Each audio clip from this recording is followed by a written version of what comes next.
Starship returns to ruins, a million-word hardcore space epic, composing the desperate counterattack of a weak civilization. In the first year of the star calendar, humanity's first exploration of deep space was severely damaged. The starship Gonggong was captured by an advanced civilization, and the survivors became experimental subjects. Captain Lin Lan, engineer Luo Qing, linguist Bai Tan, military medic Su Jianwei, and hacker Han Zheng embarked on a path to survival in this universe governed by the dark jungle law. They instigated a Zerg uprising, fought their way out of the year-long Firefly Corridor in the Rift Battle, used ancient human rhymes as weapons to fight against harvesters who fed on the memories of civilization, and faced the dimensional reduction attack of the 10 Pillars civilization, sacrificing themselves for the meager yet burning dignity of gaining only 0.04 of their race's galactic passage rights. 5 years later, humanity, returning from ruins, wields the probability knife that rewrites the laws of physics, embarking on a frenzied technological leap. However, all power comes at a price, a lost heartbeat, a forgotten childhood, a deleted mother tongue. When the final judgment arrives, humanity, with 7 billion dreams linked together to form a macroscopic consciousness, proves with an unyielding will in 10,000 destructive simulations. Even the light of a firefly dares to rival the eternal day. This is an epic about sacrifice and dignity, witnessing the greatest expedition of the weakest civilization. Chapter 1, Starship Departs, The Last Ocean. The morning mist, like liquid silver, flowed slowly along the sleek yet rigid titanium alloy hull of the Gonggong with a leisurely and tranquil grace. It resembled a nimble silver snake, winding its way across the surface, every movement carrying a delicate texture. When the golden rays of the rising sun pierced through the morning mist like 1,000 sharp swords, the once continuous silver mist was instantly refracted and shattered, transforming into millions of dazzling specks of light. These specks of light, like playful sprites, drifted down lightly, eventually settling on the transparent observation windows of the dock, as if someone had inadvertently scattered a handful of not yet fully melted stardust, shimmering with a hazy, dreamlike glow. Lin Lan stood tall and straight in the center of the bridge, dressed in a crisp uniform, its color a somber and dignified hue, as if bearing countless missions and responsibilities. Her fingertips gently traced the cool edge of the porthole, where droplets of water condensed the previous night still lingered. These droplets, like the last gentle gift of Earth's atmosphere, were crystal clear, shimmering with tiny sparkles in the dim light. In another half hour, when the Gonggong truly entered the endless vacuum, even this moisture would be mercilessly sucked away, disappearing into the vast universe. A vintage, precious star anchor adorned the collar of her uniform. Its silver surface, worn smooth by the touch of successive captains' fingers, possessed a soft luster, like a work of art meticulously sculpted by time. At this moment, the star anchor rose and fell gently with her even, steady breathing, like a miniature, pulsating heart, recounting past glories and missions. A faint, intermittent sound came from the monitor screen. On the screen, Xiao Chun from the 7th section carefully held up the terminal. A girl with playful pigtails innocently smeared cream on her face, her pure expression almost comical. Xiao Chen's shoulders, turned away from the camera, trembled slightly, as if she were trying to suppress her emotions. Behind her ear, a patch of skin gleamed in the terminal's light. Upon closer inspection, it was a tear stain, not yet wiped away, clearly visible in the play of light and shadow. Send the spare birthday cake over. Lin Lan's voice was steady and firm, like a precisely calibrated flight path, without the slightest fluctuation. Tell logistics that it was an extra one brought during resupply. She turned slightly, her hair like a flowing ribbon brushing against her epaulets, the metal buckles clinking softly, a sound that concealed a deep, lingering sigh only she could hear. 30 years ago, her father had done the same, with unwavering eyes and an unknown mission, watching the Kwafu slowly depart from port, never to return, like a kite with a broken string. Bai Tan, carrying a data tablet, floated lightly down the corridor, like a gentle breeze carrying the scent of ink. She wore a beige uniform, its color pure and soft, like clouds in spring. Tiny specks of ink stained her cuffs, marks left from the night before when she was engrossed in comparing ancient musical scores, like twinkling stars in the night sky, adding a unique charm to her uniform. The voice recorder on her headband flashed red rhythmically, a faded cassette tape clipped to its tip. The 1983, on the tape's casing was worn smooth by time, as if telling a long and precious story. Captain, the Shangxi Swana version of Hometown is selected. She walked briskly to Lin Lan, handing her the data panel. Her fingertip lightly touched a vibrato in the score on the screen, her eyes sparkling with excitement. This trill most resembles the stitches my grandmother used to sew shoe soles, delicate and rhythmic, with a 12 higher brainwave synchronization rate. Lin Lan lowered her head slightly, her gaze focused on the leaping notes on the screen. Suddenly, she noticed Bai Tan's index finger repeatedly stroking the note 6. That was the steepest glissando in the score, like the steep, undulating slopes of the Lust Plateau, concealing an unyielding homesickness, as if every note carried an endless longing for her hometown. That's it, Lin Lan said softly, her voice low but unwavering. Her gaze swept over Bai Tan's shoulder, landing on the broadcast room at the end of the corridor, as if she could already see the last familiar voice of human civilization about to resound from there, a voice that would traverse the vast universe, conveying a deep longing and reluctance to leave its homeland. In the fuel tank, oil stains from last night's maintenance remained on the metal floor, like the mottled marks of time, recording the busyness and hardship of the work. Luo Qing lay prone in the maintenance tunnel of the dark matter furnace, his work clothes soaked with dark sweat, the sweat like metals of diligence, witnessing his dedication and effort. His left hand, the prosthetic finger suspended before the leak detection screen, gleaming with a cold metallic sheen. This alloy knuckle, broken off by a meteorite during the repair of the cargo ship last year, was now more flexible than his real finger, able to precisely tap 7 different pressure points within 0.3 seconds, as if possessing its own life and intelligence. "Old buddy, being naughty again," he whispered to the furnace wall, his voice tinged with a mixture of intimacy and exasperation, as if conversing with a longtime friend.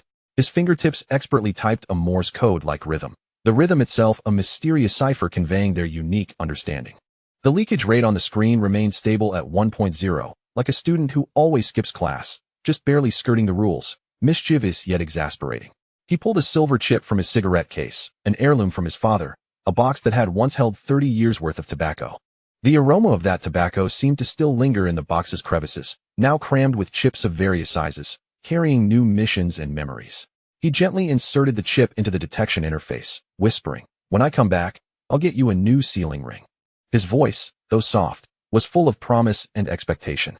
Su Jianwei's white lab coat swept lightly across the maintenance ladder of the fuel tank with her steps, carrying a faint scent of disinfectant, fresh yet slightly pungent, a scent that brought a sense of reassurance. On the first aid kit in her arms, the red cross glowed warmly in the blue light of the dark matter reactor, like a small ember in the snow, warm and bright, offering a touch of comfort. "Engineer Luo, is your blood pressure high again?" She quickly walked to Luo Qing's side, handing him the wrist monitor. Her fingertips inadvertently touched an old wound on his wrist, where the skin still bore the marks of meteorite burns, like scars etched by time, telling of past dangers and perils. "My sister sent a box of calming medicine, with some lunar moss extract added. It's especially effective for neurasthenia in mechanics." Her voice was gentle and concerned, like a spring breeze dispelling the weariness in Luo Qing's heart. Luo Qing's prosthetic finger paused, as if touched by this gentle voice. He remembered Su Jianwei's younger sister, the girl whose face was half disfigured in a biological experiment accident.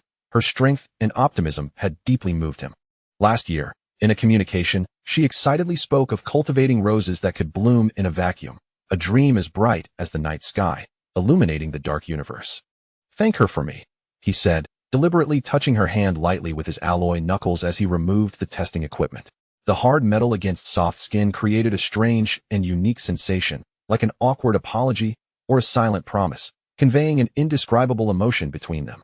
At exactly 9 o'clock in the morning, the isolation hatch of the dock emitted a deep, long rumble, a sound like the roar of an ancient beast, shaking the hearts of everyone present. Suddenly, the Swana melody of Hometown exploded from the loudspeaker, its bright and wild tone like a blunt knife, carrying a resolute force, cleaving through layers of morning mist. Bai Tan stood in the broadcast room, her fingers trembling slightly on the record button, her eyes filled with tension and anticipation. She watched as the acoustic spectrum danced on the screen, transforming into a flame-like shape. The flame seemed to be the simultaneous resonance of 327 hearts, burning with love and longing for their homeland. She took a deep breath, and as she pressed the record button, a glimpse out of the corner of her eye revealed the morning mist outside the porthole being relentlessly torn apart by the ship's hull, revealing a fading blue arc behind it, like the gentle embrace of Mother Earth, gradually receding into the distance. "Attention, all personnel." Lin Lan's voice, clear and resonant, carried throughout the ship's intercom, steady and powerful, like a stabilizing force, bringing reassurance and strength. "Gonggong, mission codename Zero Order. Search for colonizable star systems. Her fingertip lightly traced the Swan Rift, marker on the main control screen, a blank space on the star map, like a memory erased by an eraser, mysterious and full of unknowns, waiting for them to explore and discover. Han Zheng huddled in the shadows of the communications room, his hoodie pulled low, almost completely obscuring his face, revealing only half a face smudged with solder dust. The gray marks, like the imprints of time, bore witness to his hard work and dedication. His fingers danced across the modified terminal like a nimble dancer, the code flowing like a school of startled fish darting across the screen. He was intently hacking into the bridge's external cameras. When the holographic image of Earth popped up, he suddenly held his breath, his eyes glued to the screen, as if afraid to miss a single detail. A blue and white sphere floated in the darkness, the equatorial clouds edged with gold by the sunlight, like the moon he had seen in his childhood home, reflected in the well water, clear and bright, carrying a familiar yet distant beauty. Found it, he murmured to the terminal, a hint of excitement in his voice. His fingertips trembled slightly on the backup button, a tremor born of tension and anticipation. Grandpa's dying words suddenly echoed in his ears. Xiaozheng, remember Earth. What if you get lost?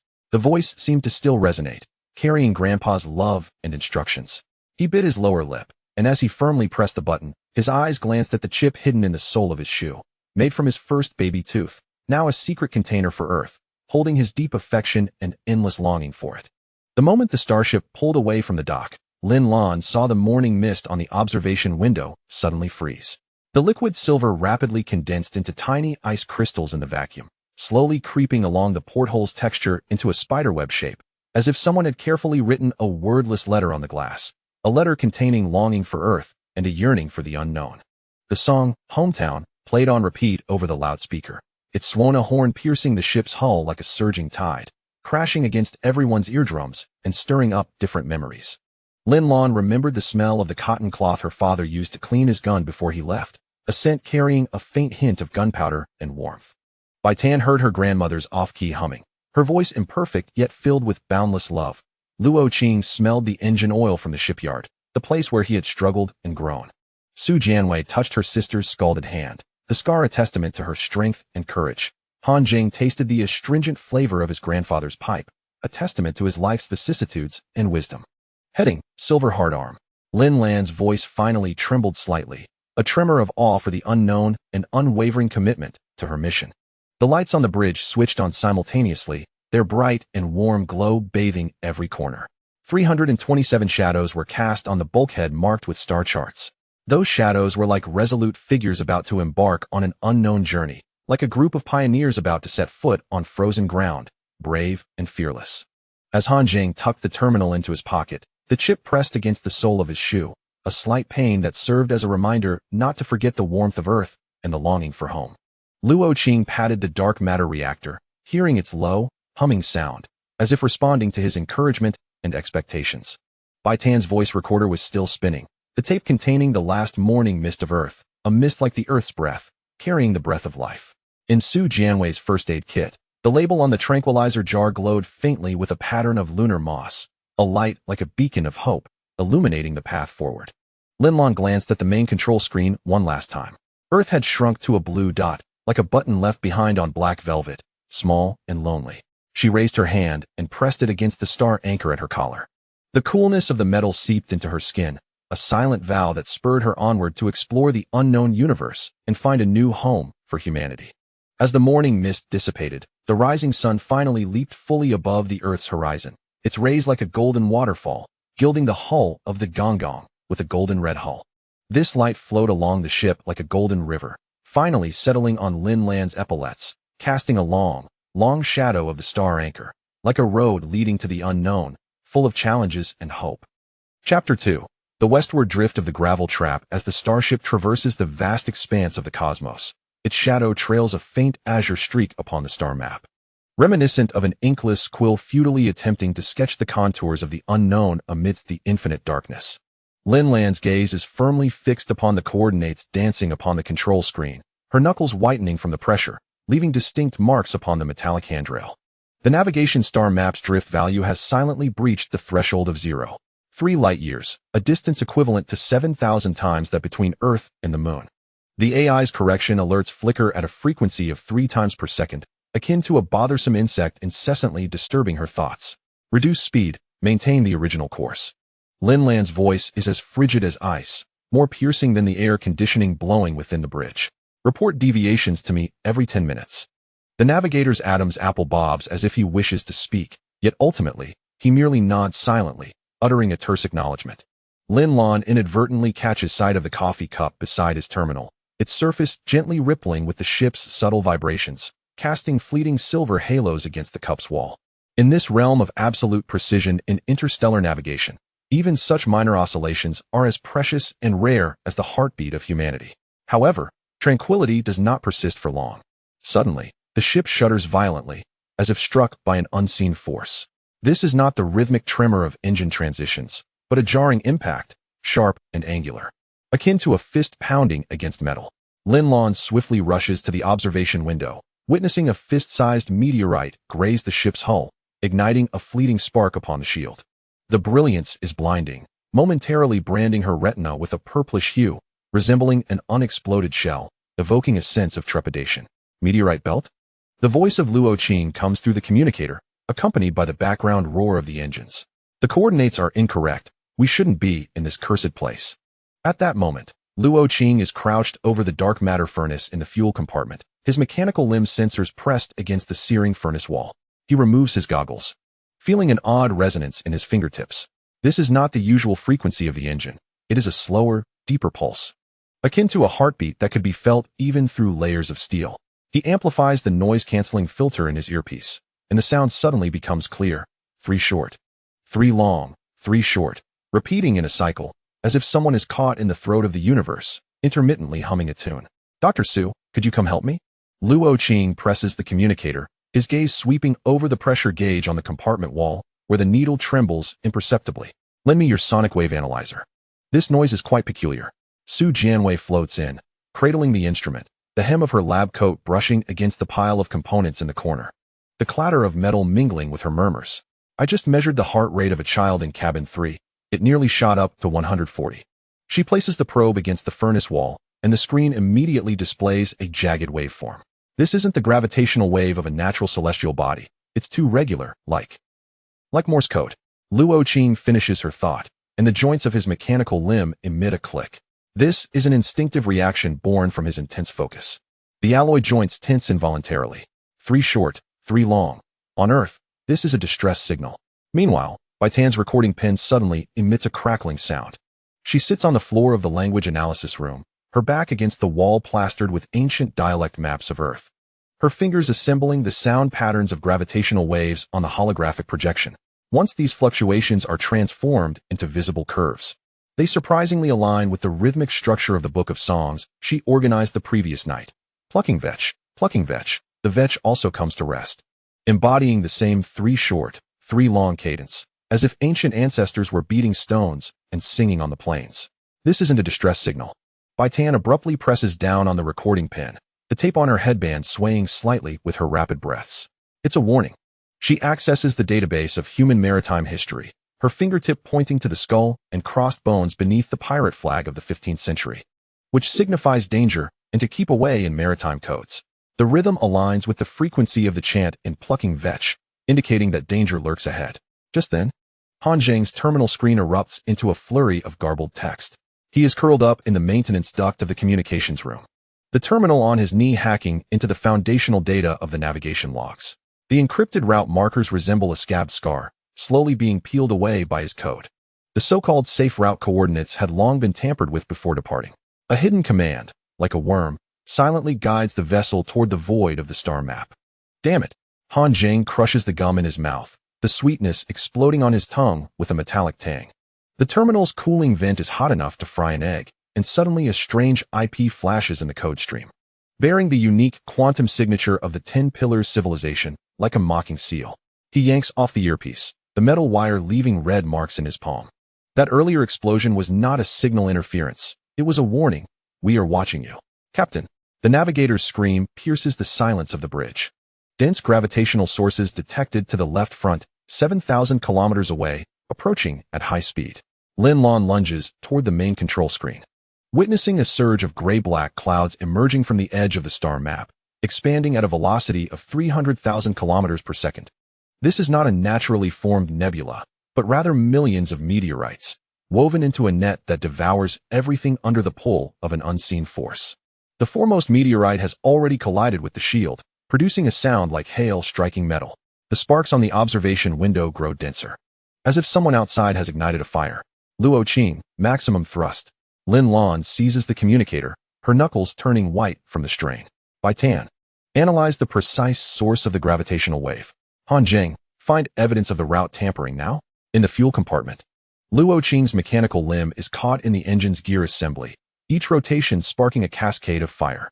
He hears Su Jianwei behind him reporting the data from the sonic wave analyzer. The heartbeat grows increasingly frantic, the intervals of 3 short, 3 long compressed into an impenetrable drumbeat, reminiscent of the oppressive thunder before a storm. On the projection screen of the language analysis room, Bai Tan is comparing the gravitational wave sound patterns with ancient texts from the 10 Pillars civilization. The distorted curves suddenly align with a segment of cuneiform, and the translated meaning sends chills through her fingertips. The gravel belt welcomes you, lost bait. The recording pen, unbeknownst to her, has activated, capturing her hurried breaths, mingling with the mournful sounds of hometown like a dirge. Han Zheng's terminal suddenly blue screens.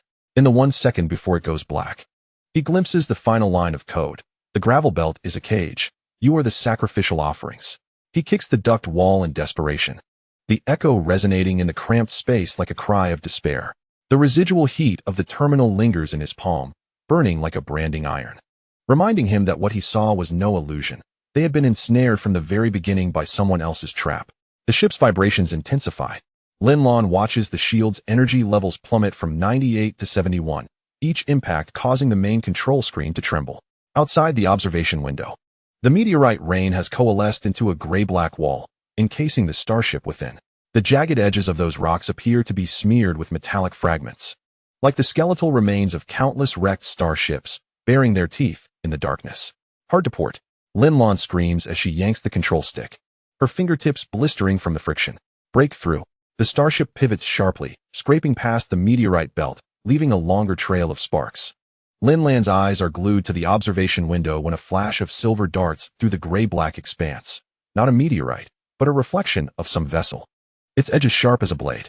In that instant, she comprehends that the heartbeat-like gravitational waves do not originate from the meteorites, but from a hunter lurking behind. At last, Luo Qing's mechanical limb finds its rightful position within the gears, and the engine emits a deafening roar, as if tearing through the fabric of space. Su Jianwei steadies herself against the maintenance rack, witnessing the veins in the back of his neck pulsing like a struggling serpent, while the heartbeat on the sonic wave analyzer has transformed into a frantic rhythm. Bai Tan inserted the recording pin into the inner pocket of her protective suit, where it pressed against her skin, allowing her to feel the vibrations of the pen, akin to grasping a trembling heart. She gazed at the projection screen, where the translation results refreshed incessantly, ultimately settling on 5 words. The Voyager has arrived. Han Zheng curled into a ball within the pipeline, the terminal's blue screen reflecting his pallid face. Suddenly, he recalled his grandfather's words. The darkness of space is not merely the absence of light. There are things watching you. Now he believed it, for indeed, there were eyes in that darkness, observing with keen interest as they stumbled into the trap. The starship's trail twisted into an S shape within the gravel belt, resembling a snake pursuit. Lin Lan's knuckles had turned blue, yet she resolutely clung to the control stick. She understood that even a slight deviation at this moment could transform the Gonggong into one of those meteors, silently shattering in the cosmos. Chapter 3. The arrival of the Voyager. At the moment the dark matter net unfurled, the starlight of the entire universe seemed to be crushed by an invisible hand, scattering like shards of silver across the sky. Lin Lan's nails dug deeply into the non-slip texture of the control stick, the metal surface plummeting below freezing due to the extreme cold, sending waves of bone-chilling dread through her. Outside the porthole, the star trails that had flowed smoothly like a stream suddenly froze, as if ensnared by the frost of winter.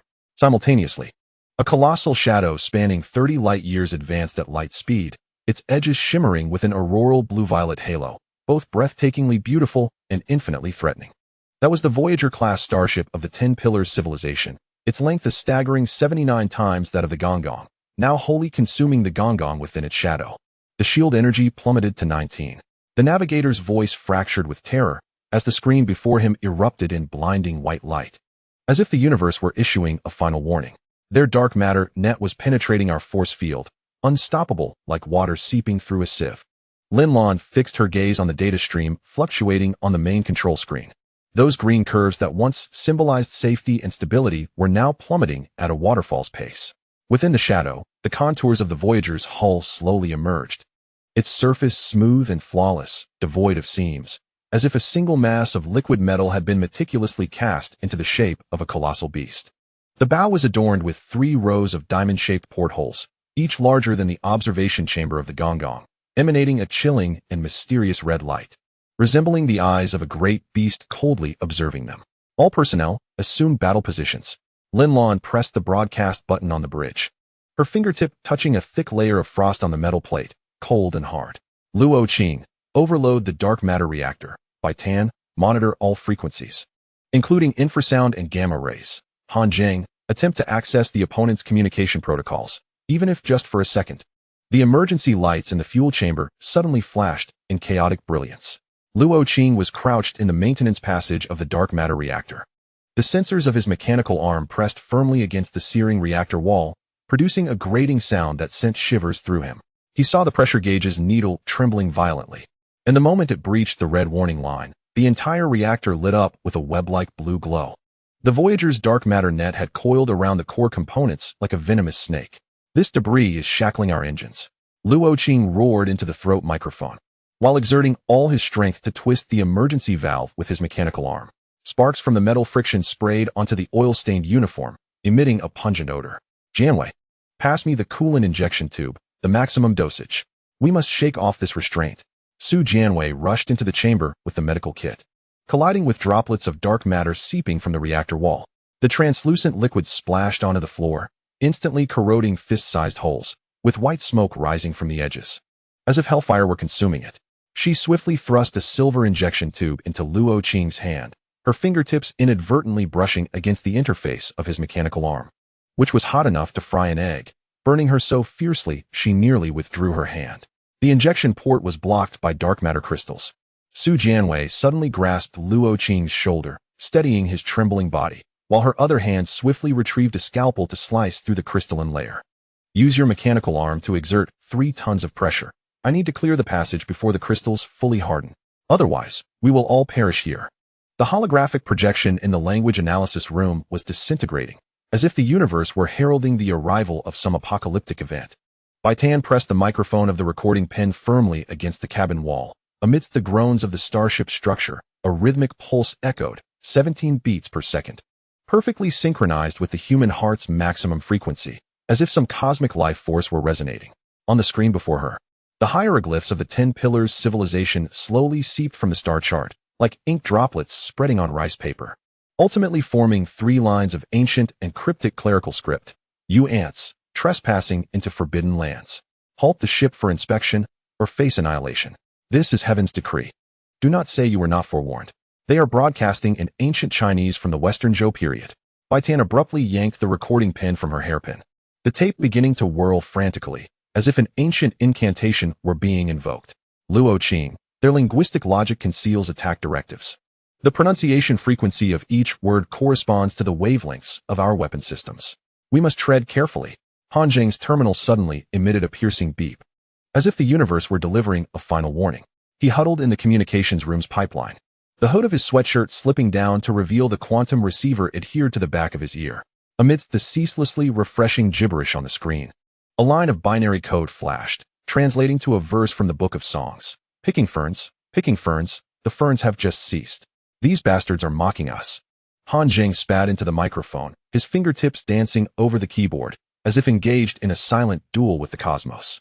Bai Tan, their communication protocol embeds the rhythms of Xiaoya. I will attempt to respond using the structure of Chu Che to see if I can blend in.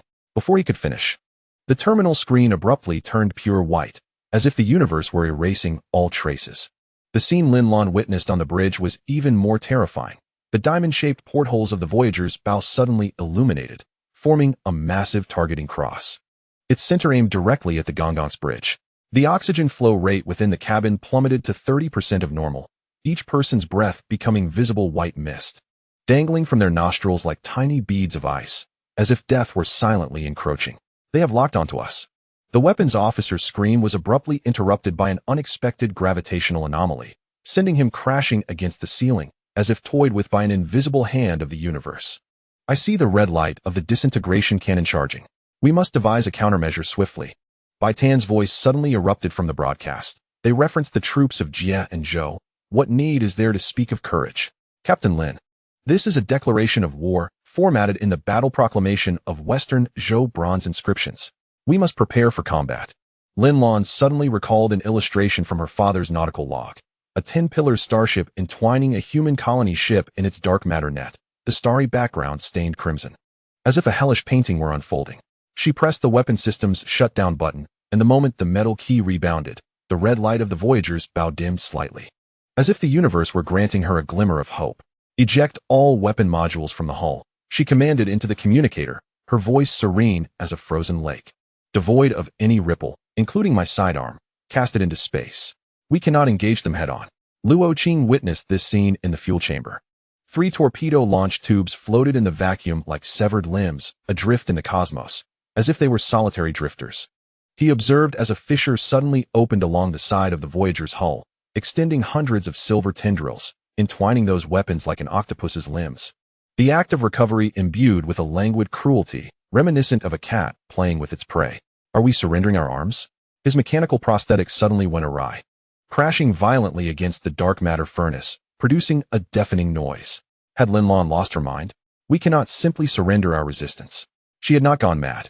Su Jianwei grasped his shoulder, steadying his trembling body wrought with fury, and pointed towards the life detector on the cabin wall. The screen displayed energy reactions within the hull of the Voyager, indicating that their dark matter net would automatically diminish in intensity against non-threatening targets. A war etiquette of the 10-pillar civilization, arrogant yet effective. We must seize this opportunity to seek a chance for counterattack. Han Zheng's terminal finally captured a communication window of 0.3 seconds. Seizing the moment, he transmitted a segment of encrypted code. A key derived from the Shinnong's log left by his grandfather, imbued with the family's glory and hope. In the returned signal, amidst the recitation of Kai Wei, there was an interspersed rhythmic tapping of 3 short and 3 long beats, the very signal of human distress, yet sung in the cadence of ancient Chinese. As if mocking humanity's insignificance and helplessness, they are imitating our distress signal. He whispered into the microphone, his fingertips gliding over the keyboard to issue the final command. As if engaging in a silent dialogue with the cosmos. These scoundrels mock our primitive cries for help. But we cannot give up. We must find a means to retaliate. Lin Lan gazed out the porthole at the Voyager starship, suddenly noticing that the patterns formed by the diamond-shaped windows resembled a soaring scarlet ibis. Perfectly aligning with the guardian totem translated by Bai Tan, as if it were some prophecy from the depths of the universe. The lights on the bridge extinguished completely, leaving only the red glow of the emergency lights illuminating each face, shrouded in crimson, foreshadowing the impending battle and sacrifice. Bai Tan. Respond in the style of the Book of Songs. Lin Lan rummaged through the storage compartment, retrieving a bronze wine vessel left by her father. An artifact from Earth carried with her as a token of nostalgia and yearning for victory, now glimmering with a warm sheen. She proclaimed, I have esteemed guests. Let us play the zither and blow the shong, reclaiming our linguistic dignity. We must not allow them to belittle humanity. Bai Tan's voice, tinged with a sob, was nonetheless remarkably clear. They replied, You are no esteemed guest. You are but a mere dog. Suddenly, a beam of red light pierced through the Voyager. As if the universe was announcing the arrival of doom, Lin Lan raised the bronze wine vessel in salute towards the porthole. The intricate patterns along its rim casting fragmented shadows in the red light, reminiscent of the wheat fields of her homeland swaying in the wind. She heard the dark matter furnace emit its final lament, Luo Qing's roar, Su Jianwei's admonitions, Han Zheng's tapping, and Bai Tan's recitations, all sounds twisted and fused in the red glow, ultimately coalescing into a silent outcry. A testament to humanity's struggle against fate and yearning for victory. Chapter 4. Silence of Communication. The grave of radio. The white noise wall surged over the communication lines like a tide, instantly grinding all sound into tiny shards of glass. Suddenly, a deafening crack erupted in Lin Lan's earpiece, sending a jolt through her cochlea. This noise was not the chaotic interference of static, but rather a peculiar rhythmic vibration, as if countless steel needles were synchronously drilling into her eardrum. Each second sharper than the last, piercing the soul. She yanked off the earpiece, the metal wire leaving a red mark on her palm, while faint blue sparks continued to emanate from the microphone, resembling a dying firefly struggling for life. Captain. The face of communications officer Xiao Zhang twisted into a blur of pixels on the screen, his voice filled with terror and helplessness. The quantum channel has been entirely submerged. The other side has erected a barrier with white noise, trapping us in a grave of radio silence, cut off from the world. Lin Lan's fingertips pressed against the communication button on the control panel, the plastic casing heated to an alarming degree, as if it could scorch her skin. The signal strength bar on the screen had plummeted to zero, the remaining ripples akin to shattered glass, flickering the last few frames of white light against the black backdrop. Reminiscent of hope fading away, she suddenly recalled her father's old radio, which would emit similar noises during thunderstorms.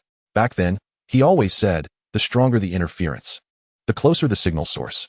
Now, the density of this white noise wall was sufficient to confirm that the Voyager hovered directly above, like a cold gravestone announcing the approach of death. The repair lights in the fuel chamber flickered erratically, casting Luo Qing's shadow against the wall, resembling a trapped specter. He was desperately prying open the outer shell of the communication relay with his mechanical prosthetic, the alloy fingertips sparking against the metal plate, igniting brilliant flames that splattered onto his oil-stained work attire, burning tiny holes like marks of death. On the relay's circuit board, the once vibrant green capacitors had turned blackened, resembling leaves corroded by strong acid, devoid of vitality. These bastards!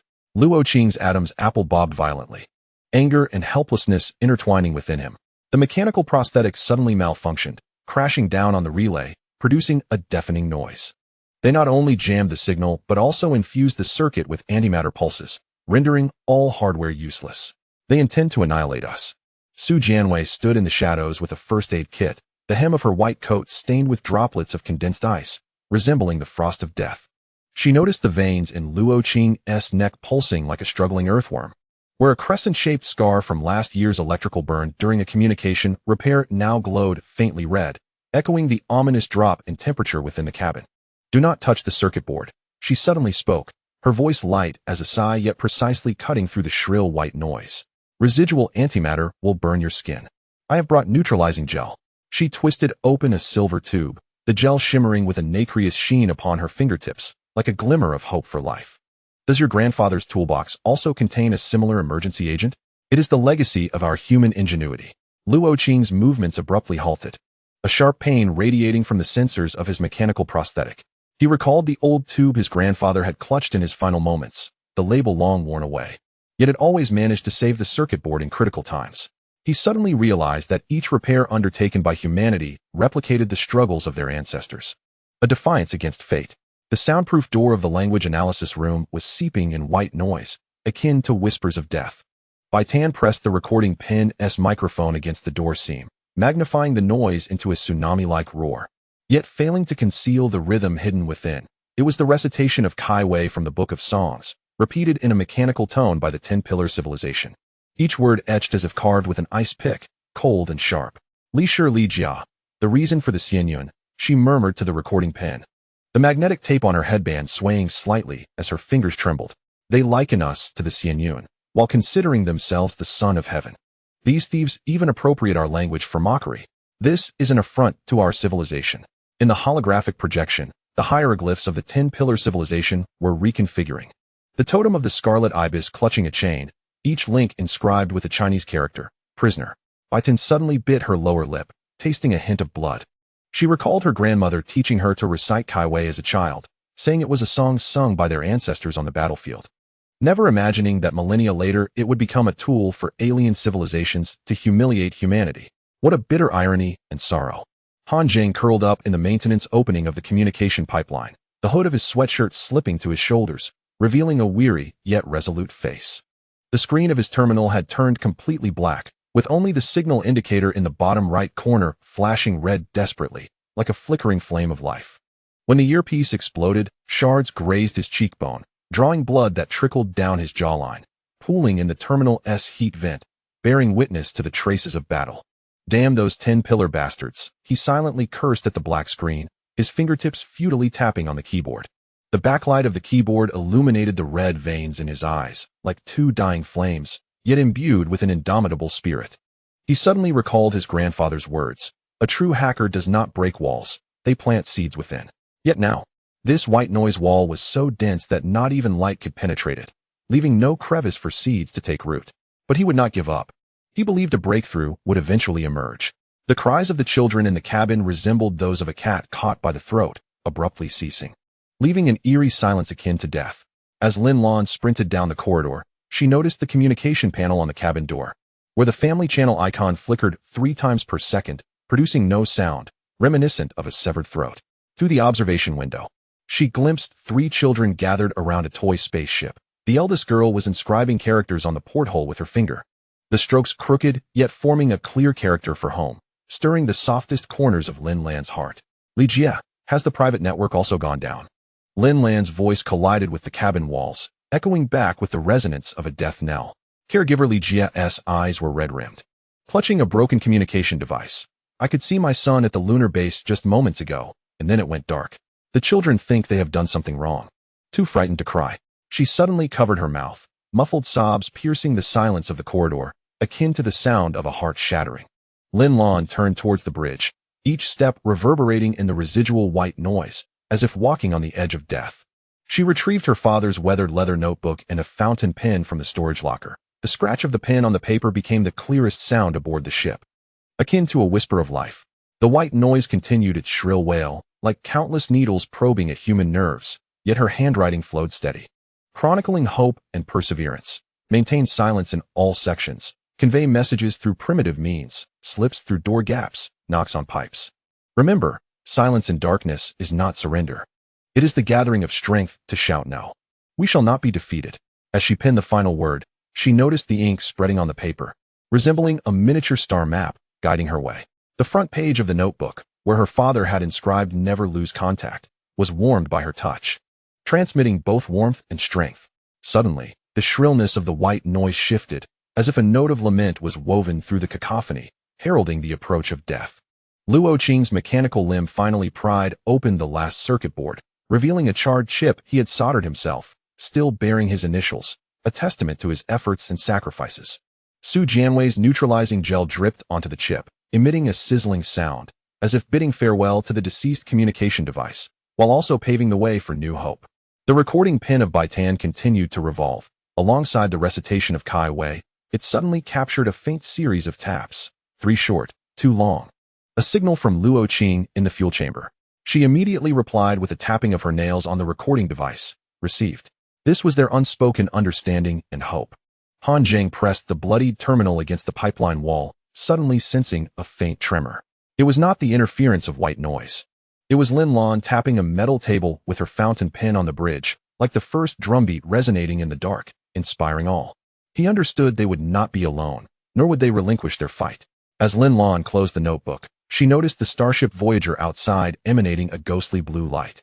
The diamond-shaped portholes formed a totem of egrets, subtly glowing amid the tremors of white noise, as if flaunting this silent victory.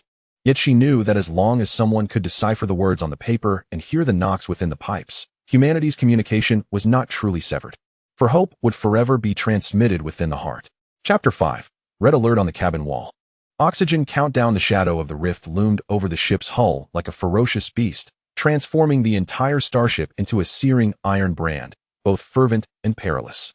Lin Lan's knuckles pressed firmly against the edge of the command console, leaving delicate white impressions on the titanium surface, as if marking her struggle against fate. The red alarm lights spilled forth like thick blood, trickling down the seams of the cabin walls, pooling on the floor into a serpentine river, heralding the encroachment of death. The metallic skeleton of the Gonggong emitted a disquieting groan, every steel beam trembling, not from the dull pain of a meteor impact, but from the searing whip marks left by the fracture of the 10 pillars of civilization as they scraped against the hull, an indelible memory. Pressure loss in the left wing section 3. The communication device erupted with the shriek of the weapons officer, the background filled with the horrific shriek of tearing metal. A harrowing sound, as a 3-meter diameter hole appeared in the outer wall, oxygen escaping at a rate of 12 cubic meters per second, an urgent situation. At the moment Lin Lan looked up, the emergency lights overhead collectively exploded, shards of glass raining down like hail upon her shoulders, bringing sharp pangs of pain. The main control screen abruptly switched to the internal surveillance, revealing crew members in the third outer chamber being dragged toward the gaping hole by an unseen force. Some uniforms were lifted by the airflow, exposing grotesque abrasions on their backs, the bloodstains from being struck by uncontrolled equipment, a sight that struck terror into her heart. Activate automatic compartment sealing. Her command reverberated against the walls, the echo carrying the rhythm of her trembling teeth, yet it was resolute. Sealing off the third outer chamber and cutting off all oxygen routes. We cannot allow oxygen to continue escaping. But Captain, Xiao Zhang's voice trembled, laden with helplessness and fear. There are still 17 people there, including the 3 children in the cabin. We cannot abandon them. Lin Lan's gaze swept across the countdown timer in the corner of the screen. 0857.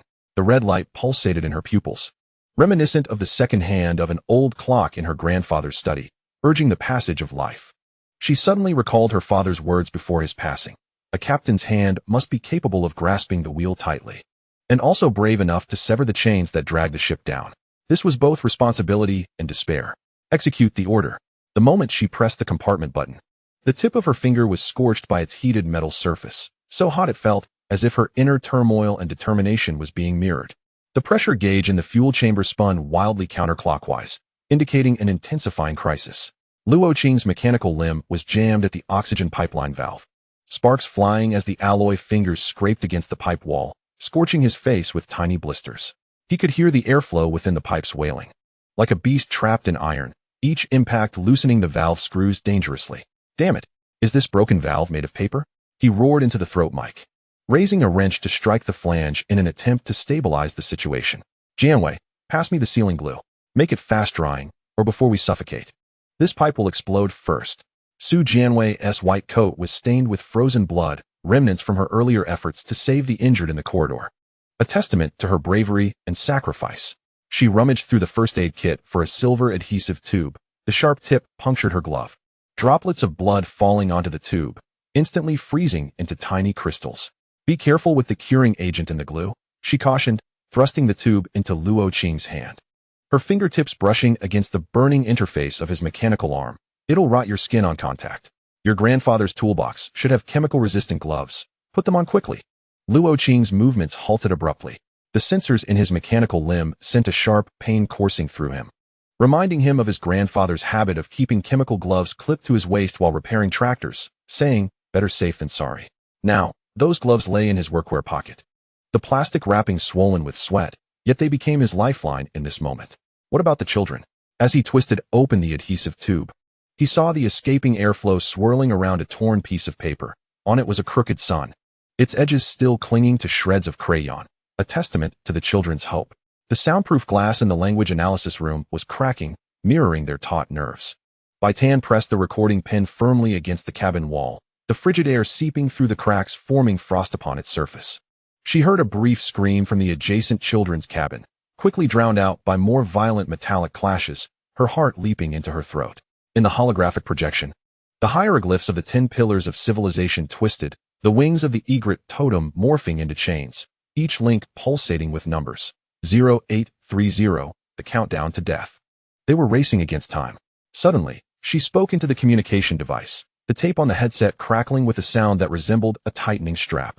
The frequency of these numbers matched the opening and closing frequency of the oxygen valve. They were synchronously controlling our lifeline. We must urgently devise a countermeasure. The terminal screen of Han Zheng suddenly illuminated with a blinding green light, reminiscent of the dawn of hope. He crouched within the ventilation duct, his teeth biting through the insulation of a data cable. The moment the copper wire pierced his tongue, he tasted the bitter mixture of rust and blood, which only solidified his resolve. Teacher Bai Tan, could you send me the frequency parameters?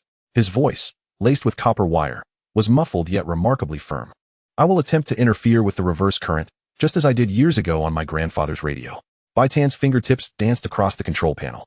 Remnants of fluorescent ink from yesterday's decoding still embedded beneath her nails, testament to her diligence and perseverance. The parameters have been sent, she announced, but was suddenly startled by the shattering sound of glass emanating from the children's cabin, her heart tightening once more. Be careful. These frequencies are mixed with infrasound that could shatter your cochlea. Protect yourself. Lin Lan's baton struck heavily against the cabin wall, echoing like the beat of a war drum. In the crimson light, She observed the alloy door of the automatic compartment slowly closing. The airflow seeping through the crack, lifting a child's hairpin, a pink plastic butterfly, adorned with a strand of yellow hair, symbolizing the children's yearning for beauty. As the door sealed shut, a dull thud resonated, akin to someone desperately pressing against that cold wall, guarding the last flicker of hope. 7 minutes remaining, she stated over the broadcasting system. Her voice steady as a frozen lake, yet brimming with unyielding strength. All segments, account for personnel, and prepare to don emergency masks. Luo Qing, secure the oxygen mainline. Even if it means using your body to block it for 3 minutes. We cannot give up. Rest assured, came Luo Qing's muffled chuckle from the fuel compartment, accompanied by the hissing sound of curing sealant. Though my mechanical arm may not be indestructible, holding for 3 minutes is well within my capabilities. It's a pity about my cherished bottle of Erguo too. I had planned to drink it upon finding the colonization star. His humor, tinged with a hint of resignation, nonetheless served to uplift morale. Su Jianwei had already dashed into the depressurized zone, her bravery commendable. Her emergency mask was swept away by the airflow, leaving her bare cheeks instantly coated in frost, yet she pressed onward resolutely. The needles and gauze in the first aid kit floated weightlessly, resembling a school of silver fish, unable to impede her rescue efforts. In the far corner, a child curled up, clutching a toy bear, one of its ears torn away by the rush of air, revealing the gray stuffing within, a child's only solace. Don't be afraid. Sister will take you out, Su Jianwei reassured, unfastening her safety belt and allowing the air current to propel her toward the children. Her lab coat billowed in the depressurization like a balloon, but was suddenly snagged by something. A safety rope hurled by Luo Qing, the end tied to his mechanical wrench. The metal surface etched with the crooked characters for safety, conveying warmth and hope. Han Zheng's terminal emitted a piercing alarm, akin to a battle horn. His fingertips flew across the keyboard, his knuckles whitening with exertion as the waveform on the screen aligned visibly with the parameters sent by Bai Tan. It worked. He roared into the communicator, droplets of blood from his tongue splattering onto the keyboard, blooming into tiny red mists in the green light. The reverse current had taken effect. The oxygen leak rate had decreased by 40. We succeeded. Bai Tan's recording pen suddenly captured a faint melody, the sound of hope. It was the eldest girl in the children's cabin, singing a nursery rhyme in a pitch-altered voice. The song drifted through the cracks, intermittent beneath the white noise. Yet it sliced gently through each heart like a dull knife, evoking a longing for home. The totem of the red-crowned crane in the holographic projection warped suddenly. The numbers on the chains pulsating ever slower. 0315. The hope for the continuation of life. Lin Lan's baton pointed towards the main control screen, akin to a banner of victory. On the display, the pressure index of the automatic compartment doors was rising, the airflow seeping through the cracks weakening. She saw Luo Qing's mechanical arm extending from the crevice, its alloy joints encased in semi-cured sealant, resembling a grotesque glove, yet guarding the passage of life. 2 minutes remaining. His breathless voice inquired, Jianwei, are the children all right? All is well, Su Jianwei's voice suddenly quavered. A little boy just handed me a toy car, saying it's for you to fix. That was the trust and reliance of the children upon them. Han Zheng's terminal abruptly went black, as if the battle had momentarily paused. In the final second, he noticed a line of garbled text on the screen, which, when translated, turned out to be a line from the Book of Songs. The path is long, laden with thirst and hunger. He tore the data line abruptly. The metallic wire left red marks on his palm. This was the mockery of the 10 Pillars civilization, yet twisted by his reverse current into a distress signal, showcasing humanity's wisdom and indomitable spirit. Lin Lan watched as the countdown reached 0000, suddenly smiling, a smile of victory. The red alarm had extinguished unbeknownst to her, leaving only the emergency light's ethereal blue within the cabin, akin to the dawn of hope. She heard the hum of the oxygen circulation system restarting, like a slumbering beast finally awakening, bringing life and vitality. The edges of the command platform bore her fingerprints, clear as small metals, recording her bravery and sacrifice. All segments.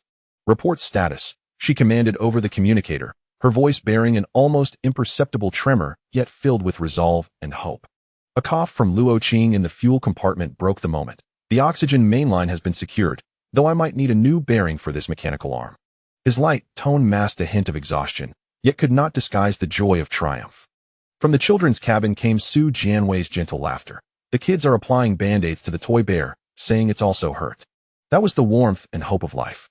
In the language analysis room, Bai Tan whispered, the recording pen captured the children's song, more moving than homecoming. That was a tribute to life. From the ventilation duct came Han Zheng's muffled chuckle, though my terminal is blacked out. That last move surely cost the 10 pillars a small setback. That was a defiance against the enemy. Lin Lan's gaze swept across the main control screen, where the oxygen readings were slowly rising, akin to the revival of life. She suddenly noticed the tip of her baton had unknowingly collected a drop of blood, glimmering with a mother-of-pearl sheen in the ethereal blue light. It was from her finger, cut by debris from the cabin wall in a moment of urgency, marking her courage and fearlessness. Excellent. She tightened her grip on the baton, the blood droplet swaying slightly at the tip. Remember the sensation from earlier. The discomfort of oxygen deprivation is unpleasant, but even more so is the thought of bowing to those scoundrels. We must never yield. Outside the cabin, the shadow of the crevice was gradually receding, revealing glimpses of starlight, symbols of hope. Yet, none knew when the next red alert would resound. However, they understood that as long as they stood united, no challenge was insurmountable. They would continue onward, carrying hope and courage. Chapter 6. The failed self-destruct of frozen nuclear fire. The alarm of the nuclear reactor suddenly transformed into a wail akin to that of the dying, piercing, and desperate. Luo Qing's mechanical limb pressed firmly on the self-destruct initiation button, sparks erupting from the collision of the alloy joints and metal panel, instantly crystallizing into ice in the plummeting temperature, as though time itself had frozen. The emergency lights within the fuel compartment emitted a ghastly red glow, failing to warm the rapidly spreading frost on the walls. The frost crept silently along the pipeline's patterns, weaving a dense web upon the warning label for nuclear fusion activation, as if death had sealed the gates of hell with threads of ice. 30 seconds remaining. The electronic voice of the main control console suddenly stuttered, each word encased in ice shards, cold and piercing. 29. 28. Su Jianwei lunged forward, gripping Luo Qing's wrist tightly. Her lab coat's cuff dampened by half-melted snow, appearing particularly desolate. Her fingertips brushed against the heated interface of the mechanical limb, where the temperature was plummeting sharply at a rate of 3 degrees per second, swiftly descending from a scalding 60 to near freezing. Don't do anything foolish. Her voice collided with the frost-bitten bulkhead, shattering into countless tiny ice crystals. The children in the nursery had never even seen the ocean of Earth. They could not simply resign themselves to this fate. Luo Qing's real hand trembled uncontrollably, the cold sweat pooling on the control panel, rapidly crystallizing into white grains of salt, as though embodying despair itself. He beheld the plasma in the reactor's observation window surging into golden waves, energy potent enough to melt the entire starship into molten iron. Yet at this moment, it seemed choked by an unseen hand. The waves abruptly solidified 3 centimeters from the bulkhead, mocking their destiny. Their dark matter net had breached. A sudden laugh escaped him, laced with bitterness and helplessness. The gears of his mechanical prosthetic emitted a discordant grind. This ragtag group even sought to strip them of the right to self-detonate, a truly cruel act. The temperature gauge on the bridge stubbornly remained at 17. As if time itself had frozen. Lin Lan's military boots crunched on the frosted floor, each step kicking up fine ice dust, mirroring her tumultuous thoughts. The countdown on the main control screen continued to tick, yet the numbers began to blur, with the position of 20 seconds overlapping with 195 seconds. Like crumpled paper that had been wrinkled and then awkwardly smoothed out, signifying an elusive fate. She suddenly recalled the illustrations in her father's maritime log. The flames of the Kwa Fu's self-destruction transformed into blue ice sculptures within the dark matter net, resembling a torch frozen in time. Such tragic and helpless imagery cut off the reactor's energy. Her shout sliced through the silence of the cabin, her fingertip pressing deeply into the emergency shutdown button as if to exert every ounce of her strength. Han Zheng, hack into the dark matter net of the 10 pillars. Even if it means loosening it for a mere second. We cannot simply await our demise. Han Zheng huddled before the communication console, his hoodie adorned with icicles, appearing particularly disheveled. His terminal screen was visibly cloaked in white frost, the code beneath the icy shell twisting into struggling serpentine shapes, reminiscent of a trapped beast. As he bit his tongue, using his blood to lubricate the frozen keyboard, a line of crimson text suddenly sprang forth. Access denied. Intruders will be formatted. Like the declaration of death itself. It's locked. He screamed into the microphone, blood droplets forming tiny rubies on the keyboard, only to be frozen instantly. Their firewall, fortified with antimatter pulses, will trigger an explosion the moment I breach it. We are trapped in a dire predicament. In Bai Tan's language analysis room. The tape of the recorder was icing over, as if even sound were being frozen. She pressed the microphone against the frosted porthole. The broadcast from the 10-pillar civilization penetrating the ice, each syllable striking her eardrum like a chilling icicle. In the holographic projection, the wings of the egret totem slowly folded, obscuring the hieroglyphs of the gravel belt, revealing newly emerged symbols, a sun bound by chains. Surrounded by ancient Chinese characters, your despair, we collect, a mockery and collection of humanity's hopelessness. They were translating the Chusi. She murmured to the recorder. The tape on her headband stiffened by the cold, mirroring her own rigid thoughts. Willing to ride the long wind. Breaking through myriad waves had morphed into imprisoned in an icy prison, watching the starlight extinguish. Frost flowers crept up her eyelashes, blurring the star map in her vision into indistinct spots, as if soaked in tears, rendering everything unreal. The temperature control system in the nursery had completely malfunctioned, the children facing unprecedented cold. Sister Lee wrapped 3 children in thermal blankets, the youngest boy drawing a sun on the bulkhead with his frostbitten fingers. The crayon marks were instantly filled by white frost, as if hope were devoured by despair. As the countdown reached 10 seconds, a blue light suddenly flickered outside the porthole. The moment the plasma of the reactor froze within the dark matter net, the light refracting through the icy mist into shattered rainbows, like broken glass candy, beautiful yet fleeting. Look, it's star candy. The older girl suddenly pointed outside and laughed, frost flowers falling from her eyelashes. Mom said that eating star candy will keep you warm. Her laughter rang out sharply in the cold cabin, yet it was tinged with endless bitterness. Luo Qing's mechanical prosthetic suddenly malfunctioned, striking the reactor shell with a ferocity that seemed intent on shattering the shackles of despair. The white frost on the observation window cracked, revealing the bizarre sight within. The golden plasma was sliced into countless tiny fragments by the dark matter net, each fragment reflecting the crew's images, Lin Lan's tightly pressed lips, Su Jianwei's tear-filled eyes, Han Zheng's bloodied mouth, like a tableau of despair frozen in amber, capturing the moment's tragedy. The electronic tone of 109 suddenly shifted pitch, as if its throat were being constricted, emitting a dying gasp. Lin Lan lunged at the control panel, her fingertips tracing chaotic lines on the frosted screen. As if grasping for the last glimmer of hope, she saw the three-dimensional model of the Gonggong transforming into a translucent ice sculpture within the dark matter net. Each compartment marked with a red collectible number. Beside the children's compartment, a frozen rose was drawn, identical to the variety cultivated by Su Jianwei's sister, a mockery and trampling of human civilization. The countdown echoed ominously in the cabin, resembling the footsteps of death. Su Jianwei's first aid kit had toppled to the ground, the nanoneedles rolling across the frosted floor like silver stars, fragments of hope. She suddenly recalled her sister's last communication. Dark matter can freeze everything, except human tears. Now she believed it. Her tears fell onto the floor, melting into small puddles in the 17-degree cold, a defiance and resilience against despair. The countdown grew increasingly urgent, like death's relentless prompting. Han Zheng's terminal erupted in blinding white light, his final struggle. In the last moment, he hacked into the nursery's surveillance. The screen displaying the children's smiling faces formed by their frostbitten fingers, with Sister Lee humming a tuneless hometown in the background. The song emerged through the encrypted channel, distorted into intermittent tremors by the dark matter net's interference, like a thin needle attempting to pierce the icy shell, a yearning for life and defiance. The countdown finally halted at 000001, as if death were mocking humanity.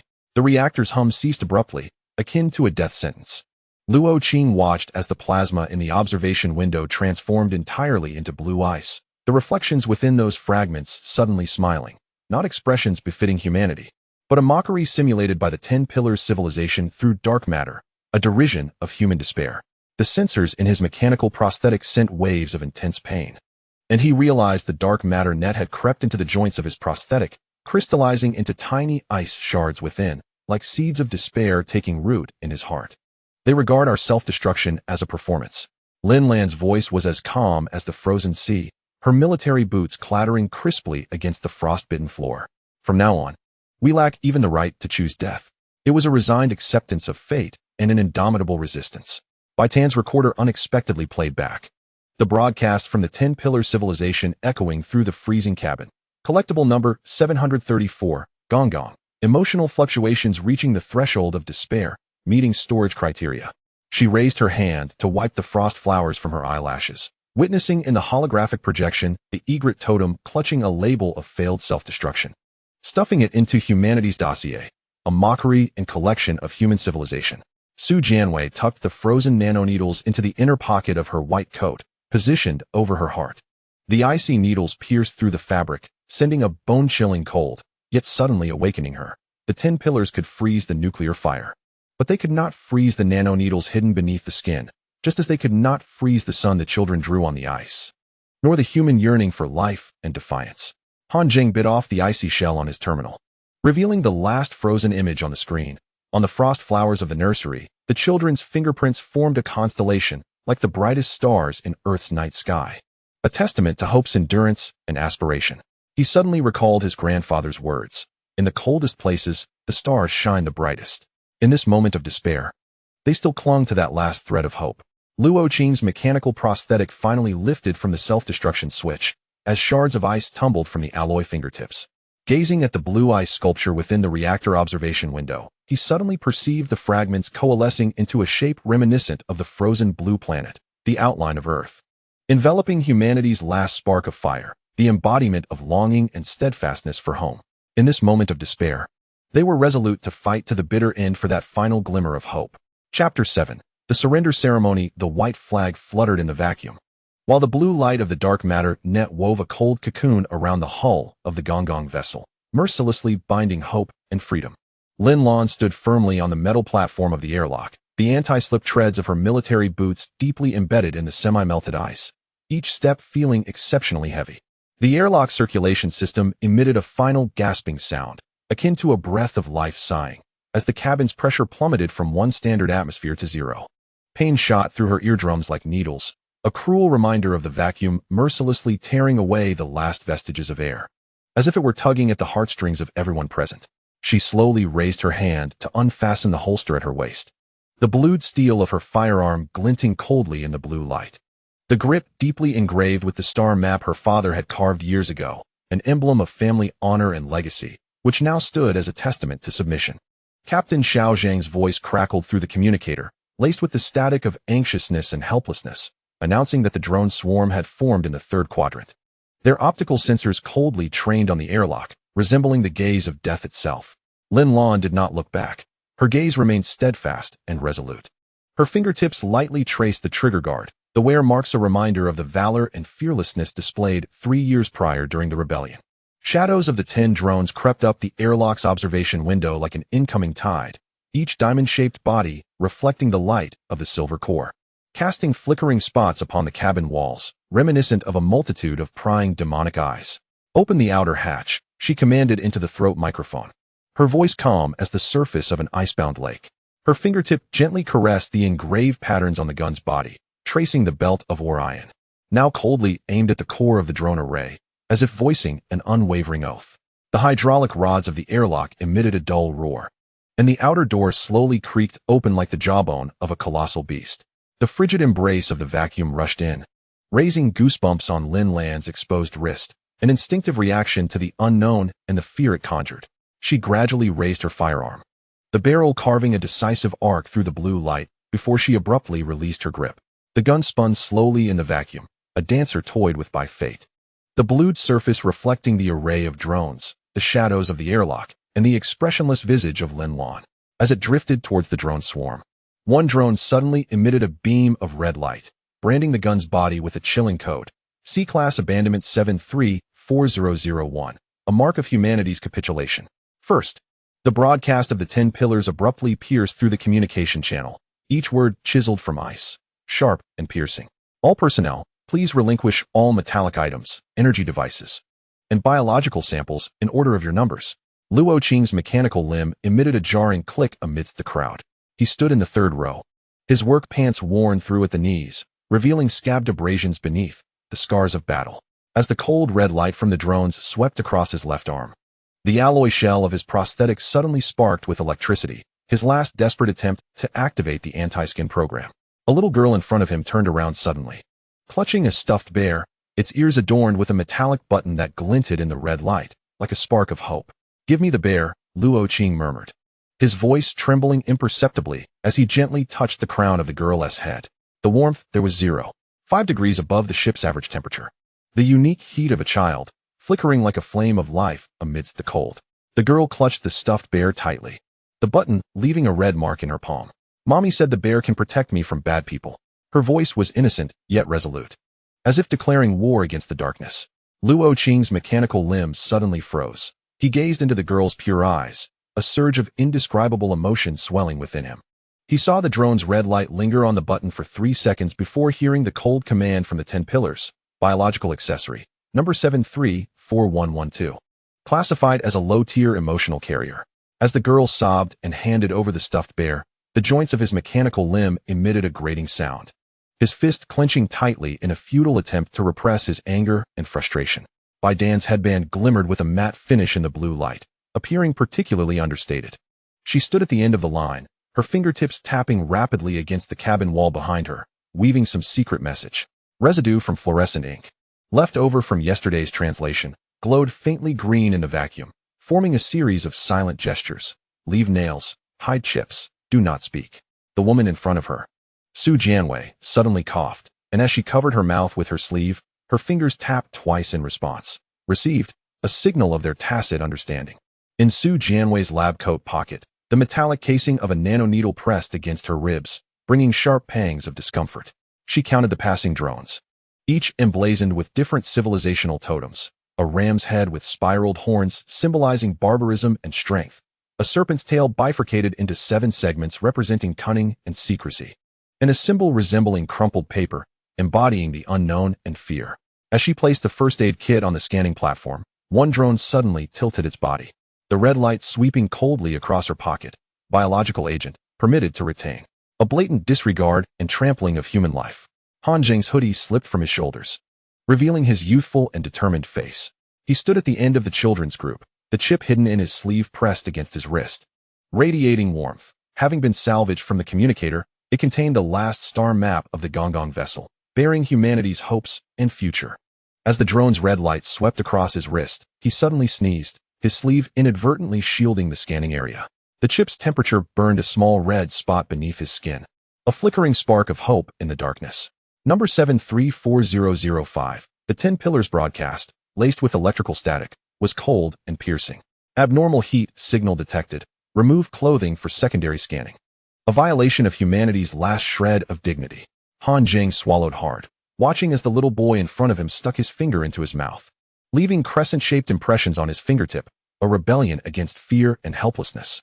As he slowly removed his hoodie, the chip slid down his sleeve into his palm, clutched tightly as the skin beneath blistered, like a transparent pearl, documenting humanity's resilience and defiance. Lin Lan's gaze suddenly shifted to the projection screen on the cabin wall, where the mockery and derision of the 10 pillars civilization played out. The drone swarm abruptly turned as one, the sides of their diamond-shaped bodies illuminating with white light, spelling out 2 massive Chinese characters on the hull of the Gonggong. Kneel. The edges of the strokes crackled with electricity, pinning the shadows of the crew to the cabin walls like butterflies nailed in place. A blatant violation and insult to human dignity. The elderly engineer at the forefront suddenly faltered, his knee striking the metallic floor with a dull thud, his dentures slipping from his mouth, floating towards the projection screen in the vacuum. Akin to the downfall of human dignity. Refusal to comply will trigger mandatory measures. The 10 pillars broadcast suddenly escalated in pitch, laden with threats and intimidation. A drone's red light transformed into a direct laser, scorching a black mark at the engineer's feet, punishment and warning for human resistance. Luo Qing's mechanical limb surged forward, a defiance against fate and an assertion of resilience. His shadow on the projection screen elongated, obscuring the final stroke of the command, a silent rejection and resistance to submission. The servo motor of the mechanical prosthetic emitted a high-frequency hum, while the alloy joints glimmered with a cold light in the blue glow. He attempted to bend the joints, but soon realized that the hydraulic system had long been remotely locked, a cruel mockery and deprivation of human strength. This band of miscreants had already taken action. He growled at Su Jianwei beside him. Suddenly, white smoke billowed from the interface of the prosthetic, an expression of unwillingness and fury against fate. Don't move. Su Jianwei abruptly pressed down on his shoulder, her fingertips brushing against the artery at the back of his neck, where the pulse raced 12 times faster than usual, a stark awareness of danger. They had installed thermal detonators in the prosthetics. Exceeding 50 degrees would trigger an explosion. Her nails traced a cross on his work vest, marking the location of nanoneedles, a steadfast hope and aspiration. Bai Tan's fingertips etched out the final gesture on the cabin wall, a symbol of encouragement and support for her comrades. Her nails left faint scratches on the metal surface, forming a simplified character, a reminder to preserve the mountains. As the drone's red light coldly swept across her face, she suddenly tilted her head and blinked, her eyelashes casting a fan-shaped shadow in the blue light, like a startled butterfly, yet imbued with resilience and tenacity. Han Zheng, standing behind her, suddenly coughed, signaling her with his cuff, which reflected the light of the chip perfectly onto her headband, a transmission of hope and steadfastness. Lin Lan gazed at the projection screen displaying the words kneel, suddenly reminded of a photograph tucked within her father's nautical log. It depicted the surrender of the Quafu, with the shadows of the crew elongated, resembling an ellipsis, chronicling humanity's helplessness and capitulation.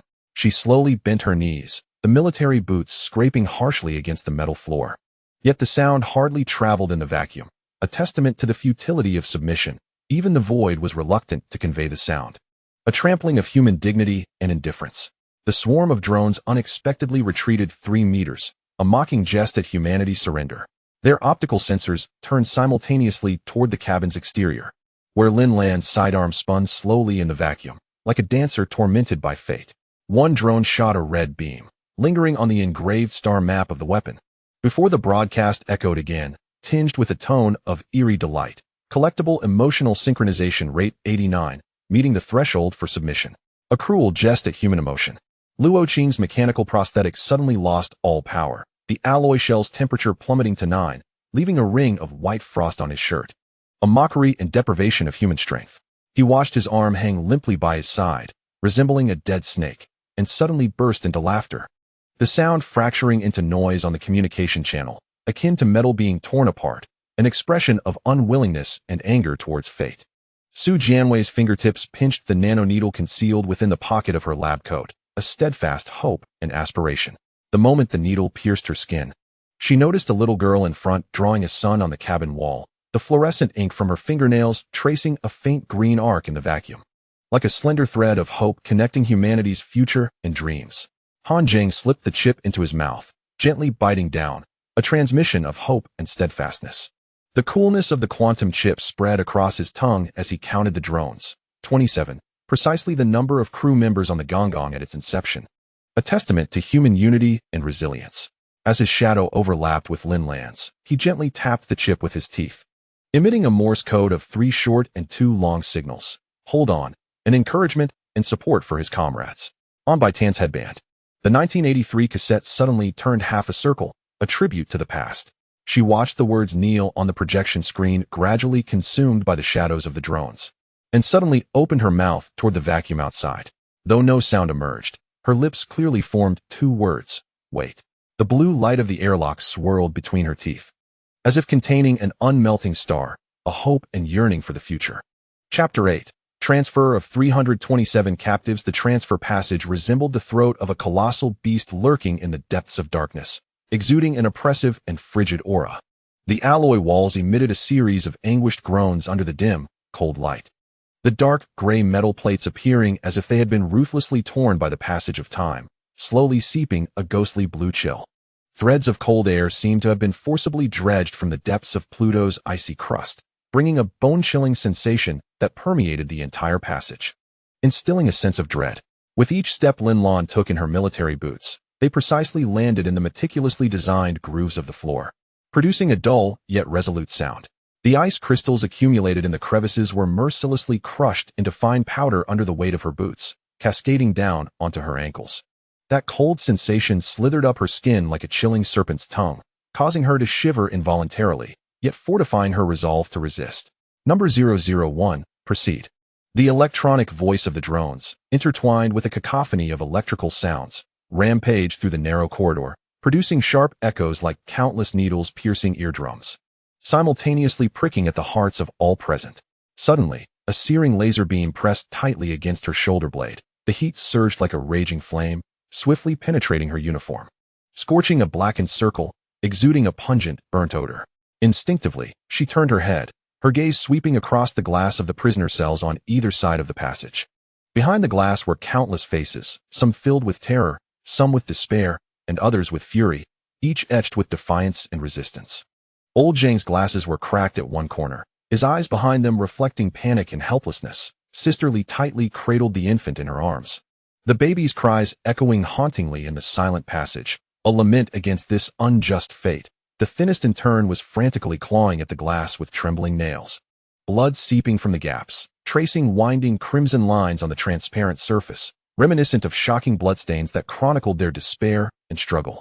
"Don't be afraid," Lin Lan softly mouthed to the crowd behind the glass, her voice faint yet filled with strength and comfort. However, her words were mercilessly swallowed by the powerful silence field of the passage, leaving only a weak, fragmented syllable to dissipate in the air, rippling through the hearts of those present. At that moment, the scanning lights illuminated once more, the pale light slicing through the darkness like a blade, pinning every shadow against the walls, creating crumpled yet barely flattened sketches, twisted and grotesque. Within this distorted interplay of light and shadow, people glimpsed the merciless and brutal nature of fate. In the third row of the prisoner cells, Lin Lan saw Luo Qing. He was rhythmically tapping the wall of his cell with the joints of his mechanical prosthetic, a familiar and steadfast pattern. A signal they had secretly agreed upon in the maintenance bay. A warm current surged within Lin Lan, as if she had glimpsed a glimmer of hope in the icy darkness, a silent understanding and encouragement between them that needed no words. Suddenly, the drone of the laser branding machine pierced through the suffocating silence like a sword.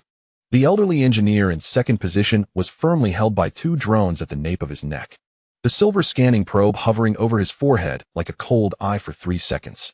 With a sizzling sound, a pale purple flame licked across his skin, instantly filling the air with the acrid scent of charred protein. The old man convulsed violently in pain, the skin at his temple distorting under the high temperature. Yet the number 002 emerged distinctly, its edges curling with wisps of white smoke, as if someone had seared a mark of shame into the old man's skin with a glowing iron wire, branding them with unyielding dignity.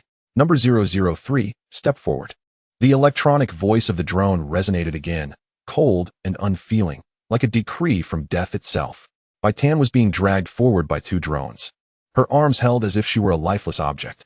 The off-white researcher uniform she wore frayed against the drones, resembling the fragments of her shattered dignity and resistance. The voice recorder on her headband had been torn away at some point, revealing a faint red mark behind her ear, a callus formed from years of gripping a pen, a unique symbol inscribed by time, chronicling her perseverance and dedication. When the scanning probe drew near, she suddenly turned her head sharply, biting down hard on her lower lip, blood pooling quickly between her teeth like an unchewed red berry, vibrant and glaring. It was her silent protest against this unjust fate, a reflection of her indomitable spirit. "Don't bite," Lin Lan suddenly spoke, her voice hoarse as if ground down by sandpaper, laced with an ineffable fatigue and sorrow. In the stark, pale glow of the scanning light, she could clearly see the skin behind Bai Tan's ear trembling, a response born of extreme fear. Last year, while deciphering ancient Egyptian hieroglyphs at the Language Institute, she too had trembled in such a manner, enveloped by an unknown dread, yet now they had both learned to be strong. Bai Tan's shoulders paused momentarily, as if sensing Lin Lan's concern and encouragement. At the instant of the laser branding, she did not close her eyes. Instead, she fixed her gaze resolutely on the darkness at the end of the passage, her expression filled with determination and rage, as though she aimed to etch that void into her pupils, to remember this moment of humiliation and their unyielding struggle. The number 004 glowed on her pale skin, like an unsightly patch, mercilessly affixed to her once vibrant body, yet it also bore the mark of their resilience. Suddenly, Luo Qing's mechanical limb erupted in a shower of sparks, dazzling against the darkness. The drones were preparing to bind his left arm with restraining straps when the alloy joint sprang open, its sharp edge slicing a fissure across the drone's optical lens, emitting a piercing sound. "Damn it!" Luo Qing spat out a mouthful of bloody saliva, his real hand gripping the wrench he had hidden during repairs, which felt like a weapon against evil in his grasp. "Do you Tinkins know how much my mechanical arm is worth in star coins?" His voice brimmed with anger and disdain, as if declaring war against these cold machines and the unjust fate they represented. The laser beam immediately struck his back, the searing energy penetrating his body in an instant. Luo Qing arched his back in pain, beads of sweat forming on his forehead, yet he still grinned, that smile tinged with madness and stubbornness, as if to declare to everyone that he would never submit to this cruel destiny. The fingertips of his mechanical limb discreetly formed a gesture behind him, a sign only they could comprehend, symbolizing their defiance and deconstruction of this harsh fate. Lin Lan's gaze swept over the interface at his wrist. Where the skin had turned pale from being soaked in sweat, the adhesive marks of the electrodes resembling a faded scar. A testament to his long companionship with machinery and their shared struggle. Children's group, separation and transport. A dark door suddenly slid open at the side of the passage, creaking ominously, as if the gates to hell were slowly opening, instilling fear. Inside were neatly arranged metal boxes, resembling cold coffins, each lined with a silver reflective membrane that flickered eerily under the dim light, as if awaiting to devour these innocent lives. A little girl in a red dress suddenly screamed, her voice sharp and tragic, like a wounded animal, evoking deep sympathy. She clung desperately to the arm of the boy beside her, as if he were her only anchor in this frigid world. The bow at the end of her braid came undone in her struggle, fluttering like a wounded butterfly towards the sky, only to be mercilessly pinned against the scanning light, looking particularly desolate and glaring under the pale illumination. Let her go? Su Jianwei suddenly broke free from the drone's grasp, the hem of her lab coat brushing against the edge of the metal box, producing a rustling sound. She revealed the nanoneedles hidden within, which she had stealthily seized from the first aid kit amidst the chaos, their tips glistening with a transparent solution, reflecting a faint glimmer of hope under the light. When the drone's laser beam aimed at her throat, she unhesitatingly plunged the syringe into her forearm, the solution rapidly coursing through her veins, bringing a stinging warmth. Her eyes were filled with resolve and determination, as if she were defending the safety of these children with her own life, upholding their unyielding dignity. Number 005, Emotional Anomaly. The drone's electronic voice suddenly sharpened, like an enraged beast roaring, mandatory sedation. It was a suppression of their rebellion. Han Zheng was being dragged towards the dark door by two drones. The hood of his sweatshirt slipping down to reveal a faint blue birthmark at the back of his neck, resembling a miniature star map, barely visible under the light. This unique mark was a symbol of his indomitable spirit. His fingertips swiftly traced over the alloy wall behind him. Droplets of blood from beneath his nails drawing crooked symbols on the metal. Ancient Maya numerals he had secretly learned, translating to 327, the number of people on the entire ship. This number seemed to serve as a silent protest against this cruel reality, as well as a quiet guardian watch over all his companions. Lin Lan's attention was suddenly captured by the glint from the box's wall. At the instant Su Jianwei was pushed into the metal box. She opened her palm towards Lin Lan, revealing 3 nanoneedles, their tips glimmering under the scanning light like 3 hopeful stars, illuminating the dark passage. As the box door closed, Lin Lan noticed Su Jianwei's lips moving, forming the words "find an opportunity," a mirror image of her sister's farewell 3 years prior at the Lunar Biological Research Institute. In that moment, a surge of profound purpose enveloped Lin Lan. She understood she must seize the chance to lead everyone out of this hellish place, reclaiming their freedom and dignity. Number 001, entering the transport capsule. As Lin Lan was pushed into the circular chamber, her boot suddenly hit something hard.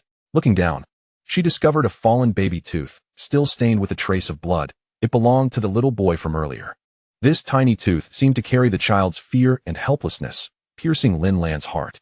The moment the scanning light illuminated the chamber, she quickly kicked the tooth into the shadows of the chamber's corner, where the gap was wide enough to conceal this piece of bone from earth. As if hiding a longing for home and a yearning for freedom, it represented their unwavering belief and persistence. When the laser branding exploded on her forehead, she did not flinch. The searing pain surged through her temple, racing towards her eyes, like a small fire serpent slithering beneath her skin, bringing with it a wave of excruciating agony. Yet, she gritted her teeth, suppressing any sound of complaint. As the glowing edges of number 001 appeared, she saw her shadow elongated, merging with countless others on the chamber wall, resembling a line of grasshoppers strung together, awaiting an unknown fate in this cold transport capsule. Nevertheless, their hearts brimmed with resilience and defiance. They knew that as long as a glimmer of hope remained, they would never surrender. The door of the transport capsule began to close slowly, and in the last remnants of light, Lin Lan saw Han Zheng being pushed into the adjacent chamber. He raised his wrist towards her. As the sleeve fell back, it revealed a burn mark, the blister there glistening like an unburst star, emitting a faint yet steadfast light in the darkness. That light seemed to narrate their indomitable will and longing for freedom, illuminating the path ahead. In this desperate situation, they steadfastly held on to hope and belief, awaiting the moment to strike back. Chapter 9. Auctioning Humanity. The holographic projection emitted a blue light that flowed like molten lead, trickling down the seams of the capsule and pooling into a viscous and frigid puddle on the floor. This blue radiance, cold and oppressive, seemed intent on engulfing everything within the capsule. Lin Lan's nails dug deeply into her palm, the pain piercing her skin like needles. As droplets of blood emerged, they were whisked away by the air currents within the chamber, swaying gently in the blue light, resembling a suspended string of red agate, both enchanting and tragic. The 3D catalog within the projection slowly rotated, the silhouettes of humanity ruthlessly deconstructed into countless selectable options, as if they were merely a collection of components for sale.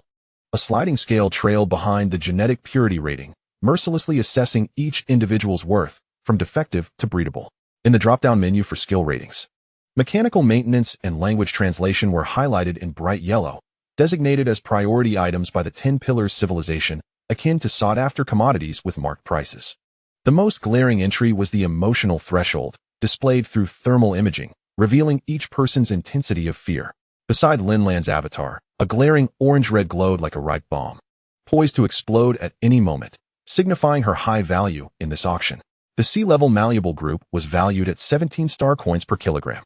The electronic voice of the 10 Pillars drones echoed coldly within the chamber, like the whisper of death. The resonance against the metal walls sent tingles through Lin Lan's jaw, reminding her of the unsettling feeling of loose baby teeth during her childhood, of fear and unease of the unknown. Now, the entire human race seemed akin to baby teeth held between the jaws of the 10 Pillars, poised to be unceremoniously extracted at any moment. Suddenly, Luo Qing's mechanical prosthetic emitted a harsh grinding noise, a manifestation of his anger and defiance. His gaze fixated on the annotation beside the mechanic entry, 1 alloy prosthetic limb, valued at 200 star coins, removable and recyclable. The wrench in his true hand sparked against the floor, glowing like a red-hot wire in the blue light, flickering with a resilient gleam. This motley crew was even putting a price on his arm. He spat blood-stained saliva in Lin Lan's direction, his mechanical fingers poking at the word removable as if attempting to shred this merciless label. Last year, at the lunar repair station, this arm had undergone 3 bearing replacements, with the parts alone valued at 500 star coins. His voice resonated with anger and resentment, as if declaring war against this unjust fate. Bai Tan's hair tips glimmered pale in the projection's light, mirroring her current mood, cold and despairing. She noticed the small red text beneath the linguist entry, cranial implant translator, supporting 137 universal languages, recommended for disassembly research. As her throat constricted, she tasted a faint metallic tang from biting her lip, the blood between her teeth reminiscent of an unmelting candy, bitter yet sweet. They sought not translation. She spoke suddenly, her voice light as a sigh yet imbued with strength and resolve, as if advocating for the dismantling of humanity's linguistic system to reassemble it like an old radio. The half-pencil clipped to her headband, found in the transport capsule, pressed into her palm, leaving a crimson mark from her late-night transcription of the Book of Songs.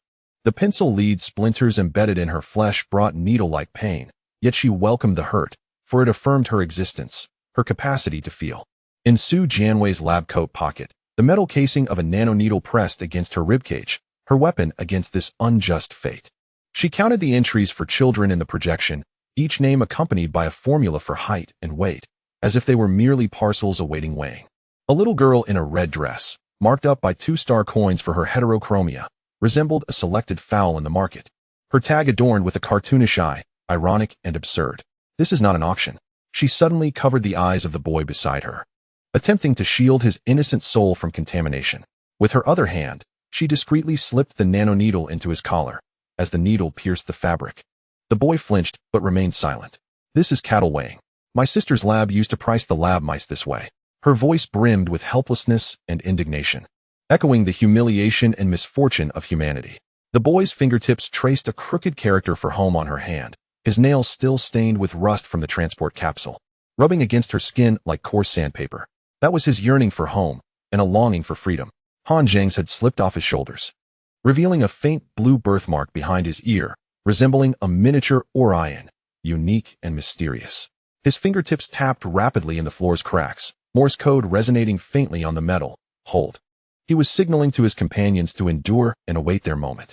At the holographic projection's edge, a code stream he had secretly integrated began to climb like vines, creating a minute breach in the buyer's bidding interface, his weapon against this unjust fate. Look at that insectoid buyer. He nudged Bai Tan with his elbow. Noticing the bidding record for a certain multi-legged creature refreshing, green claw marks accumulating, its star coin symbol marked by 7 claw prints. Consistent with the gravitational wave frequency discovered in the sand. Lin Lan's gaze suddenly fixated on the additional services section of the projection. There, it listed memory extraction, emotional severance, and gene editing, each option accompanied by simplistic diagrams, a side view of a brain filled with electrodes, a cross-section of a heart replaced with crystal, like a crude dissection manual, ruthlessly displaying humanity's pathetic and manipulable state. As her eyes swept over the qualifications for commander, the valuation surged unexpectedly.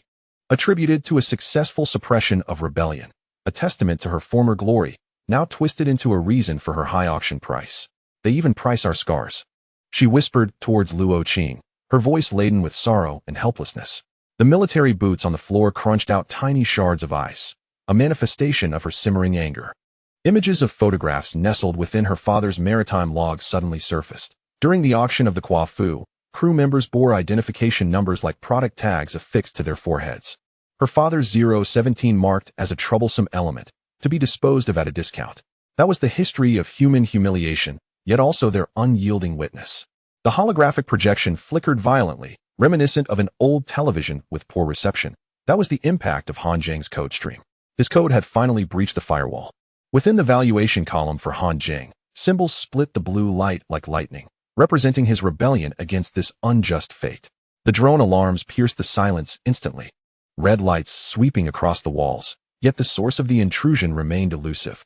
Han Zheng concealed the code within his brainwaves, like a buried explosive seed, poised for detonation. Number 005, disrupting the auction program. The electronic voice of the 10 pillars sharpened abruptly, shrieking with electrical intensity. This was their warning and threat. With added penalties, forced severance of neural networks. Han Zheng suddenly laughed, a data cable caught between his teeth, his only connection to the outside world. He gazed at the colossal symbol within the projection, recalling his grandfather's words. No matter how vast the universe, it cannot contain humanity's stubborn spirit. His voice resonated with defiance and pride, as if proclaiming to this unjust fate, humanity shall never yield.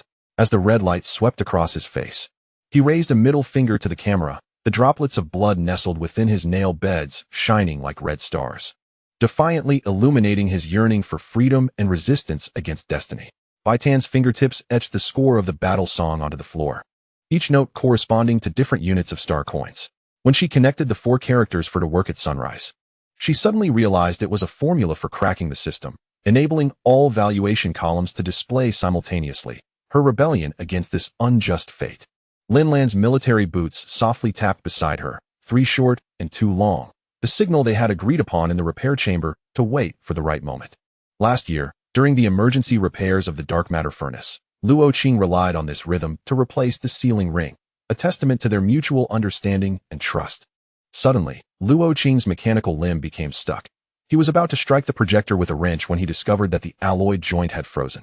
The dark matter net of the 10 pillars began to seep in once more, a manifestation of their oppression and assault against their resistance. The wrench held tightly in his hand etched the character for disassemble into the floor, droplets of blood seeping from its strokes suddenly congealed. Resembling tiny rubies, symbols of his defiance and indomitable spirit.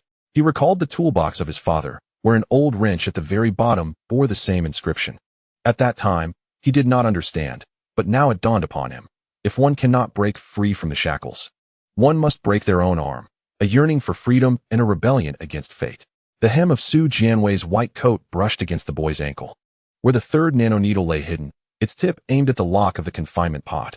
When the drone's red light swept over them again, she suddenly coughed and bent down, allowing the skirt to cover the boy's hand, which grasped a milk tooth brought from the transport pod, its roots still dusted with earth from the planet. The scent of earth mingled with the antiseptic, enveloping her nostrils, reminiscent of the medical babe back at the lunar base. It was her longing for home and her desire for freedom, as well as her weapon against this unjust fate.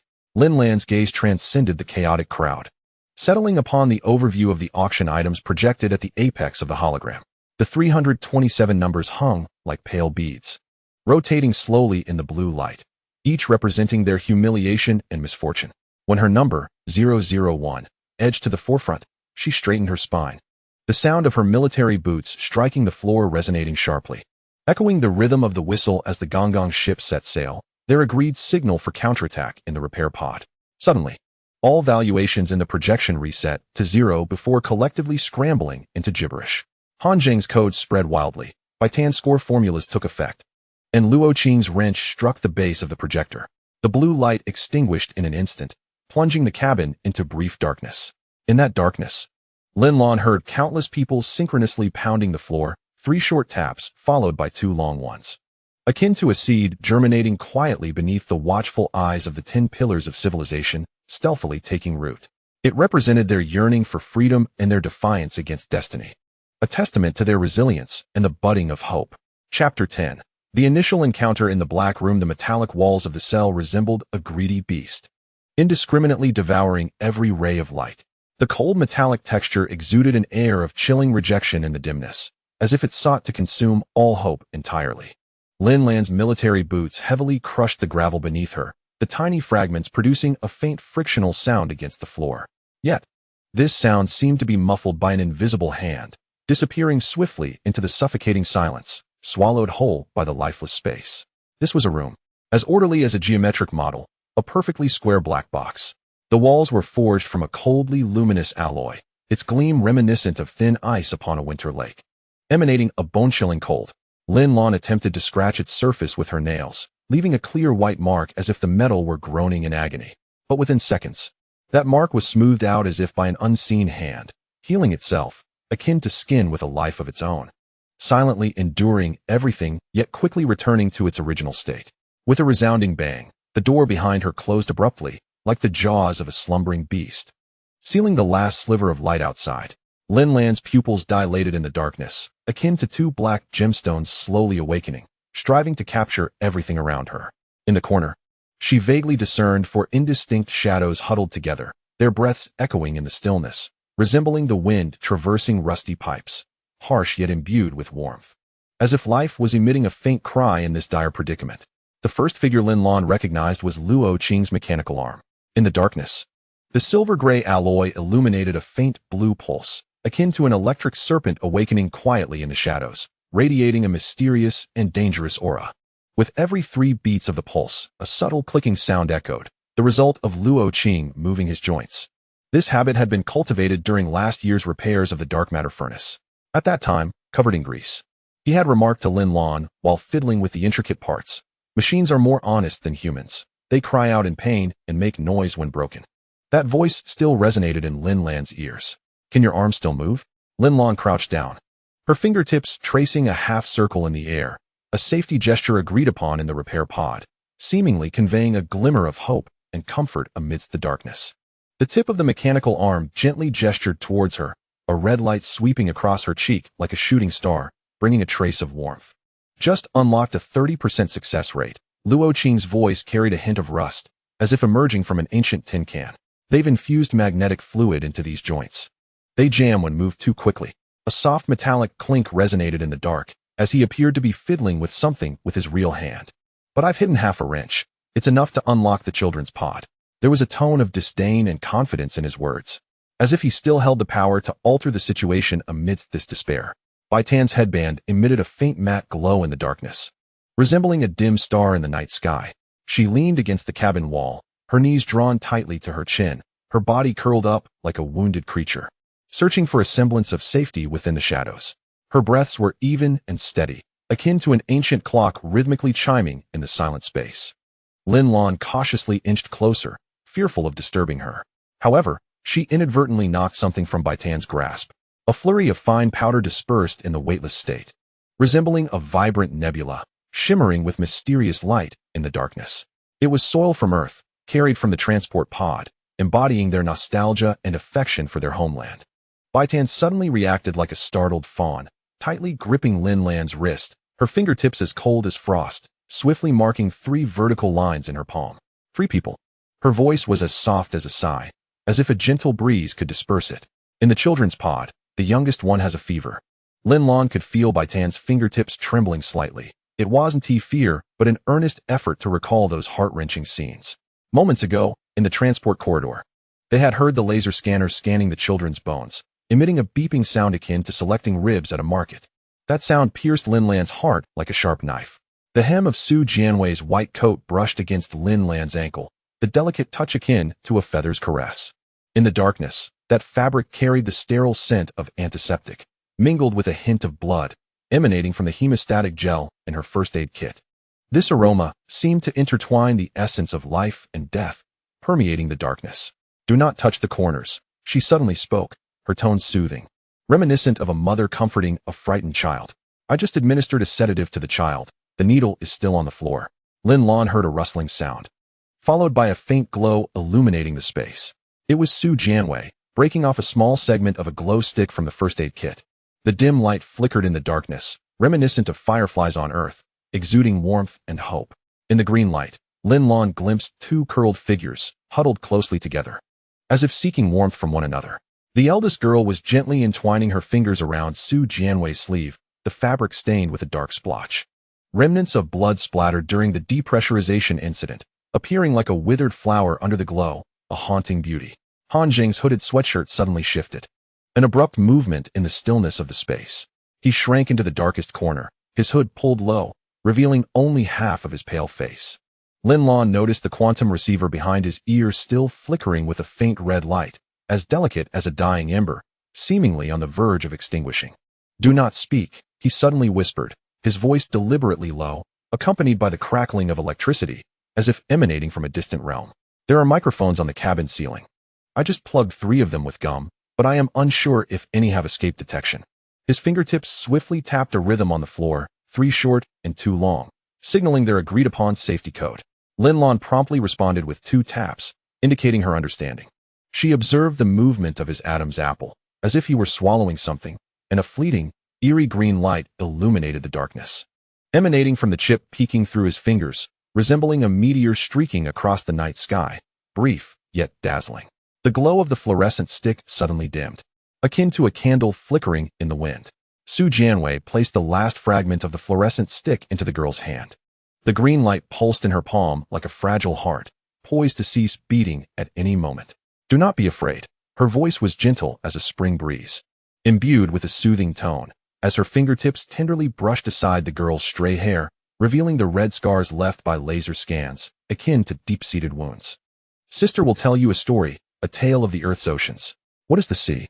the youngest boy suddenly inquired, his voice raspy as if worn by sandpaper, laced with confusion and fear. Luo Qing's mechanical arm emitted a series of cheerful beeps, the sound echoing through the darkness like jubilant waves. "The sea is blue." His voice softened, reminiscent of fond memories, capable of rising to the knees, buoying boats, as salty as the pickled cucumbers secretly hoarded by Han Zheng. The fingertips of the mechanical arm traced wave-like patterns in the air, as if sketching a beautiful seascape. "Last year at the lunar base, I showed you the hologram of the sea. Do you remember?" The boy remained silent, yet the sound of fabric rubbing suggested a nod. That subtle noise felt like a response to Luo Qing, a yearning for hope.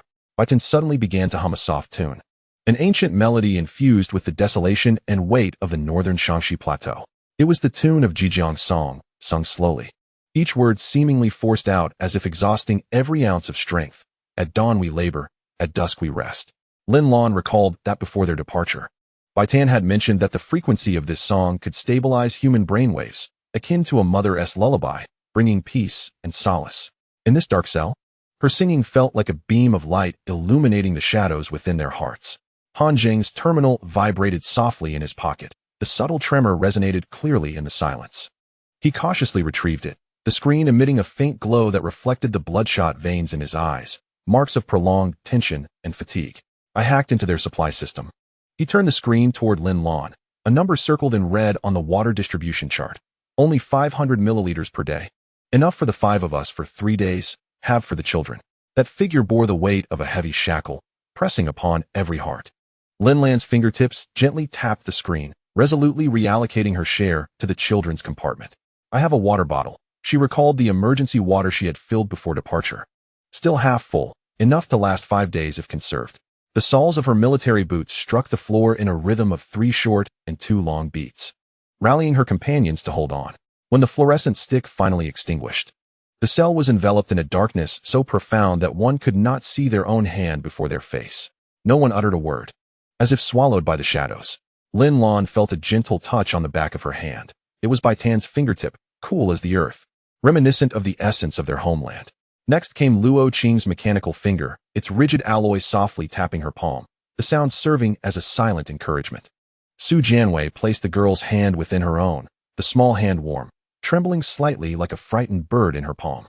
Suddenly, Han Zheng's terminal emitted a barely audible beep, a sequence of encrypted Morse code. Relying on years of tacit understanding, Lin Lan swiftly deciphered its meaning. 3 o'clock tomorrow night. Wrench, nanoneedle, chip, ancient tune, action. She did not respond, but quietly tightened her grip on the small hand, as if clutching all their hopes. In the darkness, the breaths of 5 individuals gradually synchronized, like a stranded vessel awaiting the next tide. The alloy walls absorbed everything silently, yet could not siphon away the remnants embedded within their fingers, hair, and wounds. The soil of earth, imbued with longing for home, the warm blood, coursing with the resilience of life, and the unwavering light, a beacon of hope shining defiantly in the dark. Chapter 11. The Shackles of Captain No. 001. The alloy walls of the suspended chamber glimmered with a mother-of-pearl cold light, reminiscent of the scales of mysterious creatures from the deep sea. Exuding a chilling and eerie aura, this breathing metal contracted every 7 seconds, as if alive, mercilessly drawing Lin Lan's body heat into its texture, condensing into fleeting white mist upon the walls, mirroring her uncertain fate at that moment. Fixed in midair, Lin Lan was bound by chains at her wrists and ankles, connected to 4 miniature anti-gravity devices. With each movement, the chains emitted a tremulous sound akin to piano strings, sending ripples through the absolute silence, echoing the turbulence within her heart. The quantum barcode on her forehead suddenly heated up, akin to a red-hot branding iron, unrelentingly searing her skin as well as her dignity. Lin Lan understood that the auction system of the 10 pillars was scanning her vital signs. Heart rate 72, blood pressure 110/70, adrenaline level 0. 8 mol. All data was converted into cold star coin figures, pulsating on the terminals of buyers across the universe, as if her fate was being openly priced. Number 001, human female. 29 standard Earth years. The electronic voice of the 10 pillars, wrapped in currents, resonated within the cabin, producing fragmented echoes akin to the whispers of death. Former captain of the Gonggong, genetic purity 91, combat command experience 37 times, added value.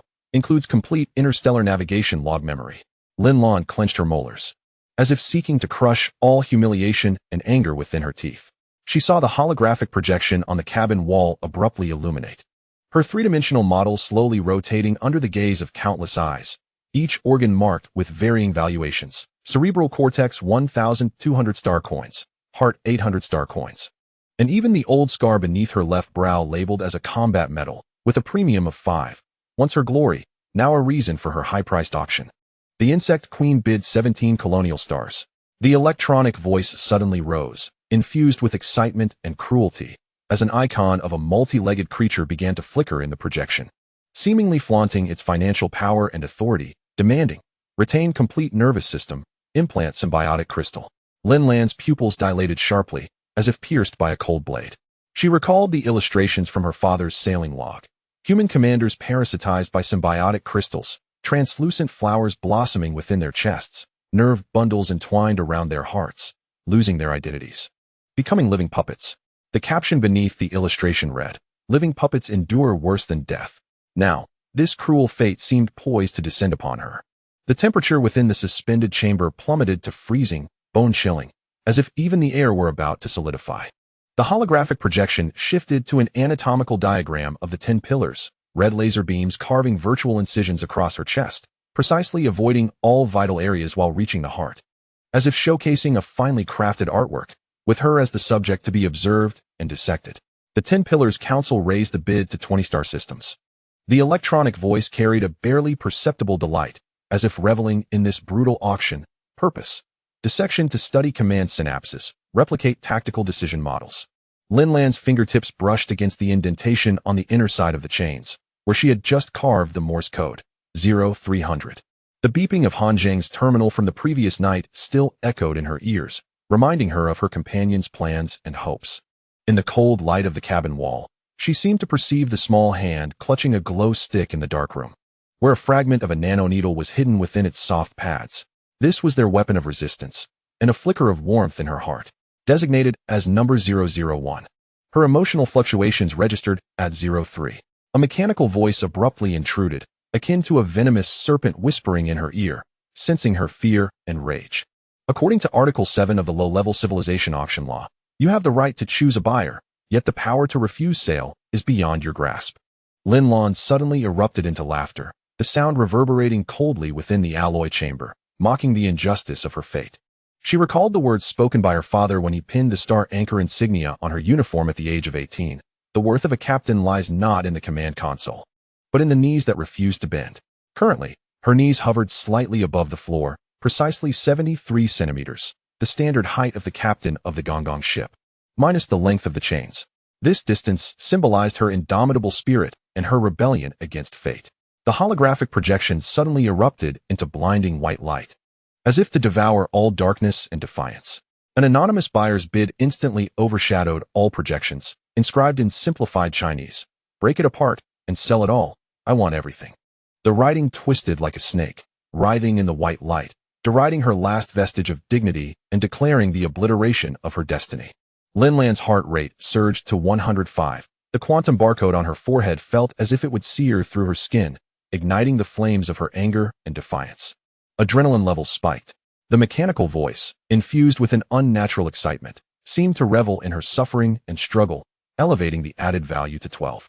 With the current total price equivalent to 3 Class M planets, Lin Lan's gaze drifted past the holographic projection, settling on the ventilation grate in the corner of the suspended cabin. The spacing of the bars was 0.5 centimeters, just enough to accommodate a nanoneedle. Last night, Su Jianwei had slipped the needle into her palm, saying, "This thing can dissolve any alloy, except for human bones." Now, that needle pressed against her ribcage, radiating heat like a tiny spark of vengeance, awaiting the moment to ignite. The holographic projection abruptly switched to an image of the dark room, the very place where her companions resided, and the inception of their rebellion. Luo Qing's mechanical arm was prying at the floor, sparks erupting in the darkness like flickering stars of hope. Bai Tan was etching the score of the Song of the Earth into the cabin wall with her nails. Droplets of blood trickling down her fingers, marks of her unwavering vow and struggle. Han Zheng's terminal screen glowed with an eerie green, code flowing like vines, his weapon of intellect and their beacon of hope. Su Jianwei was gently inserting the last nanoneedle into a boy's collar, her movements as delicate as releasing a butterfly, embodying her tender resistance and protection. Warning: unauthorized access to surveillance detected. The mechanical voice suddenly turned sharp, akin to the scream of death, and the image vanished in an instant.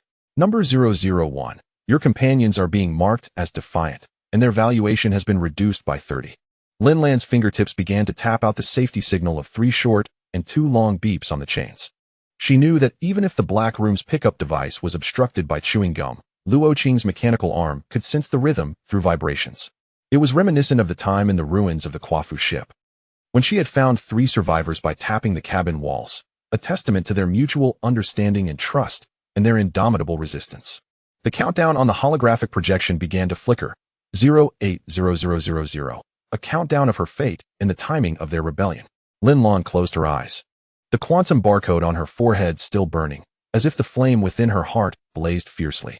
She counted her heartbeats, silently singing the melody of hometown in the darkness, each note corresponding to a different action plan. The wind matched the wrench's size, the blow corresponded to the angle of the nanoneedle. The passage aligned with the interference frequency of the chip, and the C represented the starting note of the ancient ballad. This was their code of rebellion, and the melody of their hope. As the countdown reached 075957, her fingertips marked the final spot on the inside of the chain, a depth precisely sufficient to conceal a strand of hair. This was their pact of resistance, and her unwavering vow. The alloy walls of the suspended cabin began to contract once more. This time, Lin Lan felt something seeping in through the texture, vibrations from the direction of the Black Room, 3 short and 2 long, like a seed sprouting, quietly taking root within the auction system of the 10 Pillars civilization, awaiting the moment to break through the soil. This was their unyielding struggle, and the budding of their hope. Chapter 12. The wrench signal of mechanical prosthetics inside the maintenance chamber, oil and grime congealed into a hard black shell on the floor, resembling the mottled scars left by time, chronicling countless arduous repairs. Luo Qing's mechanical prosthetic arm was stuck in the grill of the ventilation duct, the alloy joints clashing violently against steel bars, sparks igniting on the oily surface, forming small honeycomb-like holes, like stars flickering in the night sky, yet imbued with a brutal finality. This layer of lead-laden industrial oil was originally left behind by Luo Qing during last year's emergency repairs of the dark matter furnace, serving as a protective shield against parasitic corrosion. Now, it unexpectedly became a natural soundproof barrier, tightly locking the crisp sound of the wrench's impacts within half a meter, preventing the outside world from catching a glimpse. Clack! When the wrench struck the pipe joint for the third time, a muffled yet resolute response echoed from the adjacent space, like a glimmer of light in the darkness, granting Luo Qing boundless courage.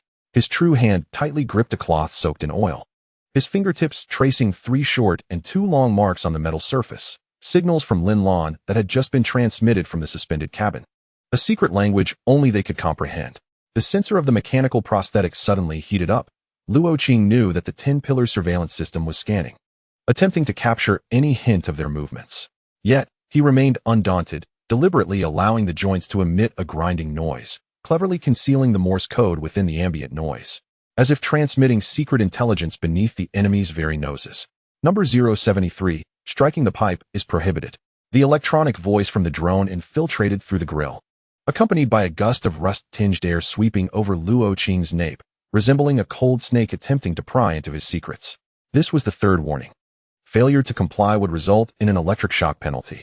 Luo Qing suddenly burst into laughter, his mirth filled with disdain and provocation. With a sudden burst of strength, his mechanical arm forcibly bent a steel bar of the grill, as if declaring to the 10-pillar civilization, they would not submit, nor would they cower. I've repaired spaceships for 15 years. Knocking and tapping is my duty. He wedged a half-wrench into the gap of the pipe, the oil on the metal surface drawing out slender strands, akin to the tight bond between them. Last year, at the lunar maintenance station, a rookie had hesitated to strike a component, resulting in a dark matter furnace explosion. Who should be punished for that? Pain suddenly shot through the joint of his mechanical prosthetic. Luo Qing recognized it as the 10 pillars remotely applying electric current, attempting to torment him by jabbing red-hot wire into his joint seams. Yet, he clenched his teeth, refusing to cease, instead accelerating the rhythm of his strikes. The wrench carved a crooked star map on the pipe, representing the trajectory of the Gonggong ship. But he intentionally mismarked 3 turning points. Each erroneous coordinate concealed the timing of their actions. 0300, the moment of their counterattack. An abnormal vibration frequency detected. The electronic voice turned sharply, echoing like the scream of death, as the red light outside the grill swept across Luo Qing's mechanical arm, seeking to expose his vulnerabilities. The prosthetic would be forcibly locked for 10 minutes. Suddenly, Luo Qing's true hand reached into the hidden pocket of his work pants, where he had concealed a magnet brought from Earth. As the joints of the mechanical prosthetic began to stiffen, he swiftly pressed the magnet against the interface. The searing pain from the electric current diminished instantly, as if countered by a mysterious force. This was a trick taught by his father, used to deceive malfunction detection when repairing tractor starters long ago. Now, it proved its worth once more, serving as a weapon in their rebellion. Su Jianwei's white coat swept through the maintenance chamber's inspection ladder, leaving behind a whiff of disinfectant, fresh yet pungent. She cradled the first aid kit as if it were a fragile piece of jade, moving with utmost caution to avoid any mishap. In the fleeting moment when the boot slipped on the oil shell, Luo Qing's steadfast hand reached out to support her, firm as a rock. "Be careful," he murmured, gently pinching her wrist with his fingertips in a coded rhythm. 3 short taps followed by 2 long ones, their secret signal. Just yesterday, old Zhang had fallen here, sustaining a gash on the back of his head that required 7 stitches. Su Jianwei responded by lightly tapping on the first aid kit, simultaneously biting open a tranquilizer. Her movements both practiced and swift. It was meant for the children, the youngest of whom was still feverish. Her sleeve brushed against the gap in the conduit, and a nanoneedle slipped silently inside, like an assassin in the dark of night. This device was more potent than the last, capable of dissolving a 3-centimeter thick alloy, a formula from her sister's laboratory originally intended for the decomposition of meteorite samples. The crimson light of the mechanical limb abruptly transformed into a focused laser, akin to the gaze of death itself. Luo Qing spun around, shielding the beam with his back, and the fabric of his work attire instantly emitted smoke, releasing a charred odor. "It's fine," he smiled at Su Jianwei, revealing a chipped incisor, a testament to his resilience. A souvenir from last year when a wrench had struck him while repairing a cargo ship.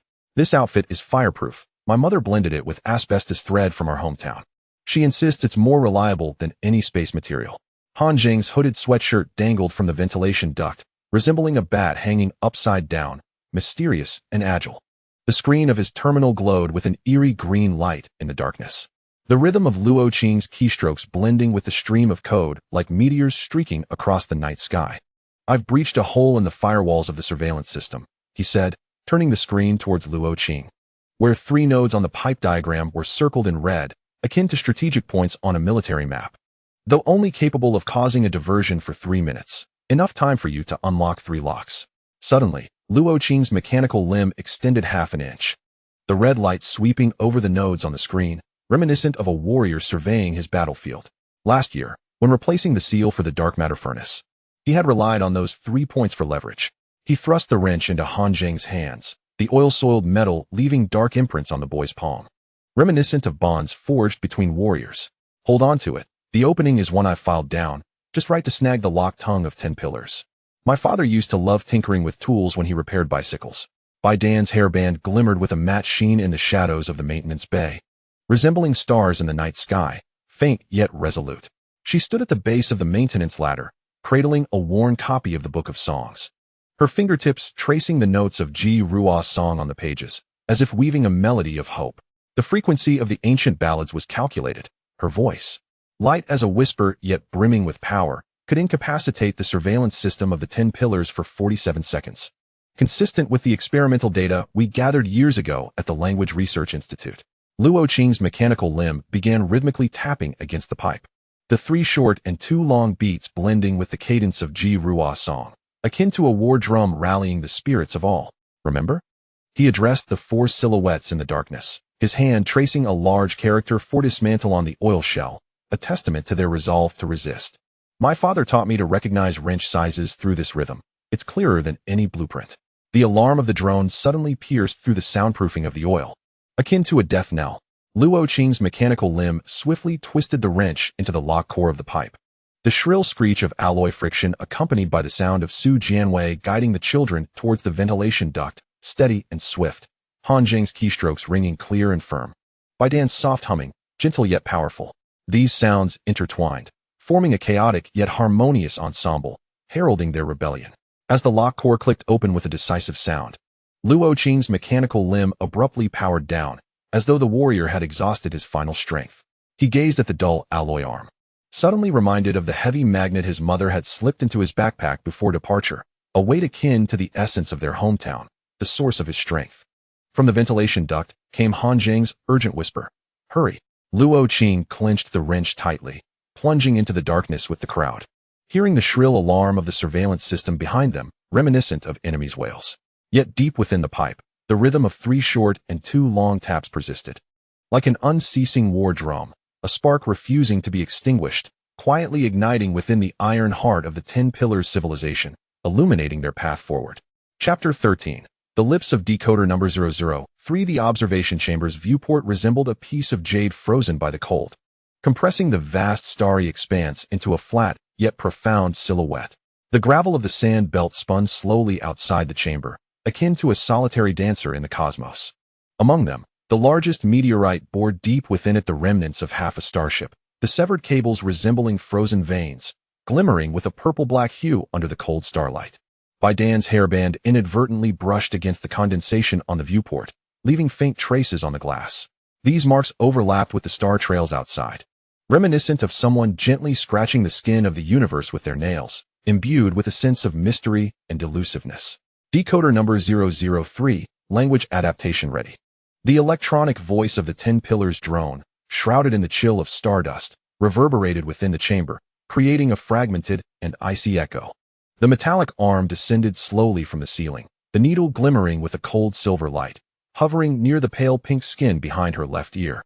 A callus formed by years of pressing a recording pen, bearing witness to her passion and dedication to language. Bai Tan's fingertips gently excavated shallow pits on the cover of the Book of Songs, as though seeking the secrets of ancient characters. The edges of the cassette case nestled between the pages had warmed to her body temperature. The numbers 1983 slightly smudged, reminiscent of her grandmother singing a tuneless hometown. The fading notes blooming on the paper, tinged with nostalgia and warmth. When the shadow of the metallic arm enveloped her face, she suddenly turned her head. Her gaze piercing through the viewport, where the scattered stones outside fortuitously formed the shape of the Big Dipper. Yet, one meteorite cruelly obstructed the handle of the dipper, resembling a severed finger, revealing an incomplete beauty. Relax. The drone's sensor pressed tightly against her throat, the cold metal pressing against her vocal cords, inducing a slight discomfort and tension. Once the universal language translator is implanted, you shall become the vessel of the cosmos lingua franca, bearing the hopes and future of human language. Bai Tan gently bit down on the tip of her tongue, the metallic taste of blood quietly spreading in her mouth. She recalled the warm scene from when she was 10, her grandmother teaching her to sing Ji Ruo song beneath the oil lamp in the earthen kiln. Her grandmother's wrinkles embedded with soot. Whenever they sang about drinking from a well, a tooth would always let air through, turning drink into a shadowy echo. Now, that airy tale note suddenly resonated in her ears, like a thin needle attempting to pierce through the cold and mechanical electronic voice of the 10 pillars. The metallic arm's injection needle suddenly pierced her skin, a sharp pain racing along the base of her ear towards her skull, as if a red-hot wire mercilessly drilled into her brain. Bai Tan's pupils abruptly constricted, the starry sky outside the viewport distorting in an instant. The handle of the Big Dipper suddenly reconnected, spiraling into a form reminiscent of the 10 pillars' starship's mysterious and powerful dark matter net. As the translator unfolded within her cranial cavity, she heard her vocal cords producing unfamiliar syllables, the tones mingling with a mechanical hum, as if an alien language was narrating an unknown tale. Testing translation. Hello. The drone's red light coldly swept over her eyes, meticulously recording the subtle shifts of her pupils. Bai Tan's lips moved slightly, but the sound that emerged was the low-frequency tremor of the 10 pillars language. She watched as the pages of the Book of Songs began to turn on their own, halting at the page of Kai Wei. The characters Mi Shi Mi Jia glowing eerily in the red light, forcibly transformed by the translator into symbols of the egrets, as if the text had been pecked to shreds, losing its original charm and meaning. The Chinese language module is locked. The electronic voice expressed mechanical delight, as though announcing its dominion and victory over human language. Now attempt the ancient language of the 10 pillars. Submit. Bai Tan's nails dug deeply into her palm, the pain sharpening her awareness and resolve. A drop of blood fell onto the last character of Wei, its spreading shape resembling a broken sword, symbolizing defiance and resistance. She deliberately mispronounced the syllables, substituting the trills of her tongue's tip with the guttural sounds of her throat, the tone reminiscent of her grandmother chastising a chicken thief, infused with the unique tenacity and stubbornness of the Lust Plateau. The drone's red light flickered erratically, a grammatical error, an electric shock for correction. The current coursed through the translator like a serpent, delivering a jolt of intense pain. In that fleeting moment, Bai Tan witnessed the cluster of rubble outside the porthole explode, not from a meteorite's impact, but from munitions within a fragment ignited quietly by starlight. The orange-red flames erupted silently in the vacuum, akin to the paper money her grandmother burned at her grave, dancing gently in the stardust, carrying a bittersweet melancholy. Seizing the moment, she pressed her bitten tongue firmly against the microphone. The instant the blood droplets clogged the sound pickup, the drone's cold electronic voice abruptly ceased, seemingly stunned by her courage and intellect. Identification number 003, resisting orders. The metallic arm suddenly constricted around her neck, inducing a feeling of suffocation while displaying the real-time bids from buyers. The holographic projection on the cabin wall illuminated suddenly, countless alien symbols scrolling frantically, each corresponding to different bids, resembling a silent auction. Bai Tan's gaze swept over the highest-ranking Zerg icon, annotated below as disassembling the translator to study the human linguistic core. She suddenly laughed, blood frothing at her lips, coalescing into tiny beads on her chin, like the sour juju paste her grandmother made. Sharp enough to sting, yet refreshing enough to awaken. The ventilation grate emitted a series of short and long beeps, their secret signal. Bai Tan's eyes darted quickly, catching a glimpse of Han Zheng's hoodie corner flashing past the grate. The boy's fingertips tapped out the rhythm of the Jiang Lang song on the metal mesh, each beat landing precisely in the gaps of the translator's electric current, as if conveying some vital information. Suddenly, she recalled Han Zheng's words before their departure when he encrypted her tape with code. Teacher Bai Tan, passwords can be concealed within the gaps of sound waves. Now, this password was becoming their weapon of resistance. Retesting, I surrender. The drone's metallic arm intensified the current, attempting to force her compliance. Bai Tan's body convulsed violently. yet her eyes remained resolutely fixed on the direction of the grate. Her eyelashes cast a fan-shaped shadow in the red light, each blink corresponding to a Morse character.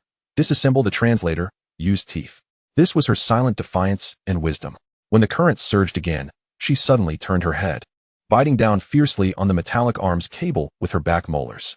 The spark that erupted between her teeth burned a small hole in the Book of Songs, reminiscent of a star's silhouette, symbolizing hope and light. Outside the porthole, the cluster of rubble abruptly altered its trajectory, the largest meteorite grazing the observation capsule. The cable from the wreckage swept past the window, etching 3 vertical scratches into the glass, like markings of fate. In that instant, Bai Tan's pupils captured a familiar rhythm, the signal from Luo Qing striking the hull with a mechanical arm, 3 short and 2 long tones, interspersed with the low-frequency tremor of the dark matter furnace, embodying their tacit understanding and trust.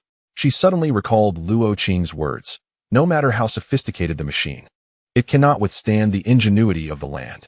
Now, this ingenuity was becoming their formidable weapon against the 10 Pillars civilization. The drone's alarm abruptly shattered the silence within the cabin, akin to the roar of death. Seizing the opportunity, Bai Tan spat the blood from her tongue forcefully towards the translator's interface, causing the current's screech to modulate, as if vanquished by her bravery and intellect. She saw the bidding symbols in the holographic projection begin to glitch, the Zerg icon distorting into the character Sun from the Book of Songs. Resembling a monster devoured by language, stripped of its former majesty and power. As the metallic arm lunged again, she gripped the spine of the Book of Songs tightly. Clutching the tape case in her palm where her grandmother's off-key hometown was preserved, along with humanity's last linguistic codes and their indomitable struggle and hope. Chapter 14. Identification number 004. Physician's needle. The alloy walls of the experimental chamber glimmered with a cold white light, resembling a repeatedly sterilized, lifeless skeleton, emanating an icy and acrid scent. Su Jianwei's wrists were firmly secured within the metallic rings flanking the surgical table, the binding straps deeply embedded into her skin, leaving 4 conspicuous red marks on her pale wrists, akin to blood-colored shackles. The overhead shadowless lamp emitted a piercing buzz, 6 beams of light striking her face with precision, rendering her pupils as clear as 2 pools of water, the faint brown patterns of her irises discernible, an emotional capture precision demanded by the 10 Pillars drones. As if to dissect her very soul. Identification number 004, biological stress test preparation. The electronic voice seeped from the speakers above, carrying the pungent odor of formaldehyde, akin to a harbinger of death. A mechanical arm slowly descended from the ceiling, the syringe at its end 3 times thicker than the nanoneedles she typically used. The needle tip suspended 3 centimeters above her left eye, the transparent solution inside the tube gently swaying, resembling melted moonlight, yet concealing lethal danger. Su Jianwei's fingertips dug into the edge of the surgical table, as if to channel all her fear and anger into the cold surface.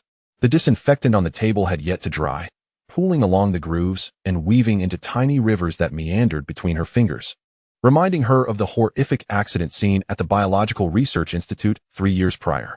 At that time, her sister had struggled in such liquid. The hem of her lab coat stained purple-black, akin to a wilting iris, beautiful yet tragic. First dose, emotional amplifier. The needle tip of the mechanical arm suddenly descended half a centimeter, the icy airflow brushing against her eyelids, bringing a bone-chilling cold. Su Jianwei's eyelashes trembled violently, yet she stubbornly refused to close her eyes, as if determined to confront this merciless torment with unwavering gaze.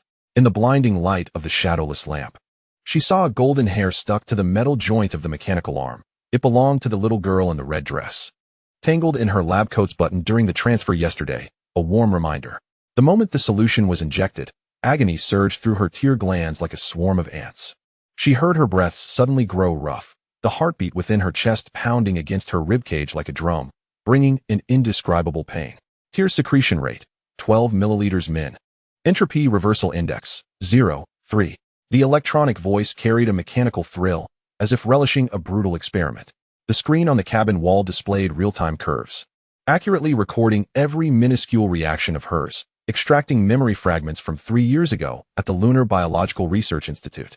Su Jianwei's pupils abruptly constricted, as if struck by lightning. The images on the screen began to unfold slowly. Her sister locked within the experimental chamber, the protective suit's sleeves corroded with holes. Silver parasitic mycelium crawling over her exposed arms like cold snakes. Jianwei, don't open the door. Her sister's voice erupted from the speaker, mingled with the mechanical arm's hum. Infused with endless fear and despair, they fear tears. Use your tears. Injecting second dose, emotional detachment agent. The electronic voice abruptly cut off the image. The needle tip once again aimed at her eye, as if to strip away all her emotions entirely. Su Jianwei sharply turned her head, the medication grazing her cheekbone as it flew past, colliding against the cabin wall and producing a fine white mist, reminiscent of the hope within her heart that was on the verge of dissipating. Her nails dug deeply into her palm, droplets of blood dripping onto the surgical table. Merging with the disinfectant into a pale pink mist, this was the nanoneedle she had concealed between her fingers, quietly grasped when the mechanical arm adjusted its angle.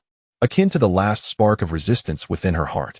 Resistance to orders, electric shock for correction. A surge of current suddenly coursed through the metal ring, the excruciating pain racing up her arm towards her heart, as if to tear her very soul apart. Su Jianwei's body convulsed violently, yet her gaze remained fixed on the ventilation grate. There, within the cracks, the corner of Han Zheng's hoodie was gently swaying.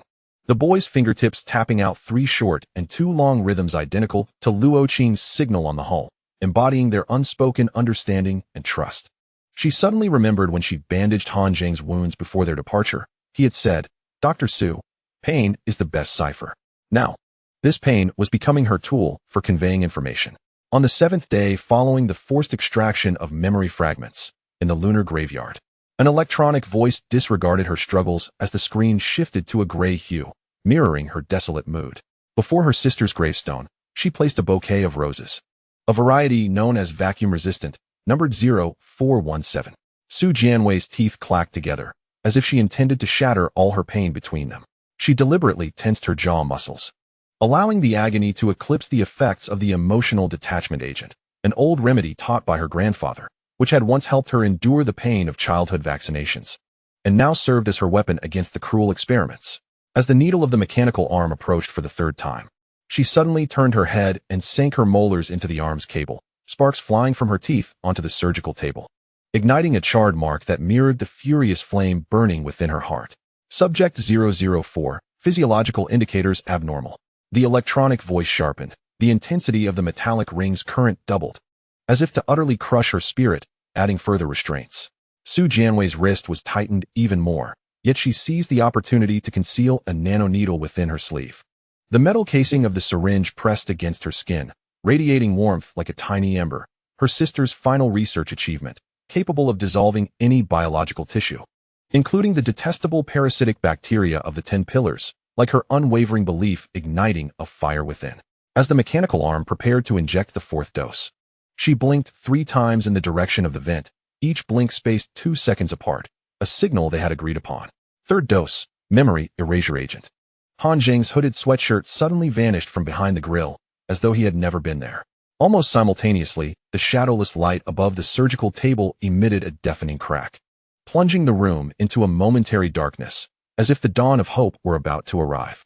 Seizing the opportunity, Su Jianwei plunged the nanoneedle forcefully into the interface of the mechanical arm, the agent rapidly spreading along the cable, bubbles forming on the metal surface, as if the hypocritical shell of the 10 pillars civilization was gradually peeling away. Equipment malfunction, emergency shutdown.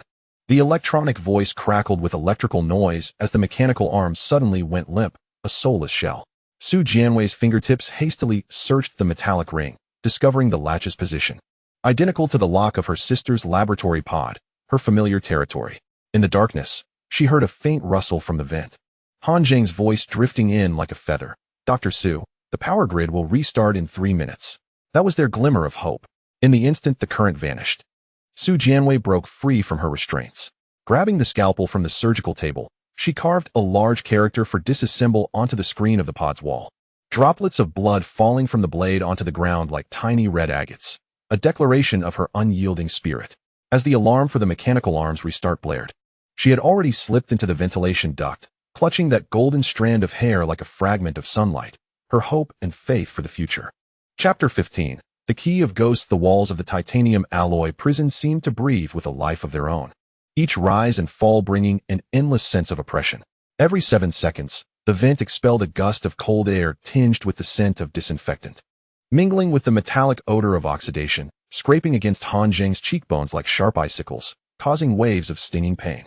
The droplets from the condensation pipe in the corner dripped rhythmically, striking the rusted water basin, the sound amplified in the empty room, pounding against his temples like a heavy hammer, heightening his anxiety and unease. A ghostly blue light seeped from the seams of the wall, flickering like the mysterious breathing lights of deep-sea creatures, emitting an eerie and frigid aura. Han Zheng fixated on that light, watching it spread slowly across the titanium plate before retracting swiftly, as if narrating an unknown fear. Suddenly, the quantum shackles on his wrist tightened violently, the nerve contact points within the metal stabbing into his flesh like sharp needles. He inhaled sharply, feeling countless red-hot copper wires racing through his veins toward his heart, each pulse delivering a tearing pain that nearly drove him to madness. 73rd attempt. The electronic voice of the 10 pillars emerged coldly from the microholes in the ceiling, its ancient tones devoid of warmth. The voice grated like a bronze bell sanded down, each word carrying an uncomfortable burr. Han Zheng, C-class human, number 005. Your neural reflex arc is 0. 3 seconds faster than the database records. Han Zheng kept his eyes shut, his eyelashes trembling not from fear, but from the tension of calculating the encryption algorithm of the shackles. The data streams dancing across his retina intertwined with pain signals, his left temple throbbing as if a trapped moth beat against his skull in a frenzy. 3 days earlier, he had successfully hacked into the central database of the 10 pillars, a rush of exhilaration flooding over him as the flowing codes resembled a vast galaxy. With him as the sole navigator, effortlessly shattering firewalls like fragile ice. Are you intruding into my thoughts? He suddenly spoke, his voice gritty as if scraped raw, laced with boundless fury and defiance. No sooner had he spoken than the shackles tightened mercilessly again, a wave of agony bursting from his wrist, surging along his arm to the back of his head. He let out a muffled groan as his forehead collided heavily with the metallic tabletop, droplets of blood rolling down his nose, blooming into small red circles on the smooth alloy surface. That crimson stain glowed vividly under the stark light, reminiscent of a spark in the snow, symbolizing his unyielding resistance. Quantum entanglement allows us to share pain. The electronic voice now carried a hint of electrical static, as if the signal had been disrupted, a punishment for your illegal access to experimental area 127. Han Zheng chuckled, the laughter pulling at the wounds on his lips, the metallic taste of blood spreading across his tongue. He recalled that number 127. It was Lin Lan's quantum signature. Last year, in the repair station on the far side of the moon, she had laughed, saying that this string of numbers resembled a glowing star illuminating their path forward.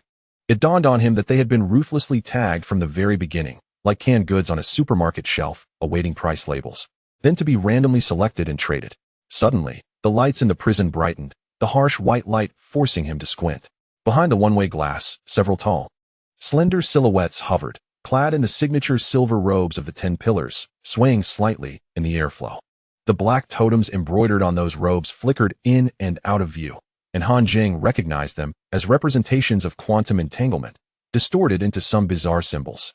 They were observing him, akin to an insect trapped beneath a glass dome, their gazes betraying unabashed curiosity and disdain. Demonstrate your abilities, and we can alleviate your suffering. The electronic voice softened, like poison wrapped in sugar, laced with a false warmth, as though genuinely concerned for him. Han Zheng slowly lifted his head, his gaze piercing through the glass to the indistinct outlines beyond. His fingers tapped lightly on the tabletop, an apparently chaotic rhythm concealing Morse code. 3 short, 2 long. 3 short, an urgent communication method agreed upon with Lin Lan, conveying the message, I am still alive. The shackles tightened once more. This time, the pain engulfed him in darkness, a sharp buzzing filling his ears, yet he gritted his teeth, uttering not a sound. Your hacking record is quite impressive. The electronic voice bore an air of approval, as if appraising a work of art. From the navigation logs of the Gonggong to our auction system, you are like a ghost, omnipresent. Han Zheng's nails dug deeply into his palms, carving crescent-shaped blood marks, a testament to his anger and defiance. The scene from the auction house flooded his mind. Lin Lan suspended alone in the display pod, her white experimental suit stained with blood. The white orchid translator emitting an ear-piercing alarm, blue data streams swirling on her transparent visor, Luo Qing's mechanical arm forcibly cut off, the metal joints emitting desperate creaks. Those images pierced his heart like shards of broken glass, solidifying his resolve to resist. We can offer you better treatment. The electronic voice continued to tempt, laced with an almost imperceptible urgency, becoming our living firewall. You would gain access to the entire galactic database, reveling in endless glory and wealth. Han Zheng suddenly burst into laughter, his mirth echoing in the desolate confines of the cell, imbued with a near-manic resolve. He abruptly raised his hand, disregarding the excruciating pain of the shackles, pressing his fingertips into the blood-stained circle on the table. The blood seeped into the metallic surface, tracing the intricate patterns, and those subtle scratches glimmered with a red light, as if an ancient incantation was being mysteriously awakened. "My price?" he murmured, his voice tinged with disdain. Yet his gaze sparkled with an astonishing intensity. No sooner had he spoken than the entire cell was engulfed in darkness. Emergency lights flickered on 3 seconds later, casting a faint red glow that elongated Han Zheng's shadow against the cold wall, resembling an indomitable warrior. He noticed the quantum shackles on his wrists flickering, emitting unstable pulses. 3 of the neural contacts within now extinguished. He understood that he had succeeded, even if only for 0.1 seconds. He had left a backdoor in the 10-pillar system, a portal recognizable only to him and Lin Lan, the hope of their rebellion. The silhouettes behind the glass began to stir. Someone stumbled back, colliding with the instruments behind, causing a clattering noise. Han Zheng could envision the astonishment on their faces, a Class C human, labeled as an inferior technician in the database, daring to pull tricks right under the noses of the 10 pillars, a significant affront to their authority. Excellent. The electronic voice finally resonated with anger, the static of electricity becoming piercingly shrill. It seemed that conventional punishment was ineffective against him, and they would resort to harsher measures. The shackles emitted a shrill scream, an unbearable agony radiating from his wrists, as if something were gnawing at his bones. Han Zheng bit down hard on his lip, tasting blood but suppressing any sound. His vision began to blur, yet the data on his retina grew increasingly vivid, a symbol incessantly flickering, as if beckoning him, responding to his defiance. He knew this was merely the beginning. As the ghost key, he must remain vigilant, even at the cost of excruciating pain. For he was Han Zheng, the one who could find light in darkness, the one who had promised Lin Lan he would bring her home. His heart brimmed with indomitable spirit and unwavering resolve, as if an unseen force was sustaining him. When the pain finally subsided, Han Zheng slumped onto the table, gasping for breath. He lifted his head, gazing at the silhouettes behind the glass, a faint smile curling at the corners of his mouth. That smile bore fatigue, yet more so, it radiated resilience and determination, as if declaring to his adversaries, "You cannot defeat me, for I possess an unyielding will and boundless faith. The game has only just begun."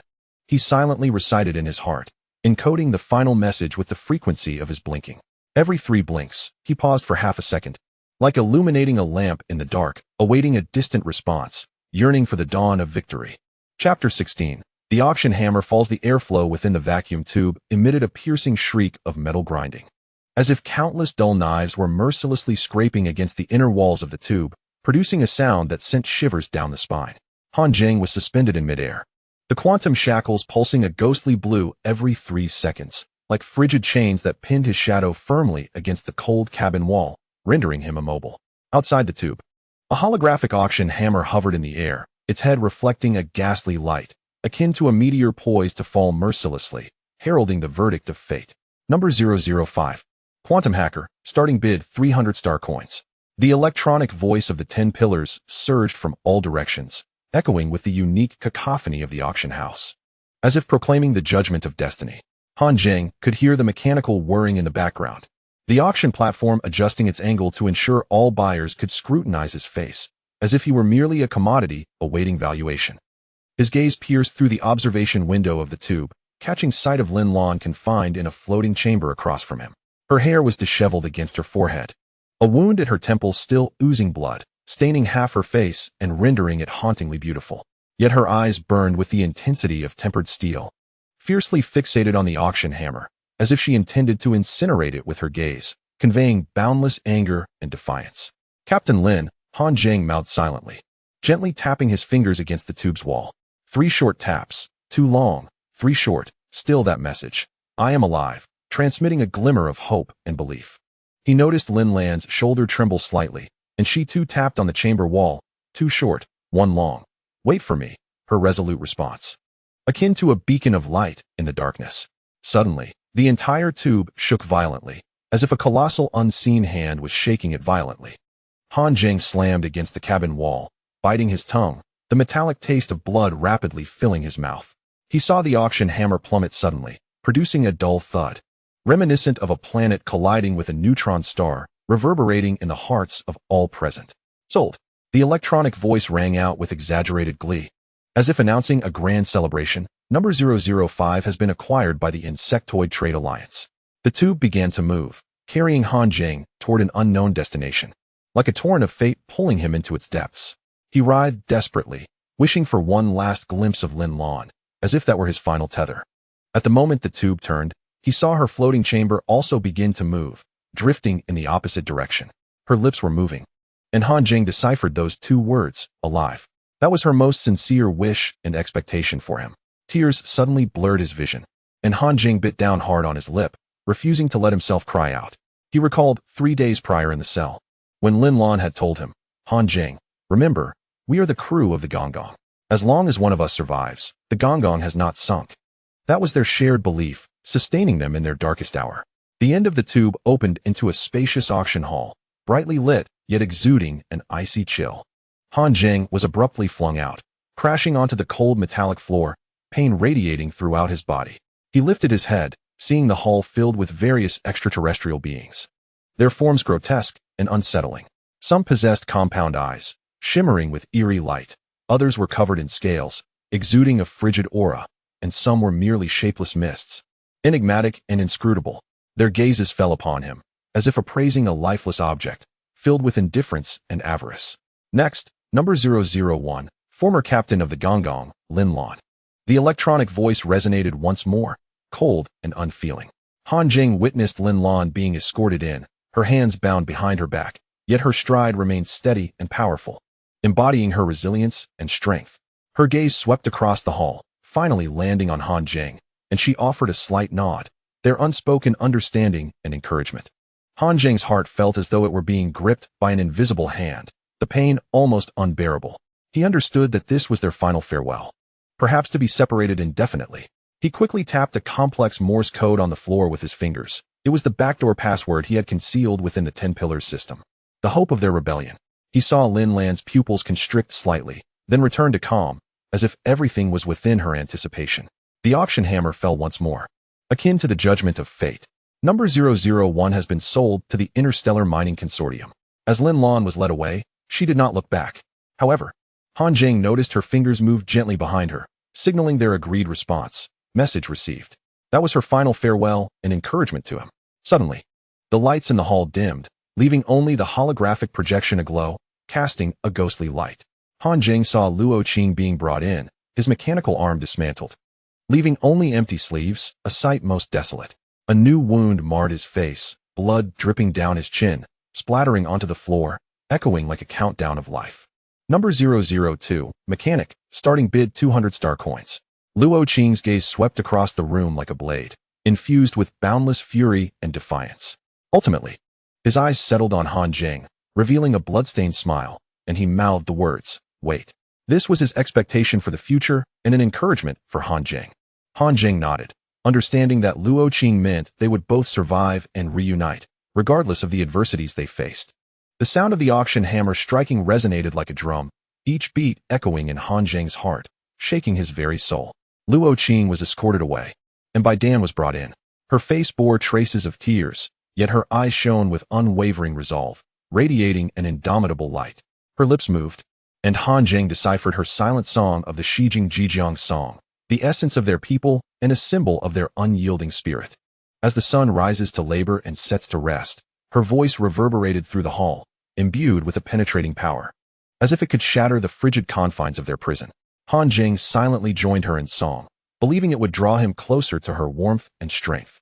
Number 003, Linguist, starting bid 250 star coins. Bai Tan was sold to an alien creature adorned with tentacles. As she passed Han Zheng, she suddenly halted, whispering urgently, "Remember those words." It was her entreaty to him and a pledge to their shared beliefs. Han Zheng nodded, comprehending that she referred to the ancient ballads, the treasured legacy of their nation's memory and spirit. Finally, Su Jianwei was ushered in. Her white coat was stained with blood, presenting a picture of disarray. Yet she clutched a small first aid kit tightly in her hand, a testament to her commitment to life. Her gaze swept the hall, finally landing on Han Zheng, filled with concern and encouragement.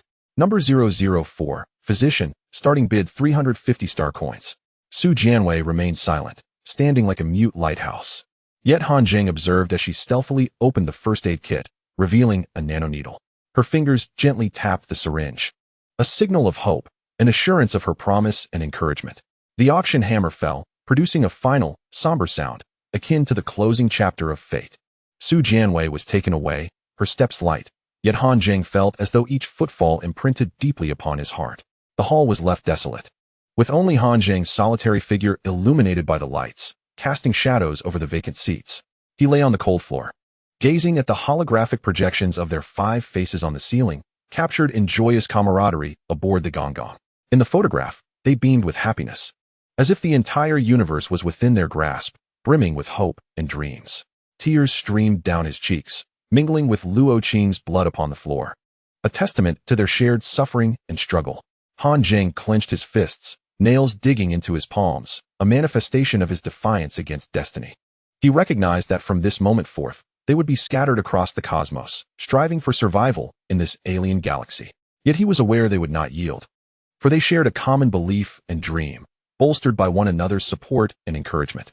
From afar, the cries of children pierced the air, penetrating through the alloy door like a dagger into Han Zheng's heart, solidifying his resolve. He recalled the isolated children, their terrified eyes and helpless wails. He sprang to his feet, the quantum shackles emitting an alarming siren, but he paid it no heed, as if declaring war against fate. He understood he must endure, not only for himself but for Lin Lan, Luo Qing, Bai Tan, Su Jianwei, and those children. He vowed to find them, to lead them home to a place filled with warmth and hope. Han Zheng's gaze fell upon the doorway of the hall, where a faint light flickered, like the dawn of hope. He inhaled deeply and stepped forward toward that light. Regardless of the challenges and hardships ahead, he would not falter, for he was Han Zheng, a member of the Gonggong, a person who would never surrender. His heart brimmed with faith and strength, as if the entire universe was clearing a path for him. Chapter 17, Silent Communication of the Finger Code. The interior wall of the vacuum transport pod was adorned with a translucent layer of ice, resembling tears frozen in time, cold and solitary.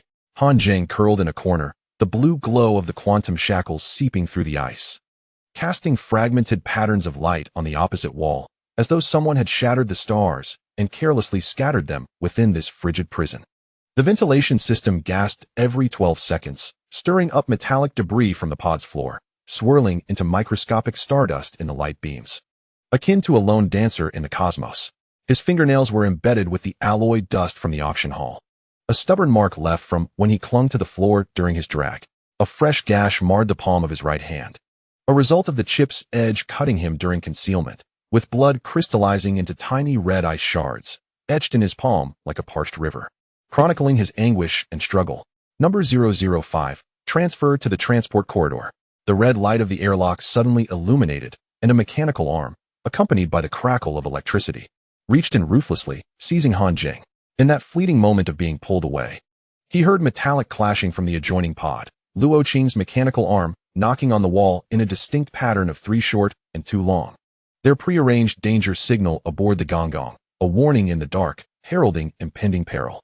The transport corridor was a transparent tube 3 meters in diameter, its exterior lined with pale purple, vein-like energy streams, resembling eerie pathways that revealed the mystery and terror of the 10-pillar civilization.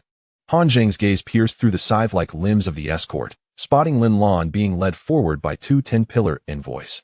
A tear in her white uniform revealed a bruise on her scapula, a remnant of her defiance from the previous day when a laser beam had swept across her, marking her unyielding struggle. As the distance narrowed to 5 meters, Lin Lan stumbled momentarily, the escort's attention diverted, and her right hand swiftly tapped the wall behind her, index and middle fingers together, 3 consecutive taps. Han Zheng's heart raced. It was a signal for wait, a code they had devised during their night shifts on the bridge, derived from Morse code, clearer than any language, imbued with strength. The corridor abruptly turned, and Lin Lan's pod veered in the opposite direction. Han Zheng witnessed her being ushered into the transfer port marked for the mining consortium, her final glance piercing through him like a burning nail, forever etched in his memory. His fingers curled involuntarily, nails digging into the wound in his palm. The pain sharpened the fading images of Lin Lan's newly grown chitinous scales at her nape, remnants of the forced implantation of symbiotic crystals prior to the auction. A symbol of her resilience and the agony she endured. Focus on your path. The mantis-like insectoid jabbed its scythe-like limb cruelly into his back, its multifaceted eyes reflecting an oily green light in the tube, exuding an endless coldness and cruelty. Han Zheng dutifully lowered his head, yet from the corner of his eye, he caught a glimpse of a white figure flashing by in the adjacent corridor. Bai Tan was encased in a translucent biological pod, metallic wires from the universal translator coiling from behind her ear to her neck, like a cold serpent, binding her freedom. In the fleeting moment, their gazes crossed. Bai Tan's lips moved silently. Han Zheng understood she mouthed the words to the Zhejiang song, the essence of their people and a symbol of their indomitable spirit. With her right hand, she traced an imperfect circle on the pod's wall, faint traces of blood lingering at her fingertips, a freedom of movement earned through biting her tongue. The circle symbolizes song, representing the linguistic virus concealed within the crevices of her teeth, embodying the countless late nights spent deciphering ancient ballads in the linguistics laboratory, shared memories and convictions. The transfer pod suddenly decelerated, and inertia propelled Han Zheng against the hatch. Through the transparent organic glass, he glimpsed Su Jianwei being escorted towards the medical bay, the pockets of her lab coat bulging, perhaps concealing their hope for escape. As the escort turned to swipe a card, her hand swiftly emerged from her pocket, inscribing the character for medicine upon her thigh. Han Zheng noticed the faint yellow liquid staining her cuff, an anesthetic from the first aid kit, potent enough to incapacitate 3 adult insectoids. This was their weapon of resistance. Accelerate transmission rate, echoed the cold electronic voice in the corridor, urging them toward an uncertain fate. Han Zheng was thrust towards the final transfer port, his peripheral vision catching a glimpse of the maintenance passage. Luo Qing's mechanical arm was wedged within the railing, metal joints sparking with blinding light, a manifestation of the chaos he was creating to procure their chance for escape. When their eyes met, the glimmering mechanical arm bent its index finger, tapping twice on the wall, a silent encouragement from him, a shared determination between them. In the fleeting moment before entering the insectoid cell, Han Zheng raised his hand towards the void, his 5 fingers curled in sequence, mimicking the actions of each individual. 3 taps, a circle, a writing gesture, and 2 more taps. Finally, he clenched his fist, encapsulating all movements within his palm, where wounds oozed blood, mingling with metal shards from the chip, an emblem of their collective mark, a symbol of their indomitable spirit. The lights in the cell flickered on, illuminating the insectoid script on the walls, twisted symbols that seemed to narrate endless horror.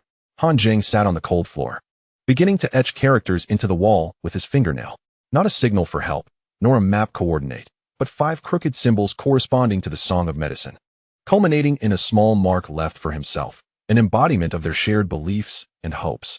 The ventilation system began to wheeze again, ushering in the distant rumble of mining tunnels, akin to fate's whisper. Han Zheng pressed his forehead against the icy wall, sensing the faint vibrations from different directions. Lin Lan strikes against the steel pipes on the drilling platform, a testament to her relentless struggle.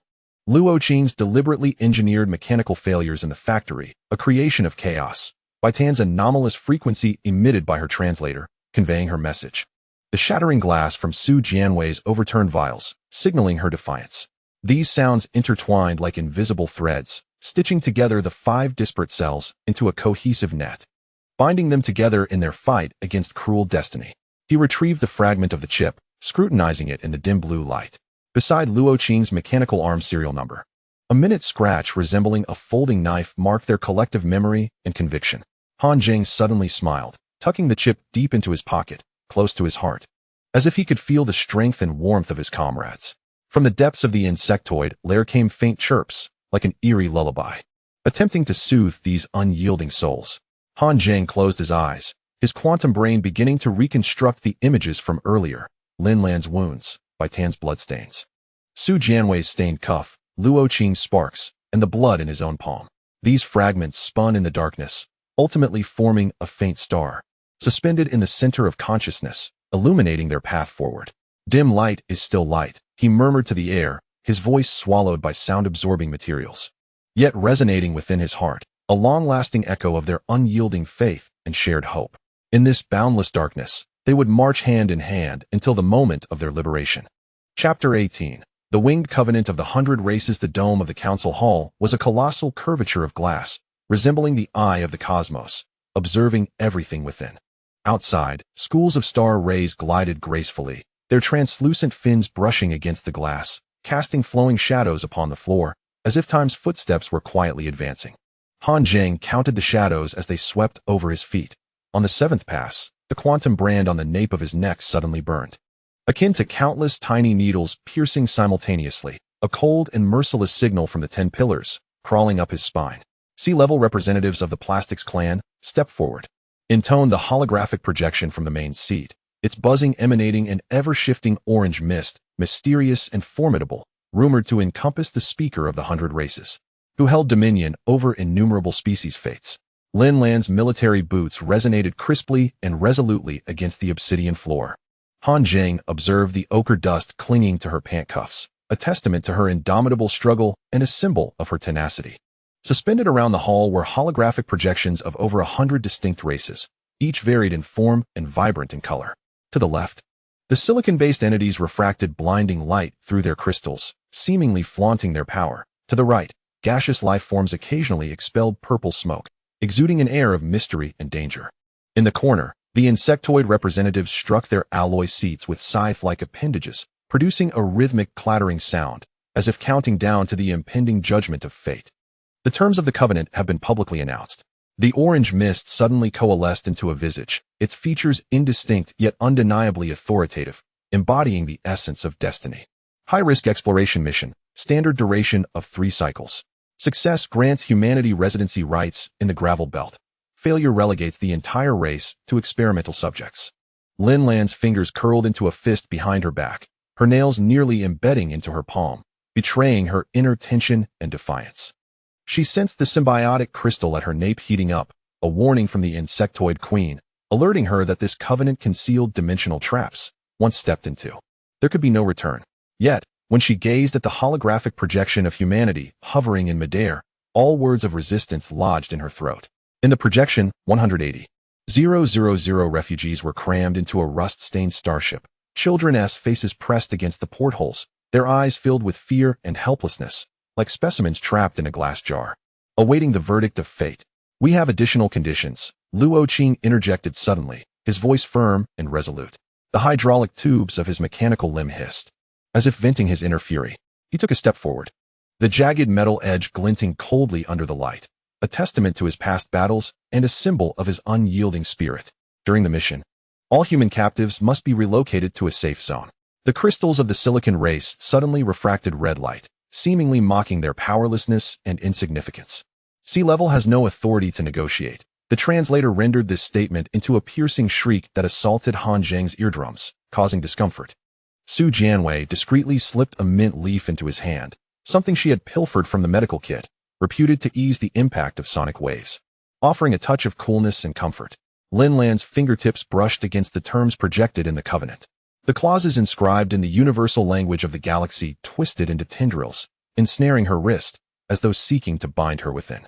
What are the specific coordinates for the high-risk exploration? Her voice remained steady, yet Han Zheng noticed the veins at her temple throbbing, revealing her inner tension and unease. The dark matter cloud of swan rupture. The orange mist suddenly dispersed, unveiling a star map projection, with the gorge's location marked in conspicuous crimson. Akin to a death summons, here lay the dark matter fragments you seek, alongside countless gravestones of predecessors. Bai Tan's translator suddenly emitted an alarm. She pressed her temple suddenly, beads of sweat forming on her forehead, reflecting the immense pressure she was under. They have embedded a linguistic virus within the covenant, she whispered, her fingertips swiftly writing something in her palm, conveying vital information. The true meaning of residency rights was an admission permit to the experimental grounds. Following her gaze, Han Zheng discovered a minuscule symbol in the corner of the star map at the covenant's end, an obscure cipher of the 10 pillars, hinting at a meticulously designed trap. The mechanical arm of Luo Qing suddenly smashed against the adjacent control console, sending sparks flying onto the contract projection, briefly distorting the line of failure penalties. As if the sparks of their rebellion were igniting. We sign, his voice, imbued with a metallic rasp, was resolute and unwavering. Yet the signature must be made in a distinctly human manner. He squeezed a few drops of machine oil from the severed end and pressed a blurred handprint onto the contract. The oil dripped down the edges of the projection like blood, symbolizing the sacrifice they were making for their freedom. Su Jianwei abruptly opened the first aid kit and retrieved a nanoneedle. Before anyone could react, she swiftly pierced her fingertip, and droplets of blood immediately welled up. Bright and striking, Medical evidence suggests that human blood contains unique emotional factors. She let the blood droplets fall onto the contract. The red marks slowly blooming on the projection like a blossoming blood flower, signifying their oath. Han Zheng noticed that within her blood droplet lay tiny luminescent particles. A tracker she had discreetly added, representing their hope for rebellion. Bai Jia bit her tongue, blood frothing at the corners of her mouth. With her bloodied finger, she inscribed her name upon the contract, each stroke infused with the rhythm of ancient ballads, as though she were etching an indomitable chapter with her very life. Han Zheng understood. She had encircled her name with a protective incantation capable of temporarily shielding them from linguistic viruses, thus safeguarding their consciousness from corruption. My signature carries the rights of human language. Her voice, hoarse from pain, resonated with a determination that seemed to declare war against destiny.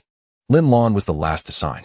She did not use blood or a fingerprint. Instead, she loosened her collar to reveal the symbiotic crystal at the nape of her neck. The crystal emitted a ghostly blue luminescence under the light, mysterious and beautiful, leaving an intricate mark upon the contract. This was the assurance of the Zerg Queen. Her gaze swept across the room, and in that instant, the projections of every race dimmed slightly, as if intimidated by her imposing presence.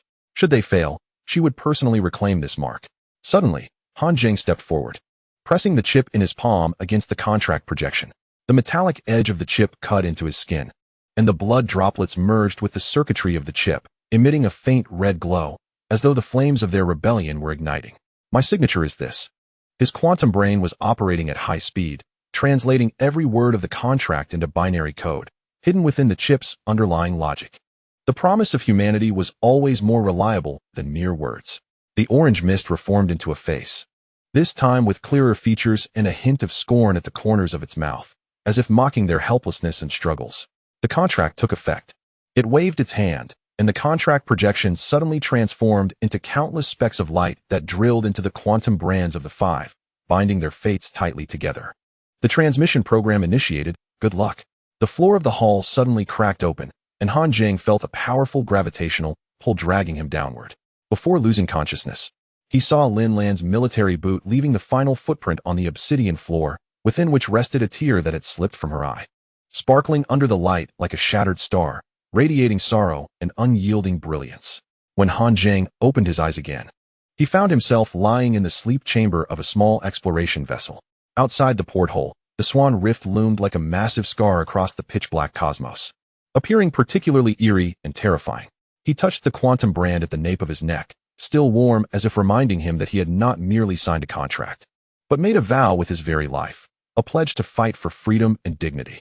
Suddenly, the exploration vessel's alarm blared, red lights flashing within the chamber like an urgent signal. Han Zheng scrambled to his feet and rushed to the console, where the screen displayed a warning. Abnormal density of dark matter cloud detected. Immediate return is advised. His finger hovered over the control button, hesitating for a moment. But ultimately, he pressed on to continue forward. He recalled Lin Lan's unwavering gaze in the council hall, filled with determination and resilience. The sparks from Luo Qing's severed end, symbols of their rebellion. The blood froth at Bai Tan's mouth, the price of her freedom. The blood droplets from Su Jianwei's fingertip, the mark of their oath. Each was guarding, in their own way, that fragile race, protecting the dignity and freedom of humanity. And he could only transform this contract into the first step of humanity's rise, even if the path ahead led into an abyss, even if it cost him his life. He would not hesitate, for they were humanity, a race that would never bow to fate, a warrior that would forever fight for freedom and dignity. The exploration vessel slowly navigated into the Swan Rift, and the surrounding starlight suddenly vanished, leaving only the eerie blue glow emanating from the dark matter cloud, mysterious and perilous. At that moment, Han Zheng's quantum brain received a message from the depths of the chip's underlying logic, the binary code he had just concealed, translated into two simple words: wait. He smiled, clenched his fist, his eyes shimmering with resolute light. Regardless of the dangers that lay ahead, they would press on, until the moment of victory, for they were humanity, the most resilient and indomitable race in the universe. Chapter 19. The gritty coordinates of exile. The ventilation grill of the exploration vessel was clogged with half a star race scale, emitting a mournful sound like an off-key ancient whistle, tinged with a sense of desolation and defiance. Han Zheng's gaze was fixed on the suddenly illuminated blue star map on the central control screen, the jagged edges of the shattered galaxy contours still sizzling with electric sparks. as if they were fragments painstakingly retrieved from the cosmos's shattered glass, radiating an unyielding light.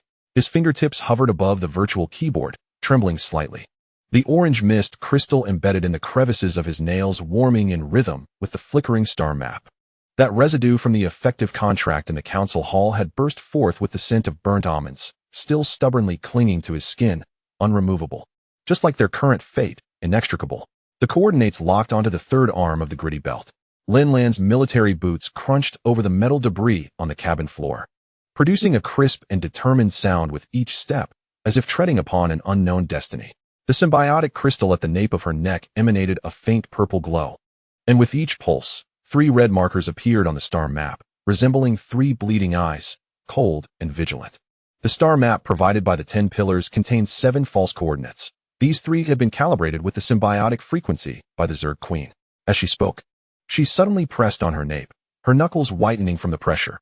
Each resonance of the crystal felt like a heated wire cruelly drilling into her spine, sending waves of agony coursing through her. Luo Qing was disassembling a spare engine with his mechanical arm. The mist of hydraulic oil coalescing into tiny rainbows in the green light of the emergency lamps, beautiful yet fleeting, much like their current hope. Calibration my foot. He spat a mouthful of rust-flavored saliva, which landed accurately in the crack of the engine casing, infused with disdain and anger. This faulty star map even misrepresents the density of dark matter clouds, trying to lead us headlong into an asteroid belt, turning us into cosmic debris. He suddenly yanked off the oil-stained rag from his waist and vigorously wiped the hydraulic interface of his mechanical arm, still smeared with the silicon crystal powder from the council hall. As he wiped, it fell away like a facade of hypocrisy being erased. Su Jianwei crouched beside the medical chamber, meticulously pouring the fluorescent powder of the nano-tracker into her palm. The pink specks danced along the virtual lines of the star map projection, casting fragmented shadows on the cabin walls, resembling a swarm of disturbed fireflies, filled with a touch of chaos and unease. The medical point coordinates are fine. Suddenly, she pressed against her temple, the powder smudging a crooked line across her forehead. But she jabbed at the blank area in the lower left corner of the star map, her nails still embedded with remnants of disinfecting cotton from the first aid kit. The 10 pillars had deliberately erased the gravitational anomaly zone. She had seen it in the mining consortium's data. There, the gravity could distort atoms, a fatal trap. The translator emitted a piercing buzz, prompting Bai Tan to abruptly yank the connection wire from behind her ear, leaving a red mark on her palm. A blend of pain and determination. Leaning closer to Han Zheng, her lips brushed against his ear, her breath tinged with the metallic taste of blood from the wound she had inflicted while biting through the language virus. They had concealed a linguistic trap within the star map. She slipped a translator chip into Han Zheng's palm, its warmth a reminder of her presence. The sonic frequency of safe passage capable of triggering a resonance within the asteroid belt. She had encountered such a technique before while translating the insectoid scriptures, specifically designed to hunt creatures reliant on sonic navigation, insidiously deceptive. Suddenly, Han Zheng's quantum brain throbbed painfully, his retina crawling with what appeared to be a mass of ants, which upon closer inspection revealed to be binary code pulsating wildly. He hurriedly typed a string of garbled characters on the keyboard, causing the star map to instantaneously shift to an ancient projection of Earth's latitude and longitude, coordinates from his clandestine backup of his home planet, now resembling a rusty thumbtack firmly lodged at the edge of the gravel belt, guiding them home. There were no trackers. He pressed down on the image of the Sahara Desert on the screen, his fingertips brushing against the virtual dunes, the coordinates of the orphanage where he had spent his childhood, imbued with nostalgia and resolve. Yet the orbital parameters of this virtual satellite aligned perfectly with the 10 pillars' eye of heaven. They wished to witness our demise, but we would not allow them that satisfaction. Lin Lan's symbiotic crystal suddenly flared to life. The red markers on the star map began to rotate, forming a distorted symbol, mysterious and imposing. She struck the cabin floor with her military boots, producing the rhythm of 3 short and 2 long signals. The emergency assembly signal of the Gonggong ship. During a meteor storm on the far side of the moon, she had rallied the entire crew into the refuge with that very rhythm, a shared memory and belief. The insectoid queen had mentioned that the meteors in the gravel belt concealed fragments of dark matter. She swallowed the unvoiced words, remembering the Queen's declaration that finding those fragments could unlock the control of the symbiotic crystals. Hope for their rebellion. Luo Qing, can the engine be modified into a dark matter detector? We need it to guide our path. Luo Qing slammed his mechanical arm against the engine's casing, sparks flying onto the star map projection, scorching a small portion of the virtual nebula, embodying both destruction and creation. He rummaged through his toolbox, retrieving a half-broken knife. Its blade glinting coldly under the lights, crafted from a discarded drill during the asteroid belt mining days, embodying resilience and defiance. "Give me 3 hours," he demanded, severing a wire from the engine, a blue arc sparking at his fingertips. "But we need to calibrate the frequency using your symbiotic crystal's energy. This cursed engine's sensors have already been tampered with by the 10 pillars. Yesterday, we discovered it was stuffed with a magnet that interfered with signals, deviously cunning." Suddenly, Su Jianwei seized the first aid kit and stuffed a hemostatic gel into Han Zheng's pocket. The packaging crumpled in her grip, cutting her finger and causing blood droplets to stain Han Zheng's pant leg, a small red spot, marked by urgency and concern. The radiation from the gravity anomaly would disrupt the quantum imprint. Her nails etched 3 shallow lines on the back of his hand, her unique marking method. "If the signal is interrupted, tap the cabin wall at this frequency." With her fingertip, she inscribed a series of Morse code signals in his palm. An emergency signal her father had taught her, a method that had once led her to her lost sister in an interstellar refugee camp. "This is the emergency channel for the medical cabin. I will watch over it, waiting for your return." Bai Tan was using lipstick to draw a star map on the cabin wall, crimson lines extending from Earth to the gravel belt, imbued with a blend of determination and hope. The lipstick, a memento from her mother, bore the engraved characters for peace, its casing now worn and chipped, yet still glowing with the warmth of maternal love. Ancient melodies could disrupt sonic traps.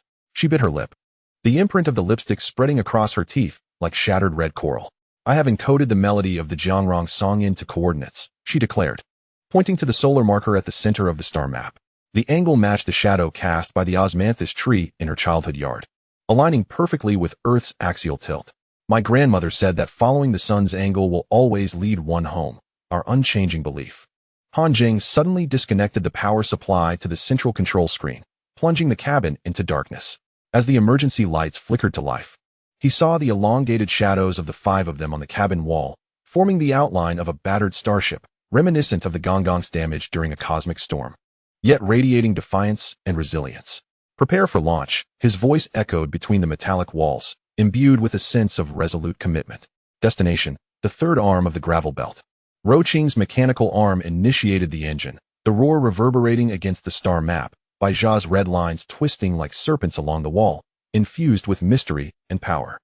Lin Lan's symbiotic crystal pulsated in sync with the engine's frequency, the red markers tracing bright paths through the darkness, reflecting in her pupils as a vivid crimson, akin to flames. Su Jianwei concealed the final nanoneedle within Han Zheng's collar, the tip warming against his skin. A concoction designed to temporarily shield quantum signals, an elixir obtained through the sacrifice of 3 painkillers, embodying selflessness and devotion. Bai Tan then used her lipstick to draw a small earth on his hand. As she reached Antarctica, the lipstick abruptly broke, leaving a glaring red dot on the blue virtual ocean, mirroring their current predicament, yet infused with defiance and hope. As the exploration ship slowly departed the space station, Han Zheng glanced back at the star map on the cabin wall. The crimson lines glimmered faintly in the darkness, resembling a blood trail stretching from Earth, embodying their unyielding faith and determination. Clenching his fist, the lipstick imprint on his palm mingled with the nanoneedle's glow as he typed the final command on the virtual keyboard. In that moment, he seemed to hear the engine of the Gonggong, the school bell from the orphanage, and all the forgotten sounds of the universe, woven together in their shared memories and strength. Towards the gravel belt, we advance. Chapter 20. The Graveyard of Starships. Steel tombstones. The sensors of the exploration vessel suddenly emitted a deafening alarm, echoing like a cry of despair from the depths of the cosmos. As Han Zheng lunged toward the control panel, his knee collided painfully with a protrusion on the cabin floor. The dull ache from an old injury surging through him like electricity, yet he had no time to dwell on it. The star map on the central screen was being engulfed by a gray tide of data. The once luminous points representing the asteroid belt had suddenly swollen into distorted metallic silhouettes. They had inadvertently stumbled into a graveyard of starships, a forgotten steel cemetery. All hands on alert. Lin Lan's military boots struck the deck with a commanding resonance, steady and powerful, as if to quell the sudden crisis. The symbiotic crystal at the nape of her neck glowed with a restless purple hue, akin to lightning before a storm, heralding the impending tempest. Steadying herself against the swaying helm, her fingertips brushed over a layer of frost, condensed from the rapid drop in cabin pressure during the emergency maneuver, cold and biting. Luo Qing assessed the metal storm's intensity. Her voice resonated within the cabin, imbued with undeniable authority. A fragment of a battleship drifted past the window, its severed energy conduits still hissing with blue flames, reminiscent of a dying beast in its last throes. Luo Qing's mechanical arm was lodged within the observation interface, the hydraulic pipes emitting strained whines, as if recounting endless fatigue. Wind speed level 3, with titanium alloy debris in the mix. With a sudden force, he withdrew the metallic arm, igniting a shower of sparks that illuminated his resolute visage. The ship hulls bore bite marks, as if gnawed upon by some unseen predator, eerily ominous. Su Jianwei was illuminating the cabin wall with a UV lamp, the medical kit splayed open, its nanoneedles gleaming with a cold glow, standing as the final line of defense for their lives. There are spores in the air, she suddenly coughed, the escaping air forming a white mist on her mask. I detected 3 types of unknown microorganisms that can cling to metal surfaces and proliferate. We must exercise extreme caution. The translator of Bai Tan hung on the cabin door handle emitted intermittent static, reminiscent of a soul trapped in a cage, moaning in despair. She removed her earrings, fashioned from silver shards ground from the remains of the coiling dragon, and gently pressed them against the cabin wall, as if listening to the whispers of the departed. These ghostly ships were speaking. She closed her eyes, metal dust from the ventilation shaft clinging to her lashes, the rusted sound waves echoing like cries for salvation. Yearning to be freed. Han Zheng's fingertips danced across the keyboard, as if he were playing a symphony of fate. The code on his retina suddenly morphed into a flurry of snowflakes, as if the universe itself resisted their exploration. The markings of the 10 pillars appeared. He slammed the enter key, and the screen erupted with a dense array of crimson numbers, akin to the marks of death, each vessel inscribed with a date of execution. The most recent just yesterday. This was a calculated massacre. Suddenly, the exploration ship was yanked by an unseen force, as if a ghostly hand had gripped its throat. Han Zheng caught sight of a child transport ship passing outside, its porthole adorned with faded cartoon stickers, a memory of an era, a testament to tragedy. A blue palm print smudged on the glass, flecks of pink paint trapped between the fingers, reminiscent of his sister's favorite hue in life, stirring the softest corners of his heart. Hard to port. Lin Lan's roar shattered the cabin's silence, a thunderous command that resonated deeply. She clutched the helm tightly, her knuckles whitening as blood oozed from her joints, dripping onto the metal surface and blooming into small red marks, like bloodied flowers. The symbiotic crystal suddenly burned hot like a branding iron. She hazily envisioned countless crew members' shadows emerging from the wreckage, each one pierced by a crystalline conduit. The shackles of their souls. As Luo Qing lunged towards the engine room, a hydraulic line of the mechanical arm ruptured, spraying oil mist onto the heat pipe, igniting an eerie blue flame, akin to hellfire. The dark matter sail is entangled. He tore the chain from the fire hydrant. Icy water splashing onto him with a sizzling sound, infused with a sense of resolve and fearlessness. It was an anchor chain from a cargo ship, marked with human identification numbers. Han Zheng followed him inside, tripping over a cable that ensnared his ankle, stumbling forward. As he looked up, he saw the laser branding 089 on the anchor chain, the number of the traitor who had betrayed the 10 pillars, a mark of disgrace. Embedded in the links was a half-nail, pink, as if belonging to a girl, a testament to the blood and tears of the innocent. Don't touch. Su Jianwei rushed in, wielding a UV lamp. The beam cast an eerie green glow over the anchor chain, spores nesting within the links. A touch would spell doom.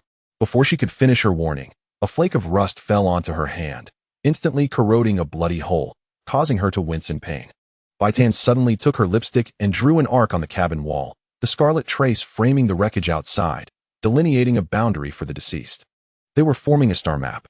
Her fingertips glided along the curve, the red pigment from her nails smudging the metal, a mark of life. Each vessel's orientation pointing towards the rift, as if intentionally arranged. This was their final wish. Lin Lan abruptly tore open her collar. The light from the symbiotic crystal penetrated her skin, casting flickering spots of light on the cabin wall, mysterious and dignified. It was a tribute ceremony of the insectoid race.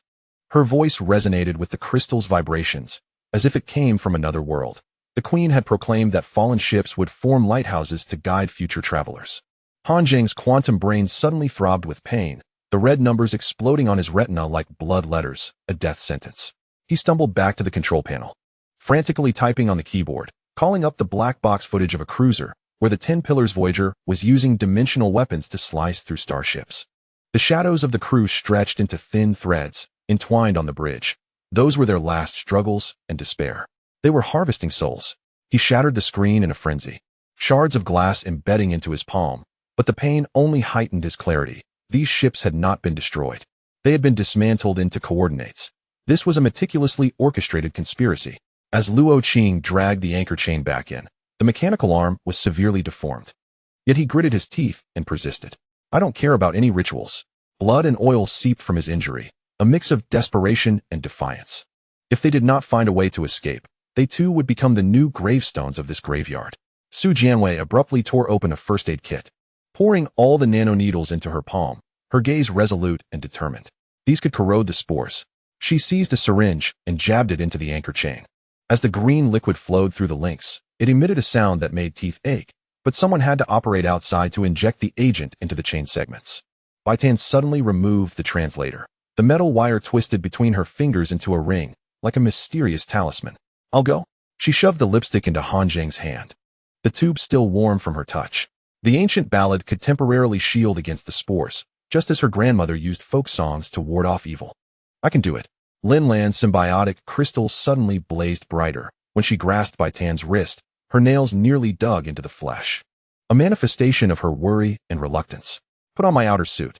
She unclipped the magnetic clasp from her waist. The metallic clatter mingled with the soft chattering of teeth. The crystal would help ward off radiation.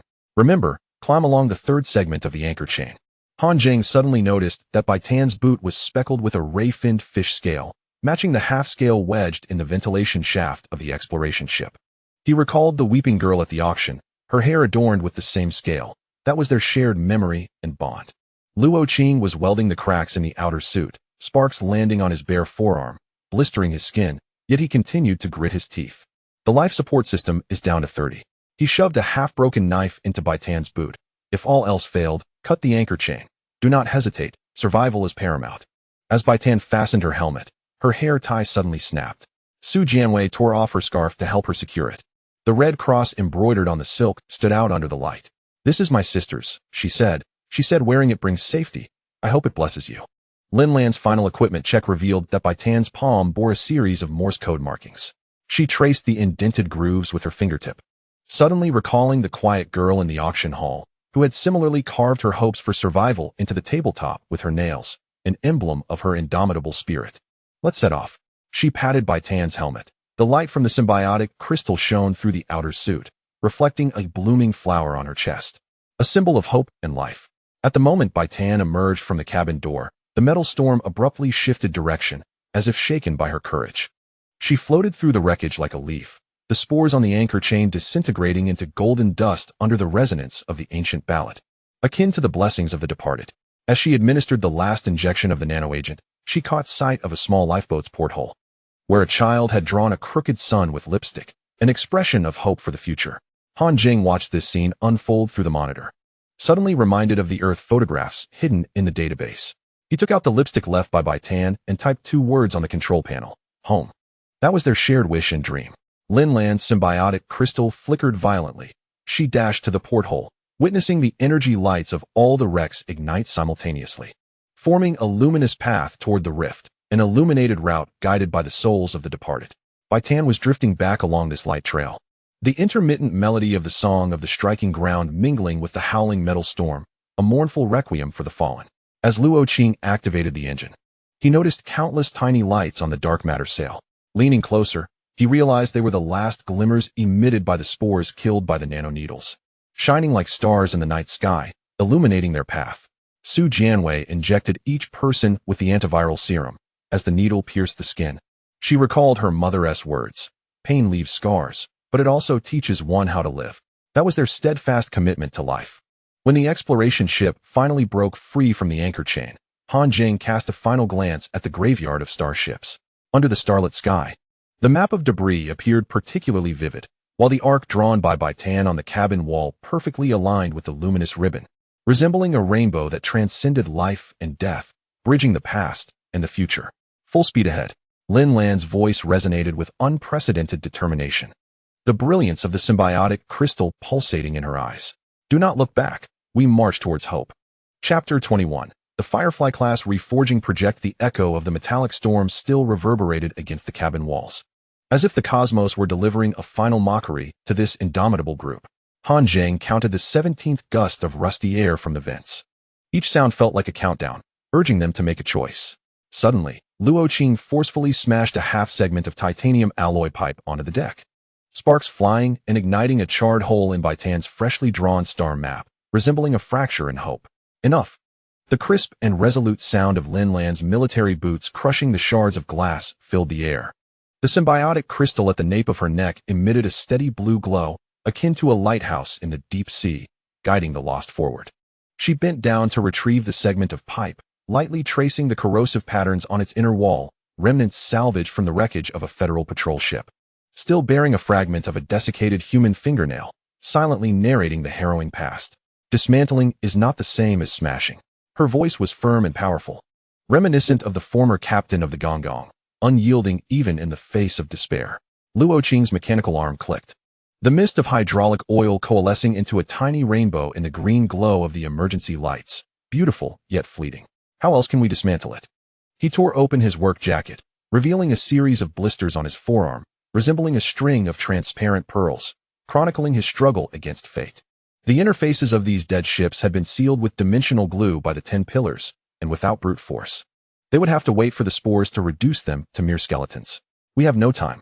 Su Jianwei was crouched beside the medical cabin, preparing a disinfectant. The sharp sound of the syringe piercing the ampoule echoed in the cabin, like the countdown of life. Use this first. She tossed a silver-glinting nanoneedle to Luo Qing, the metallic surface still bearing her fingerprints, a testament to her unwavering commitment to life. It could dissolve dimensional glue, but was corrosive to mechanical arms. Each application should not exceed 0.5 milliliters, to be used with caution.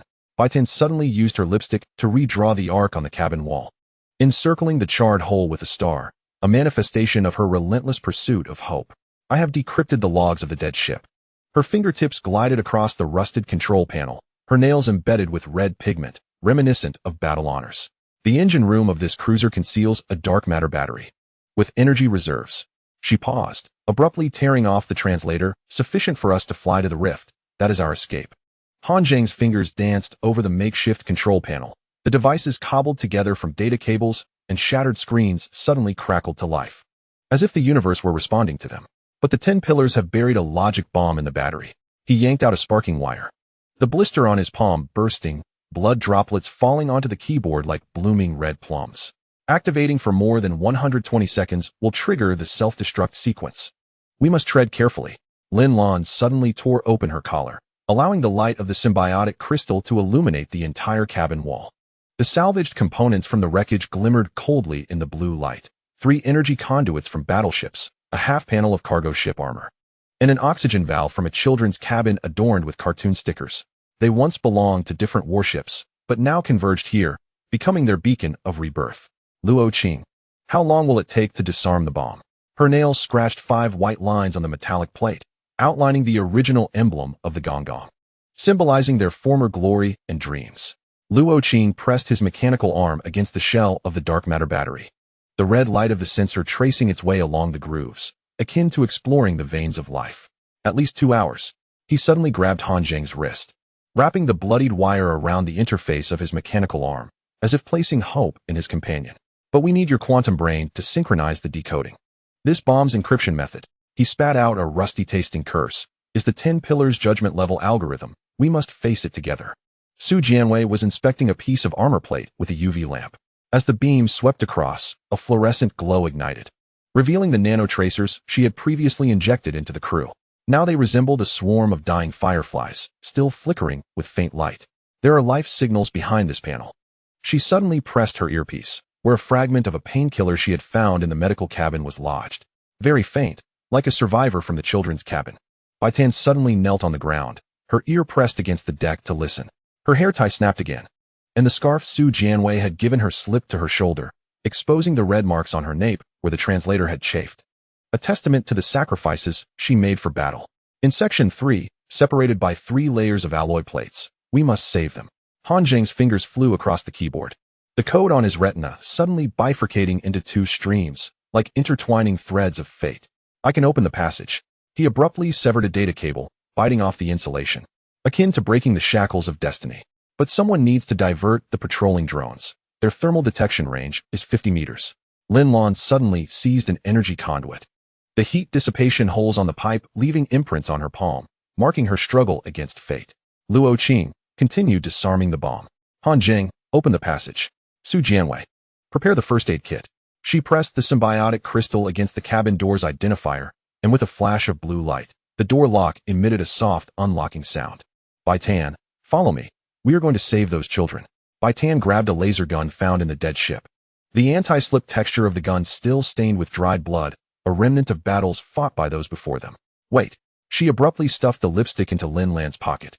The warmth of the tube seeping through the fabric, imbued with her body heat and hope. This was found in the children's cabin. She mimed the shape of the sun with her hands, a symbol of the light and future they held in their hearts, the marks they drew, guiding their way forward. Amidst the howling of the metallic storm, the buzzing of drones intertwined like whispers from the Grim Reaper. Lin Lan sprinted through the wreckage. The light of the symbiotic crystal casting flickering shadows on the armor plates, reminiscent of life's rhythm. As she inserted the conduit into the ammunition bay of an abandoned gunboat, she suddenly heard Bai Tan's voice singing, the melody of the song of the ground mingling with the explosions of the laser gun. Like a blunt knife cutting through the air, yet unable to sever the hope within their hearts. Hold tight. Luo Qing abruptly pulled Han Zheng behind the control panel, his mechanical arm crashing heavily onto the dark matter battery. The bomb's countdown screen suddenly scrambled into gibberish, black smoke billowing from his mechanical arm's interface, accompanied by a pungent burning smell. 3 minutes left. We must hasten our pace. Han Zheng's forehead pressed against the cold metal plate, the searing pain from his quantum brain blurring his vision. The codes suddenly coalesced into the face of a girl on his retina. The child from the auction with starfish scales woven into her hair, her eyes filled with fear and helplessness, yet yearning for life. Almost there. His nails dug deeply into the wounds of his palm, the pain sharpening his focus. We will succeed with the final key. Su Jianwei was prying open the deformable door of the children's cabin with the nanoneedle. As the needle pierced the lock core, a green light suddenly illuminated. The radiance of hope. From the darkness behind the door came faint rustling sounds, as if a frightened little beast was trembling. Do not be afraid. She removed her helmet, revealing her sweat-soaked bangs, a testament to her efforts for life. I am a doctor, here to save you. A small hand, smeared with pink paint, suddenly grasped her wrist. The child's fingernails were embedded with a fragment of starfish scale, perfectly fitting with those in Han Zheng's vent and beneath Bai Tan's boots. Forming a complete circle, their bond of fate. Mom said to follow the light. The child's voice, rough like sandpaper, carried an undeniable conviction, a testament to trust and reliance on life. Amidst the explosion of the ammunition bay, Lin Lan rolled, the searing blast singeing the tips of her hair. Yet it could not extinguish the flame of hope within her heart. As she turned back, she beheld Bai Tan brandishing a laser gun amidst a blaze, her scarf billowing like a small red flag, a symbol of their indomitable spirit. The passage has opened. Bai Tan's voice, mingled with the sound of gunfire, urged them to flee with the child, declaring that time was of the essence. It's done. Luo Qing abruptly severed the last wire of the bomb, the mechanical arm crashing to the ground, burdened with exhaustion and relief. The dark matter battery emanated a ghostly blue light, illuminating his corroded metallic wrist, a testament to his struggle against fate. The energy output remained stable, sufficient for us, yet he suddenly erupted into a fit of coughing, blood splattering onto the battery, instantaneously evaporated by the blue glow, a final offering of his life. Han Zheng rushed to support him, but was fiercely shoved aside. Don't touch. Luo Qing's mechanical arm pointed towards the control panel, where the screen displayed the outline of a ship, its body formed by 3 segments of energy conduits, a shield fashioned from half a piece of armor, and a supply valve adorned with cartoon stickers, prominently positioned. Name it, he said, his voice weak yet resolute, infused with hopes and blessings for new life. As Lin Lan burst into the cabin holding the child, she witnessed 5 individuals encircling a pile of components. Bai Tan inscribed the name Gonggong on the cabin wall with lipstick, marking their rebirth. Su Jianwei pressed the child's handprint beside it, an imprint of life. Luo Qing drew a lightning bolt in blood from his mechanical arm, embodying their unyielding spirit. Han Zheng's code flowed in a circular constellation around them, a testament to their collective intellect. Initiate. Lin Lan affixed the symbiotic crystal to the energy conduit, blue light coursing through the pipes like a stirring dragon, brimming with vitality and hope. As the engine roared to life for the first time, she suddenly perceived all the remnants of deceased ships resonating in unison, those iron tombstones swaying gently in the metallic storm, as if bidding them farewell and celebrating their rebirth. The child pointed outside, where a cloud of dust illuminated by the engine light gradually formed the shape of Earth. Home. The child's small hand traced circles in Lin Lan's palm, pink paint smearing across her wounds, reminiscent of a flower blooming towards the light, symbolizing their yearning and longing for home. Han Zheng's quantum brain suddenly calmed, the previously chaotic code coalescing into a poem, the Zhongrua song Bai Tan had taught him. He retrieved the lipstick, adding a dash to the control panel, transforming home into going home, a declaration of their resolve and commitment to the future. Luo Qing's mechanical arm was undergoing self-repair, the mist of hydraulic oil forming a fleeting rainbow in the blue light, beautiful yet ephemeral. He suddenly hummed a disjointed melody, one he had heard as a child in a factory on Earth, a tune he should have forgotten, yet every note resonated with clarity, embodying his memories of the past and aspirations for the future. Su Jianwei administered repair serum to everyone. The sound of the needle piercing the vial resonated sharply amidst the alarm, a rhythm of life and sparks of hope. It will trigger the ship's alarms. She slipped a piece of mint candy into Bai Tan's hand, the candy wrapper glimmering with traces of nanoneedles, a gesture of care and protection for her comrades. The 10 pillars had integrated a neural feedback device into the translator. Each infraction of the taboo felt like being seared by a red-hot wire, yet we cannot relent. Han Zheng's fingertips danced across the makeshift control panel, the jerry-rigged device suddenly crackling with static, mirroring their internal struggles and defiance. He yanked a sparking wire, breaking the blister in his palm, droplets of blood falling onto the keyboard, blooming like small crimson plum blossoms, a price he paid for freedom. I can disrupt the translator signal. His voice crackled with static, yet bore an unwavering conviction. But it can only last for 3 seconds, just enough for you to sing 2 words. This is our chance. Bai Tan suddenly grasped Han Zheng's wrist, her nails nearly embedding into his palm's wound, a manifestation of her yearning for hope and her struggle against fate. Her translator continued to emit intermittent alarms, green light flickering in her pupils, forming fragmented star charts, akin to their shattered dreams. Shi Jing Xiaoya, she whispered, the metallic taste of blood mingling with the mint's coolness. Try the lines from Yu Lu Ming. It is the root of our culture. Han Zheng's quantum brain suddenly throbbed, the code on his retina swirling into chaos. A flurry of snowflakes, a manifestation of his quest for the unknown and his defiance against restraint. Swiftly, he typed a string of gibberish on the keyboard.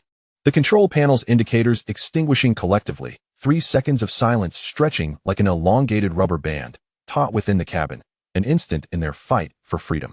The melody of Yu from Bai Tan broke forth only to be abruptly silenced by the alarm, electricity surging through her temples, causing her to stagger back, yet not relinquishing her resolve to sing. The translator's display flashed a scarlet warning. Sea-level civilization prohibited language detected, punishment protocol initiated. A warning and threat from the 10 pillars. Lin Lan yanked Bai Tan's translator away, the metallic plug drawing blood as it was removed from behind her ear, a sacrifice she bore for her companion's sake. Don't try anymore. Her palm pressed against the nape of Bai Tan's neck, the azure glow of the symbiotic crystal permeating through the skin, a gesture of solace and encouragement for her companion. 10 pillars sought precisely this, causing us to forget our own melodies, yet we must not allow them to prevail. Luo Qing suddenly struck the cabin wall with his mechanical arm, sparks igniting on the star map Bai Tan had just drawn, creating a charred cavity, an expression of his fury and defiance against oppression. I have heard countless noises while repairing ships. His voice, laced with the hissing of a leaking hydraulic line, resonated with strength and resilience. The most grating sound was the blaring alarm, more repulsive than 10 pillars' judgment algorithm. Yet we must drown it out with our own voices. Su Jianwei was diligently cleaning the wound behind Bai Tan's ear with antiseptic. The bloodstains on the cotton swab glimmering a deep violet under the light, representing their sacrifices and the cost of freedom. I can adjust the neural threshold of the translator. She suddenly pressed a nanoneedle against the translator's interface, the silver tip gleaming fiercely in the alarm's red glow, but it required 3 hours. She paused, her fingertip gliding over the 10 pillars emblem on the translator, cautioning that it would temporarily strip you of your ability to speak, yet it is worth it. Bai Tan abruptly seized the lipstick, sketching a crooked note beside the star map on the cabin wall. The red pigment trickling down the metallic veins like a solidified trace of blood, her yearning for freedom and rebellion against bondage. My grandmother used to say that when she taught me to sing the Song of the Earth, it was a melody engraved in our ancestors' bones. Her fingertips danced along the notes, her nails etching delicate white lines through the rust, declaring that even if the words were forgotten, as long as one hums the tune, anywhere one goes feels like home. That is our root and soul. Han Zheng's fingers flew across the keyboard, suddenly pulling up an encrypted audio segment, the ancient lullaby Hometown, recorded by Bai Tan at departure. Now intermittently disrupted by the white noise of 10 pillars. This was their cultural memory and heritage. I have found the logical loophole in the language lock. He hit the enter key forcefully, a string of flickering code appearing on the screen, but it required someone to recite the key in their native language. A continuous 7-character phrase. This is our key to unlock freedom. Lin Lan's symbiotic crystal suddenly illuminated like a small sun, casting flickering spots of blue light on the cabin wall, representing her yearning for freedom and defiance against oppression. She approached the cabin door, her military boots tapping out a rhythm of 3 short notes followed by 2 long ones, the gathering signal of the Gonggong ship, embodying their shared memories and beliefs. Everyone, think of the most familiar phrase in Chinese. Her voice resonated with the tremor of crystal resonance, starting with Han Zheng, each word spoken in succession. We must use our voices to shatter this silent prison. Moon. Han Zheng's fingertips paused on the keyboard. A vision of the full moon on Earth flashing across his retina, his last memory of seeing it from the rooftop of the orphanage, the final recollection of home. Bright. Luo Qing's mechanical arm abruptly ceased its motion, the hissing of the hydraulic line mingling with a vague memory of his childhood in the factory, where his father would repair machine tools beneath the moonlight, the rhythm of the wrench striking in sync with his heartbeat, a warm recollection of home. Shine. Su Jianwei's syringe hovered in midair, the coolness of mint suddenly transforming into the scent of antiseptic from her mother's hospital room. Her mother's final words about the moonlight illuminating the path home became strikingly clear, a profound attachment to home. Great. Bai Tan's fingertip pressed heavily onto the note on the cabin wall, splattering red pigment as if a spark had suddenly exploded. She recalled her grandmother teaching songs beneath the old locust tree at the village entrance, moonlight filtering through the leaves onto the lyrics book, illuminating the words "The Great Way is like a grind," her commitment to cultural heritage and preservation. Earth. Lin Lan's military boots left shallow marks on the deck, the blue light of the symbiotic crystal suddenly forming a line with the starlight outside the cabin. She envisioned the image of Earth when the Gonggong ship departed, the blue ocean glistening like a melting gemstone under the moonlight, her infinite longing for home. Han Zheng's quantum brain throbbed painfully, scattered words coalescing into a flash of lightning across his retina, his yearning for freedom and rebellion against oppression. Just 2 characters left. His nails dug deep into the wound on his palm, droplets of blood falling onto the keyboard, precisely landing on the home key, a deep call to home. 4. Bai Tan abruptly ripped off the translator. Amidst the sharp pain of electric current, her grandmother's voice became clear. To remember the roots, one must sing.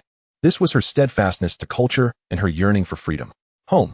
The voices of the 5 converged suddenly, like an invisible lightning bolt cleaving through the cabin's silence, an echo of their shared call for freedom and deep attachment to home.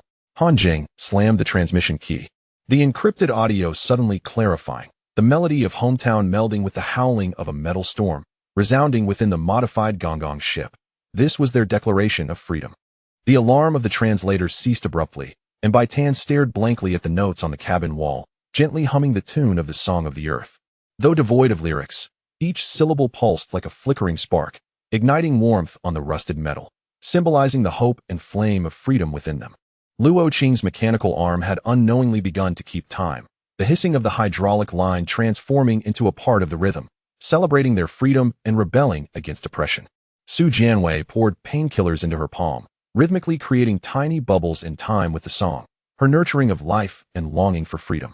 Lin Lan's symbiotic crystal flickered with the melody, casting swarms of dancing fireflies on the cabin wall, symbols of their freedom and sparks of hope. Han Zheng suddenly realized that the language sealed by 10 pillars had long been hidden within each heartbeat.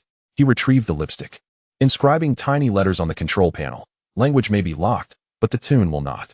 This was their unwavering belief in freedom and the transmission of culture. The metal storm gradually subsided, moonlight streaming through the porthole, casting a silver glow on the deck. Bai Tan's voice grew clearer, the forgotten lyrics surging forth from the depths of memory like a thawing river, reviving their culture and flowing towards freedom. We work at sunrise, rest at sunset. Lin Lan's voice blended in, imbued with the tremor of the symbiotic crystal, her yearning for freedom and attachment to home. We dig wells to drink, till fields to eat. Luo Qing's mechanical arm kept time, the clattering of metal joints echoing like a chime, expressing their love for life and celebration of freedom. What does imperial power mean to me? Su Jianwei's laughter mingled with the coolness of mint, the painkillers in the syringe shimmering pearlescent under the moonlight, her cherishing of life and longing for freedom. Han Zheng did not sing, but instead pulled up the star map of Earth on the control panel. As the song reached its zenith, he abruptly pressed the save key.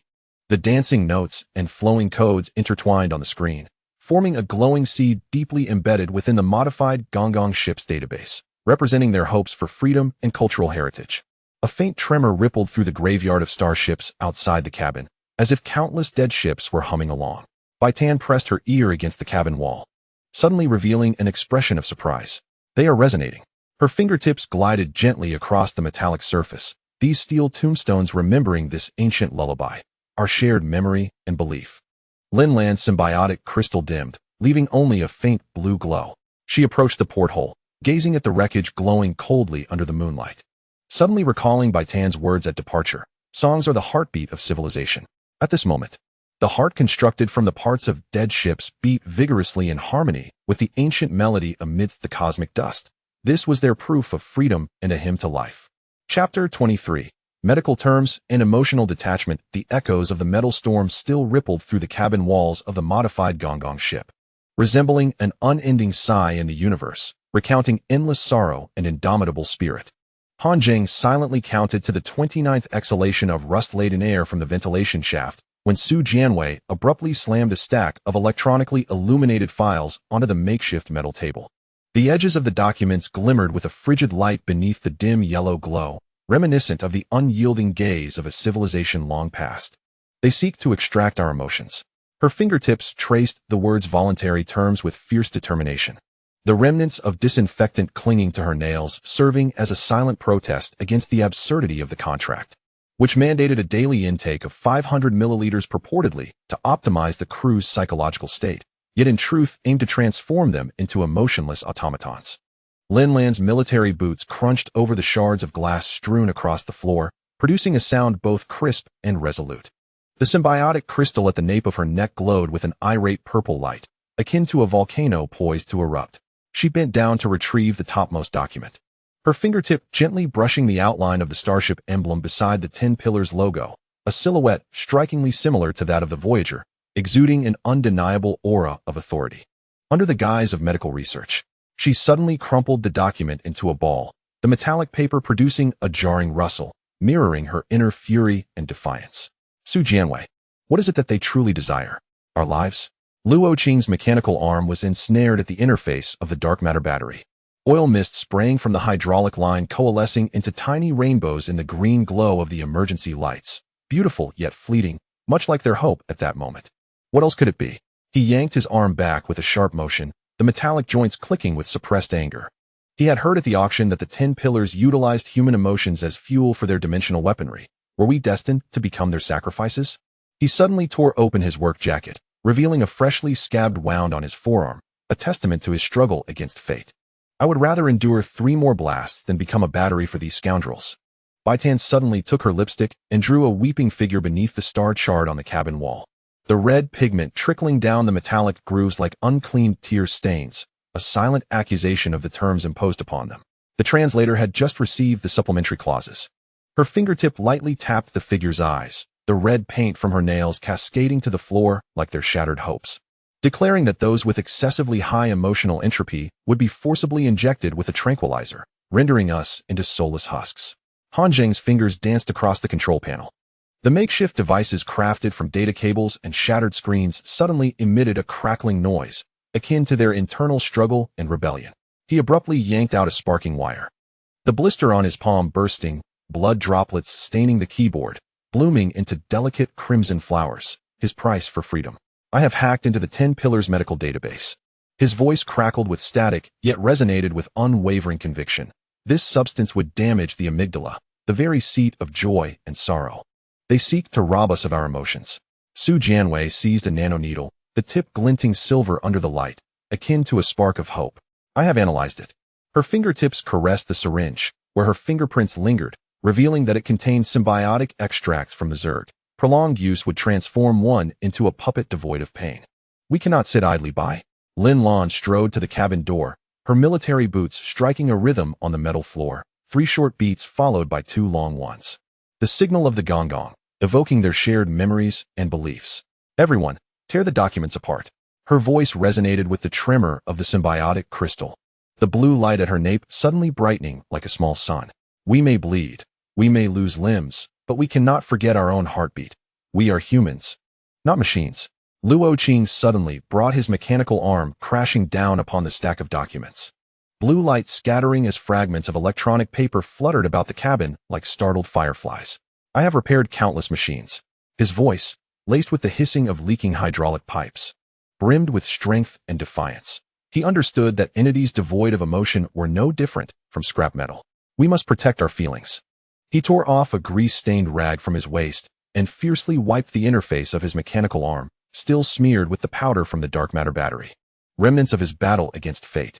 Bai Tan picked up a fragment of a document, examining it under the light.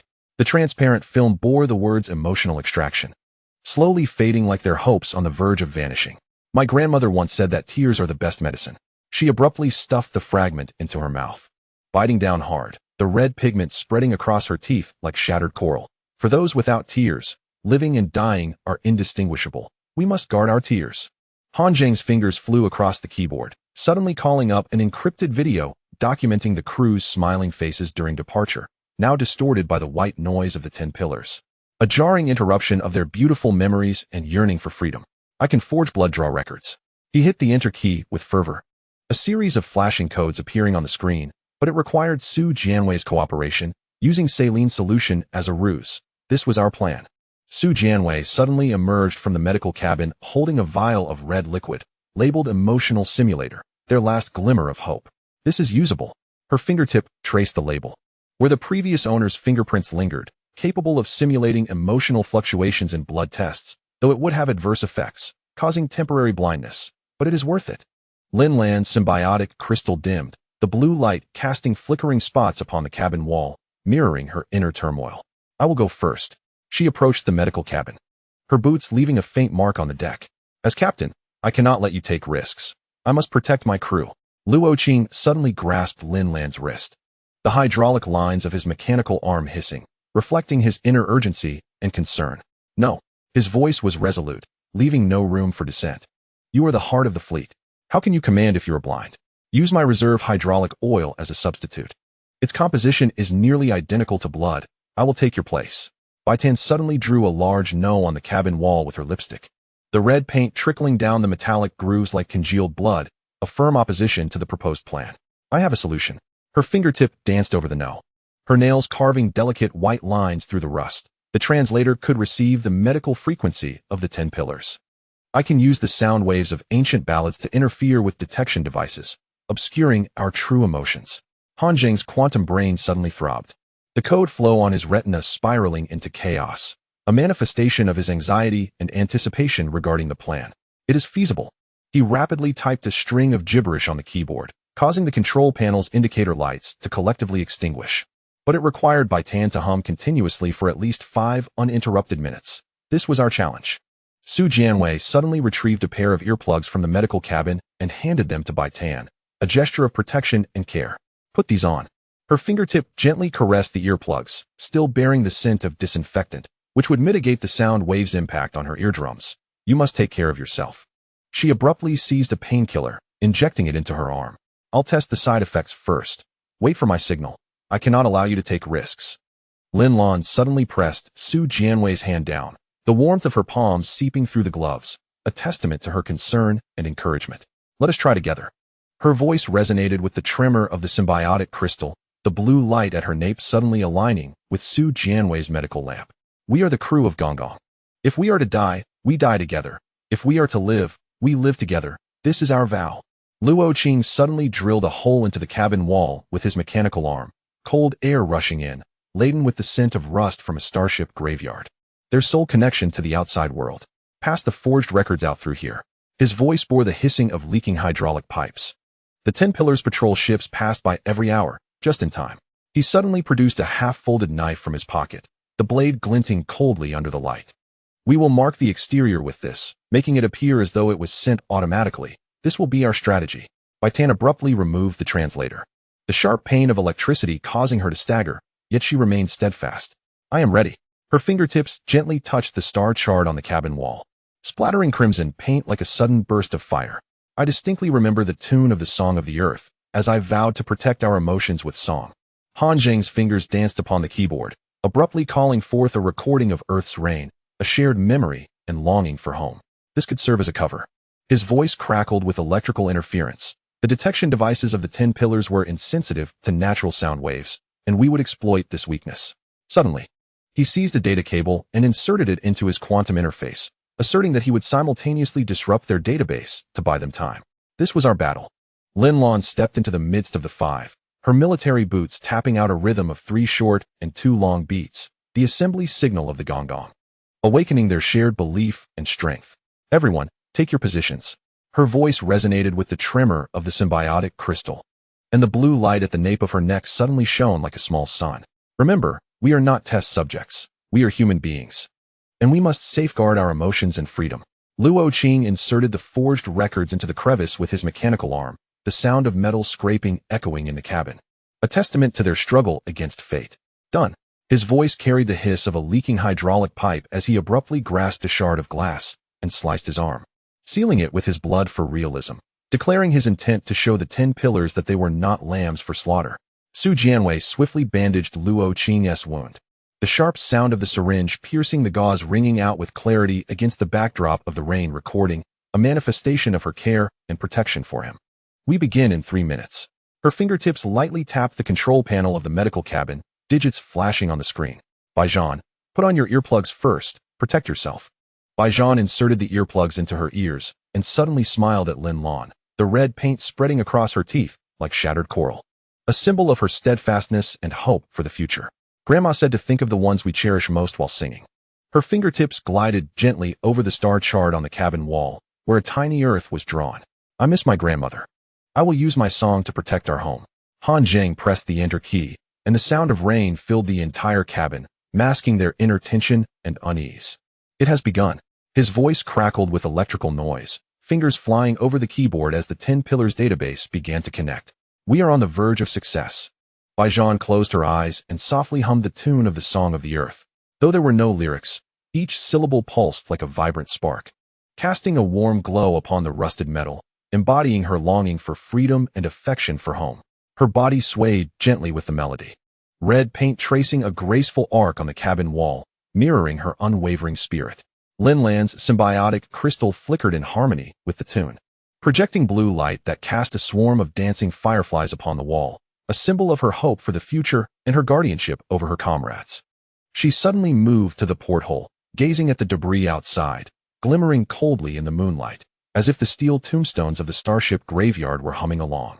The entire universe resonating with this ancient ballad, a testament to their shared belief and strength.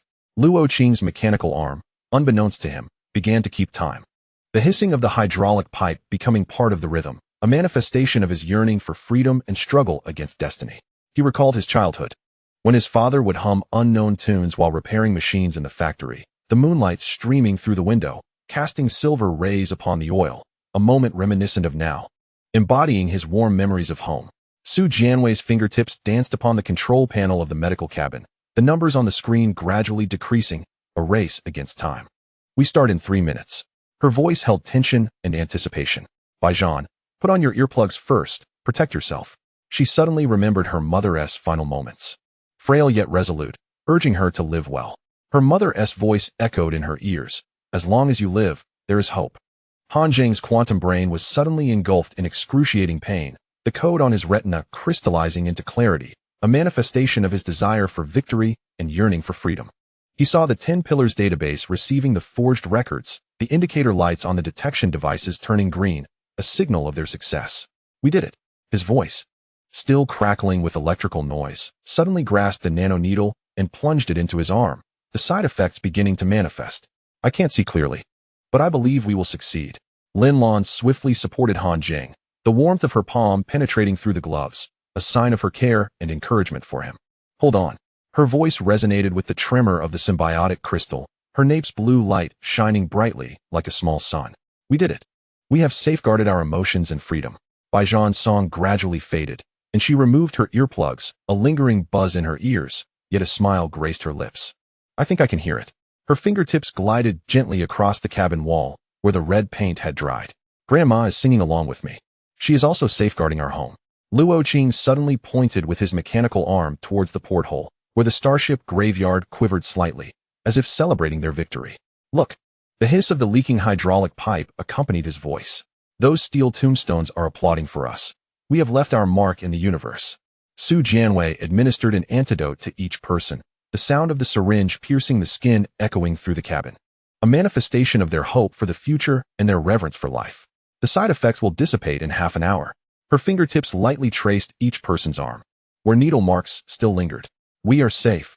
We have protected our emotions and freedom. Lin Lan approached the cabin door, her military boots tapping out a rhythm of 3 short and 2 long beats, the assembly signal of the Gonggong, invoking their shared belief and strength. Everyone, rest for an hour. Her voice resonated with the tremor of the symbiotic crystal, her nape's blue light suddenly aligning with the starlight outside. An hour from now, we shall continue our journey, for our home, for our freedom. Han Zheng lay in the medical cabin, gazing at the lights on the ceiling. Those lights slowly transformed before his eyes into the shape of Earth, blue oceans, green forests, and golden deserts, a manifestation of his longing for home and aspirations for the future.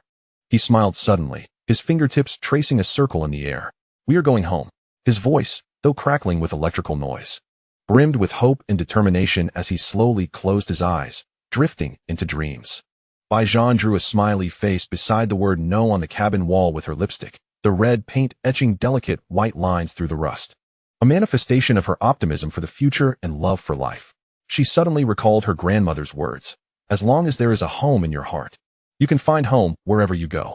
In that moment, she felt that the Gonggong was indeed her home, filled with her family, her hope, and her future. Luo Qing leaned against the dark matter battery, the hydraulic pipes of his mechanical arm emitting a faint hiss, a testament to his struggle against fate and yearning for freedom. He gazed at the star chart on the cabin wall, suddenly feeling as if the stars were smiling at him. A reflection of his anticipation for the future and love for life. He recalled his father's machinery, his mother's cooking, and childhood friends, those memories strung together like pearls, illuminating his life and guiding his future. Su Jianwei sat beside the medical cabin, observing the nanoneedle in her hand, the silver tip glinting under the light. Akin to stars, symbols of her guardianship over life and hope for the future. She suddenly realized that these needles not only heal, but also safeguard hope. As long as hope remains, humanity will not perish, and they will undoubtedly find their own home. Lin Lan stood by the porthole, gazing at the starship graveyard, where the steel tombstones glimmered coldly in the moonlight, yet seemed to possess life, a testament to their struggle against fate and yearning for freedom. She recalled the oath taken upon departing, to ensure humanity stands firm in the cosmos. At this moment, she felt that the objective was no longer distant, for they had taken a resolute step forward, undoubtedly destined for a brighter future. The metallic storm had subsided, and moonlight streamed through the porthole, casting a silvery glow upon the deck. The modified Gonggong floated silently within the starship graveyard, akin to a resilient seed lying in the cosmic dust, awaiting the day it would break through the earth and blossom forth its own radiance. Chapter 24. Quantum shadows crossed the net for the first time. The aftershocks of the metallic storm continued to ripple through the hull of the modified Gonggong, reminiscent of an ancient sigh emanating from the depths of the universe. As Han Zheng silently counted to the 41st gust of rust-laden air from the ventilation shaft, Luo Qing suddenly slammed a severed data cable onto the shattered control panel, sparks flying like the flickering flames of hope igniting within their hearts. The sparks struck the freshly drawn star map by Bai Zhan, instantly scorching a crescent-shaped charred gap, as if the universe were mocking them in a subtle jest. If we wait any longer, the patrol ships of the 10 pillars will treat us as mere new steel tombstones. Luo Qing's mechanical arm was firmly wedged against the dark matter battery's interface, and the mist of hydraulic oil sprayed into the green light of the emergency lamp, coalescing into a fleeting rainbow, beautiful yet ephemeral, much like their current opportunity. Is it still possible to break through that net? His voice trembled with anxiety and reluctance, the clicking of metallic joints adding to the tension. Su Jianwei meticulously illuminated the cracks in the cabin wall with a UV lamp, The medical kit opened wide, revealing the nanoneedles glinting coldly under the light, their weapons against fate. The quantum brand on Han Zheng's body still radiated heat. Suddenly, she picked up a piece of metal debris extracted from Luo Qing's wound with tweezers, flipping it under the light, her eyes filled with concern. The surveillance signal from the 10 pillars was 30 stronger than the last time, and forced access would sear our nerves. We must tread carefully. Bai Tan's translator hung from the door handle, emitting intermittent static, reminiscent of whispers in the cosmos. She gently removed an earring made from silver pieces ground from the remains of the Gonggong, bearing the marks of time and indomitable will. She pressed the silver piece against Han Zheng's wrist, feeling the rhythm of his pulse. The translator captured the network pulse of the 10 pillars. Her fingertips glided gently over the silver piece, her nails still stained with red pigment, the mark of their struggle. Every 17 seconds, there was a brief window of 1 second, akin to a human blink. That was their opportunity. Lin Lan's military boots crunched over shards of glass on the deck, producing a crisp and resolute sound. The symbiotic crystal on her nape emitted a steady blue light, akin to a lighthouse in the depths of the sea, guiding their path forward. She bent down to retrieve the severed data cable, her fingertip brushing against the copper wires within, salvaged from the wreckage of a Federal communications ship. Imbued with the weight of history and unyielding spirit. Was 1 second enough? Her voice trembled with the resonance of the symbiotic crystal, the blue light on her nape suddenly brightening, as if imparting strength to them. Han Zheng's fingertips danced rapidly across the makeshift control panel. The makeshift device, composed of data cables and shattered screens, suddenly crackled to life, mirroring the internal struggle and resilience within them. He abruptly yanked out a sparking wire. The blister on his palm bursting, droplets of blood splattering onto the keyboard, blooming into small crimson blossoms, the price he paid for freedom. That's enough to type 3 characters. His voice crackled with electrical noise, the code on his retina accelerating in its flow, mirroring his current determination. But we need you to concentrate all energy in the cabin to the quantum interface, including life support systems. We are wagering everything. Su Jianwei suddenly seized a nanoneedle, its tip gleaming silver under the light, akin to a spark of hope. I have prepared a nerve protectant for you.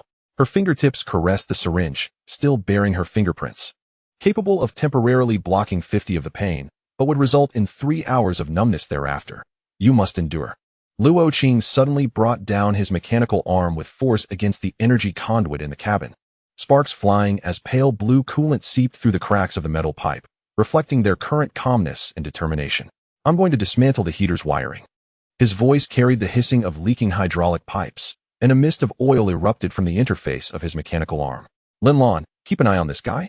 If he dares to feint, I'll take his quantum brain and use it as a navigation device. We cannot afford to fail. Bai Tan suddenly drew a small lightning bolt beside the star map on the cabin wall with her lipstick, the red pigment trailing down the metallic grooves like congealed blood, marking their struggle. I can emit interference waves using the translator. Her fingertips glided gently over the lightning symbol, her nails tracing delicate white lines in the rust. Having heard from the 10 Pillars patrol soldiers at the auction that this frequency could induce a 0.3-second delay in their surveillance systems, that was our chance.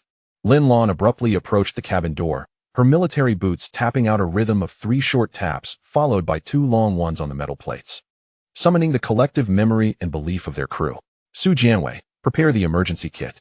Her voice resonated with the tremor of the symbiotic crystal, the blue light on her nape suddenly aligning with the cabin's emergency lights.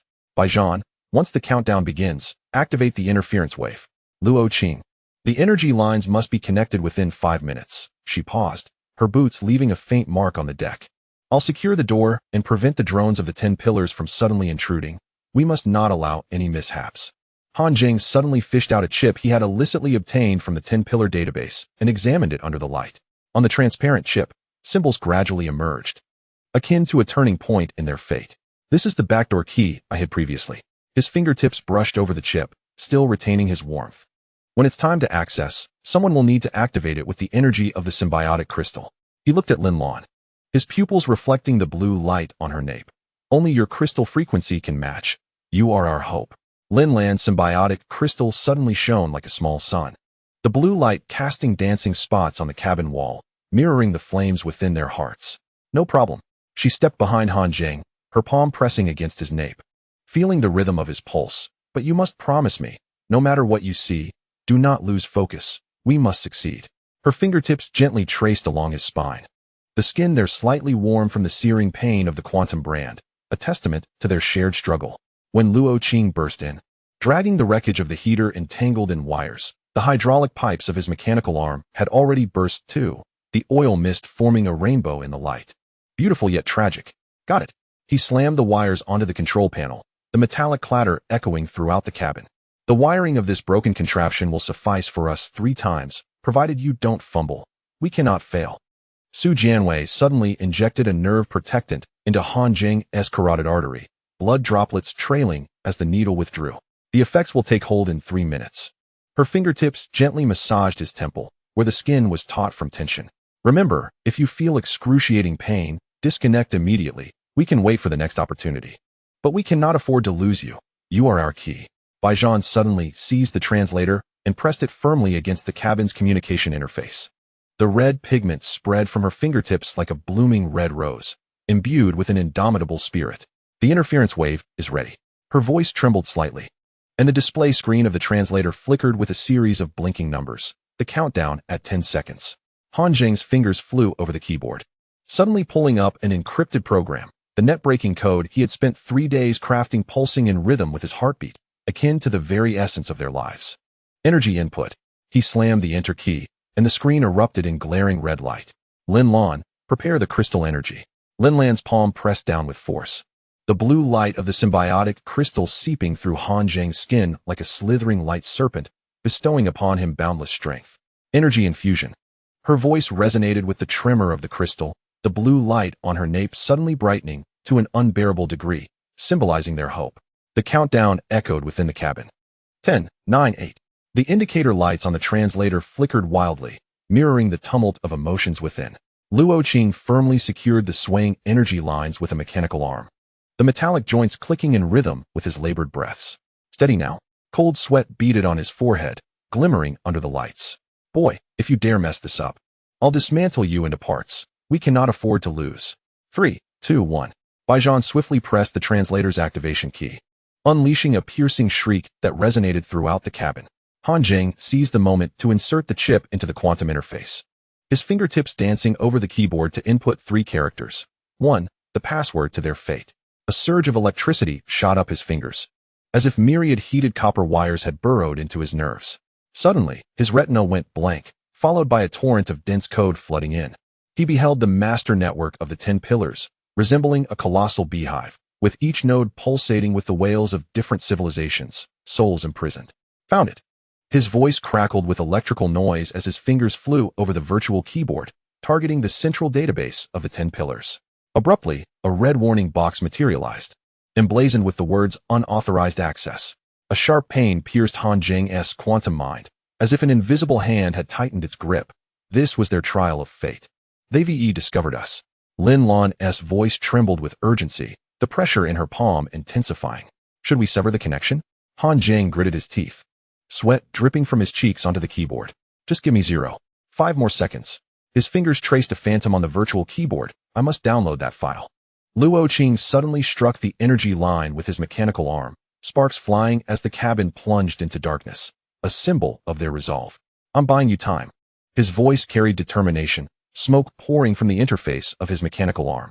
If I don't return, dismantle my arm for parts. We cannot give up. Su Jianwei swiftly grabbed a first aid needle and plunged it into Han Zheng's arm. Hold on. Her voice quivered with emotion, the serum in the syringe shimmering under the light. It will be all right soon. Bai Tan's translator emitted a shrill alarm, prompting her to yank out the power source, resulting in the instant blackout of the display. The interference wave has failed. Despair tinged her voice as she traced a crimson line on the cabin wall. Their drones were approaching. Han Zheng's retina flashed with the name of a file. Human extinction countdown 127 years. Without hesitation, he pressed the download button. A torrent of information surging into his brain. This was the turning point of their fate. Success. He yanked out the chip, the electric pain momentarily darkening his vision. Sever the connection. Lin Lan pulled him away from the console, just as the symbiotic crystal's blue light extinguished. The cabin was enveloped in darkness, with only the emergency lights flickering to life 3 seconds later, casting a faint red glow. This was their glimmer of hope. Han Zheng collapsed onto the deck, gasping for breath. His fingertips twitched slightly, the blisters on his palms burst, mingling blood with oil. a testament to his sacrifice for freedom. The file download was successful. His voice wavered. The countdown on his retina continued to pulse. 127 years until humanity's extinction, but we will not sit idly by. Luo Qing's mechanical arm was wedged in the energy line. The hydraulic pipe had completely burst, and oil mist coalesced into a strange rainbow in the red light. Damn it! His voice was breathless. The mechanical arm emitted a piercing screech. My arm feels like it's giving out, but it's worth it. Su Jianwei quickly moved to apply hemostatic gel to Luo Qing's wound. Don't speak. Her voice trembled, her fingertips gently caressing the interface of his mechanical arm. I will tend to you immediately. Bai Tan suddenly pointed towards the porthole, where several 10 pillars drones hovered, their searchlights sweeping across the cabin walls. They seem unaware of our intrusion. A hint of relief colored her voice. The translator's screen brightened once more. The previous interference wave combined with Luo Qing's energy explosion had misled them into thinking it was a malfunction. We are temporarily safe. Lin Lan's neck glistened with beads of sweat. The blue light of the symbiotic crystal dimmed considerably. We must leave this place immediately. Fatigue laced her voice. The military boots leaving shallow imprints on the deck. Han Zheng, can you confirm that the 10 pillars have no tracking signals? Han Zheng struggled to sit up. His fingertips gently tapping the console, revealing a string of flashing code on the screen. I implanted a reverse tracking virus while downloading the file. His voice crackled with static. The code flow on his retina was slowly returning to normal. They should be busy clearing the virus now and 1T discover our position for the time being. We have time. Luo Qing suddenly patted Han Zheng's shoulder with his uninjured left hand, the metallic joints of his mechanical arm clicking softly. Good job. A note of approval graced his voice. The cold sweat on his forehead had dried. We haven't disgraced the Gonggong. We did it. Su Jianwei administered a nutrient serum to each person, the sharp sound of the needle piercing the skin resonating in the cabin. We have 1 hour to evacuate. Her fingertips brushed over each arm, where the injection marks lingered. Soon the patrol ships of the 10 pillars would notice the irregularities. We must expedite our pace. Bai Tan drew a small arrow beside the countdown on the cabin wall with lipstick, the red pigment marking delicate white traces amid the rust. The arrow pointed towards the rift.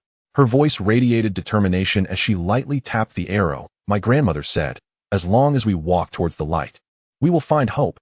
That is our direction. Lin Lan approached the cabin door, her military boots tapping a rhythm on the metal plate. 3 short taps followed by 2 long ones, the launch signal of the Gonggong, rekindling their shared belief. Everyone, prepare to depart. Her voice resonated with the tremor of the symbiotic crystal, the blue light at the nape of her neck suddenly aligning with the starlight outside the cabin. Targeting the Swan Rift, that is our rebirth. Han Zheng gently tapped the console, and the modified engine of the Gonggong roared to life, heralding their hope. He watched the countdown on the screen, suddenly feeling that the numbers were no longer terrifying. For he knew they were not awaiting extinction, but rather fighting for time to survive. That was their mission. Luo Qing's mechanical arm was temporarily secured. The shriek of the hydraulic pipe now carried a note of lightness. He gazed at the star chart on the cabin wall, feeling as though those stars were guiding their path. This was their future. He recalled his father's machine tools, his mother's cooking, and childhood friends. He murmured softly. Those memories like pearls strung together his courage and resolve. Su Jianwei sat beside the medical cabin, eyeing the nanoneedle in her hand. The silver tip shimmered under the light like stars, a beacon of hope for their preservation.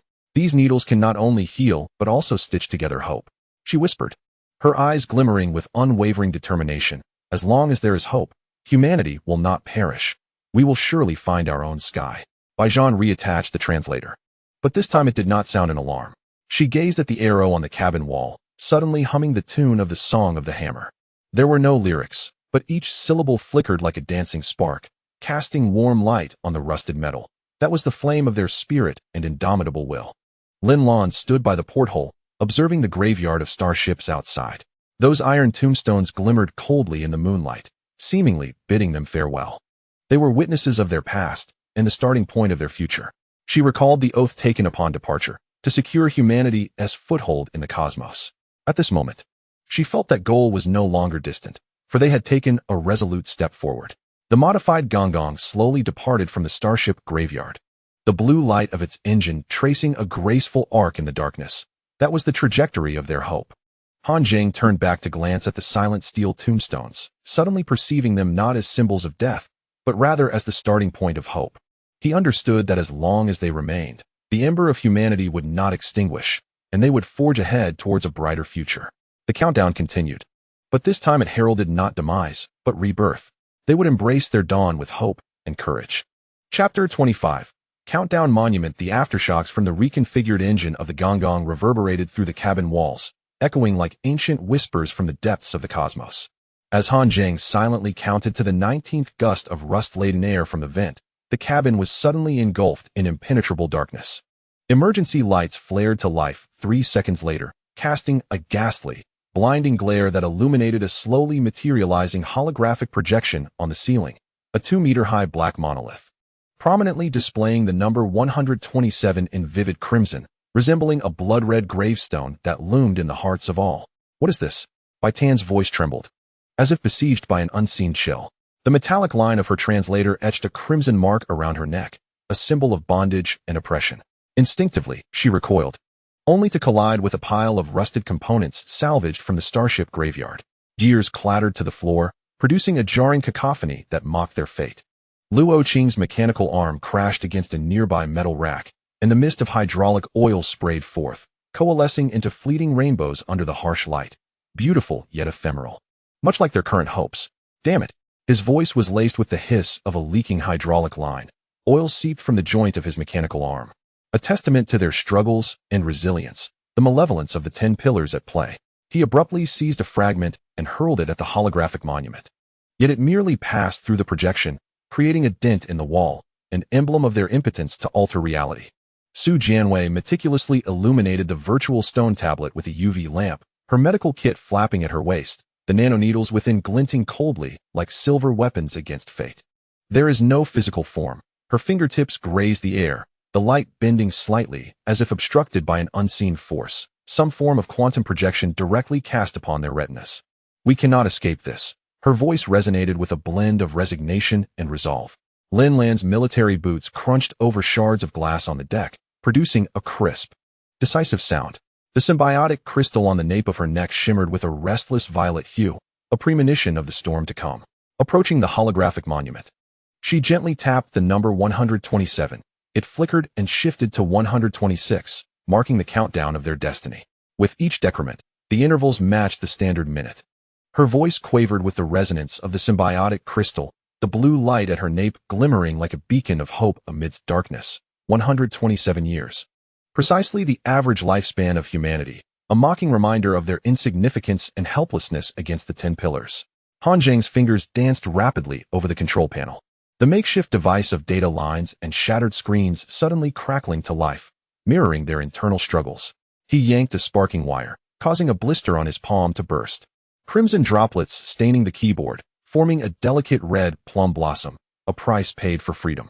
"I can't hack in," his voice crackled with static. The codes on his retina spiraling chaotically. The encryption mirrored that of the 10 Pillars Mother Network, a dimensional level beyond their grasp. A commotion erupted from the children's compartment.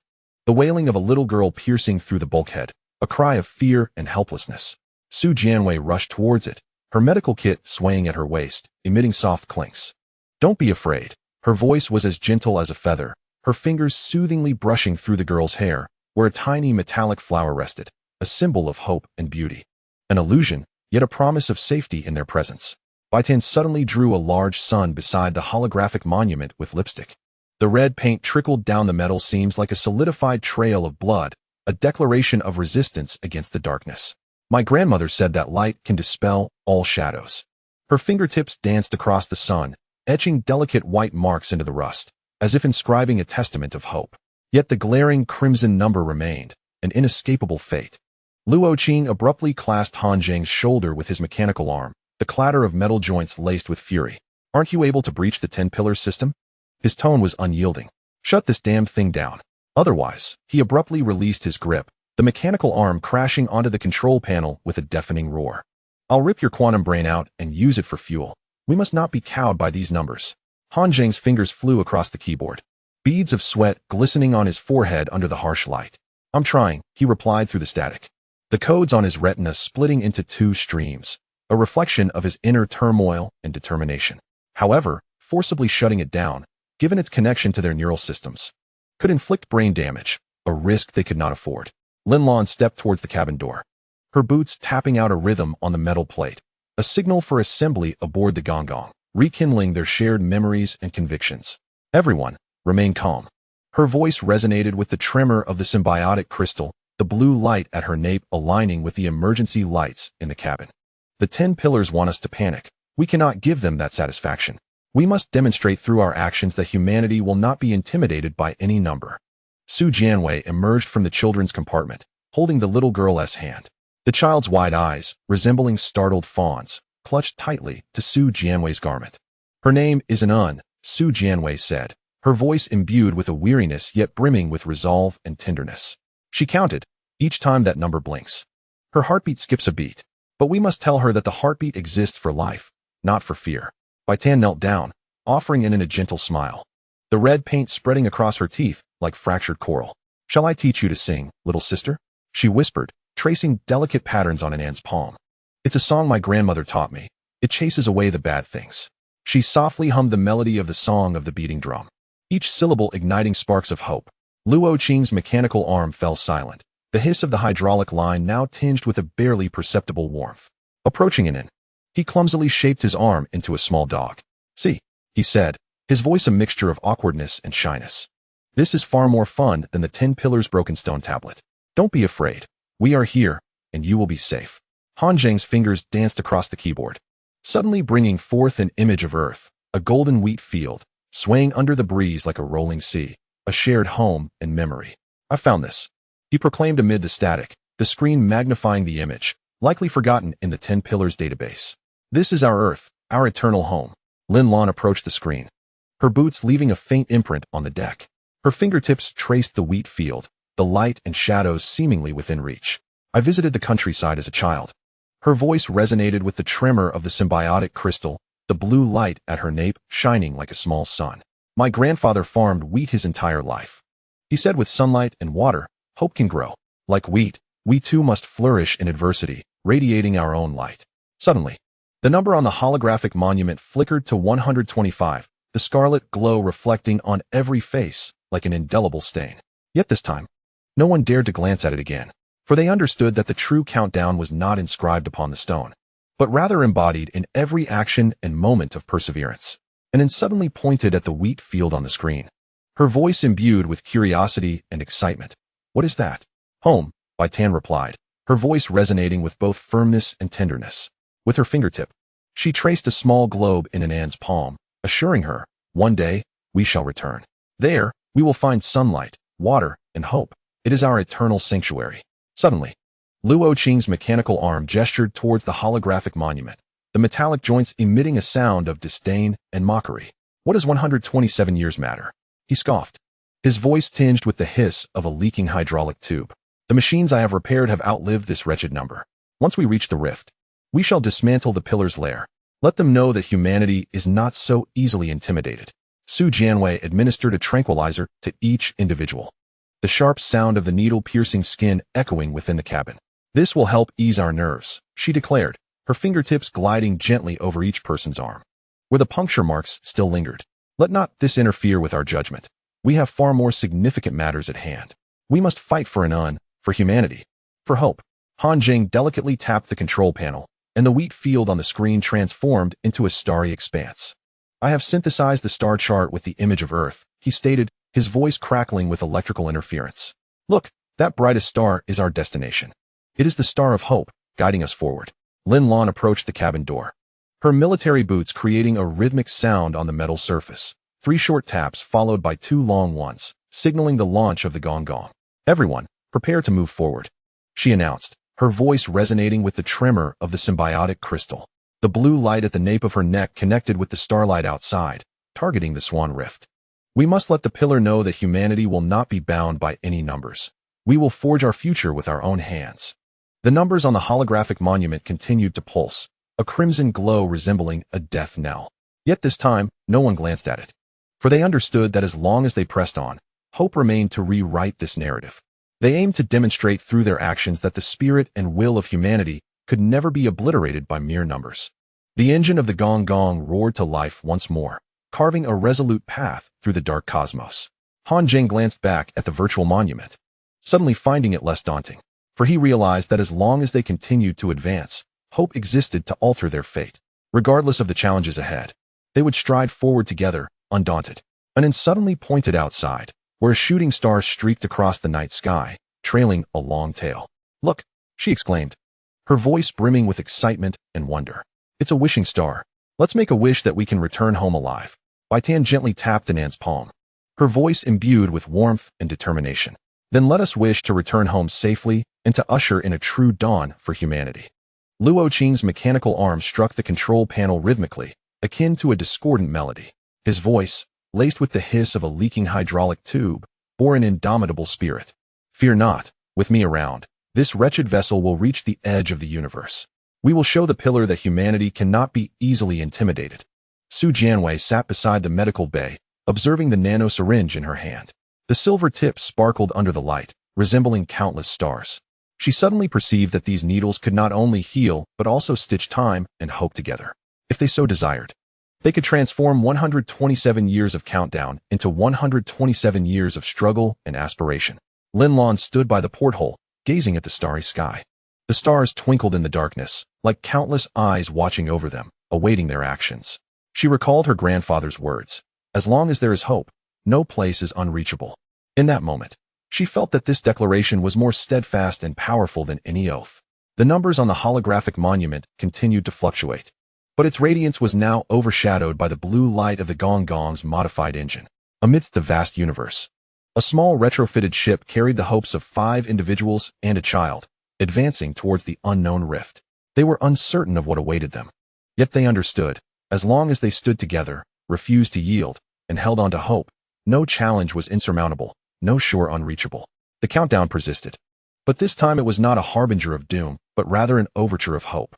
They would rewrite this narrative through their actions, illuminating the path ahead with their beliefs and forging a future belonging to humanity. Chapter 26. Collective Oath. The engine of the Gonggong emitted a deep, powerful rumble, akin to the awakening of an ancient beast, causing metallic debris to rain down from the cabin walls, accumulating on the floor into a small mound of silver sand, shimmering with indomitable light. As Han Zheng silently counted to the 33rd gust of rust-tinged air from the vent, Lin Lan suddenly struck the deck with her military boots, producing a rhythm of 3 short taps followed by 2 long ones. This sound pierced through the humming of the holographic monument, akin to the beating of war drums, resonating within each heart like a stone cast into a tranquil lake, igniting ripples of determination. "Everyone, come here," her voice steady and resolute. The faint blue glow emanating from her nape cast dancing water patterns on the cabin walls, like a lighthouse guiding wayfarers through the deep sea. The 5 instinctively congregated towards the center, the metallic dust stirred up by their footsteps swirling in the emergency lights, resembling startled fireflies, flickering with hope and resilience. Luo Qing's mechanical arm clicked rhythmically, mimicking the beat of war drums. He wiped his face with his uninjured left hand, oil seeping through his fingers and leaving dark streaks on his chin, adding an air of defiance and determination. "What is this all about?" His voice carried remnants of anger, akin to an impending volcanic eruption, as a spray of oil mist suddenly burst from the interface of his mechanical arm, forming a delicate rainbow among the 5, a symbol of their unyielding spirit. The holographic monument's countdown at 124 glowed a blinding red, each pulse dimming the cabin lights, akin to a countdown of fate, pressing upon everyone's nerves. Bai Tan suddenly took out her lipstick and drew a small circle in the center of the circle formed by the 5. The red pigment spread along the metallic lines, reminiscent of blood splattered on the snow, vivid and striking. "My grandmother said that circles can gather energy." Her fingertip lightly touched the symbol, the red pigment cascading onto the ground like seeds of hope. "In times of disaster, we would gather in circles and sing. Now, we too must unite as one." Su Jianwei retrieved 5 glow sticks from the medical kit, twisting her wrist to illuminate each person's face with a greenish light, resembling flames of life dancing in the darkness. "They have been sterilized." She distributed the glow sticks among them, the coolness of her fingertips conveying care and warmth, enabling them to discern each other's faces in the dim light. Under her glow sticks illumination, Han Zheng noticed traces of pink paint on her knuckles, a remnant from when she bandaged Anan, marks of maternal love. Han Zheng suddenly severed a data cable, using his teeth to gnaw off the insulation from both ends. The copper wire formed a small loop in his palm, akin to a fateful bond. "I've hacked into the ship's energy system." He placed the copper ring in the center of the circle, the metal glinting coldly under the glow. For the next 10 minutes, the holographic monument will be disrupted into static. We have 10 minutes to speak privately. This is our time. Lin Lan's military boot left a shallow dent on the deck. She raised her right hand, the calluses on her palm appearing particularly pronounced in the green light, bearing witness to the passage of time and battle.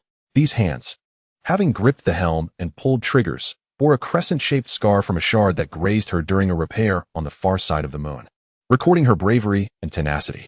From this day forth, her voice resonated with the tremor of the symbiotic crystal, the blue light suddenly brightening like a small sun. We five are bound by life and death. Regardless of the difficulties we face, we must advance hand in hand. Luo Qing's mechanical arm was the first to collide with the others, the sound of metal clashing reverberating through the cabin, echoing like the roar of war drums. His left hand tightly grasped the glow stick, the verdant light seeping through his fingers, illuminating the metallic engraving of 127 on his forearm, a symbol of their fate's shackles and their rebellion's emblem. This life of mine should have long since been surrendered to the graveyard of starships. His voice bore the rasp of a leaking hydraulic pipe, with a mixture of blood and oil seeping from the interface of his mechanical arm. Every additional day lived was a gain, yet it came at the cost of dragging along the remnants of 10 pillars to accompany them in death. To let them know of our might, Bai Tan's fingers gently rested upon Luo Qing's mechanical arm, the green glow of the stick casting a shadow on her skin, reddened by the translator, resembling a battle medal. My grandmother once said that living a life is akin to singing a song. Her fingertips traced a circle on the symbols upon the cabin wall, red paint adhering to her fingertip like a mark of hope. Now, the five of us sing in unison. Without one, the melody is incomplete. We shall sing our own battle hymn. As Su Jianwei's palm met Bai Tan's hand, Han Zheng noticed glimmers of silver embedded in her nail beds, weapons against fate. My father was a battlefield medic. Her voice lowered suddenly, laced with sorrow and determination. The green light of the glow stick flickered in her eyes. He said before his passing, doctors cannot save everyone, but they can preserve the last bit of hope. Now you are my hope, and I will protect you until the end. Han Zheng pressed his copper wire-wrapped hand down, the blister in his palm bursting. Blood droplets falling onto the copper ring, seeping into its grooves like a mark of life. My sister always says I am a bookworm. His voice crackled with electrical noise as his retina flashed with his sister's smiling face, the little girl who loved to stuff mint candies into his pockets. She promised to teach him to sing the song of striking the ground when he returned from the space station. Now, he could only learn from Bai Tan, but he would remember her smile and her song. 5 hands intertwined in the center, forming an irregular star. The green light of the glow stick filtered through their fingers, casting a fragmented constellation upon the floor, symbolizing the intertwining of their fates and their unity. Lin Lan suddenly tightened her fingers, the blue glow of the symbiotic crystal coursing along their arms like a flowing river, nourishing their spirits. One word, one sentence. Her military boots left 5 shallow imprints on the deck, firm and resolute, proclaiming their aspirations. This is our oath. Life. As Lin Lan's voice faded, the holographic monument suddenly flickered with snowflakes, the number 124 distorting into a flash of lightning, a challenge and a test of fate.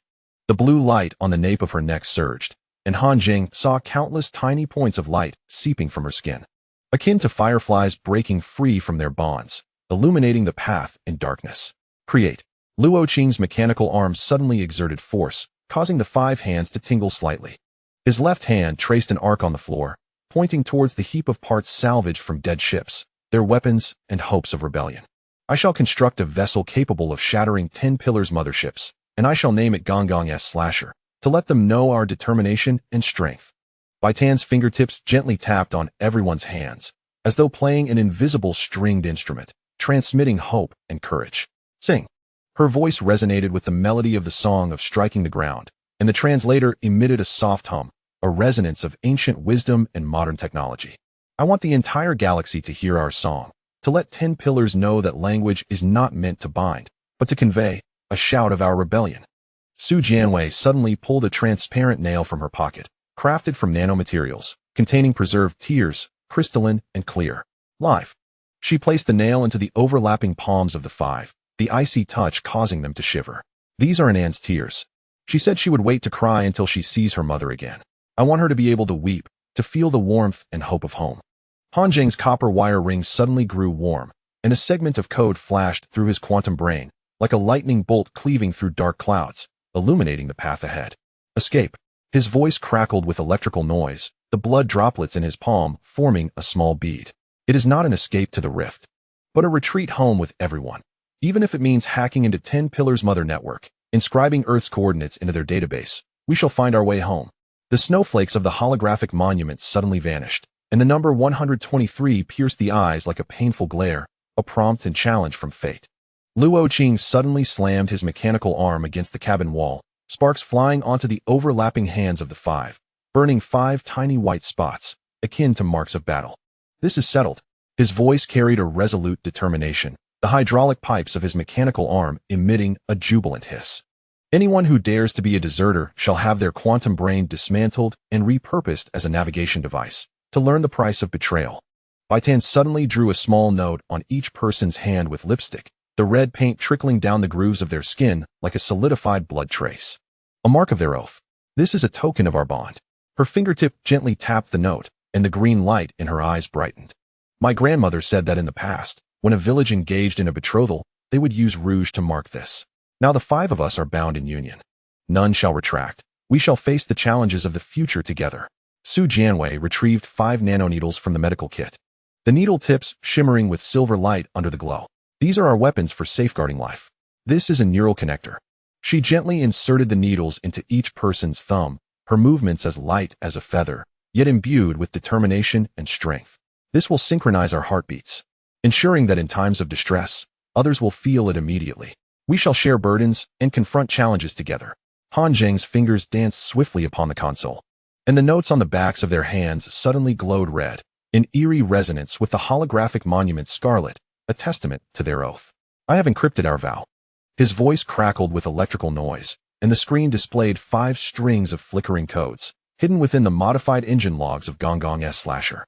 Even if the ship were to explode, the fragments would remember. This is our memory and our faith. Lin Lan's military boots suddenly struck the deck in a rapid rhythm. 3 short and 2 long, signaling the departure of Gonggong's slasher, evoking their shared memories and convictions. The 5 hands simultaneously released, the copper wire rings rolling onto the ground with a crisp sound, symbolizing their unity and resolve. Positions assumed. A faint blue glow emanated from her nape. The light of the symbiotic crystal casting rippling water patterns on the cabin wall, targeting the Swan Rift, advancing 4. We must let 10 Pillars know that humanity shall not be intimidated by any adversity.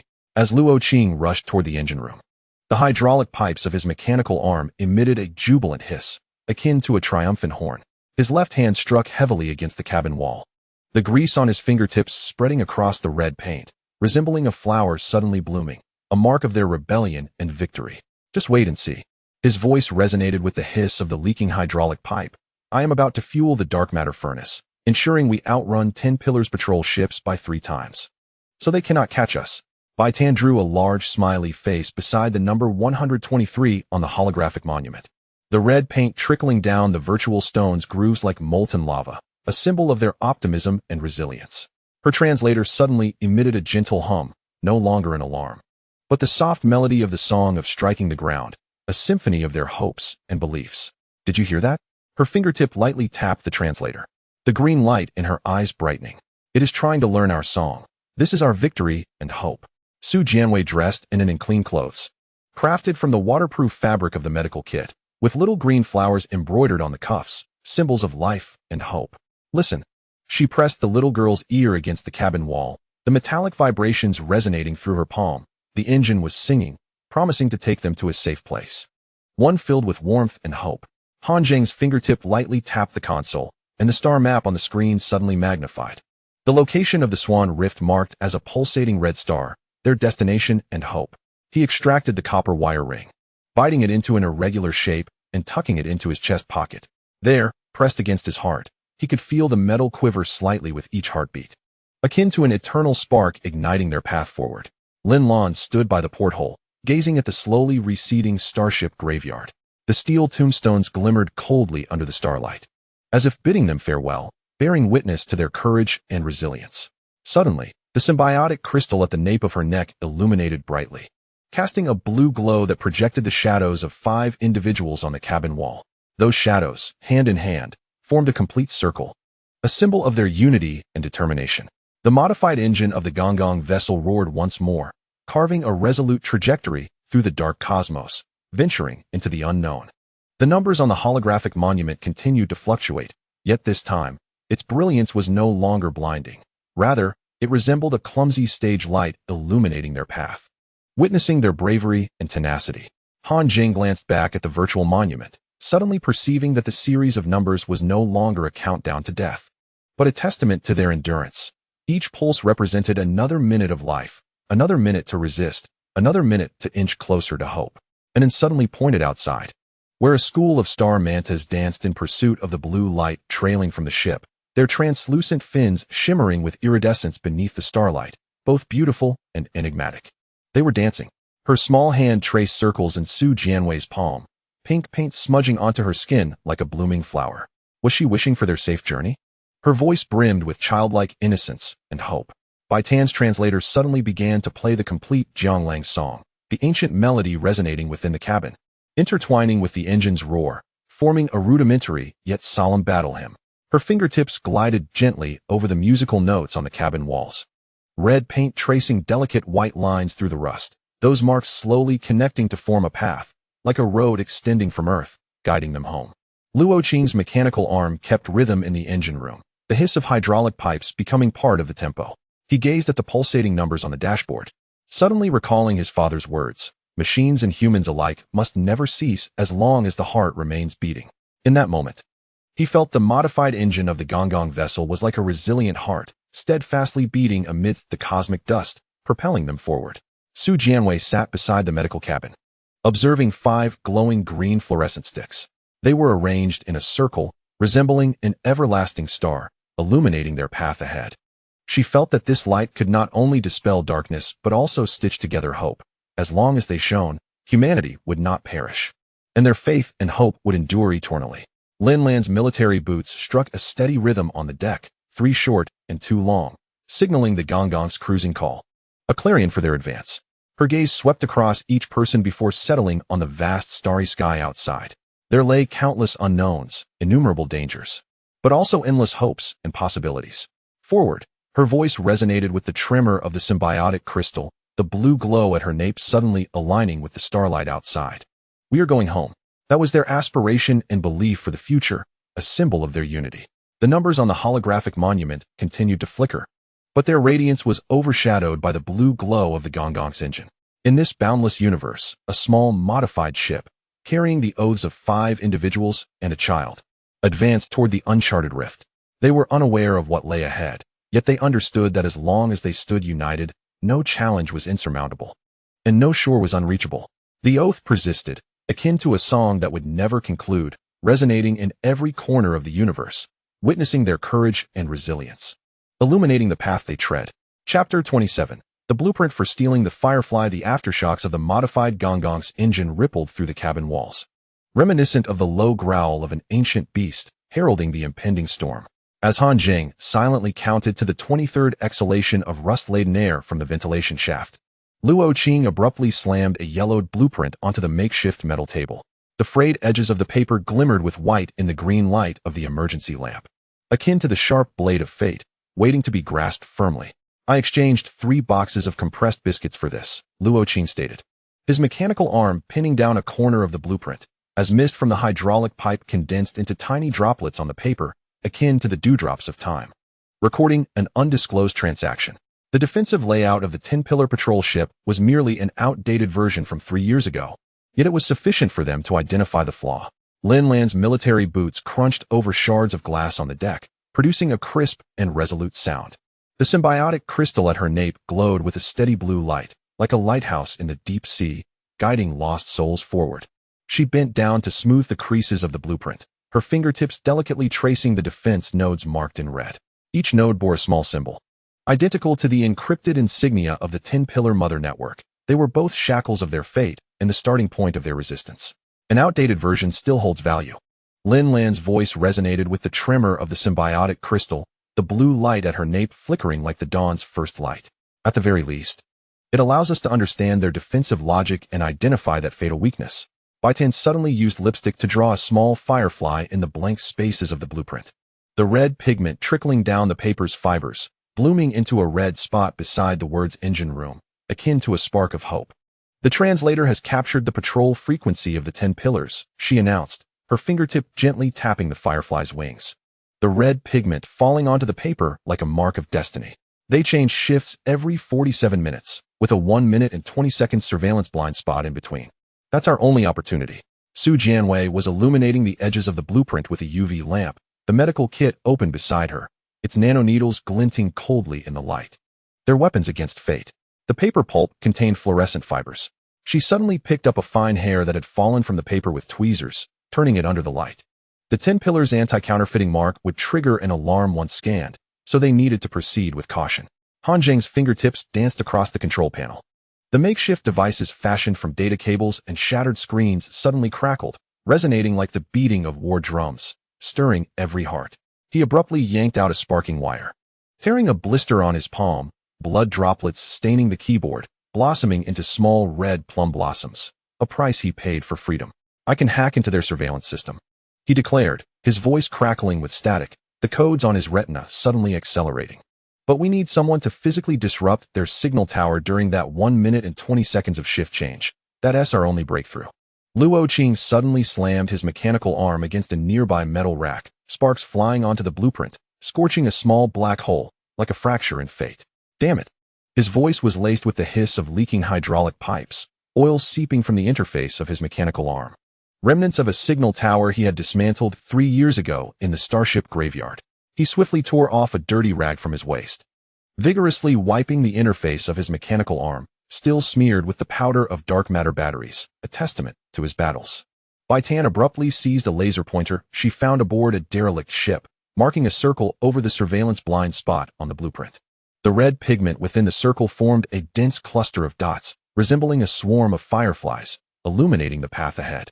I can emit interference waves using the translator, she said, a hint of tension in her voice, the metal wire of the translator leaving red marks on her neck, a reminder of bondage and resistance. I overheard the 10 Pillars Patrol soldiers mention that this frequency can cause a 0.3 second delay in the surveillance devices. Every second is crucial. Su Jianwei retrieved 5 tranquilizers from the medical kit, the syringes glinting silver in the light, their source of calm and courage. This can lower our heart rate and breathing to their minimum. She distributed the syringes among the crowd. The chill of her fingertips seeped through the plastic casing, carrying warmth and compassion. By reducing the likelihood of detection during security checks, the drug's efficacy lasts only 45 minutes, and we must act swiftly. Lin Lan suddenly approached the hatch, her military boots striking the metal floor in a rhythmic pattern, 3 short beats followed by 2 long, signaling the assembly call of the Gonggong ship, evoking their shared memories and beliefs. It is time to assign tasks. Her voice resonated with the tremor of symbiotic crystals, as the blue light at the nape of her neck suddenly aligned with the emergency lights inside the cabin.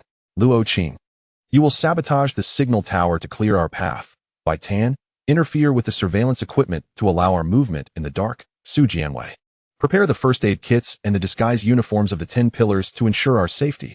Han Zheng, hack into their access control system to open the door to freedom. I will retrieve the activation key for the Firefly's modified code from the control room, which is our key to returning home.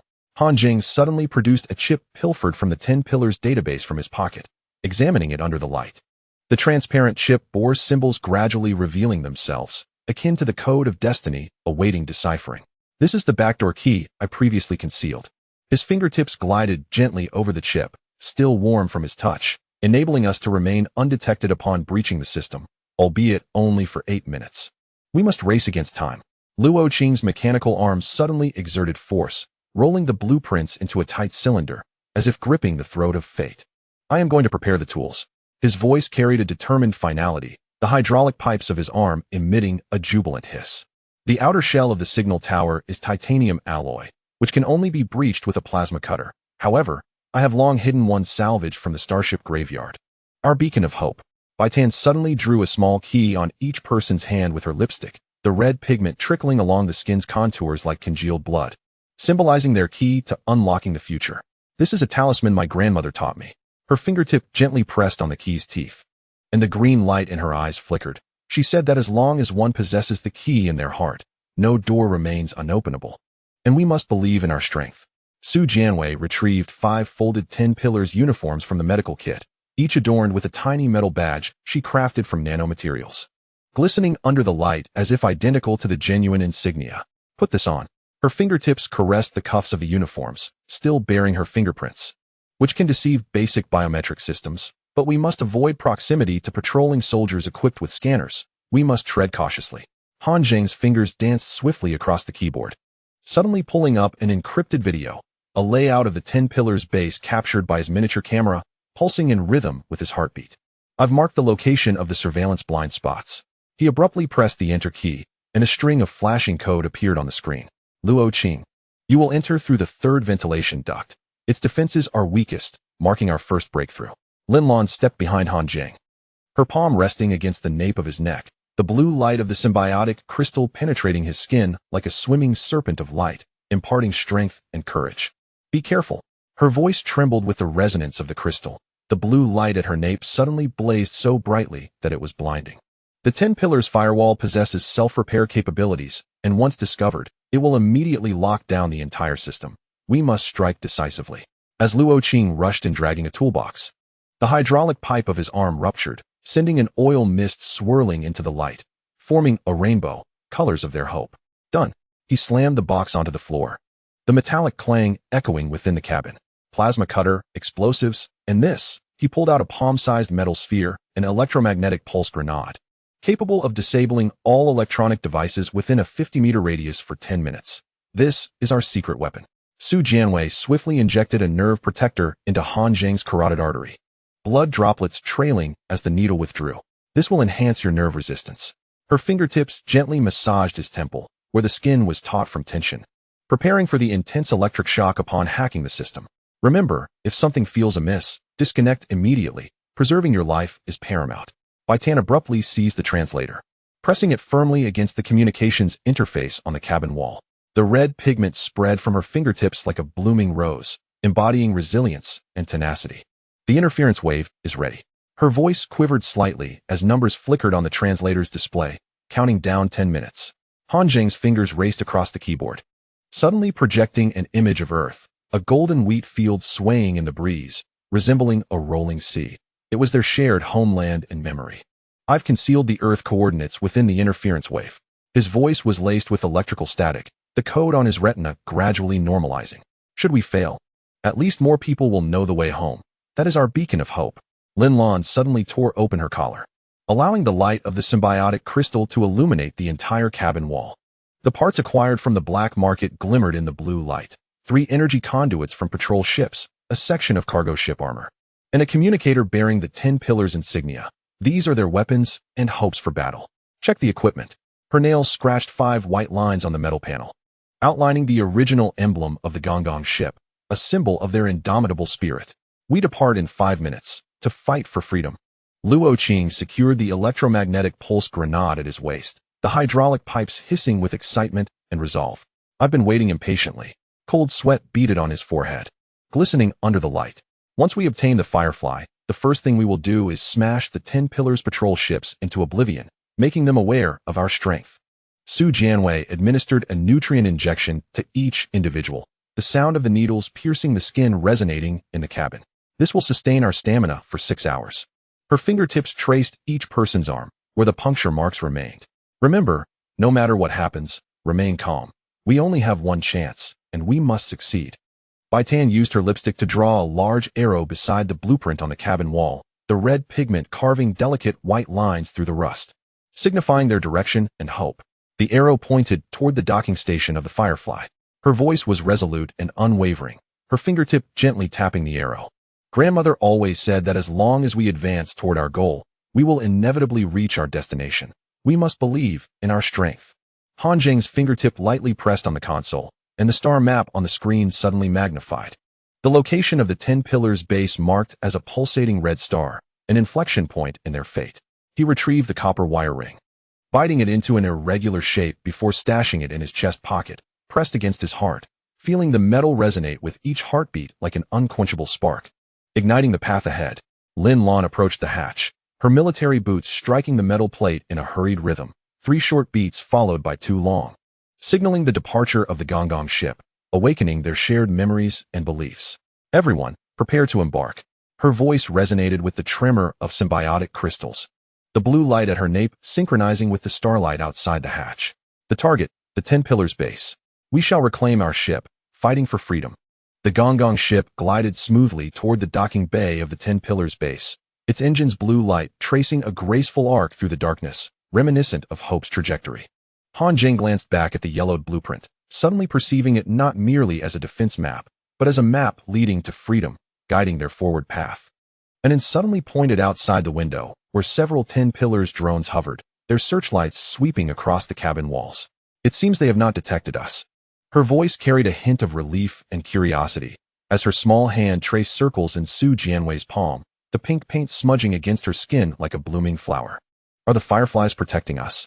Suddenly, the translator device of Bai Tan began to play the complete Jiang song, the ancient melody resonating within the cabin, intertwining with the roar of the engine, resembling the simplest yet most solemn of battle songs. Her fingertips glided gently over the arrow symbols on the cabin wall, red paint leaving delicate white marks in the rust, gradually connecting to form a line, like a path extending from Earth, guiding them home. Luo Qing's mechanical arm kept rhythm in the toolbox, the hiss of hydraulic pipes blending into the cadence. He gazed at the signal tower, now drawing near outside the window, suddenly reminded of his father's words.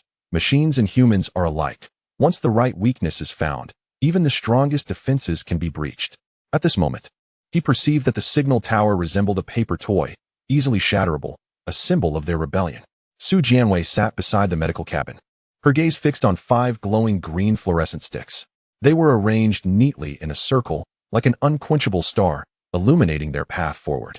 She suddenly felt that these lights could not only banish darkness, but also provide guidance. As long as they remained lit, they would not lose their way or surrender. Han Zheng's fingertips lightly tapped the control panel, the defense layout on the screen transforming into live surveillance footage.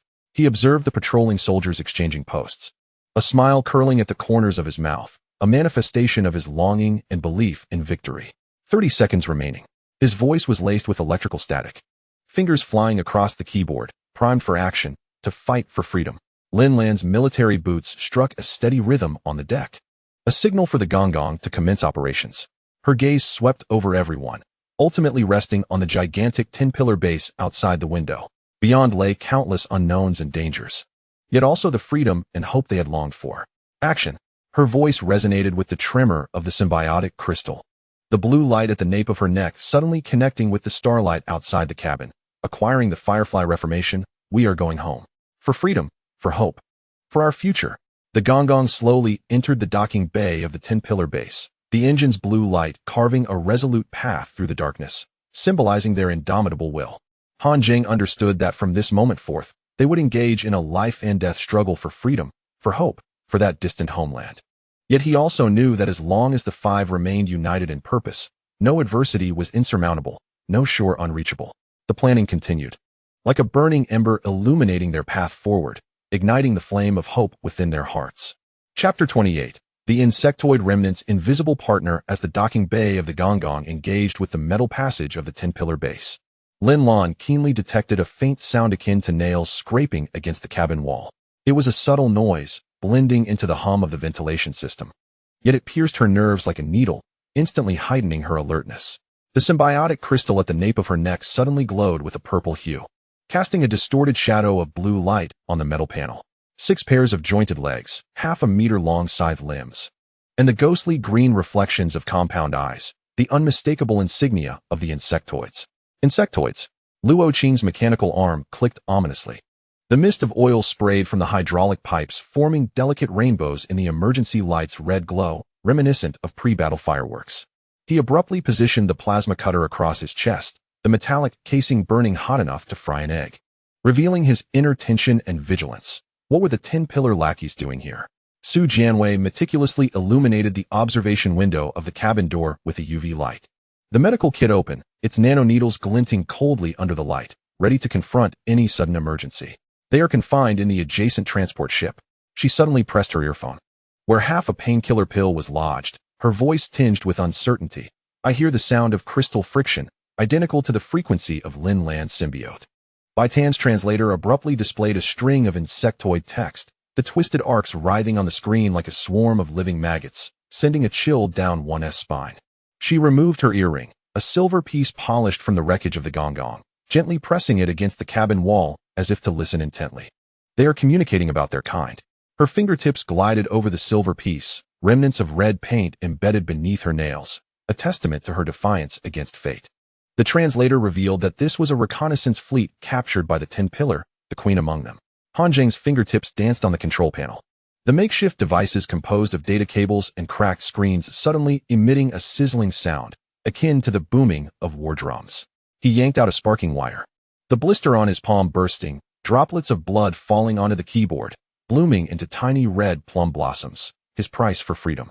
I hacked into the transport ship surveillance. His voice crackled with electrical noise, the code on his retina accelerating, reflecting his inner urgency and resolve. Their symbiotic crystals had been implanted with detonators, identical to Lin Lan's nape. Lin Lan suddenly tore open her collar, allowing the blue light of the symbiotic crystal to penetrate the cabin door, illuminating the world outside. The frost patterns on the observation window melted away, revealing a face covered in a chitinous shell, the compound eyes resembling murky green gemstones. Scythe limbs stained with dried purple blood, an emblem of the insectoid queen. The queen. Her voice resonated with the vibration of the crystal. The blue light at her nape shining like a small sun, dispelling the surrounding darkness. What benefits did the 10 Pillars promise you? The insectoid suddenly carved 3 deep grooves in the cabin wall with its scythe limb, purple blood oozing along the lines, forming a shattered symbol on the metal panel, both a mark of the 10 Pillars and a testament to their suffering.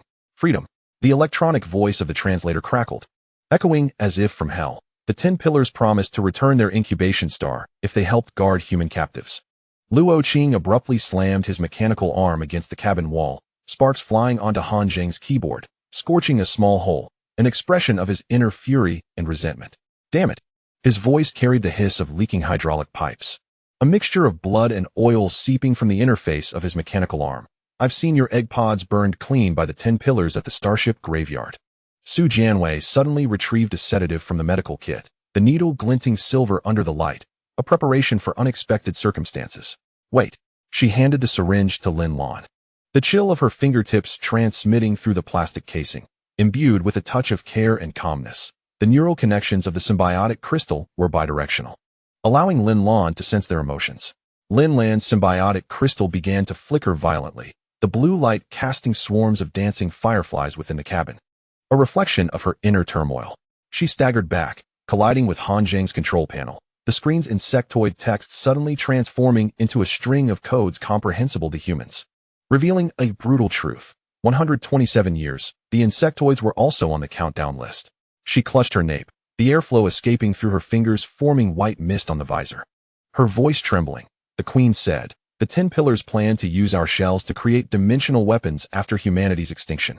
Bai Tan suddenly drew a large circle on the cabin wall with lipstick, the red paint cascading down the metallic lines like a solidified bloodstain.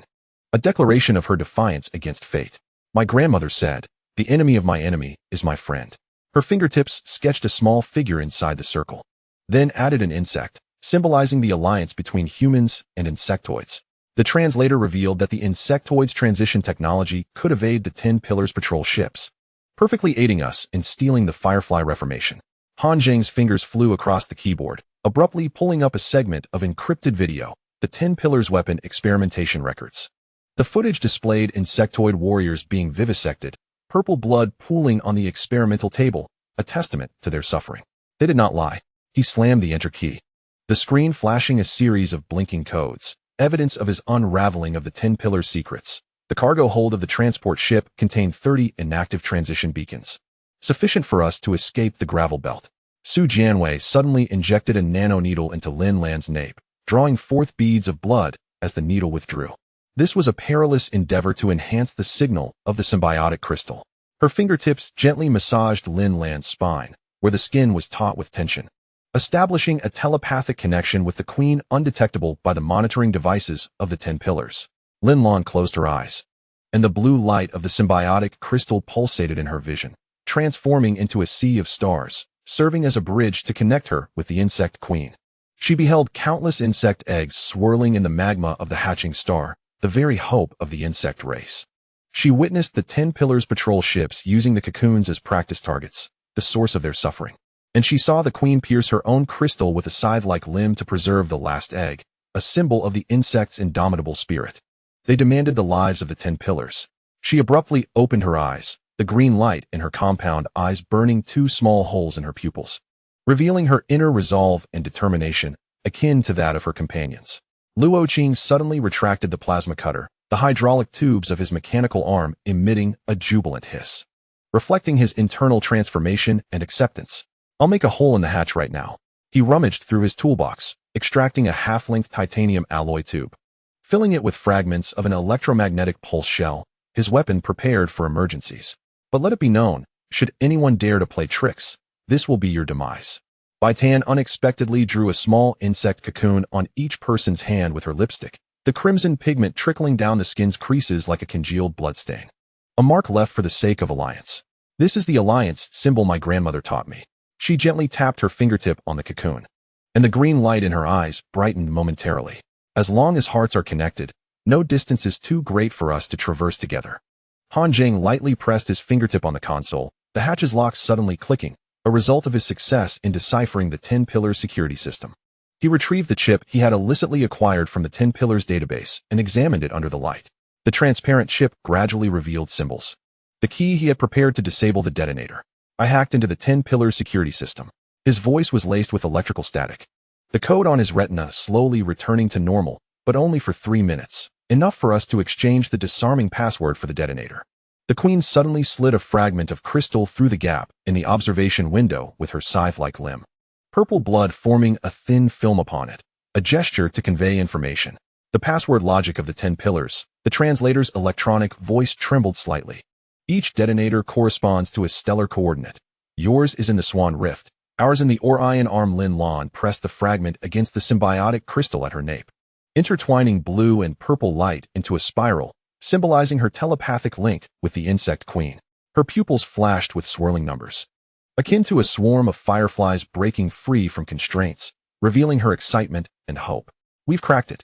Her voice resonated with the vibration of the crystal. The blue light at her nape dimming suddenly.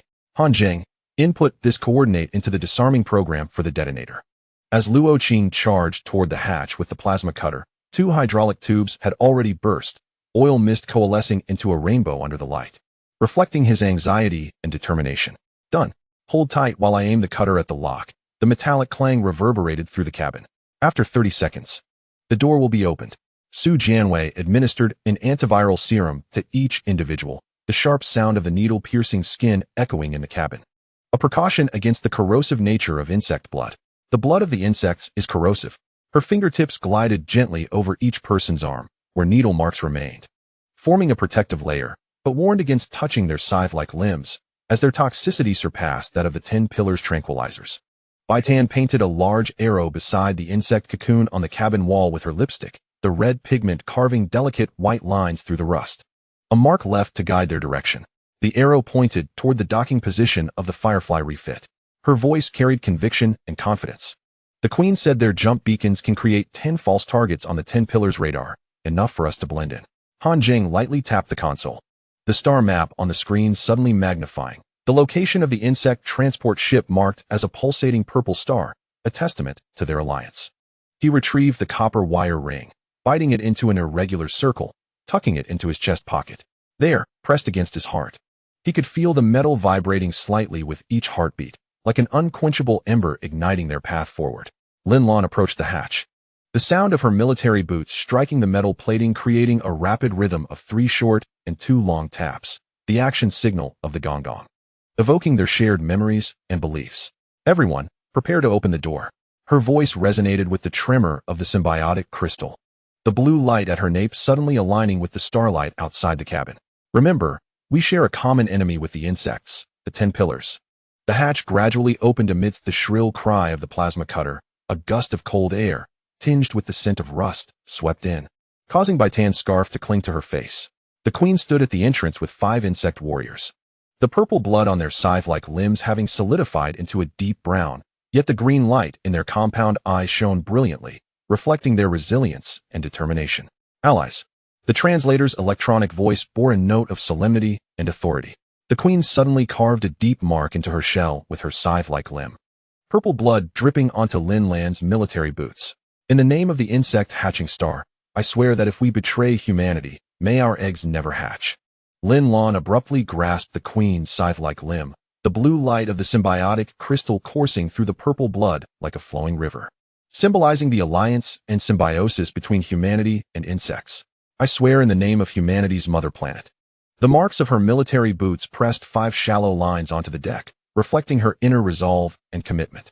If we betray the insect race, may the oceans of Earth forever run dry. Luo Qing's mechanical arm suddenly collided with another insect's scythe-like limb, the metallic clang echoing through the corridor, signifying their tacit understanding and collaboration. Cut the crap.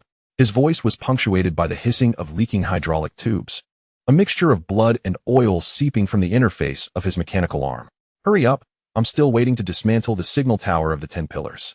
Bai Tan's translator suddenly played the melody of Jiang's song, the ancient tune resonating through the corridor, intertwining with the crystal resonance of the insects, forming a simple yet solemn song of alliance.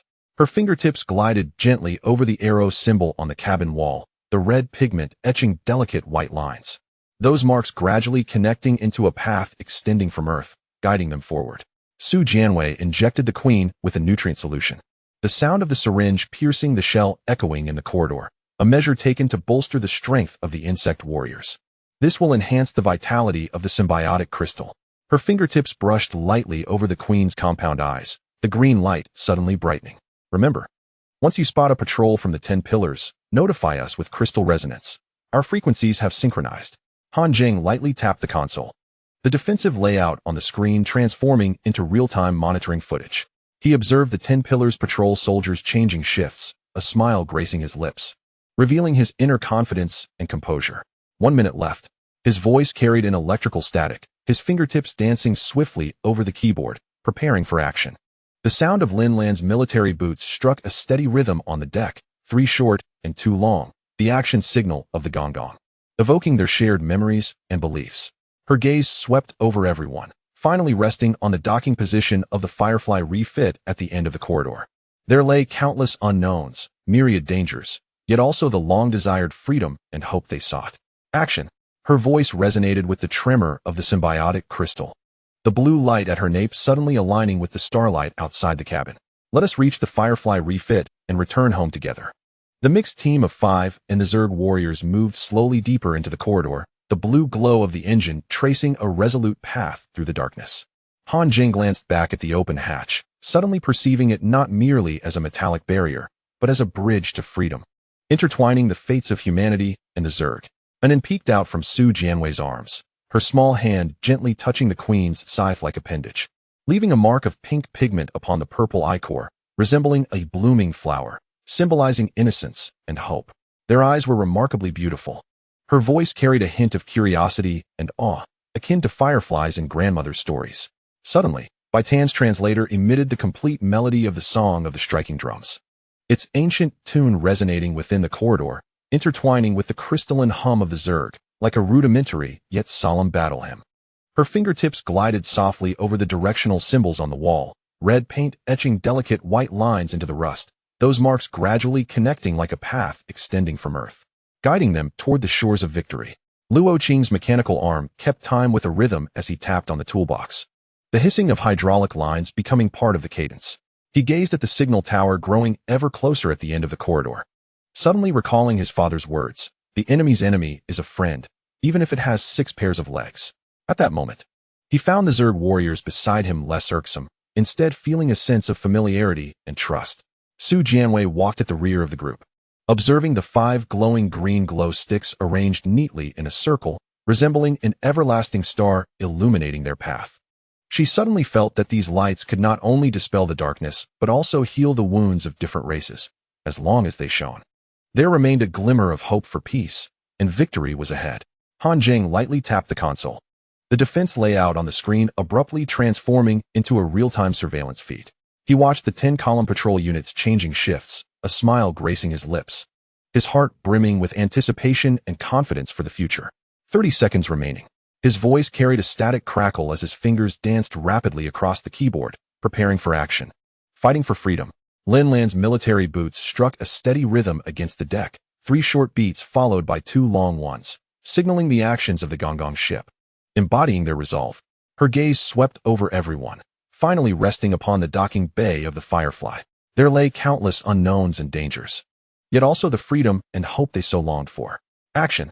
Her voice resonated with the vibrations of the symbiotic crystal, the blue light at the nape of her neck suddenly aligning with the starlight outside the hatch. Obtaining the Firefly, we shall return home together, fighting for victory. The mixed team gradually advanced toward the Firefly's docking bay, the blue glow of the engine cutting a determined path through the darkness. Han Zheng understood that from this moment on, humans and Zerg would fight side by side against the oppression and enslavement of the 10 columns. He also realized that as long as both sides worked in unison, no obstacle was insurmountable and no shore unreachable. The Covenant continued, like a burning ember illuminating the path for both races while igniting their hopes and dreams for the future. Chapter 29.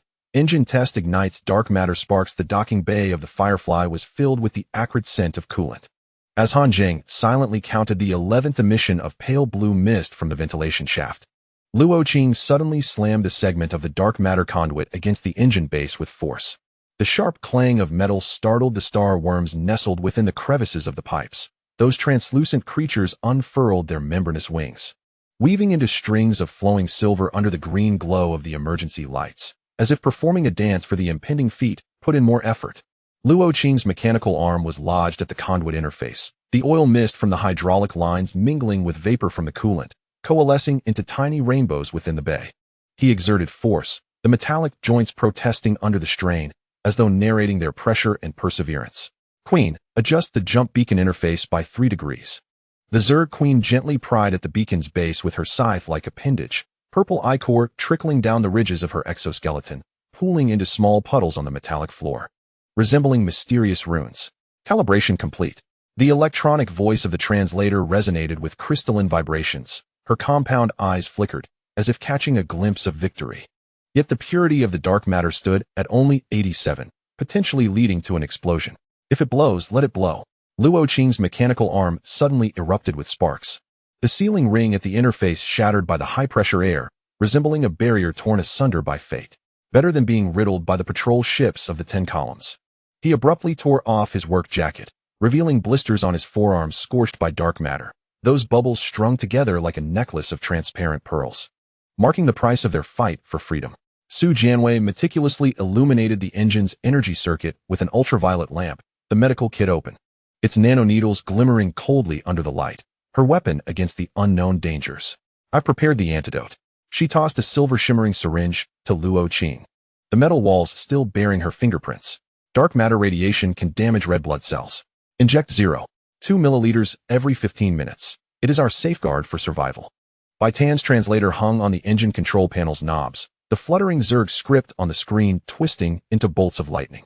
She removed an earring made from the remnants of the Gonggong, gently pressing it against the engine's exterior, as if listening for its heartbeat. The Queen says the jump beacon requires a human quantum imprint to activate. Her fingertips glided gently over the silver piece, her nails embedded with red paint. A testament to her defiance against fate, Han Zheng's brainwave frequency matched most closely.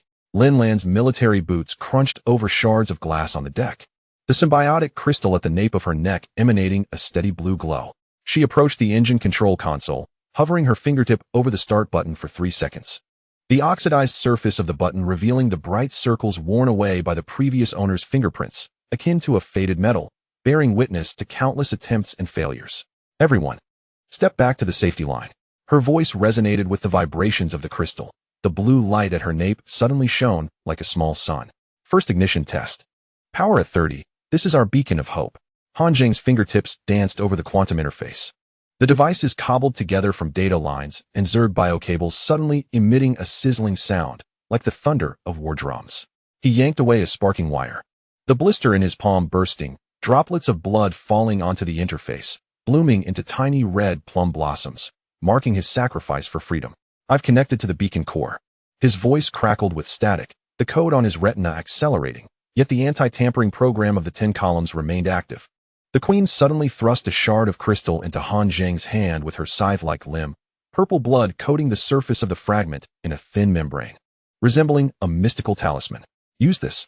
The translator's electronic voice carried a hint of urgency, The Zerg symbiotic enzyme can temporarily shield against the 10 columns logic locks, but it will only last 90 seconds. This is our only chance. Luo Qing abruptly slammed his mechanical arm against the safety railing, sparks flying onto the dark matter conduit, burning a small black mark, akin to a stamp of fate. I'll guard the hatch. His voice was laced with the hissing of leaking hydraulic lines, oil seeping from the interface of his mechanical arm. Su Jianwei, keep an eye on this kid. If he dares to fumble, I'll rip out his quantum brain and use it as a lighter. Bai Tan suddenly drew a large flame with her lipstick on the engine's exterior, red paint trailing down the metallic grooves like solidified blood, declaring her defiance against despair. My grandmother said we must sing a lucky song before ignition. Her fingertip gently touched the flame symbol, the green light in her eyes flickering, the tune of the song of the striking drums. Believed to bring good fortune to machines and hope to them all. Su Jianwei rummaged through the medical kit and produced 5 glow sticks, twisting her wrist. The eerie green light instantly illuminating the lines on everyone's faces, akin to a lighthouse of hope. Hold on to this. She distributed the glow sticks among them, the coolness of her fingertips transmitting through the plastic shell. Dark matter radiation can interfere with the nerves. If you feel dizzy, crush it. The fluorescent agent inside will invigorate us, keeping our minds alert. Lin Lan suddenly approached Han Zheng from behind, her palm resting on the nape of his neck. The azure glow of the symbiotic crystal seeped through his skin, resembling a shimmering serpent of light, bestowing upon him strength and courage. Focus your mind, she urged, her voice resonating with the crystal's vibrations. The blue light at his nape blazed brightly, blinding in its intensity. Remember, this is not merely the ignition of the engine.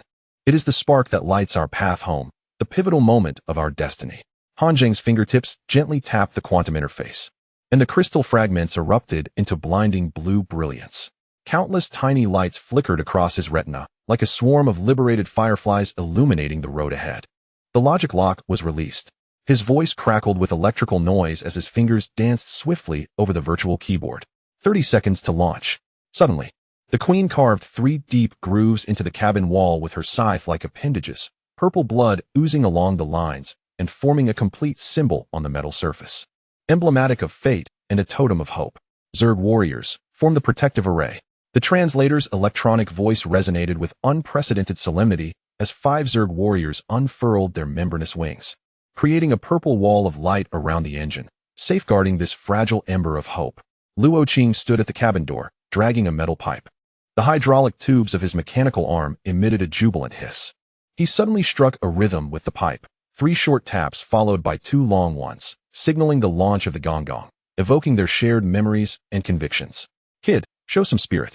His voice carried a resolute determination, and as oil mist sprayed from the mechanical arm's interface, he declared, if we succeed, I'll toast you with the patrol ship's barrels. Let us celebrate with abandon.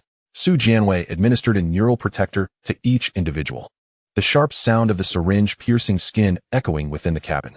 This would enhance their brain's resistance to radiation. Gently, her fingertips massaged each person's temples, where the skin was taut with tension. Remember, if something feels wrong, retreat immediately. We have a second chance. Do not give up. Bai Tan suddenly drew a small spark on each person's hand with lipstick, the red pigment trickling down the skin's grooves like a congealed bloodstain, igniting a flame of hope within them. This is the ignition symbol my grandmother taught me. Her fingertip lightly touched the spark, her green eyes gleaming with intensity. As long as there is fire in our hearts, even the coldest machines can be awakened, and the farthest journeys can reach their end. Han Zheng's fingertips gently touched the quantum interface, and the countdown on the screen transformed into a pulsating blue light. He retrieved the chip pilfered from the Gonggong database. Inspecting it under the light, the transparent chip slowly revealed symbols, the code of their fate. 10, 9, 8. His voice crackled with electrical noise. The code flow on his retina gradually normalizing, heralding the dawn of victory. Lin Lan's military boots struck a rapid rhythm on the deck, 3 short taps and 2 long ones, signaling the Gonggong's imminent action, a symbol of their unwavering resolve. Everyone, hold your breath. Her voice resonated with the symbiotic crystal's tremor, the blue light at her nape suddenly aligning with the cabin's emergency lights. 3, 2, 1. Han Zheng slammed down the ignition button, and the dark matter engine roared to life, a deep bellow akin to a waking giant, reverberating through each soul.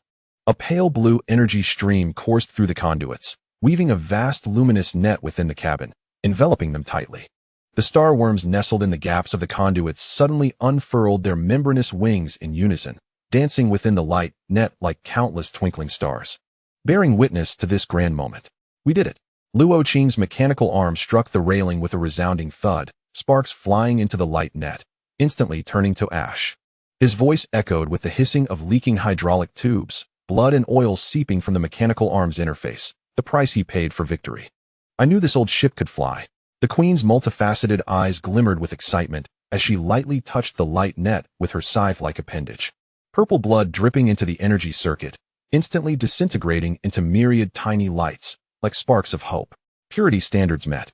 The translator's electronic voice carried a hint of joy as it announced, jump preparation.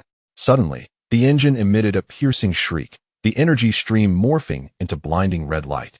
Like the alarm of fate, warning codes erupted on Han Zheng's retina, resembling a frenzy of fireflies, heralding the arrival of danger. The logic lock has rebooted. His voice crackled with electrical noise as his fingers flew over the virtual keyboard. Queen, inject the symbiotic enzyme. The queen swiftly sliced through her exoskeleton with her scythe-like appendage. Purple blood gushing forth and splattering into the engine's energy circuit. The red light faded instantly, the pale blue energy stream regaining dominance, like the dawn of hope shining anew. Injection complete. The translator's electronic voice sounded faint, her multifaceted eyes dimming slightly. But this can only last 45 seconds. This is our final opportunity. Su Jianwei seized a nanoneedle and swiftly pierced it into Han Zheng's carotid artery. This will enhance your neural connections. Her fingertips gently massaged his temples, where the skin remained tense. Hurry. Disable the anti-tampering program. Han Zheng's fingertips danced over the quantum interface, the code flow on his retina splitting into two streams. He saw the anti-tampering program from the Gonggong retaliating fiercely, like a swarm of hungry locusts attempting to devour their hopes. Found it. His voice crackled with electrical noise as he traced a swift motion over the virtual keyboard. Success. The engine's rumble stabilized. The pale blue energy stream forming a graceful spiral within the cabin, resembling a banner of victory.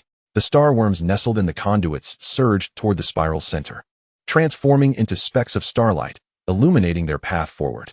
Bai Tan's translator suddenly played the melody of the song of striking the ground, the ancient tune resonating throughout the cabin, intertwining with the engine's roar, like the simplest yet most solemn hymn, celebrating their courage and perseverance. Power stabilized at 30. Lin Lan's voice vibrated with the symbiotic crystal's resonance. The blue light at her nape glowing like a small sun. Luo Qing, test the jump beacon. Luo Qing pressed the beacon's activation button with his mechanical arm. The sound of metal clashing echoing in the cabin. Beacon activated. His voice carried the hissing of leaking hydraulic tubes, blood and oil seeping from the interface. Coordinates, Swan Valley.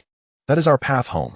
The queen's multifaceted eyes shone with brilliance as she pointed outside the cabin with her scythe-like appendage, where the starry sky was slowly warping, as if making way for their victory. The jump window is open. The translator's electronic voice brimmed with excitement, preparing for the jump. Su Jianwei injected a nutrient solution into each individual, the sharp sound of the syringe piercing skin resonating in the cabin. This will sustain our stamina. Her fingertips glided gently over each person's arms, where needle marks remained. During the jump, there will be a strong sensation of weightlessness. Remember to stay calm. We will endure. Bai Tan drew a large arrow beside the flame symbol on the engine's exterior with lipstick, the red pigment etching tiny white lines through the rust. The arrow points to Swan Valley, she declared firmly, lightly touching the arrow. My grandmother said that as long as we walk toward the light, we will surely find hope and return home. Han Zheng's fingertips gently pressed the quantum interface, and the star map on the screen suddenly magnified, marking the location of Swan Valley with a pulsating red star. He retrieved the copper wire ring, biting it into an irregular circle and stashing it in his chest pocket. Pressed against his heart, feeling the metal pulse gently with his heartbeat, like an eternal spark, igniting their journey forward. Lin Lan approached the cabin door, her military boots striking a steady rhythm on the deck. 3 short taps followed by 2 long ones, signaling the Gonggong's launch, the clarion call of their victory. Everyone, prepare for the jump. Her voice resonated with the symbiotic crystal's tremor, the blue light at her nape aligning with the starlight outside the cabin. Destination, Swan Valley. We are going home. The roar of the engine abruptly intensified, and a gentle azure energy stream formed a colossal vortex within the cabin.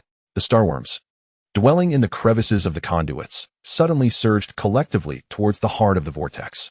transforming into a brilliant beam of light that illuminated the dark expanse of the cosmos. The five of them, hand in hand with the insectoid warriors, closed their eyes within the radiant column, savoring the elation of victory and the yearning to return home. When they reopened their eyes, they found themselves on the precipice of Swan Valley.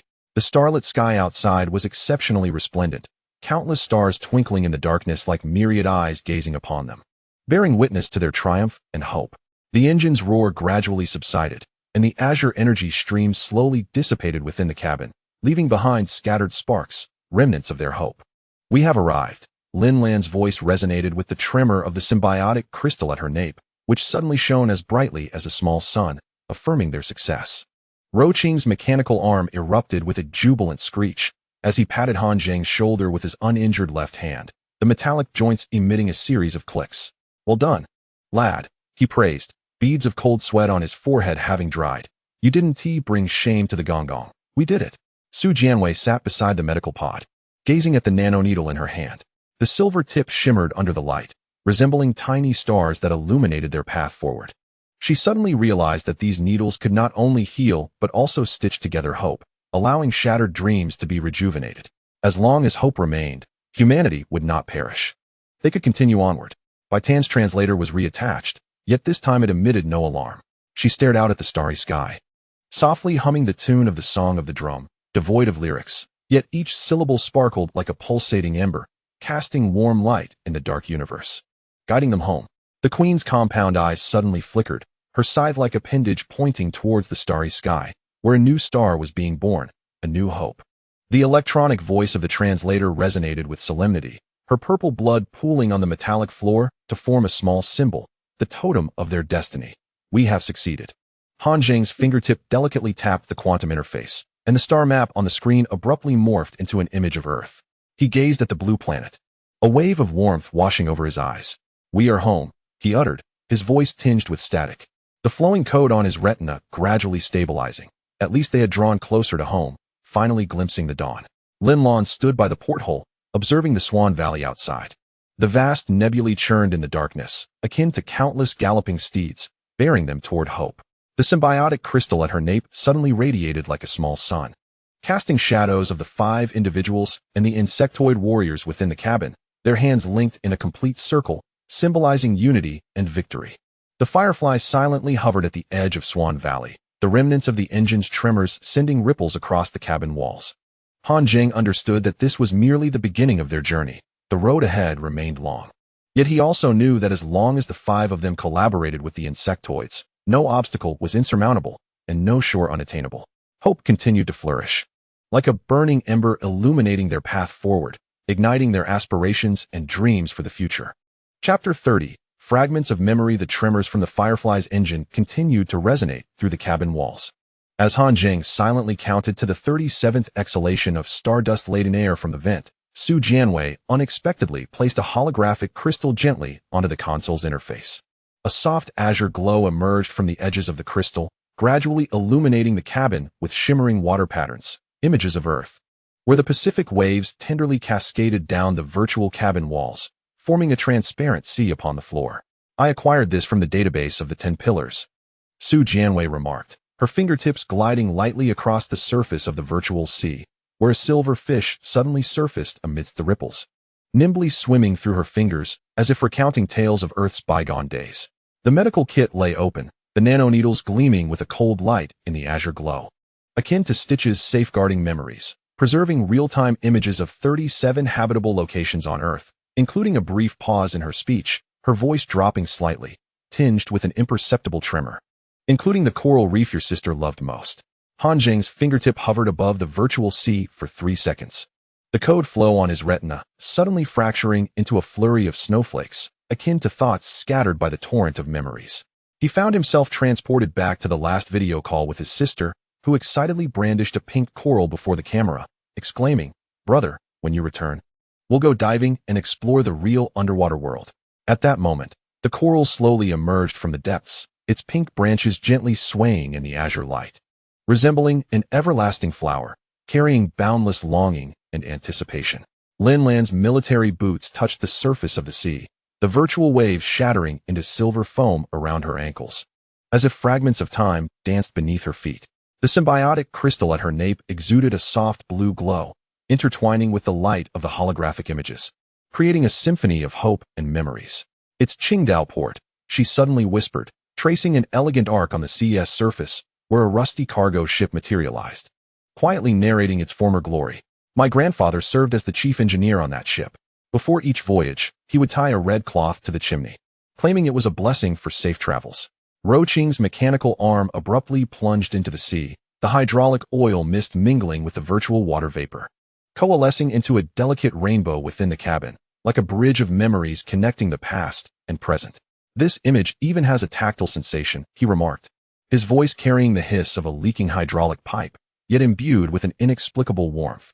Oil seeped from the interface of the mechanical arm, as if narrating the traces of time, far surpassing the cold star maps of the 10 pillars. He suddenly grasped a virtual fish, which struggled momentarily in his palm before bursting into a cascade of silver bubbles, reminiscent of memories, beautiful yet fleeting.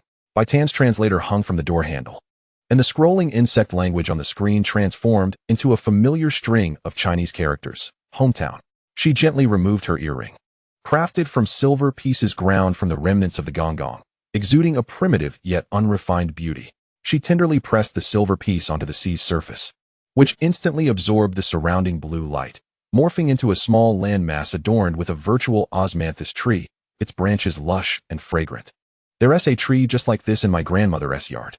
She lightly tapped the trunk, and osmanthus flowers suddenly cascaded down, drifting into a golden ship on the sea, laden with cherished memories and warmth. Every mid-autumn festival, she would pick a handful of flowers and tuck them into my pocket, saying it would ensure my safety, and then suddenly wriggled free from Su Jianwei's embrace, barefoot on the sea's surface, the virtual waves dancing playfully around her feet, as if welcoming this innocent little life. Her small hands rummaged through the sea, and pink pigments spread in the azure light, resembling a blooming peach blossom. "It's sand," she exclaimed, grasping a handful of virtual beach sand, the shiny particles slipping through her fingers, forming a crooked little house on the floor. "Mom said that wherever there's sand, it means the beach is nearby, and from the beach, we can see the ships returning home." Su Jianwei's fingertip gently touched the sea's surface once more, and the image abruptly shifted to a verdant grassland. Sheep meandered like fluffy clouds across the virtual hillside, and distant yurts released wisps of smoke, evoking the familiar scent of milk. "This is my grandfather's ranch." Her voice quivered slightly, her eyes glistening in the azure glow. "I used to spend my summers there. He taught me how to make cheese from sheep's milk, saying the longer the cheese set, the richer the flavor." Suddenly, she grasped a piece of virtual cheese, which slowly melted in her palm, transforming into a transparent tear, an embodiment of her profound affection for the bygone days. Han Zheng's fingertips danced swiftly across the keyboard of the console, and a phantom space station materialized above the ocean's surface. It was a place where he had once toiled, its solar panels glinting with a silvery sheen under the virtual sunlight, reminiscent of the undying conviction nestled within his heart. "My sister often remarked that it resembled a silver dragonfly." His voice crackled with electrical interference, and a vision of his sister's radiant smile flickered across his retina, so innocent, so vibrant. She had promised that once he retired, they would cultivate sunflowers together atop the station, allowing sunlight to cascade into every nook and cranny. Lin Lan's military boots crunched on the grasslands, the virtual blades of grass rustling beneath her feet, echoing the passage of time. Suddenly, a blue luminescence from the symbiotic crystal condensed in her palm into a small star. She gently placed the star at the center of the meadow, where a virtual poplar tree sprang forth, its branches lush and protective against the elements. "My father is a forest ranger," she said, her voice imbued with the resonant tremor of the crystal. The blue glow at the nape of her neck brightened, akin to her father's unwavering gaze. He had declared that this tree could thrive for 3 centuries, and when he grew old, it would still provide shade for weary travelers, becoming a sanctuary in their hearts. Luo Qing's mechanical arm abruptly pointed toward the mountains at the edge of the grassland, where the imagery began to sharpen. A virtual steel mill emerged at the foot of the mountains, its chimneys releasing illusory smoke that painted a celestial map across the azure sky. This was the place where he had once struggled. "This is where I apprenticed," he remarked, his voice laced with the hissing of leaking hydraulic lines, yet it bore a tone of pride and resolve. The interface of his mechanical arm oozed a mixture of oil and blood, a testament to his labor. His mentor often said that machines, much like humans, must possess resilience. Even the most stubborn screws would yield in time if one persevered. Bai Tan's fingertip gently tapped the virtual blast furnace of the steel mill, and the imagery suddenly shifted to an ancient alleyway. The blue light reflected off the polished bluestone path, flanked by tiled houses adorned with red lanterns, transporting one back to a more innocent era. "This is the alley of my hometown," she mused, her voice carrying the melody of the Zhejiang song. The metallic thread of her translator left a faint mark on her neck, adding an air of mystery and charm. Each morning, the sound of a vendor selling tofu pudding would resonate, and my grandmother would grasp my hand, proclaiming that the sound could ground our days, allowing us to feel the warmth and authenticity of life, and then suddenly pointed to the virtual stage at the end of the alley, where a shadow clad in costume danced gracefully. Her small hand mimicked the figure, pink paint swirling on the bluestone to form a crooked arc, symbolizing her yearning and pursuit of beauty. "It's Grandma." Her voice brimmed with excitement and surprise. Grandma had once performed on the village stage, asserting that if one danced well, the heavens would bestow blessings, granting us health and safety. Su Jianwei retrieved 5 glow sticks from the medical kit, twisting her wrist to illuminate everyone's faces with a verdant glow, reminiscent of hope's light piercing through darkness. "Incorporate this into the imagery," she instructed, distributing the glow sticks. The coolness of her fingertips seeped through the plastic casing, imparting an inexplicable comfort and strength, preserving memories akin to sealing fine wine, growing richer with age. Han Zheng lightly tapped the virtual stage with his fingertip, and the green light of the glow sticks rapidly spread throughout the imagery, transforming into a constellation of twinkling stars. He recalled his sister's words that after death, one becomes a star, watching over those they cherish, guarding them. "The brightest one is her," she had said. His voice crackled with static, and the code streaming across his retina morphed into a flickering constellation, embodying his endless longing and concern for his sister. Lin Lan traversed beneath the starlit sky, the blue glow of the symbiotic crystal trailing behind her like a comet's tail, symbolizing her resolute journey. She bent down to pick up a virtual meteorite, which gradually cooled in her palm, revealing a half-embedded fossilized human molar. "The archaeological team claims this is 30,000 years old," she remarked, her voice trembling with the resonance of the crystal. The blue light at the nape of her neck shone brightly like a small sun. "For 30 millennia, it has yearned to return home, much like us. No matter how far we wander, our hearts remain steadfast in the direction of home." Luo Qing's mechanical arm traced an arc across the starry sky, causing a virtual meteor to fall along the trajectory, striking the ground and creating a small crater. "I shall name this crater," he declared, his voice resolute, the interface of his mechanical arm emitting a mist of oil while radiating a sense of bravado. "Let us call it Gonggong's vessel, wherever we go. We must leave a mark for future generations to know we once tread this earth." Bai Tan sketched a small musical note beside the meteorite crater, the red paint glowing warmly in the blue light, mirroring the warmth and hope within her heart. "My grandmother used to say that songs transcend time." She gently tapped the note, and the melody of the Zhejiang song reverberated throughout the cabin, lyricless yet brimming with power and emotion. "Regardless of how many years pass, as long as someone sings, our roots remain intact, and the direction of home shall never be lost." Su Jianwei administered a nutrient injection to each individual, the sound of the needle piercing the skin resonating within the cabin, a testament to the reverence and care for life. "This will stabilize our spirits," she assured, her fingertips gliding gently over each person's arm, leaving behind the marks of needles, yet also the imprint of her concern and affection. "Memories bear a heavy weight. We must not allow them to crush us, for we must continue forward, with home awaiting us ahead." And then suddenly pressed a virtual shell into Han Zheng's hand, which gradually closed in his palm, revealing the inscription of 127. "Brother, what is this?" Her voice was tinged with curiosity and innocence, the pink paint swirling on the shell like a delicate flower. "Is it a count, or does it hold some special significance?" Han Zheng gently tapped the shell, and the string of numbers transformed into a swarm of virtual fireflies, fluttering within the cabin, illuminating every shadowed corner. "It represents hope." His voice crackled with static, the code on his retina gradually stabilizing, much like those fireflies that could shine even in the darkest places, navigating even the most arduous paths. "As long as we harbor light within our hearts, home shall forever lie ahead." Lin Lan approached the cabin door, her military boots tapping out a steady rhythm on the deck, 3 short taps and 2 long ones, signifying the launch signal of the Gonggong and sounding the horn for their journey. "Everyone, shut off the imagery." Her voice resonated with the tremor of the symbiotic crystal, the blue light at her nape connecting with the starlight outside the cabin. Remember what we have witnessed, but do not halt our steps. Home awaits us ahead, eager for us to protect and create together. The virtual image of Earth slowly dissipated under the gaze of the group, the blue light retracting into the holographic crystal, leaving behind a faint water stain on the floor, a trace of memory and the starting point of hope. Han Zheng tucked the crystal into the pocket of his chest, close to his heart, feeling it pulse gently with each beat, akin to an everlasting ember illuminating their path forward.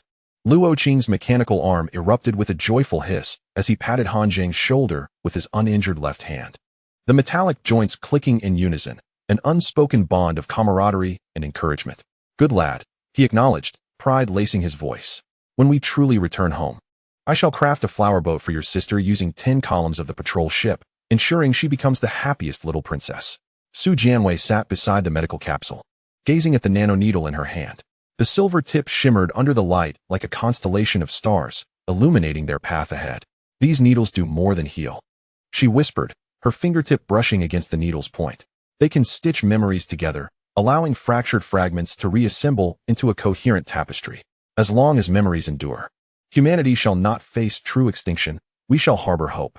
Bai Tan donned her translator once more, but this time, it emitted no alarm. She gazed at the symbols on the cabin wall, representations of their shared identity and their indomitable spirit. She gently hummed the tune of the Song of the Earth, devoid of lyrics, yet each syllable danced like a pulsating ember, illuminating their path home with a warm glow amid the dark cosmos. Lin Lan stood by the porthole, gazing at the Swan Valley outside, where colossal nebulae rolled in the abyss, resembling countless galloping steeds, carrying them towards hope. The symbiotic crystal at the nape of her neck suddenly radiated like a small sun, casting the shadows of 5 individuals within the cabin, their hands intertwined, forming a complete circle, a symbol of their unity and strength. The Firefly, modified, quietly hovered at the edge of the Swan Valley, the aftershocks of the engine resonating like ripples against the cabin walls. Han Zheng understood this was merely an interlude in their journey, a waypoint along their path. Yet, he also recognized that as long as they held the virtual sea, the grasslands, the alleys, and the warm memories and hopes in their hearts, they would never lose their way. For home lay ahead, hope dwelled within. Memories continued to unfold, like a burning ember, illuminating their path and warming their hearts. Chapter 31. Controversy over the flight path or return suddenly. The engine of the Firefly emitted an irregular tremor, sounding like the low growl of an ancient beast, instilling a sense of unease.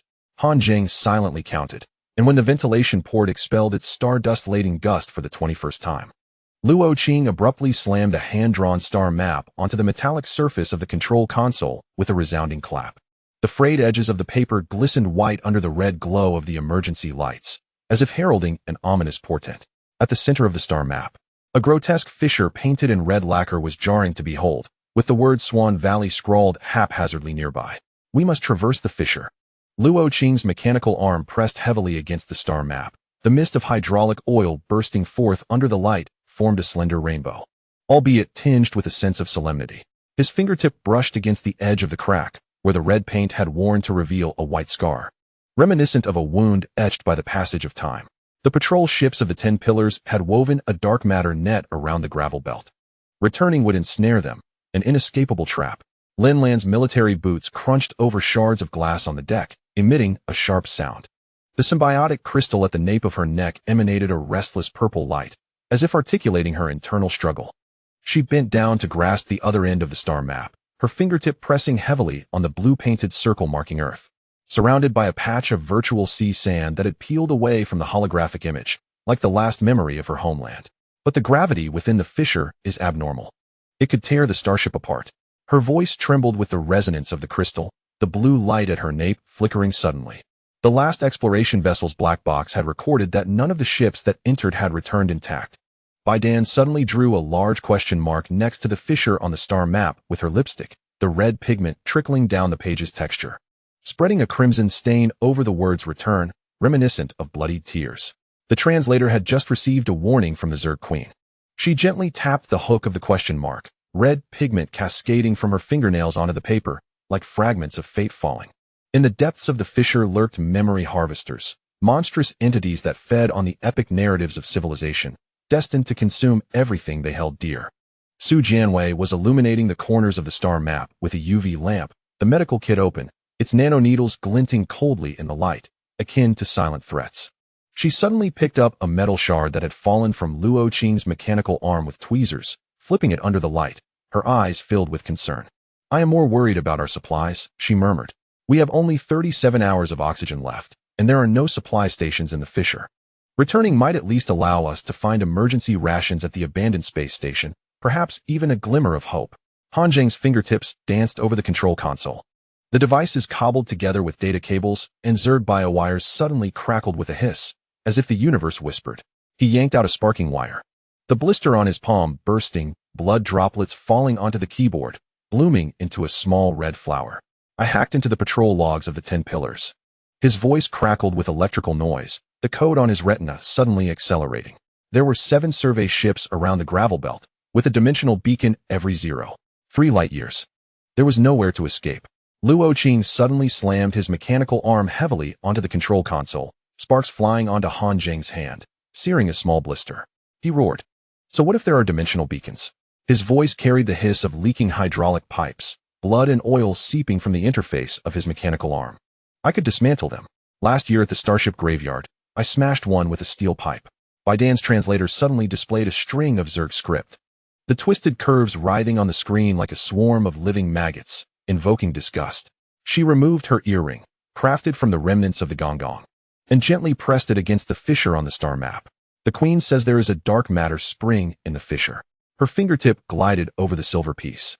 Red pigment still embedded beneath her nails, sufficient for our engine to run for 3 standard years. "But any organism that enters will lose the most vital memories, our souls." Su Jianwei retrieved 5 sedatives from the medical kit, the syringes gleaming silver under the light, resembling messengers of death. She quietly said, "I am more worried about it." She placed one syringe next to the marked children's cabin on the star map, the chill of her fingertip seeping through the plastic shell. She had only one nutrient left, and the radiation in the fissure would prevent her from growing hair. Lin Lan suddenly stepped to the cabin door, her military boots tapping a rhythm on the metal plate, 3 short, 2 long, signaling the gathering call of the Gonggong. She proclaimed loudly, "Let us vote now." Her voice resonated with the tremor of the symbiotic crystal, the blue light at her nape aligning with the cabin's emergency lights. "Those in favor of traversing the fissure, raise your hands." Luo Qing's mechanical arm was the first to rise, the mist of hydraulic oil forming a rainbow under the light. "I have had enough of running." His voice bore a resolute determination, oil vapor spraying from the interface of his arm. "This time, let's show the 10 pillars that humanity is not just a cowardly rat." Han Zheng hesitated for 3 seconds before slowly raising his hand as well. His fingertip lightly tapped the control console, and the star map on the screen magnified, marking the fissure with a pulsating red star. "My sister always says the brightest stars are found in the most dangerous places."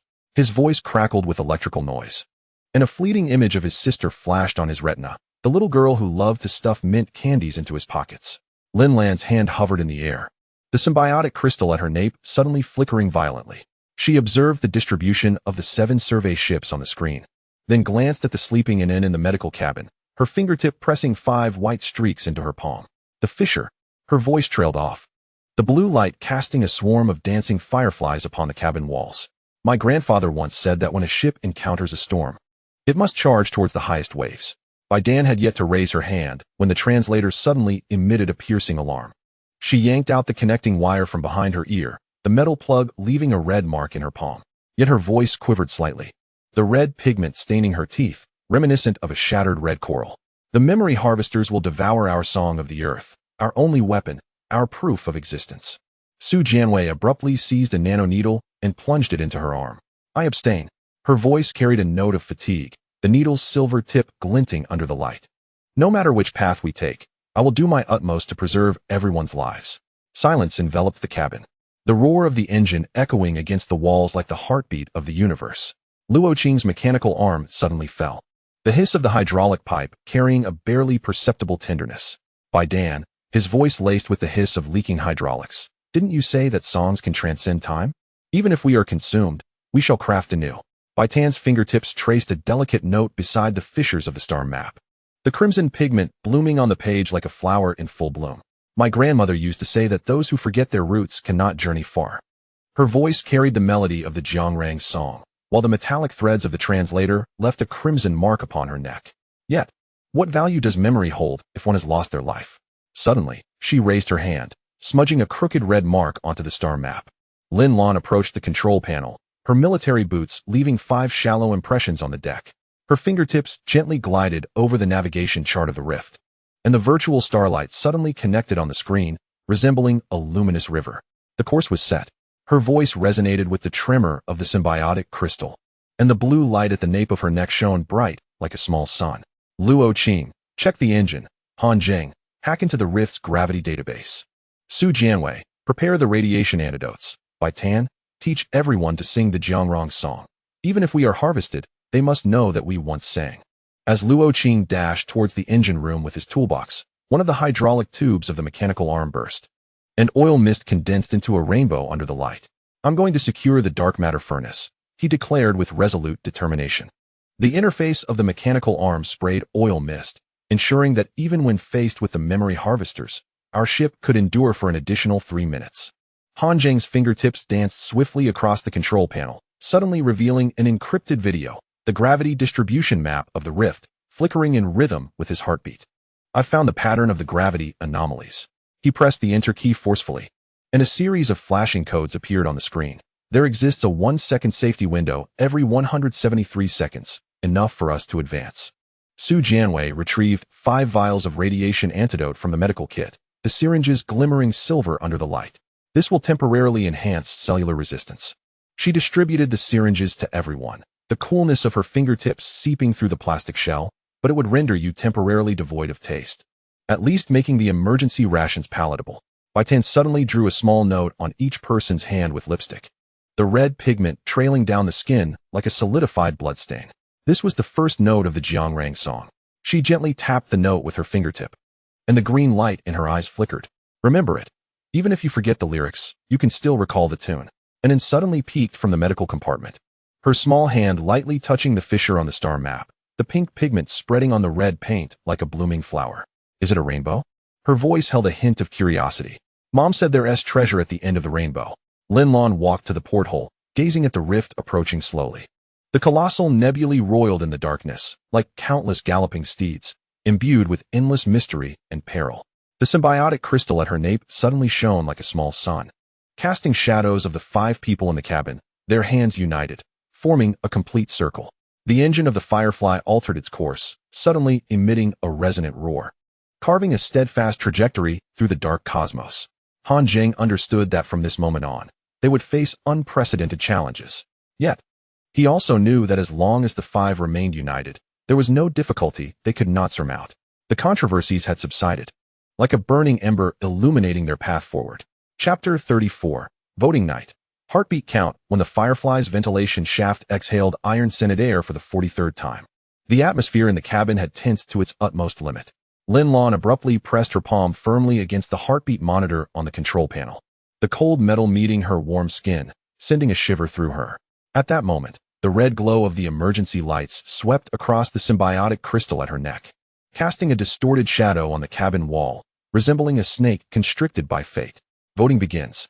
Lin Lan's voice was resolute and powerful, her military boots leaving shallow imprints on the deck. On the star map, the rift and return route intertwined on the screen, forming a blinding X. As if fate had set a formidable riddle before them, the 5 stood in a circle, their breaths forming white mist in the cold cabin, only to be ruthlessly dispersed by the airflow from the ventilation shaft. Luo Qing's mechanical arm was the first to rise. The oil mist sprayed from the hydraulic tube, forming a delicate rainbow in the red light, both beautiful and perilous. The rift. His voice carried an undeniable resolve, as a few drops of oil leaked from the mechanical arm's interface, landing on the fissure marked on the star map, almost like a mark of destiny. I refuse to let my mechanical arm be reduced to scrap by the patrol vessels of the 10 pillars. Han Zheng's fingertips lightly tapped the control panel 3 times, causing the return route on the screen to flash a warning red light, akin to a clarion call of fate. The rift. His voice crackled with static. The codes on his retina momentarily slowed, as if his thoughts were struggling. The crossfire from 7 ships. We cannot withstand it for 3 minutes. Lin Lan's hand hovered in the air, the symbiotic crystal at her nape flickering violently, as if her inner turmoil was shining through. She gazed at Anne's sleeping face in the medical compartment, the child's eyelashes still dusted with pink pigment from earlier, a tender reminder of her softest memories. The rift. Her voice suddenly lowered. The heartbeat monitor in her palm emitted a faint hum. My grandfather disappeared in the storm during the return journey. Bai Tan's fingertips traced a small note at the edge of the star map's fissure, the crimson pigment spreading on the page like a droplet of congealed blood, echoing the unutterable pain within her heart. Suddenly, her translator emitted a piercing alarm, the metallic threads constricting around her neck like the shackles of fate. I choose the rift. Her voice, though tinged with the melody of the Jiangrang song, trembled uncontrollably, revealing her longing and reluctance for her homeland. Su Jianwei retrieved an adrenaline syringe from the medical kit, the needle gleaming silver under the light, symbolizing the hope of life. I abstain. Her fingertips lingered on the syringe, still warm from administering nutrients to an Un, representing her reverence for life. But if we traverse the rift, we must be prepared. The cabin fell into a profound silence, the roar of the engine echoing against the walls, as if urging them toward their fateful decision. Lin Lan's palm suddenly broke out in a cold sweat. The heartbeat monitor's readings began to plummet. 120, 90, 60. Red numbers flickered on the screen like falling stars, heralding an unknown destiny. Captain. Luo Qing's mechanical arm slammed against the control panel, sparks flying and landing on Lin Lan's hand, scalding her with a tiny blister.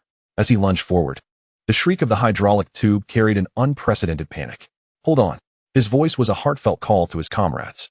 Han Zheng's fingertips raced across the control panel, suddenly pulling up Lin Lan's physiological data. Blood pressure 60-40, heart rate 32, the resonance frequency of the symbiotic crystal in disarray. Its cardiac arrest due to excessive pressure.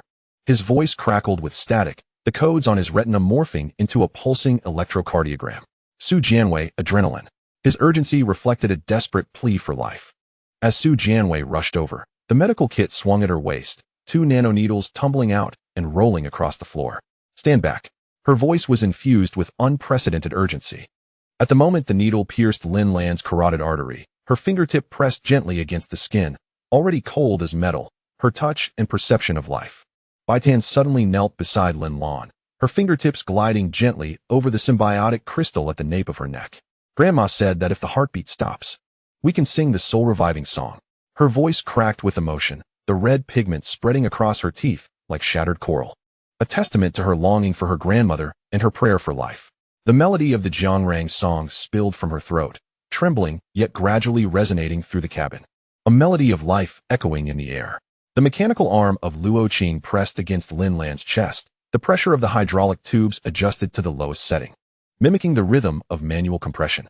1, 2, 3.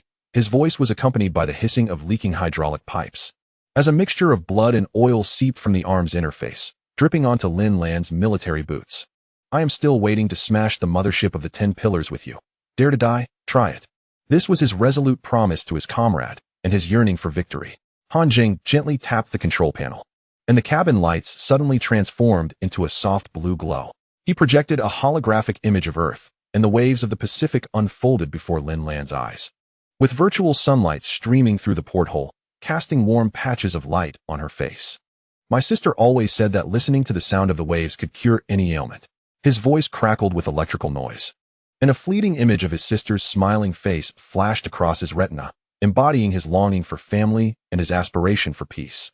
Su Jianwei's fingertips gently massaged Lin Lan's temples, where the skin was taut with tension.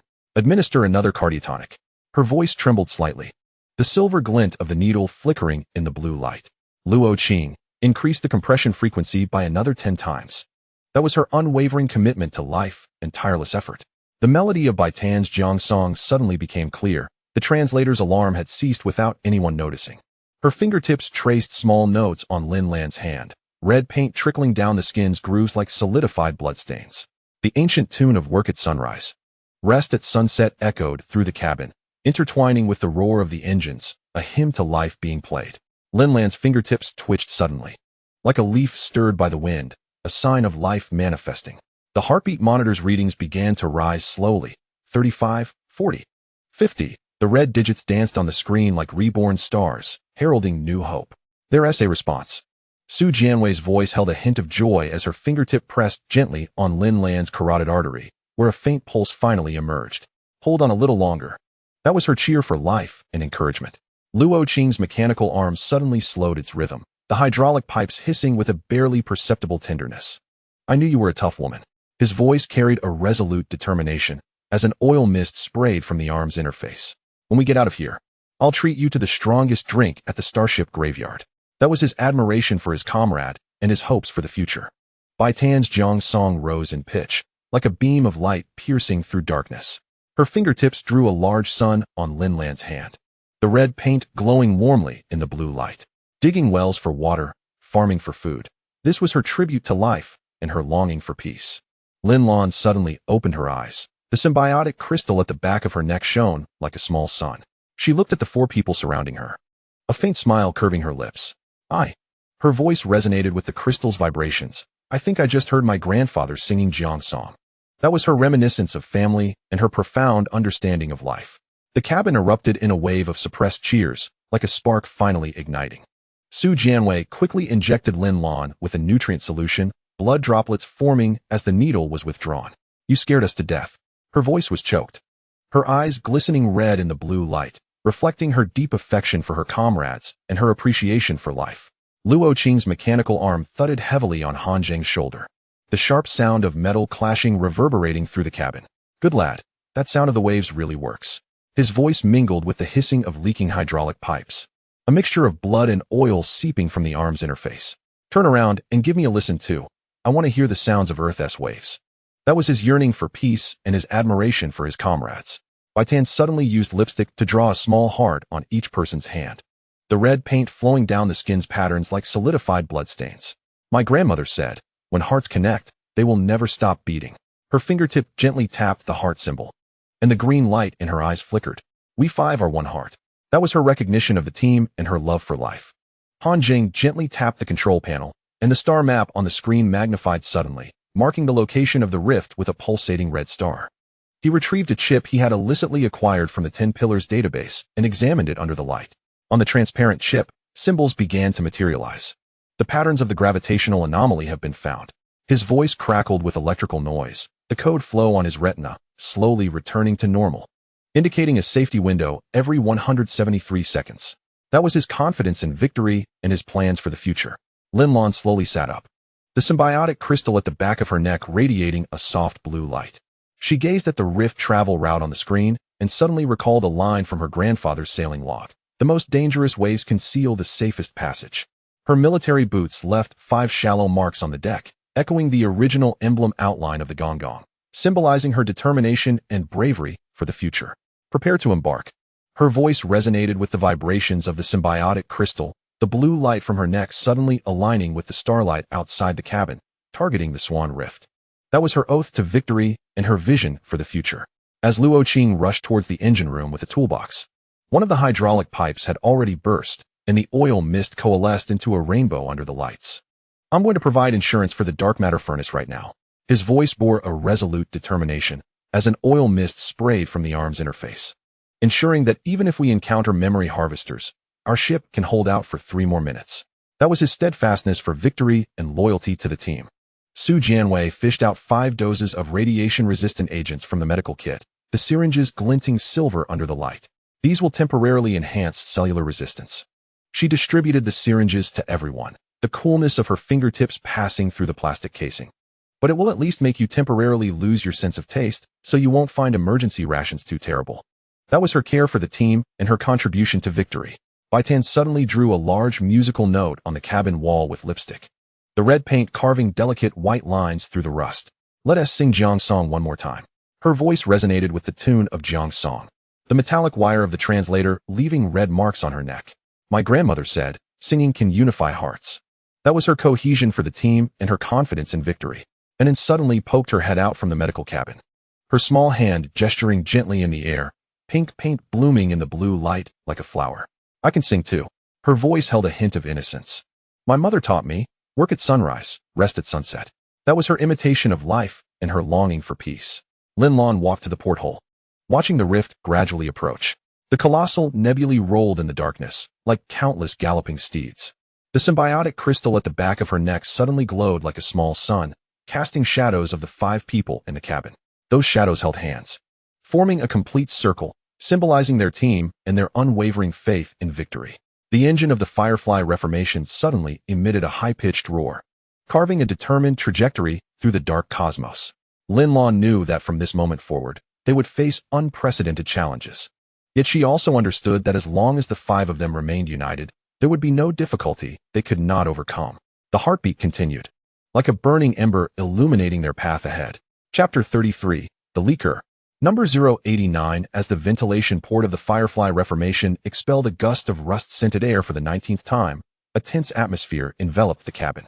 Han Zheng suddenly pressed his palm against the quantum tracker on the control panel, the cold metal surface instantly reflecting a pulsating red glow, resembling a blood serpent slithering through the circuits. The emergency lights cast a green glow over the screen, illuminating a series of blinking coordinates. 089. The trader's number that had once betrayed the 10 pillars at an auction was now sending signals to the Voyager ship at a rate of 3 times per second. In cargo hold number 3, Han Zheng's fingertips abruptly halted on the keyboard, droplets of blood from beneath his nails splattering onto the return key, blooming into a delicate crimson plum blossom. The stream of code on his retina suddenly erupted into a flurry of snowflakes. He envisioned 089 hidden behind a pile of abandoned cans, his fingers darting rapidly over a miniature communicator. The method of signal encryption was consistent with the 10 Pillars network, causing him to pause, his voice laced with icy resolve, a judgment-level algorithm. Lin Lan's military boots crunched over shards of glass on the deck, the symbiotic crystal at the nape of her neck emanating a perilous violet glow. She swiftly seized the laser gun hanging from the bulkhead, the anti-slip grooves of the gun leaving 5 white imprints in her palm. Luo Qing, keep 2 people at the airlock. Her voice resonated with a crystalline tremor, each word seemingly pulled from an ice cellar. Su Jianwei, prepare the restraint straps, alive. Luo Qing's mechanical arm suddenly emitted a piercing hydraulic sound as he yanked a half-meter-long steel pipe from the toolbox, the metal glinting coldly under the light. I've been suspicious of that bastard for a while. His voice crackled with the hiss of a leaking hydraulic line, droplets of oil seeping from the interface of his mechanical arm and pooling on the floor like tiny black flowers. Yesterday, while repairing the engine, he kept sneaking into the communications chamber.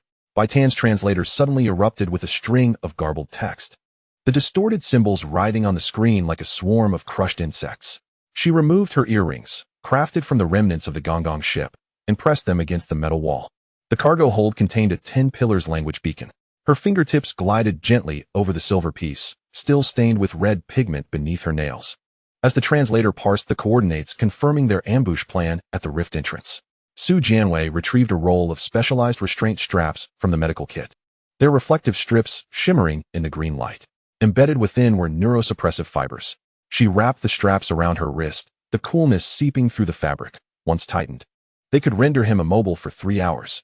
Her other hand quietly grasped a nanoneedle, the transparent liquid within its vial glimmering silver under the light, a substance capable of inducing temporary amnesia. The 5 of them advanced in a fan shape towards cargo hold 3, the sound of their boots echoing against the metal floor in the corridor like a tightening spring. Han Zheng suddenly raised a hand, signaling for silence, his fingertip pointing towards a vent on the left. A faint red glow flickered through the vent's crevice, mingled with the sound of subtle electrical currents. 089 was communicating over the 10 Pillars encrypted channel. Yes, they are determined to traverse the rift. 089's voice dripped with obsequiousness, interspersed with the sound of chattering teeth. Rest assured, I have already sent the parameters of the gravitational anomaly. Once this is accomplished, the residency rights for that star system. Luo Qing's mechanical arm tightened around the steel pipe, the metal joints emitting a chilling creak under the strain. He violently kicked the cargo door, the heavy alloy panel caving inward under the force, revealing a pitch-black opening. Green light flooded through the gap, illuminating 089's pale face as he huddled behind a stack of compressed biscuit boxes, the miniature communicator in his hands still blinking red. Subject 089. Lin Lan aimed her laser gun steadily at 089's chest, the violet glow of the symbiotic crystal pulsating in her eyes. You have 3 seconds to explain. 089 suddenly concealed the communicator behind him, collapsing to the floor as his knees buckled, the fabric of his pants scraping against the metal floor with a harsh screech. It wasn't Timmy. His voice cracked with desperation, fingers clawing helplessly at the ground, remnants of metal debris from the 10 Pillars communicator embedded beneath his nails. It activated on its own. I don't know anything. Han Zheng lunged forward, snatching the communicator from him. The screen displayed the last message. The prey has entered the trap. Prepare for capture. His fingertip deftly pried at the back of the communicator, revealing a piece disguised as a sticker, the 10 Pillars insignia. The sticky coating on the back bore 089's fingerprints. Last month at the auction, it was you who informed the 10 Pillars, claiming we were harboring a quantum chip. Han Zheng's voice crackled with static, flashes of 089's furtive gestures flickering in his retina. Now you wish to sell us to the 10 Pillars in exchange for residency in another star system? 089's face suddenly bloated with a dark hue as he lunged at Han Zheng, his nails carving 5 bloody lines across the other man's arm. You worthless C-class scum. His voice resounded with a frenzied madness, spittle flying onto Han Zheng's face. Why do you get to be heroes? I just want to survive. The 10 Pillars said. Luo Qing's steel pipe crashed down onto 089's nape, a dull thud reverberating in the cargo hold. 089's body crumpled like a rag, his mouth barely forming half a sentence. Luo Qing's mechanical arm seized him by the collar, slamming him against the wall, a chunk of alloy shearing off to reveal the circuitry beneath. I despise traitors. Luo Qing's voice was a hiss, the leaking hydraulic line mixing blood and oil, dripping onto 089's face. Years ago on the Gonggong, it was your kind that sold 327 lives to the 10 Pillars as test subjects. Su Jianwei suddenly stepped forward, pressing down on Luo Qing's mechanical arm, her fingertip gently pressing at the hydraulic line interface. The pressure within the pipe dropped instantly, weakening the mechanical grip. Spare him. Her voice bore an extraordinary calm, her fingertip brushing against 089's carotid artery, knowing he possessed vital knowledge of the 10 Pillars ambush plan that might yet prove useful. Bai Tan suddenly crouched beside 089, her fingertip lightly tapping on his communicator. The translator's screen erupted with a string of 10 Pillars text, those distorted symbols glimmering coldly in the green light. He has also betrayed the routes of 3 other refugee ships. Her voice trembled, echoing the melody of the song of the drum, yet it quaked uncontrollably. The 10 Pillars celestial watchers are already waiting halfway. Lin Lan stomped her boot onto 089's wrist. The violet glow of the symbiotic crystal at her nape blazed like a small sun. Speak. Her voice bore no warmth, the laser gun's muzzle gently pressing against 089's temple. The specific coordinates of the ambush, along with your extraction signal. 089's fingers began to twitch violently, his gaze locked onto the violet glow in Lin Lan's eyes, suddenly erupting into a mad laugh. It's too late. His voice exuded a desperate recklessness, foamy spittle escaping his lips. In half an hour, you will be ensnared by the dark matter net, and then I will. Han Zheng abruptly hurled the communicator to the ground, the metallic shell cracking open to reveal the detonation device within. He sought to destroy the evidence. His fingertip delicately prodded the crack, extracting a slender red wire, a connection to the 10 Pillars main network. Should it detonate, their location would be instantly compromised. Luo Qing's mechanical arm clamped down on 089's throat. The hydraulic lines hiss, imbued with unprecedented fury. Will you speak? His voice resonated with the determination of no return, the pressure of the mechanical arm incrementally increasing. 089's face turned a deepening shade of blue-black. Speak, or I will disassemble you into parts to feed the starworms. Su Jianwei suddenly retrieved a stimulant from the medical kit, the needle glinting silver under the light. She thrust it into 089's thigh. The moment the transparent liquid entered, his eyes bulged wide with shock. This will keep you alert. Her fingertip gently massaged his temple, the skin taut with fear, yet the side effect was that every nerve would feel as though set ablaze. Bai Tan swiftly drew a large cross on 089's hand with her lipstick, the red pigment trickling down the contours of his skin like a solidified trace of blood. Grandma said that betrayers will be struck by lightning. Her fingertip pressed against the cross, the green light in her eyes flashing brightly. Speak now, and perhaps you will suffer less. 089's body trembled violently, his gaze darting between the red cross on his hand and Lin Lan's coldly glimmering laser gun, before he suddenly slumped. At the entrance of the rift, at gravity well number 3, his voice quivered with sobs of despair, his fingertips scrawling a crooked symbol on the ground. The extraction signal is 3 short flashes followed by 2 long ones. Han Zheng's fingertips danced swiftly over the console, and suddenly, the cargo hold screen projected a 3-dimensional model of the rift. He marked the location of the 3rd gravity well with a red line, where the gravitational parameters were fluctuating wildly, resembling a bomb on the verge of detonation. He spoke no untruths. His voice was laced with electrical static, and the code flowing across his retina abruptly transformed into a series of flickering warnings. 7 of the 10 Pillars surveyor ships were already on standby there, and the dark matter net was unfurling. Lin Lan suddenly ground her boot into the back of 089's hand, smearing the red cross into a blurred crimson. Spill everything you know.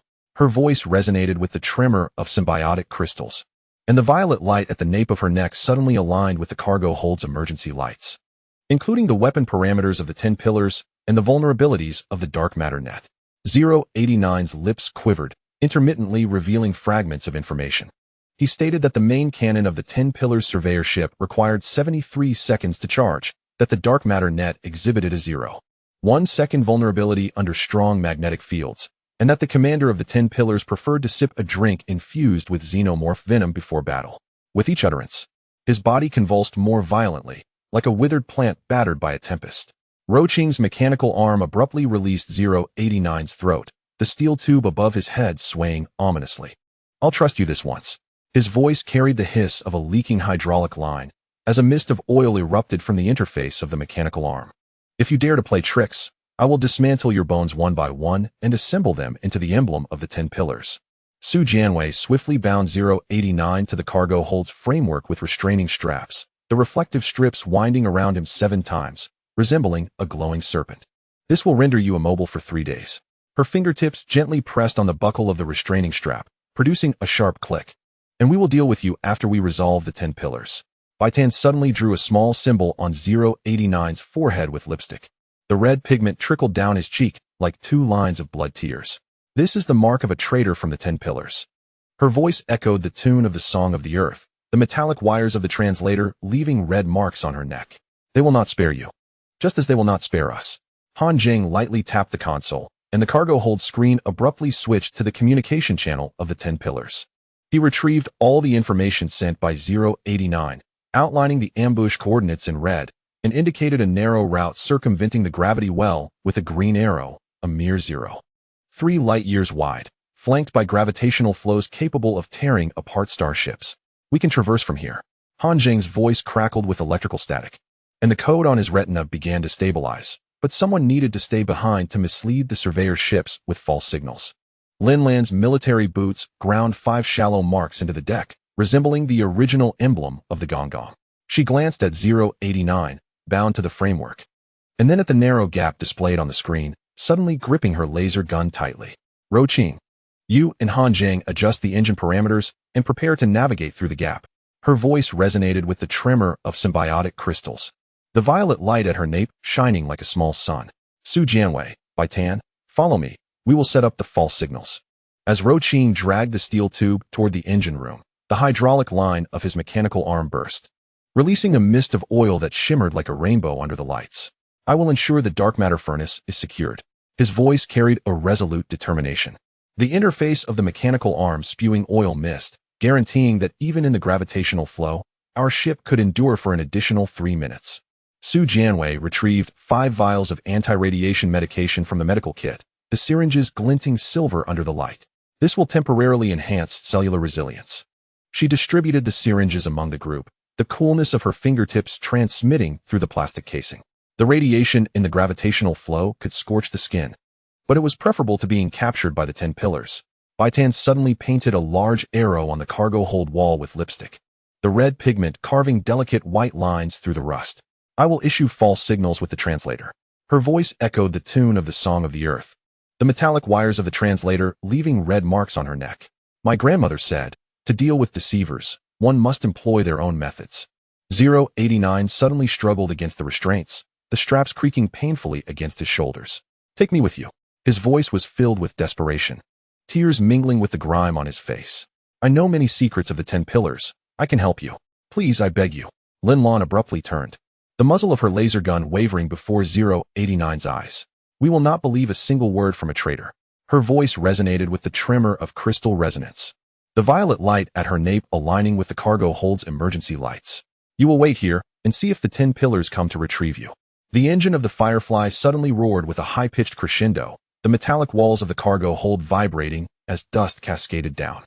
Han Zheng gazed at the narrow gap on the screen, suddenly recalling a saying his sister often repeated: "The narrowest path often leads to the broadest expanse." He gently tapped the console, and the green arrow on the screen began to move slowly, like a serpent seeking an exit. Luo Qing's mechanical arm tapped rhythmically in the engine room, the hiss of the hydraulic line evolving into part of the rhythm. He observed the pulsing numbers on the dashboard, suddenly realizing that those figures were no longer mere cold parameters, but the heartbeats of warriors, each pulse representing the hope of survival. Su Jianwei sat beside the medical bay, gazing at the nanoneedles in her hand. The silver tip glimmered under the light like stars. She suddenly felt that these needles could not only heal but also stitch together shattered trust. As long as there were those willing to believe, despair would never extinguish. Bai Tan's translator suddenly played the tune of the Song of the Earth, the ancient melody resonating through the cargo hold, intertwining with the engine's roar. Her fingertips glided gently over the arrow on the wall, the red pigment tracing delicate white lines through the rust. Those marks slowly connecting into a path leading from darkness to light. Lin Lan stood at the cargo hold's entrance, watching the approaching rift. The immense nebulae churned in the darkness, like countless galloping steeds. The symbiotic crystal at her nape suddenly radiated like a small sun, casting 5 shadows in the cargo hold. Those shadows holding hands to form a complete circle. Prepare to depart. Lin Lan's voice resonated with the tremor of symbiotic crystals. The violet light at her nape aligning with the starlight outside the cabin. The target, the gravitational flow rift. The roar of the engine grew louder, and the Firefly surged like an arrow released from a bow towards the narrow gap. Inside the cargo hold, 089's cries gradually drowned under the engine's roar. Only the red cross on the back of his hand continued to gleam in the green light, a mark of shame that could never be erased. The scars of betrayal still throbbed painfully, but the resolve to move forward burned fiercely like the flames of the engine in the dark cosmos, illuminating their path ahead. Chapter 34. Bloodbath in the prison hold. Laser rain as the Firefly's vent expelled the 7th gust of air tinged with the scent of blood. The atmosphere within the cabin tightened to a breaking point. Han Zheng slammed his palm onto the alert button of the control console. The cold metallic surface instantly reflecting a pulsating red light, resembling a serpent of blood slithering into the circuitry. The green light of the emergency lamps swept across the screen, illuminating the incessantly flashing warning codes. Purification protocol activated, a brutal directive employed by the 10 pillars to eliminate inferior specimens. Now echoing within the cabin at a frequency of 3 times per second. In the second layer prison hold, Han Zheng's fingertips abruptly paused on the keyboard. Droplets of blood from under his fingernails splattering onto the return key, blooming into a tiny red plum blossom. The code stream on his retina suddenly exploded into snowflakes. He envisioned the drones of the 10 pillars emerging from the ventilation ducts, their laser cannons glowing coldly in the darkness, their attack frequency set at 0.3 seconds, targeting all quantum-branded life signs below grade C. Lin Lan's military boots crunched over shards of glass on the deck, the symbiotic crystal at her nape radiating a dangerous violet light. She swiftly seized the laser gun hanging from the wall, the anti-slip texture of the gun leaving 5 white marks imprinted on her palm. Luo Qing, secure the eastern airlock. Her voice resonated with a crystalline tremor, each word seemingly extracted from an ice cellar, cold yet resolute. Su Jianwei, leading the children into the medical chamber, knew that the alloy door could withstand a barrage of triple shots. Suddenly, Luo Qing's mechanical arm emitted a sharp hydraulic sound as he yanked a half-meter steel pipe from the toolbox, the metal glinting coldly under the light. I have long found these iron flies displeasing. His voice carried the hiss of a leaking hydraulic line, oil seeping from the joint of the mechanical arm and pooling on the floor, forming small black flowers. During yesterday's maintenance, I noticed unusual noises from the ventilation duct. It must be dealt with. Bai Tan's translator abruptly displayed a string of garbled symbols, twisting and writhing on the screen like a mass of crushed insects. She removed her earring, crafted from the remnants of the Gonggong, and suddenly pressed it against the metal panel of the chamber. The drone's communication channel was rhythmic. Her fingertips glided gently over the silver plate, the red pigment embedded beneath her fingernails, counting a moment of silence of 0.1 seconds after every 7 shots, akin to the pauses of a heartbeat. Su Jianwei retrieved a roll of specialized gauze from the medical kit, the reflective strips on her uniform shimmering in the green light. This could staunch the wounds scorched by lasers. She wrapped the gauze around her wrist, the coolness of the fabric seeping through. But it would only hold for 3 minutes before suturing would be necessary. With her other hand, she stealthily grasped a nanoneedle, the transparent liquid inside glimmering silver under the light, a rescue agent to accelerate coagulation. The 5 of them advanced in a fan-shaped formation towards the second-floor prison cell, the sound of their boots echoing against the metal floor like a tightly wound spring. Han Zheng suddenly raised his hand, signaling to halt. his fingertip pointing towards the observation window on the left. Outside, 3 diamond-shaped drones hovered above the cell, the red glow of their gun barrels casting a flickering shadow on the alloy wall, reminiscent of a snake flicking its tongue. "Get down." Lin Lan's shout had barely finished when the first laser beam pierced through the observation window, scorching a black hole into the opposite wall. The searing wave of heat struck them, and Han Zheng caught a whiff of molten metal, mingled with a faint metallic scent of blood wafting from the prison cell. Inside the cell, over 30 prisoners huddled in a corner, their foreheads branded with a pale quantum mark. A small boy in suspenders suddenly peeked out from his mother's embrace, his toy spaceship shimmering in the light. "Mommy, the stars are dancing."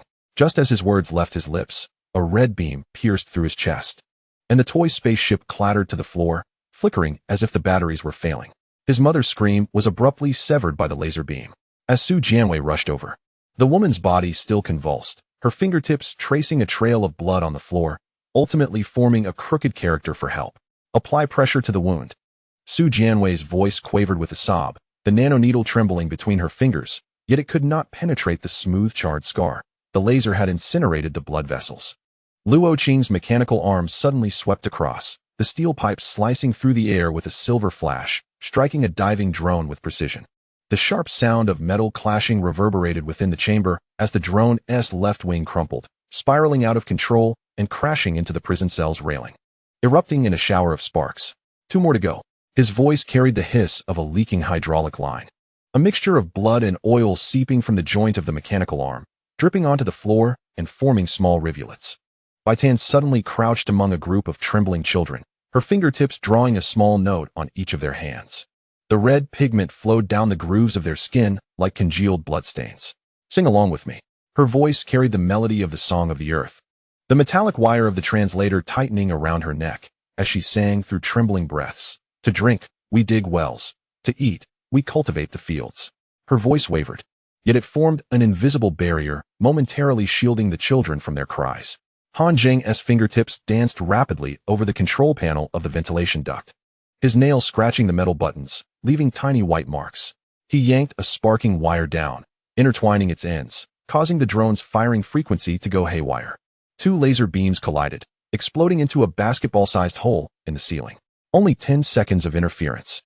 His voice crackled with electrical noise, and the codes on his retina suddenly transformed into a series of flashing warnings.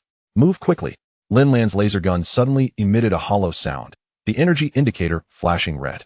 Cursing, she smashed the butt of the gun against a drone's sensor, seizing the moment of brief malfunction to grab a little girl clutching a doll and sprint towards the medical chamber. The girl's braids unraveled, a pink bow cascading to the ground, incinerated by a sudden sweeping laser. "Over here." Su Jianwei's white coat was soaked with blood as she carried an injured elderly man on her back, while holding the hand of a frightened little girl who couldn't utter a word. The alloy door of the medical chamber slowly closed behind them, laser beams striking the door, emitting hissing sounds and leaving behind charred traces. 3 left. Her voice bore an unprecedented weariness as her fingertips gently pressed against the elderly man's carotid artery, his pulse faint as a flickering candle in the wind. Luo Qing's mechanical arm suddenly emitted a deafening hydraulic sound as he watched a laser beam pierce through a pregnant woman's abdomen, blood mingling with amniotic fluid pooling on the floor, shimmering eerily under the light. "Damn it," he roared, flinging the steel pipe, which only grazed the edge of a drone. "Han Zheng, how much longer?" 5 seconds. Han Zheng pressed his forehead against the control panel, sweat mingling with droplets of blood falling onto the buttons. "Get down." The last 2 drones abruptly veered simultaneously, their gun barrels sweeping across the chamber like the sides of death. Bai Tan suddenly shielded a group of children, spreading her arms wide in front of them. The melody of the song of the earth squeezed from her throat, tinged with the metallic tang of blood. "To drink, we dig wells. To eat, we cultivate the fields." A red beam grazed her shoulder, the burnt fabric adhering to her skin, releasing a noxious odor. Lin Lan suddenly burst from the medical chamber, her laser gun devoid of energy, yet she wielded the gun's body fiercely against a drone's camera. "Bai Tan, get inside." Her military boots etched 5 shallow marks on the floor, the symbiotic crystal on her nape shining like a small sun. An order. In the moment Bai Tan was thrust into the medical chamber, she witnessed Lin Lan's back blossom with a crimson flower. The laser beam penetrated her left shoulder, droplets of blood arcing through the air, landing on a little boy's face. He ceased crying, wiping his dirty little hands across his face, then sucking his blood-stained fingers. Han Zheng's interference finally faltered, the drone's firing frequency returning to normal. He glared at the screen displaying the rapidly flashing life signs. Suddenly seizing a wrench and smashing it against the console, shards of glass splattering across his face, leaving a bloody trail. Luo Qing, cover me. His voice crackled with electrical noise, fingers fumbling over the backup lines. I can access their self-destruct program. Luo Qing's mechanical arm erupted in a cacophony of screeches as he shielded Han Zheng with his body, taking a direct hit from a laser on his back. The acrid scent of charred flesh filled the air, yet he laughed as if unfazed. My mechanical exoskeleton is tougher than the wreck of 10 ships. One of the hydraulic lines in his arm burst, spraying oil mist onto Han Zheng's face, accompanied by a metallic taste. Su Jianwei attended to the wounded in the medical chamber. Each wound felt like a stab to her heart. A little girl's leg was scorched by a laser, exposing white bone, yet she gritted her teeth in silence, tightly clutching a broken pencil. If it hurts, just cry. Su Jianwei's voice cracked with emotion, the nanoneedle trembling between her fingers. Crying might bring some relief. The little girl suddenly lifted her head, her eyes devoid of tears, only a desolate grayness. Mommy said crying will attract monsters. Her voice emerged as if squeezed through a rusty pipe. Our teacher cried and got hit by a laser.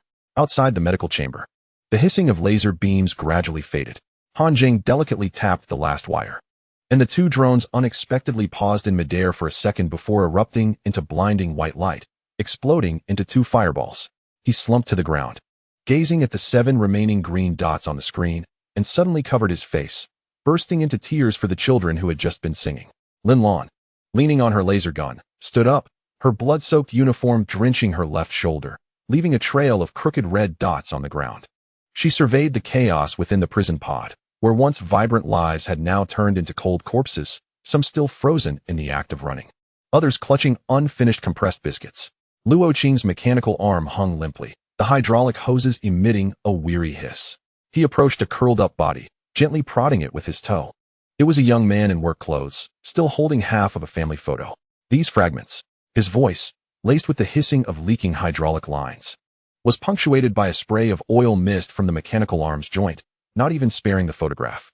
Suddenly, Bai Tan's translator began to play the melody of the Song of the Land, the ancient tune resonating within the pod, intertwining with the distant sounds of explosions. Blood continued to seep from her shoulder, mingling with red paint, creating a distorted arc on the door of the medical pod. Is anyone still alive? Her voice, trembling with the melody of the Song of the Land, was a mere shadow of itself. Su Jianwei emerged from the medical pod, the blood on her white coat having coagulated into a deep brown. She looked at the bodies inside the pod and suddenly crouched down, retching as the acidic bulb burned her throat. 17. Her voice held an unprecedented emptiness, her fingertips tracing a circle in the air, indicating that only 17 could be saved. Han Zheng's fingertips lightly tapped the console, and the vital signs on the screen morphed into a sea of stars. He recalled a saying his sister often mentioned: the deceased would turn into stars, watching over us from above. Yet at this moment, he felt those stars resembled the targeting sights of drones, coldly observing the massacre. Lin Lan walked to the center of the prison pod, the symbiotic crystal at the back of her neck suddenly glowing like a small sun.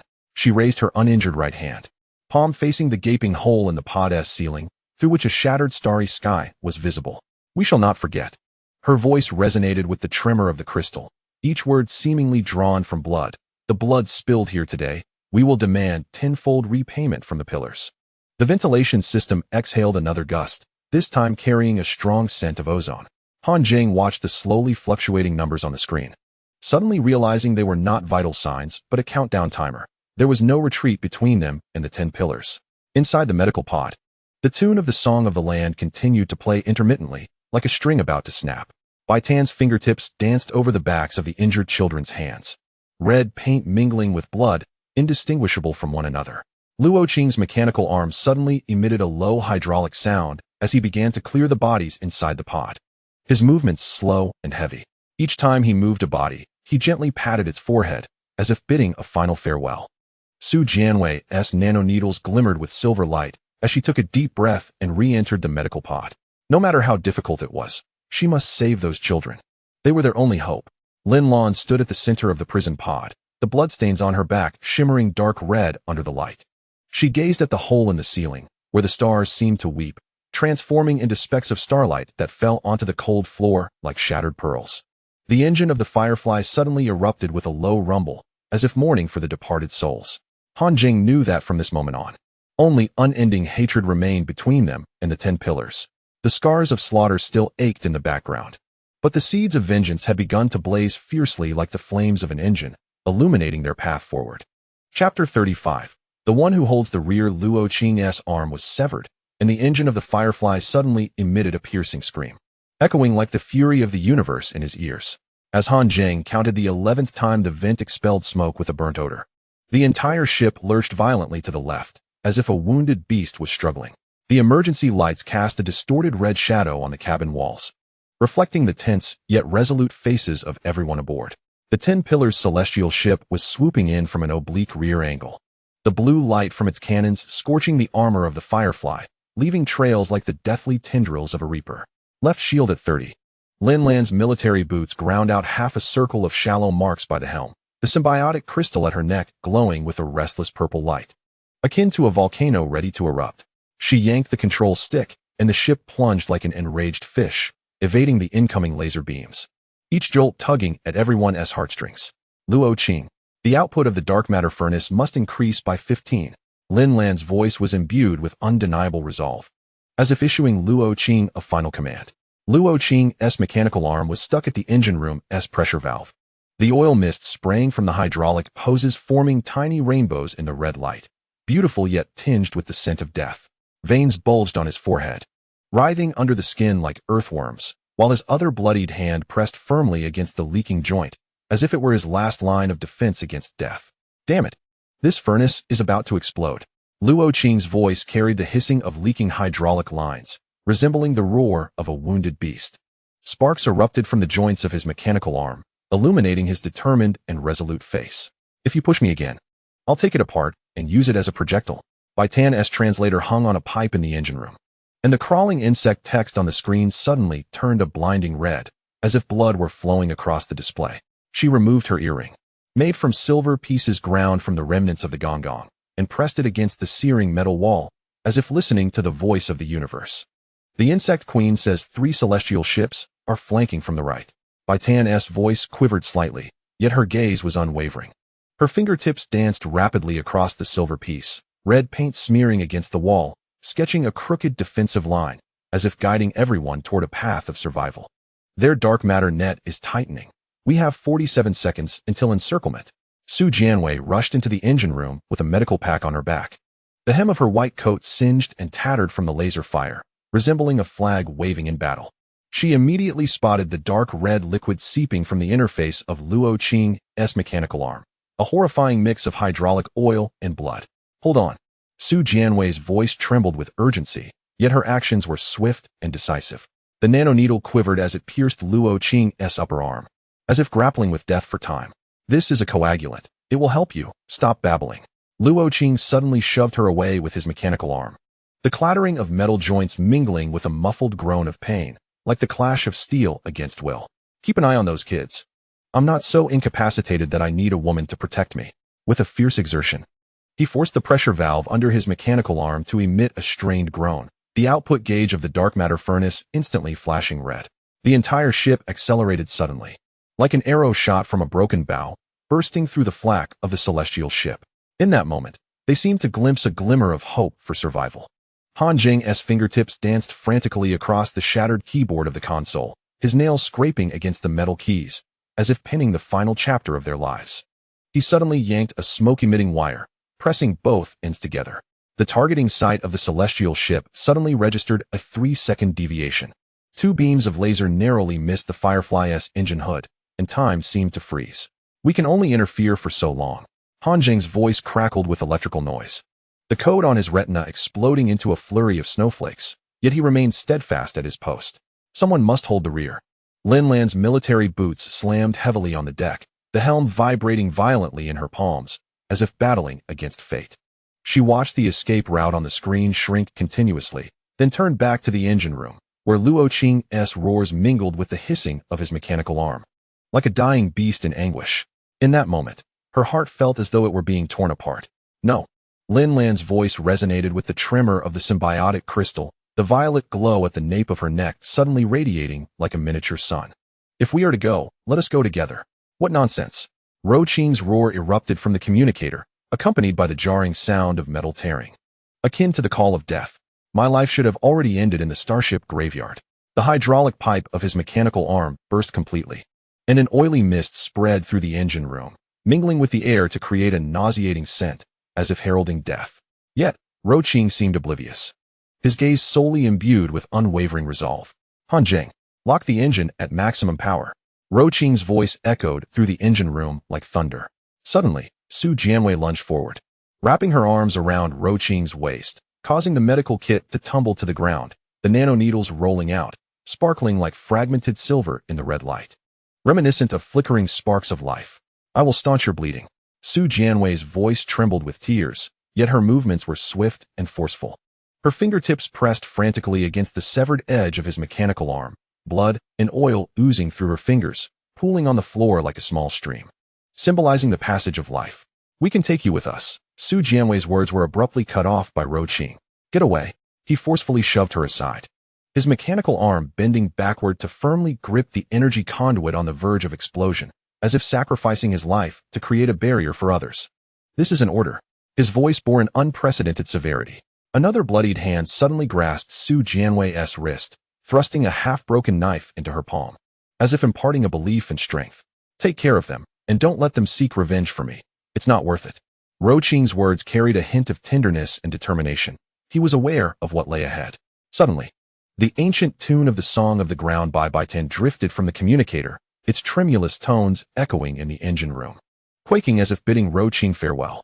With the rising sun, we labor. With the setting sun, we rest. Bai Tan's voice quivered with sorrow, the metallic line of the translator leaving red marks on her neck. Yet she persisted in singing. Luo Qing, we await you. What nonsense! Luo Qing's mechanical arm erupted with a piercing hydraulic sound, the energy conduit beneath it hissing ominously, as if composing a tragic elegy for his sacrifice. Remember this. Repairing the ship is more useful than singing. He suddenly burst into a manic laugh, the sound mingling with the brittle crack of bones, as if mocking death's impotence. Lin Lan, if you don't leave now, I'll blow this wretched ship. Lin Lan's fingers trembled violently on the control stick, the symbiotic crystal at her nape suddenly feeling as hot as a branding iron. She gazed at the screen, where the dark matter net of the Voyager had shrunk into a glowing sphere, and the Firefly was still 0.7 light-years away from the narrow gravitational rift. As if racing against time, Han Zheng, set the auto-navigation. Lin Lan's voice was laced with despair, yet she remained steadfast at her post. Target the gravitational rift. Full speed ahead. Han Zheng's fingers danced rapidly across the console, tears suddenly falling unbidden onto the keyboard, blurring the bloodstains with small watermarks. He envisioned Luo Qing teaching him to disassemble a mechanical arm. That man, who often cursed, would gently tap the back of his head with his mechanical arm whenever he made a mistake, offering encouragement and support. Luo Qing. Han Zheng's voice crackled with static, a fleeting image of Luo Qing flashing across his retina, and he knew he could not betray Luo Qing's sacrifice. Go. Luo Qing's roar suddenly escalated, blood mist spraying from the joints of his mechanical arm. The energy conduit beneath him exploded, blinding blue light engulfing half the engine room in an instant. In that moment, Luo Qing's figure appeared towering and tragic amidst the blue glow.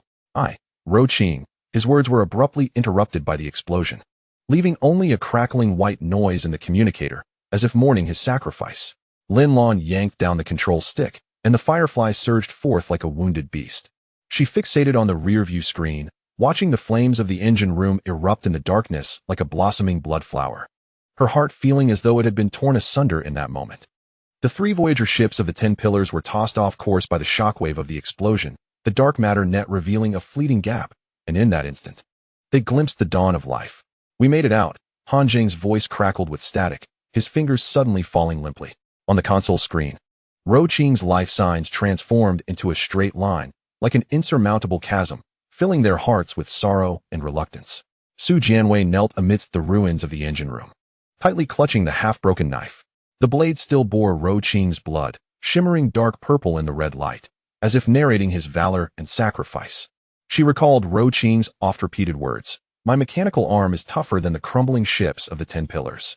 Yet now, That arm which always protected them lay quietly amidst the charred wreckage, smoke curling from the severed edge, and in that moment, her tears overflowed. Bai Tan's translator suddenly played Luo Qing's favorite rugged sea shanty, the hoarse melody reverberating within the cabin, intertwining with the roaring of the engines. As if bidding Luo Qing farewell, she used her lipstick to draw a large wrench on the bulkhead, the red paint trailing along the metallic grooves like a solidified bloodstain. As if memorializing Luo Qing's sacrifice and devotion, Luo Qing said, "A wrench is more useful than a gun." Bai Tan's voice carried the tune of the Song of the Ground, yet she could no longer sing it in full. In that moment, her heart brimmed with sorrow and reverence. Lin Lan's military boots left 5 shallow marks on the deck, the outline of the original emblem of the Gonggong.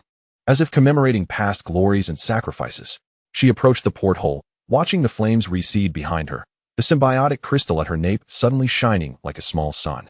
Luo Qing. Lin Lan's voice vibrated with the resonance of the crystal, each word seemingly drawn from the blood. "We will survive, carrying your spirit with us." The ventilation shaft expelled a rush of air once more, this time infused with the pungent scent of gunpowder, as if recounting the intensity and brutality of the battle. Han Zheng gazed at the narrow gravitational rift on the screen, suddenly perceiving it as the path cleaved by Luo Qing's mechanical arm, a beacon of hope for their survival. He retrieved the mechanical gear Luo Qing had gifted him, gripping it tightly in his palm, its sharp edges dug into his skin. Yet it provided him with a profound sense of stability and determination. Su Jianwei fumbled through the medical kit for a nutrient syringe, trembling as she injected it into her arm. She understood that this was not the time for tears. The life they had regained through Luo Qing's sacrifice must not be squandered. She was determined to save everyone. Just as Luo Qing had once said, living is better than anything else. In that moment, her heart was filled with faith and strength. Bai Tan's translator fell silent, the tune of the Song of the Ground lingering intermittently, as if singing to Luo Qing's soul. Her fingertips glided gently over the wrench on the bulkhead, the red paint carving delicate white lines through the rust, those marks slowly connecting into a path. Like a route from darkness to light, the road paved by Luo Qing's life, guiding their journey forward. Lin Lan stood at the center of the bridge, the bloodstains on her back glimmering black-red in the crimson light, as if memorializing past battles and sacrifices. She stared at the approaching chasm on the screen, suddenly clenching her fists, preparing herself for the challenges that lay ahead. Target, Swan Rift. Lin Lan's voice resonated with the tremor of the symbiotic crystal, the violet glow at her nape aligning with the starlight outside the cabin. Full speed ahead. The engines of the Firefly emitted a deep rumble, as if mourning their fallen comrades, yet also gathering strength for the challenges that lay ahead. Han Zheng understood that from this moment forward, they bore not only their own lives upon their shoulders, but also the hope that Luo Qing had exchanged for an arm. The scars of sacrifice still ached faintly, yet their resolve to move forward burned fiercely like the flames of the engines, illuminating the path ahead in the dark expanse of the universe. Chapter 36. The Firefly takes flight. The engine of the Firefly, now renamed, suddenly erupted with a roar reminiscent of a dragon's cry, as if the most magnificent symphony of the universe played in their ears. As Han Zheng counted the 5th gust of ozone-laden air from the ventilation shaft, the entire vessel surged upward, akin to a liberated dragon soaring into the heavens. The green glow of the emergency lights cast flickering shadows upon the cabin walls, a testament to the engine's overload, a sacrifice made by Luo Qing to propel them toward the weak point in the dark matter web. There, the blue light shimmered like a fragile layer of ice, teetering on the brink of collapse under the firepower of the 10-pillar Watcher ships. Yet it also sparkled with a glimmer of hope. 30 degrees to port, Lin Lan commanded, her military boots carving deep impressions into the helm as her voice resonated with unwavering determination, akin to a battle horn leading the charge. The symbiotic crystal at the nape of her neck radiated a resolute blue light, resembling a blazing flame illuminating the path ahead. She yanked the control stick, and the ship maneuvered through the gaps of laser beams like an agile eel, with the shield sparking in golden-red bursts where stray bullets grazed, reminiscent of fireworks blooming in the night sky, brief yet resplendent. Bai Tan, have the Zerg fleet cover the left flank. Lin Lan's order thundered through the cabin. Bai Tan's translator, affixed to the communication interface on the wall, suddenly transformed the flickering Zerg script into glowing runes, weaving through the conduits as if conveying vital life messages. She removed her earring, a silver piece crafted from the remnants of the Gonggong, now serving as a lifeline between life and death. Pressing it against her throat, she sang a few bars of the Jiang Rang song, the metallic wires of the translator leaving red marks around her neck, yet they could not stifle her resolute spirit. The Queen acknowledges. Bai Tan's voice trembled, but was filled with strength. Our acid cannons have locked onto the engine room of the Watcher. Su Jianwei crouched at the entrance of the medical bay, deftly injecting a nanoneedle into the arm of an injured crew member. Her movements were swift and precise, akin to a battlefield medic stitching the seams of life. The front of her white coat was soaked in blood, yet she seemed oblivious, wholly focused on her task. When she glanced up, she caught sight of a massive Zerg wing flashing past the viewport, its semi-transparent membrane adorned with purple veins, resembling a flowing stained glass, beautiful and enigmatic. 3 minutes left. Su Jianwei suddenly ripped open the collar of the crew member's uniform, revealing a gruesome laser burn that sent a chill down her spine. She turned to Han Zheng. What is the resonance frequency of the dark matter web? Han Zheng's fingertips danced across the shattered keyboard of the control panel. As if composing a symphony of life, blood droplets from under his nails splattered onto the return key, blooming into tiny crimson flowers, marks of his struggle. He abruptly yanked a sparking wire, wrapping both ends around his quantum interface, as if paving the way for his comrades with his very existence. The fire control system of the Watcher suddenly experienced a 0.5-second disruption, causing 3 shells to veer off course into the asteroid belt, a precious moment gained. 73 Hertz.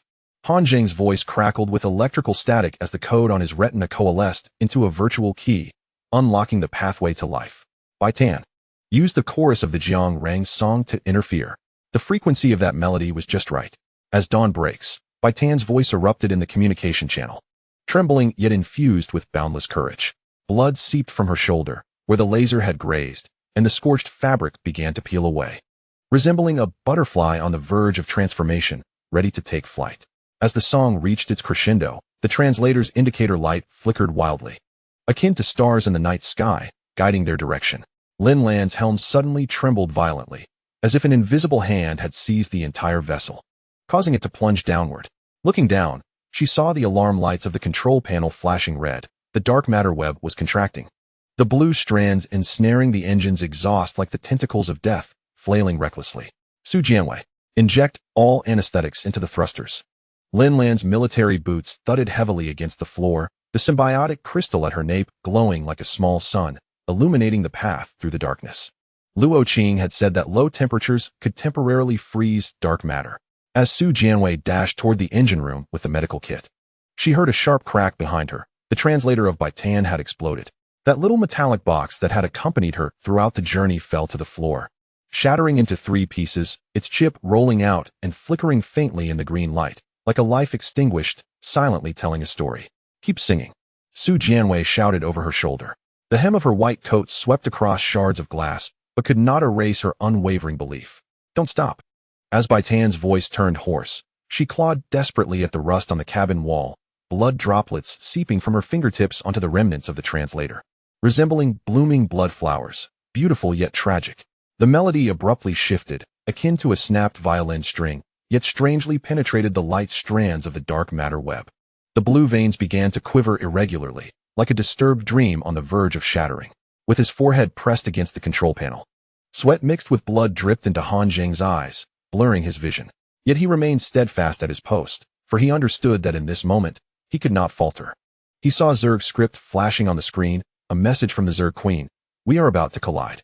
Outside the viewport, the largest Zerg mothership accelerated suddenly, resembling a purple spear, plunging directly toward the weak point in the dark matter web. This was their hope for survival. No. Han Zheng suddenly slammed the keyboard, his voice laced with static, yet filled with profound concern. Their hull cannot withstand it. Imperial power is of no concern to me. Bai Tan's song rose in pitch, imbued with a sense of desperation. Blood foamed at the corners of her mouth, yet she smiled at the viewport as the Zerg mothership's wings unfurled entirely, bursting forth with blinding purple light in the darkness. The light strands of the dark matter web recoiled as if scalded, revealing a narrow gap just wide enough for the Firefly to pass through, a passage to their salvation. Now, Lin Lan's roar shattered the silence within the cabin. She forcefully pushed the control stick, and the entire ship shot forth like a bullet fired from a chamber, racing through the gap. The light strands of the dark matter web grazed the hull, emitting a sizzling sound, leaving streaks of blue on the armored plating like the claw marks of lightning, documenting their bravery and fearlessness. As Han Zheng turned around, he witnessed the Zerg mothership slowly disintegrating within the dark matter web. The translucent wings peeled away one by one, transforming into shimmering stardust in the void, akin to lives lost, silently blessing their journey. He suddenly recalled Luo Qing's mechanical arm, which too had sacrificed itself at a critical moment to secure their survival. Queen. Han Zheng's voice carried an electric buzz as he gently tapped the control panel, saving this scene into an encrypted folder. It was their remembrance of lives lost and their anticipation for a hopeful future. Su Jianwei's nanoneedle finally penetrated the thruster's interface. The anesthetic, meeting the high temperature, instantly transformed into a white mist, forming a thin layer of ice at the engine's exhaust. She watched the temperature gauge plummet from 30° to 173, suddenly beaming with a smile. Luo Qing was indeed correct. This makeshift solution truly worked. It was their unwavering commitment to life and their steadfast belief in victory. Bai Tan slumped to the ground, her throat burning with pain. She picked up the fragments of the translator, suddenly noticing that the core chip still glimmered, containing her recording of the Jiang song. It can still be repaired, she murmured to herself, gently tracing the edge of the chip with her fingertip where a tiny notch remained, made when she first boarded the ship with Luo Qing's folding knife. It was her memory of the past and her hope for the future. Lin Lan's helm gradually stabilized. When she looked up, she saw the starry sky outside the viewport slowly brightening. They had burst forth from the dark matter web, the entangled watcher ships left far behind, like shadows cast aside. It was their yearning for freedom and their celebration of victory. Lin Lan's voice suddenly wavered, the symbiotic crystal at her nape dimming. We made it out. That reflects their reverence for life and their aspirations for the future. Han Zheng gently tapped the console, and suddenly, the face of Luo Qing appeared on the screen. Captured in a clandestine recording, the man, known for his profanity, was now raising a mechanical arm and making a crude gesture towards the camera. I knew you could do it. The voice in the recording, accompanied by the hissing of a leaking hydraulic pipe, resonated with boundless pride and self-esteem. Remember, repairing the ship is more important than seeking revenge, was Luo Qing's admonition to them, and their promise to him. Su Jianwei suddenly covered her mouth, gazing at Luo Qing's face on the screen. She recalled the half-folded knife he had given her, its handle still stained with his blood. That very knife now hung at her waist, the cold metal pressed against her skin, akin to a silent comrade, quietly accompanying her forward. Bai Tan suddenly played the Zhang song from the fragments of a chip. The ancient melody echoed within the cabin, free from the interference of a translator, sounding particularly clear. Though her voice was hoarse, she sang with unwavering determination, as if Luo Qing, the Zerg queen, and all those who had passed were singing along.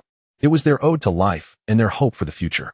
Lin Lan approached the porthole, watching the dark matter net recede behind them. The blue strands of light were being rewoven, resembling an eternally unhealed wound, yet also documenting their bravery and fearlessness. The symbiotic crystal at the back of her neck suddenly glimmered, casting a small shadow on the glass, like a firefly spreading its wings, illuminating the path ahead. Destination, Swan Rift. Lin Lan's voice trembled with the resonance of the symbiotic crystal. Each word seemed to emerge from the depths of her heart, urging them to forge ahead with full speed. That was their expectation for the future and their firm belief in victory. The engine of the Firefly Mark continued to emit a deep rumble, tracing a bright blue line through the dark void of space. Han Zheng gazed at the rift drawing closer on the screen, suddenly perceiving it as a vast wound, and they were flying towards its depths. This was their exploration of the unknown and their thirst for victory. Su Jianwei crouched in the medical cabin, beginning to tend to everyone's wounds. As she applied ointment to Bai Tan's shoulder, she noticed the burn mark resembling a blooming flower. Almost done, she whispered, her fingers gentle. When we reach the rift, I'll get you something for the pain. This was her care for a comrade and her reverence for life. Bai Tan shook her head with a smile, still fiddling with the fragments of the translator. No need. Her voice carried the melody of the Jiang song. Brother Luo Qing said, pain is what we remember. This was their remembrance of the past and their expectations for the future. Lin Lan's military boots left 5 shallow marks on the deck, outlining the original insignia of the Gonggong. She gazed at Luo Qing's smiling face on the screen and suddenly clenched her fists. We will survive, she declared into the air, as if the foul-mouthed mechanic were beside her, sharing the burden. This was their promise to the lives lost and their steadfast hope for the future. The airflow from the ventilation shaft no longer carried the scent of burnt metal, but instead bore a faint floral fragrance, the herbs from Su Jianwei's medical kit dispersing. Han Zheng inhaled deeply, finding the scent reminiscent of spring on earth, warm and full of hope. The Firefly Mark continued its forward flight. The engine's blue light trailing a long tail through the darkness, like a pathway to hope. Inside the cabin, the melody of the Jiang Ruo song persisted, blending with the roar of the engine, sounding particularly clear in the vastness of space. It was their ode to life and their hope for the future. They understood that more dangers awaited them ahead. But at this moment, holding each other's hands and listening to the familiar song, they felt that no matter how arduous the path, they could persevere. Because Luo Qing had taught them through his sacrifice, living is the most important thing. This was their reverence for life and their unwavering belief in the future. Chapter 37. Celestial Pursuit of the Lightspeed Shadow. The exhaust of the Firefly Mark's engine suddenly erupted with 3 blue flames, akin to blue lightning in the cosmos, shattering the stillness of the dark. When Han Zheng counted the 13th release of metallic-smelling airflow from the vent, the entire ship lurched sharply to the left, like a leaf torn by a tempest. Outside the porthole, the main cannon of the 10-column Celestial Observer ship flashed a blinding white light, resembling the gaze of death, sending chills down their spines. Moments later, an orange-red nebula exploded in the wake of their previous trajectory, a misfired asteroid, with debris pelting the Firefly Mark shield like a torrential downpour, producing crackling sounds akin to fate beating a war drum. Right shield down to 19. Lin Lan's military boots etched deep marks on the helm, her voice resolute and unwavering, akin to a battlefield commander leading her comrades into battle. The symbiotic crystal at the nape of her neck pulsed with erratic purple light, illuminating their path ahead like a blazing flame. She yanked the control stick, the ship's body nearly perpendicular to the plane of the asteroid belt, as everyone inside was pressed into their seats by the centrifugal force. Han Zheng saw the screws on the control panel vibrating violently, like soldiers battling fiercely on the battlefield. Han Zheng, disguise our trajectory as 3 ships. Lin Lan's command thundered within the cabin. Han Zheng's fingers flew across the fragmented keyboard of the console, as if composing a symphony of life. Blood droplets from beneath his nails fell onto the delete key, blooming into dark red flowers, marking his struggles. He abruptly yanked down 2 crossed wires, biting off the insulation, like a warrior drawing a sword, preparing for battle. On the radar screen of the Celestial Observer ship, 2 phantoms appeared instantly, resembling 2 clumsy fireflies, flying in opposite directions. This was their meticulously arranged maze. Only 90 seconds to maintain. Han Zheng's voice crackled with electrical interference, the codes on his retina coalescing into a flash of lightning, illuminating hope in the darkness. Bai Tan, broadcast false coordinates in Zerg language. Bai Tan clutched the remnants of the translator, the cord chip burning in her palm like the seed of life. She pressed the chip to the communicator's interface, emitting a hoarse Zerg chirp. The emergency evacuation signal taught to her by the Zerg Queen, like a secret whisper in the dark, conveying the message of survival. They're adjusting their course. She suddenly coughed violently, blood droplets spattering onto the chip, hissing and producing wisps of white smoke, as if life were burning. 3 light years to the left. There's an abandoned cargo ship. That was their hope for salvation. Su Jianwei crouched in the corridor between the medical cabin and the bridge, hastily stuffing nano-repair gel into the wound of a crew member with a severed leg, her movements swift and precise, like a healer on the battlefield stitching the tears of life. The elbow of her white coat had worn through, revealing blood-soaked bandages beneath. Yet it could not dampen her unwavering conviction. 47 seconds remaining. She suddenly tore off the crew member's pant leg, where the flesh was gradually being stitched together by the nanorobots, like the sands of time flowing backward. Lin Lan, can the cargo hold of the ship conceal us? Her voice carried a hint of urgency, yet was filled with anticipation. Lin Lan sharply turned the helm back, and the Firefly Mark wove an S-shaped trajectory through the dense meteor shower, like a graceful dancer gliding across a stage. The narrowest escape occurred when a rock the size of a small car grazed the bow, scraping off a piece of the outer armor and sparking like fireworks in the night sky. The cargo hold has a diameter of 500 meters. Her voice resonated with the tremor of the symbiotic crystal, the blue light at her nape suddenly shining like a small sun, illuminating the path ahead. Luo Qing, can you blow open the airtight door in 30 seconds? Her voice brimmed with anticipation and trust. Luo Qing was using his remaining mechanical arm to pry open the inspection port of the engine room, the tourniquet at the site of his severed arm soaked in blood, resembling a battle flag fluttering in the wind. Gritting his teeth, he stuffed half a stick of explosives into the engine pipe, the metallic tooth and the explosive casing grinding out a piercing sound, like war drums beating. I'll use my mechanical arm as a crowbar. Suddenly, he yanked the ignition wire, and a burst of flames erupted from the engine compartment, propelling the entire vessel forward by 15 knots, akin to a wild stallion breaking free. 20 seconds is all I need. His voice, laced with the hissing sound of a hydraulic pipe leaking, resonated with strength and confidence. Han Zheng's virtual projection abruptly vanished, and the main cannon of the celestial voyager locked onto their position once more. This time, the beam of light bore a distinct rotation, resembling a golden drill that pierced the shield of the Firefly Mark II, sending ripples akin to the flailing tendrils of death. They employed a spin cannon. He pressed his face against the screen, his nose almost touching the frantically fluctuating parameters, as if racing against death itself. Their shield would not withstand a third strike. A hint of urgency tinged his voice, yet it was imbued with unwavering determination. Bai Tan's chip emitted a mournful wail, and upon glancing down, she discovered that the circuitry had charged significantly. The melody of the song of the drum did not cease. It merely became intermittent, like an old phonograph quietly recounting tales of the past. The Empire is mine. Her voice abruptly faltered. A searing pain lodged in her throat, as if a red-hot iron were caught within. What is there? The final 3 words unexpectedly ascended in pitch, curiously causing a 3-second delay in the celestial voyager's cannon fire, as if a miracle had momentarily descended. Su Jianwei had just finished dressing the last wounded soldier when a piercing sound of metal tearing overhead reached her ears, a consequence of the residual shockwave from the spin cannon loosening the pipes in the cabin ceiling. She lunged towards the adjacent children's compartment, shielding the falling metal debris with her back, as the children's screams pierced through the thin walls like a dull blade slicing through her eardrums. "Do not be afraid," she shouted towards the cabin door, blood trickling down her forehead into her eyes, blurring her vision. "We're about to play hide and seek." Her voice was filled with tenderness and resolve, akin to a mother protecting her offspring. Suddenly, Lin Lan's helm locked completely, and the Firefly Mark II hurtled uncontrollably toward the side of the derelict cargo ship. Han Zheng noticed the rust on the cargo door still bore the markings of 10 shipments. It was the Pioneer No. 7, which had mysteriously disappeared 3 years ago, rumored to have been hijacked by space pirates, yet it had unexpectedly become their lifeline. 5 seconds remaining.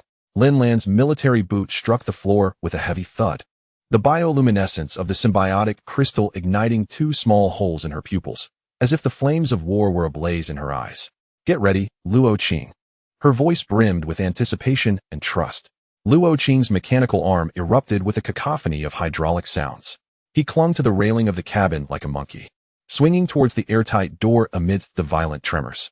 As the Firefly Mark II closed in on the cargo ship's wall, just 10 meters apart, he hurled the burning explosives forward, grasping a dangling cable at the last moment, akin to a valiant warrior completing his final mission. Explode.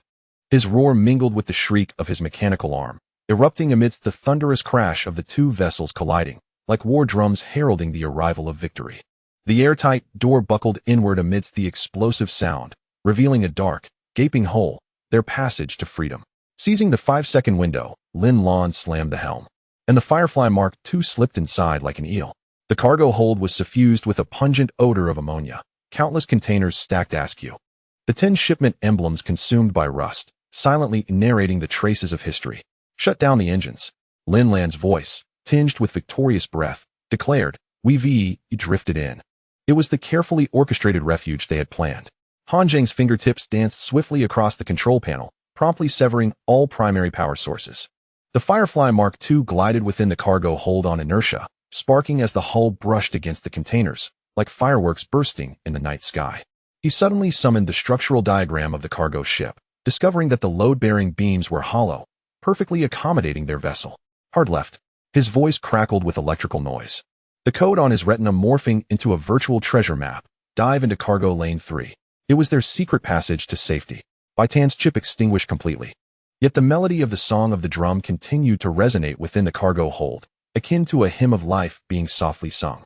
Leaning against the cabin wall, she gazed at the dust-laden containers, suddenly spotting one inscribed with the characters for food. "There is something to eat here." Her voice was hoarse, barely audible, yet filled with a jubilant thrill of survival. It was compressed biscuits from Earth, the long-lost taste of their homeland. Su Jianwei was scanning the cargo hold with the detector from her medical kit when a series of green dots suddenly appeared on the screen, indicating the oxygen concentration was within safe limits, like a flickering hope of life. Just as she began to breathe a sigh of relief, she noticed dark red liquid seeping from a container's crevice, slowly trickling down the wall. "Be careful." She abruptly grabbed Han Zheng beside her. That could be the biopreservative from the 10 shipments. Her warning was interrupted by the ensuing chaos. The searchlights of the celestial voyager pierced through the cargo ship's hull, sweeping through the hold like the gaze of death seeking its prey. Lin Lan swiftly pressed the cabin lights off, and the Firefly Mark II merged into darkness. The residual warmth of the engine emitting weak infrared signals against the metal walls. Hold your breath. Her voice dropped to a whisper. The symbiotic crystals on her neck dimming to the darkest mode. They've come to search. It was a race against death. Luo Qing's mechanical arm suddenly grasped a chain suspended in midair, swinging to the top of the Firefly Mark II like a bat. His mechanical claws gripping the seam of the cabin cover tightly, akin to a valiant guardian protecting his homeland. I can reach their airlock. His voice crackled through the communicator. Laden with the texture of metal friction, shall I blow it? His tone was resolute and brave. Han Zheng gently tapped the thermal imaging device, revealing 3 indistinct humanoid shapes on the screen, the 10 patrolmen clad in heavy mech armor moving within the cargo hold, as if harbingers of death wandering about. Do not act impulsively. His voice crackled with electrical noise. The energy core of their mechs is located in their backs. Our explosives are insufficient. His words were imbued with calmness and wisdom. Suddenly, Bai Tan recalled something, rummaging through her pockets to produce a scale salvaged from the remnants of a Zerg mothership. In the residual glow of the searchlight, it shimmered with a faint fluorescence, like mysterious runes flickering. She abruptly threw the scale in the opposite direction, the luminescence carving an arc through the air, landing behind a stack of containers, like a meteor in the dark night. The searchlight was indeed drawn away, and the footsteps of the 3 patrolmen gradually receded. Seizing the opportunity, Lin Lan activated the Firefly Mark II's cloaking layer. The hull's surface gradually adopting the rust color of the cargo hold's interior, even adjusting its temperature to match the surrounding environment at 27 degrees. Like a chameleon adapting to its surroundings. 3 minutes left. Her voice quivered with the resonance of the symbiotic crystal. Once they leave, we'll slip out through the cargo ship's thruster ducts. It was their meticulously devised escape route. Su Jianwei suddenly discovered a first aid kit within a damaged container. Its production date marked as star year 003, the very year humanity first entered the gravel belt. She unearthed an unopened bottle of painkillers, recalling the image of Luo Qing, who had clenched his teeth in silence when he lost his arm. Her eyes suddenly welled with warmth. I found this. She tucked the bottle into the storage compartment beside the communicator, hoping it would ease his pain next time. Her voice was filled with tenderness and care.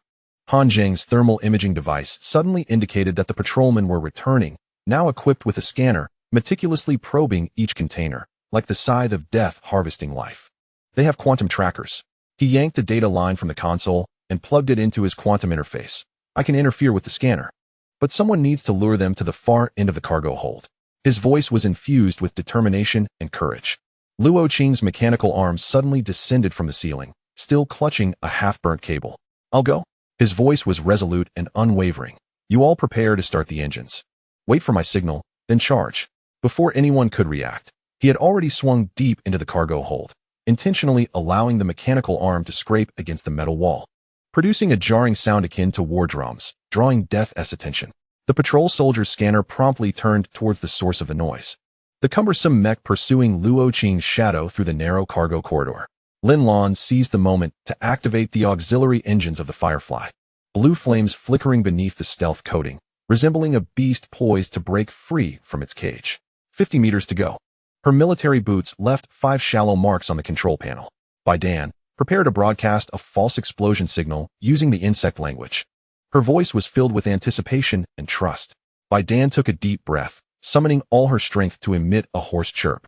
The sound carried a melody reminiscent of the song of the drum, curiously triggering the cargo ship's fire alarm system. The piercing alarm instantly drowned out the patrol soldier's communications, echoing like a hymn of life. They are in disarray. Her voice trembled with urgency. Luo Qing. Come back quickly. That was her call and hope for her comrade. Luo Qing's mechanical arm suddenly grasped the edge of the thruster conduit. When he turned back, he saw the main cannon of a mech locking onto him, akin to the gaze of death drawing near. Now's the moment. He hurled the burning cable into the conduit and propelled himself like a cannonball towards the Firefly's hatch. Lin Lan. Start the ship. His voice resonated with determination and bravery. Lin Lan hesitated not for a moment, pushing the control stick fully. The Firefly surged forth like an unstrung arrow through the thruster conduit. A violent explosion reverberated behind them. The cable Luo Qing had tossed into the conduit detonated the residual fuel, causing the entire cargo ship to begin disintegrating in flames, perfectly obstructing the pursuer's path, as if erecting a barrier of life for them. When Han Zheng turned back, he saw Luo Qing sprawled on the armored plate at the ship's tail, his mechanical arm clinging desperately to a gap. Blood was seeping from the stump of his severed arm, staining the white bandage a deep purple, reminiscent of a battle flag fluttering in the wind. "Pull me up."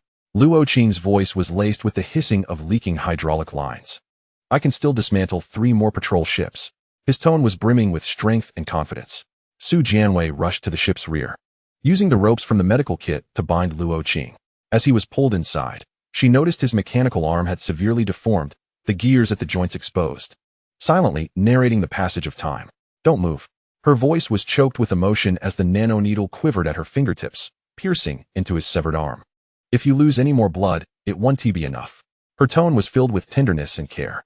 Bai Tan suddenly pointed out the porthole, where the patrol ship was struggling amidst the wreckage of the cargo vessel, like a colossal beast ensnared, unable to escape the shackles of fate.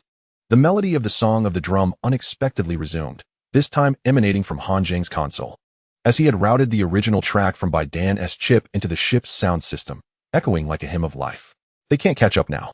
Her voice carried an unprecedented lightness. "We've shaken them off." That was their triumphant cheer. Lin Lan's control panel gradually stabilized, and when she looked up, the silhouette of the Swan Rift emerged ahead, resembling a vast black fissure stretching across the boundless universe, a pathway to their rebirth. "Just one last stretch." Her voice resonated with the tremor of the symbiotic crystal, as the blue light at her nape suddenly aligned with the starlight at the rift's edge. "If we pass through there, we will be safe." That was her hope and faith for the future. Han Zheng's fingertips gently tapped the console, and suddenly, a video of Luo Qing in the cargo hold popped up on the screen, a secret recording. The ever-grumbling mechanic was using his uninjured left hand to draw something on a container. Upon closer inspection, it was a crooked, smiley face, a testament to his love for life and hope. "This old fellow." Han Zheng's voice crackled with electrical noise, suddenly bursting into tears, a reflection of his nostalgia and admiration for his comrade. Su Jianwei finished bandaging Luo Qing's severed arm and began checking the wounds of others. As she touched the burn mark on Bai Tan's shoulder, she realized its shape resembled the winter sweet from her grandmother's yard when she was a child, evoking her longing and memories of home.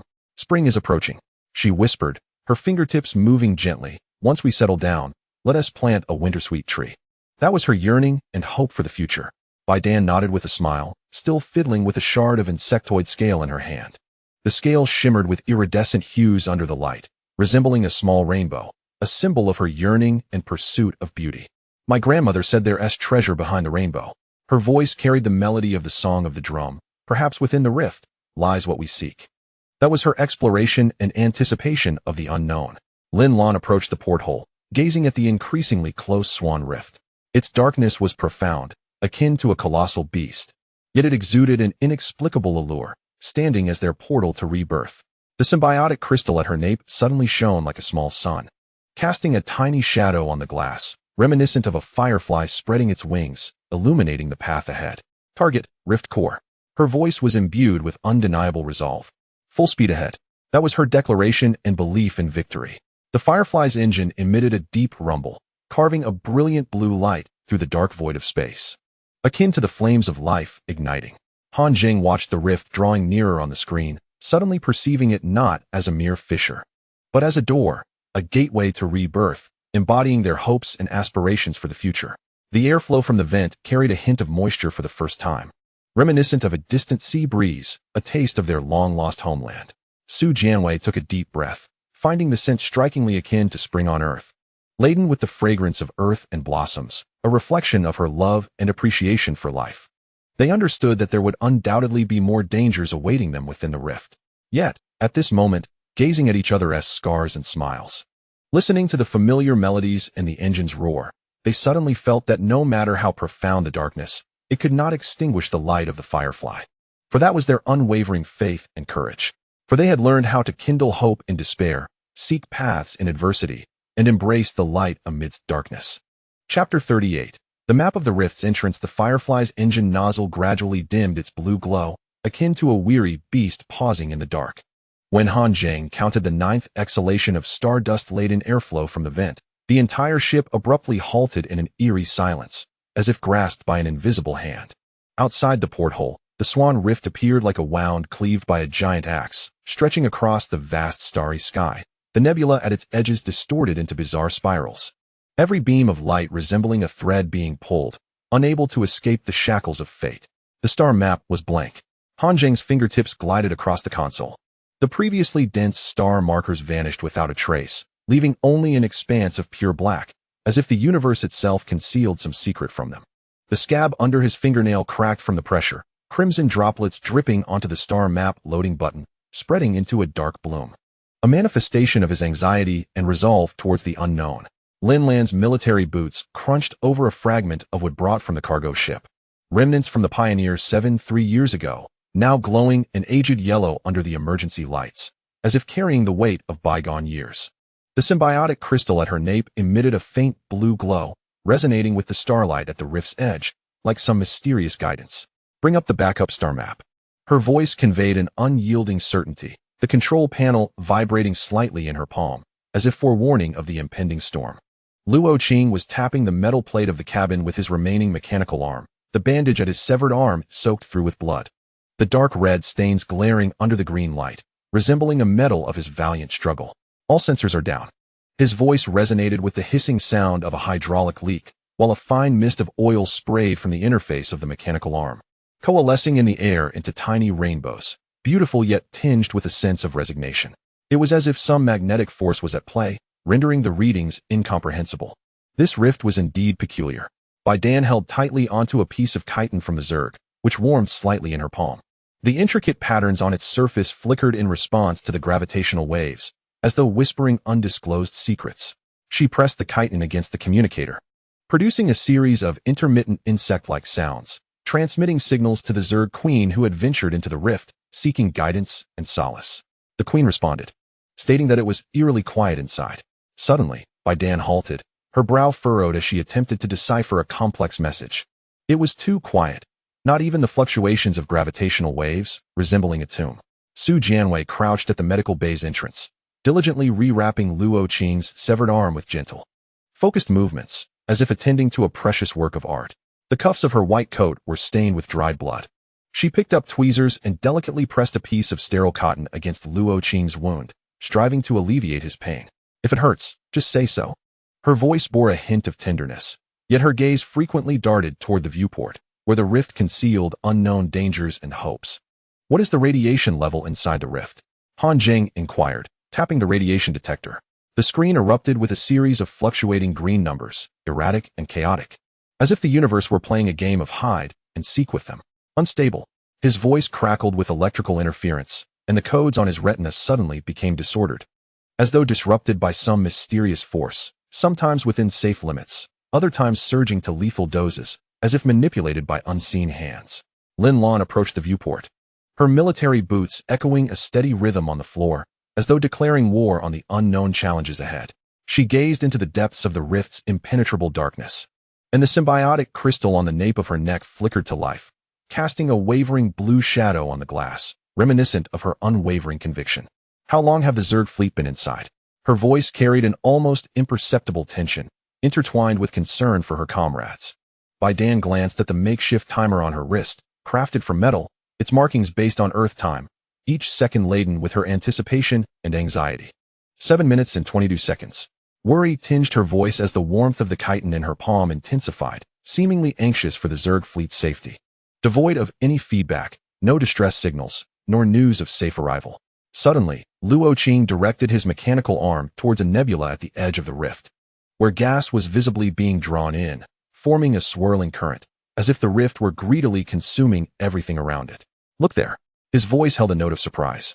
The joints of his mechanical arm clicking in astonishment at this bizarre spectacle, the current's rotational speed increasing by the second, as though the rift were breathing. Su Jianwei retrieved a radiation probe from the medical kit, cautiously opening the hatch to extend the probe outward. The frigid vacuum enveloped it instantly. The tip's indicator light flashing erratically from green to yellow, then to red, before extinguishing completely, as if announcing the rift's peril. The probe is useless. She retracted it. The tip now charred, as if scorched by fire, the radiation too intense and of unknown composition, unlike any particles they had previously encountered. Han Zheng's fingers danced rapidly across the control panel, attempting to hack into nearby satellite signals for useful information, but was met only with a cacophony of white noise. As if the entire universe had chosen to remain silent. All frequencies are compromised. Frustration laced his voice, beads of sweat forming on his forehead. Yet his resolve to uncover the truth intensified, as if an invisible wall separated them from the outer world. Lin Lan gently nudged the helm, maneuvering the Firefly a few meters closer to the rift's edge, bravely stepping toward the abyss of the unknown. The darkness outside seemed to come alive, slowly swirling like a thick ink, attempting to engulf any light that dared to approach. Bai Tan, try contacting the Queen again. A hint of tension colored her voice, and the crystal on her nape flickered faster, seemingly excited for the challenges that lay ahead, transmitting on the most urgent frequency. Bai Tan took a deep breath, pressing the chitin firmly against the communicator, summoning all her strength to emit a hurried insect-like call, a plea to the Zerg Queen, a challenge to the unknown. The insect sounds echoed in the cabin, imbued with a sense of despair, yet brimming with indomitable spirit. Moments later, a faint response came through the communicator, intermittent and muffled, as if separated by a thick layer of cotton, yet it offered a glimmer of hope. The Queen says something is watching us. Fear tinged Bai Tan's voice, her complexion as pale as parchment, yet it also revealed her curiosity and desire for exploration.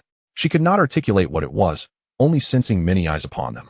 Luo Qing suddenly seized a steel pipe nearby, gripping it tightly in his mechanical arm, the pipe bending slightly under his immense strength, a declaration of war against the unknown. Whatever it is, if it dares to show itself, I'll strike it down. His voice was filled with fierce determination, the pain from his severed arm igniting his fighting spirit, rendering him fearless. I've seen monsters in the starship graveyard. Why should I fear this rift? Su Jianwei swiftly distributed several anti-radiation vials from the medical kit to everyone. Her movements quick and orderly, as if preparing for the impending battle. This will help resist radiation for a short time. Her voice bore a trace of exhaustion. Yet her gaze remained resolute, as if determined to uphold her post regardless of the challenges ahead, though uncertain how long she could endure. We must find a safe path quickly.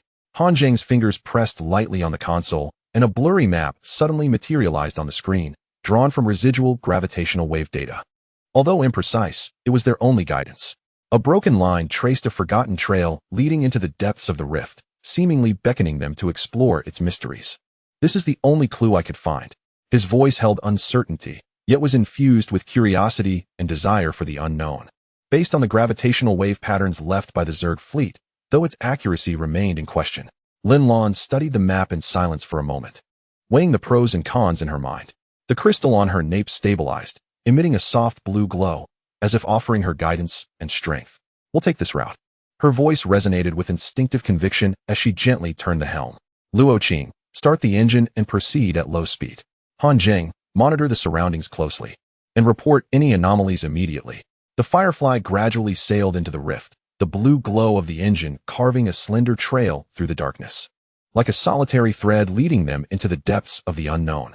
The rock walls flanking the rift were adorned with strange patterns, illuminated by the engine's light, resembling countless distorted faces silently watching them, as if narrating ancient secrets and warnings. Han Zheng's fingers fluttered across the control panel, various data refreshing continuously, yet yielding no valuable information, as if the entire universe had chosen to maintain its silence. Still no star markers. Anxiety tinged his voice, yet it further solidified his resolve to uncover the truth.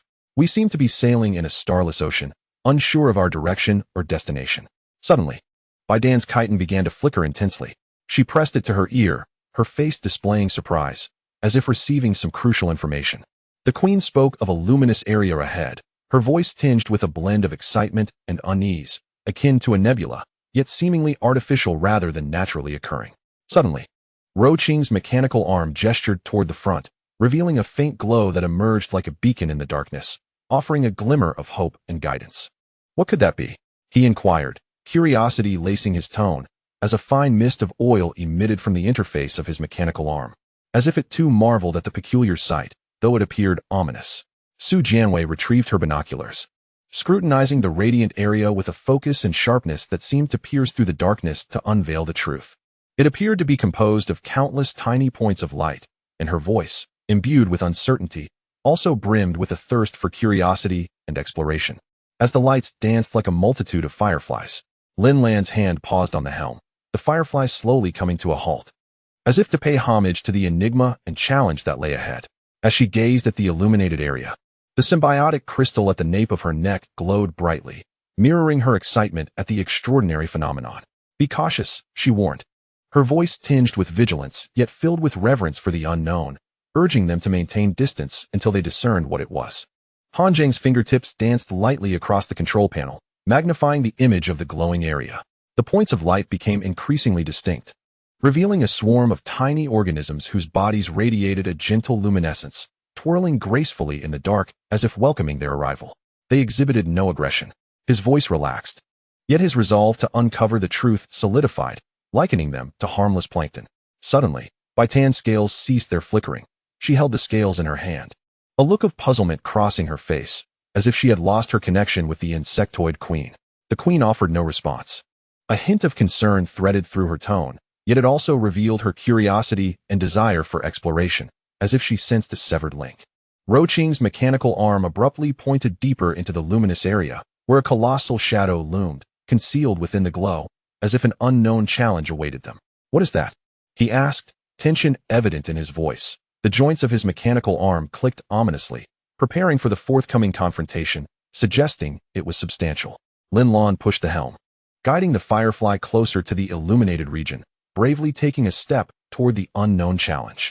The immense shadow grew clearer, revealing the wreckage of a gigantic starship, its hull marred by scars, bearing witness to a fierce battle and the cruel indifference of the cosmos.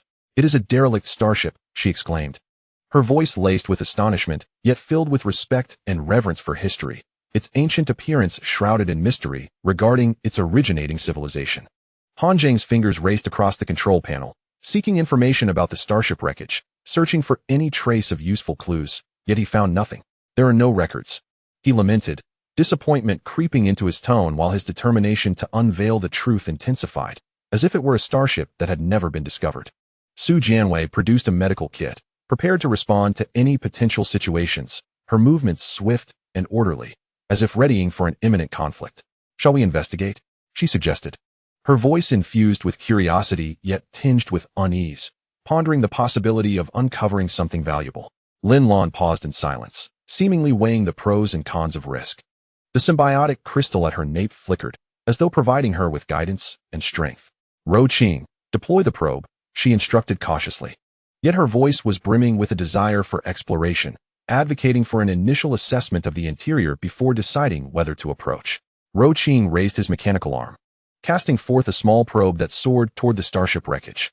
The robot adeptly navigated through the darkness, swiftly entering the starship's entrance, as if embarking on a quest to unveil hidden mysteries. Han Zheng's screen illuminated with images transmitted from the probe. The interior of the starship wreckage was in disarray, cloaked in dust and debris, as if it had endured the ravages of time and countless storms.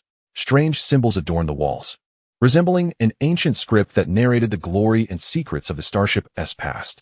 There was no sign of life or human presence.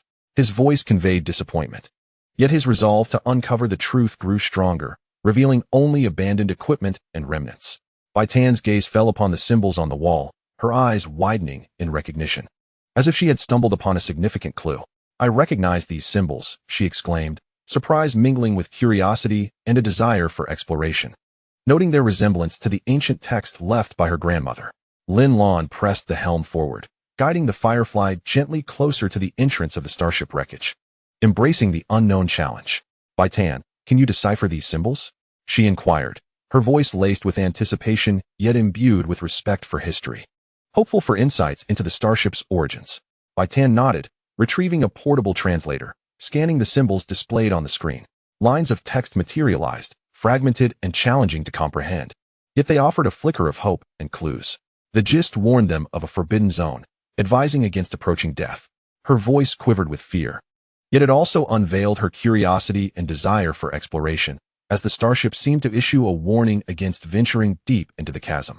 Luo Qing's mechanical arm pointed toward the depths of the starship wreckage, where a massive hatch loomed tightly shut, concealing endless secrets and dangers. "It seems there is something within," he remarked, curiosity evident in his tone. As the joints of his arm clicked in preparation for the imminent confrontation, the probe was unable to enter. obstructed by an invisible force field. Lin Lan halted her hand on the helm, the Firefly hovering at the entrance of the starship wreckage, as if honoring the unknown mystery and challenge. "We proceed," she declared decisively, yet her voice brimmed with a desire for exploration, affirming their intent to uncover whatever lay within. Believing it might hold the answers they sought, the Firefly glided into the starship wreckage, the blue light from its engine illuminating the darkness within. As if heralding the commencement of Chapter 39, zero-stage shouts of full-frequency transmission. The engine of the Firefly resonated with a deep hum within the depths of the starship wreckage, akin to a slumbering beast gradually awakening. As Han Zheng counted the 17th exhalation of air mixed with rust and blood from the ventilation shaft, the entire vessel was suddenly enveloped in a ghostly blue light. The ancient symbols etched into the walls of the wreckage began to glow, silver fluid seeping from their intricacies, reminiscent of delicate galaxies flowing along the metallic surface, coalescing into a sparkling web upon the deck, breathtaking in its beauty. "They are responding." Bai Tan gently touched the fluid with her fingertips, her eyes shimmering with curiosity and reverence. The silver liquid immediately climbed her wrist, tracing patterns on her skin that mirrored the symbols, as if an ancient pact was being formed. The scales in her palm grew warm, almost embedding themselves into her flesh. These symbols represented a form of communication protocol, awaiting a signal, a call to awaken dormant powers. Lin Lan's military boots pressed against the silver web, the blue light reflecting off her resolute face, while the symbiotic crystal at her nape resonated with the symbols, emitting a hum of the same frequency. As if the universe were responding to their determination. "Han Zheng, initiate full-frequency transmission," she commanded with unwavering firmness, the helm vibrating slightly in her palm. As though anticipating the impending feat, channel all power to the communicator. "I want the entire chasm to hear our voices, to hear the cries of humanity." Luo Qing was securing a precarious load-bearing beam with a mechanical arm, the harsh metallic grinding at the fracture a painful yet defiant testament to their indomitable spirit. Suddenly, he exerted force. The hydraulic pipe of the mechanical arm erupted in a mist of oil, coalescing into a delicate rainbow in the blue light, beautiful yet tragic. "I shall dismantle the backup generator." His voice, laced with the hissing of the leaking hydraulic pipe, resonated with the soaked bandage at the fracture. Dark crimson blood glimmering with an eerie violet hue under the blue glow, ensuring that the debris of the 10 pillars would hear him loud and clear.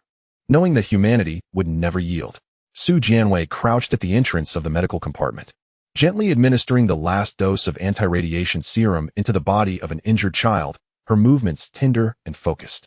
The hem of her white coat was stained with silver fluid, the substance forming tiny symbols on the fabric, like living tattoos, chronicling their courage and sacrifice. Just 3 minutes left. When she looked up, her eyes sparkled with determination and tenderness, witnessing the wreckage of the starship's dome peeling away to reveal the profound darkness outside. The radiation levels spiking anew, and the broadcast needed to conclude swiftly, yet their voices would forever echo in this chasm.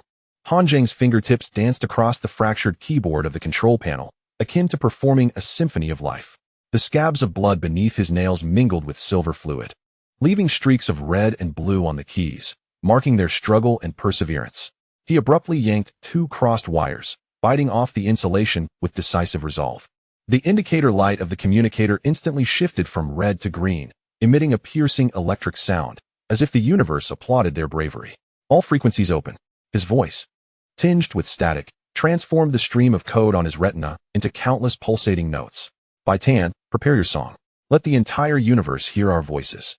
Bai Tan took a deep breath, pressing her scales against the communicator's interface, her eyes gleaming with determination and hope. Silver fluid crawled up her arm to her throat, forming a luminous, throat-like symbol on her skin, as if it were a bridge connecting her to the cosmos. She closed her eyes, ancient symbols from her grandmother's books swirling in her mind, ultimately morphing into an age-old melody, both melodious and poignant. As she sang, her voice exploded across the full frequency band, resonating with the tremors of the silver fluid, piercing through the darkness of the chasm. Lin Lan gently pushed the helm, the Firefly too slowly ascending, the silver net unfurling on the deck into a grand bow, lifting the ship as if they were about to launch into the cosmos. She stepped to the broadcaster, the symbiotic crystal at the nape of her neck glowing like a small sun, radiating brilliance. "This is the human starship, Firefly 2.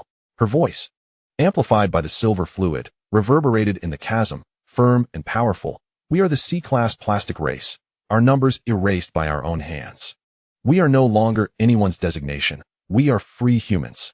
Luo Qing's mechanical arm suddenly smashed against the control panel of the starship wreckage, illuminating the abandoned screens, which instantly displayed scenes from the 10 Pillars auction, 327 numbers scrolling across, eventually freezing on the moment when 5 individuals were branded, a testament to their humiliation and resistance.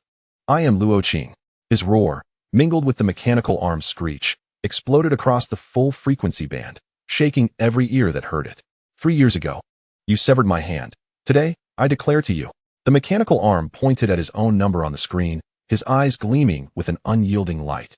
This broken number does not deserve humanity's bones. We are human. We have flesh and blood, thoughts and emotions. Su Jianwei approached a dying Zerg warrior, silver fluid repairing its tattered insect wing, seemingly a transmission of life and hope. She picked up a nanoneedle, mixing her blood with silver fluid, injecting it into the warrior's body with a gentle yet resolute motion. I am Su Jianwei, a human medic.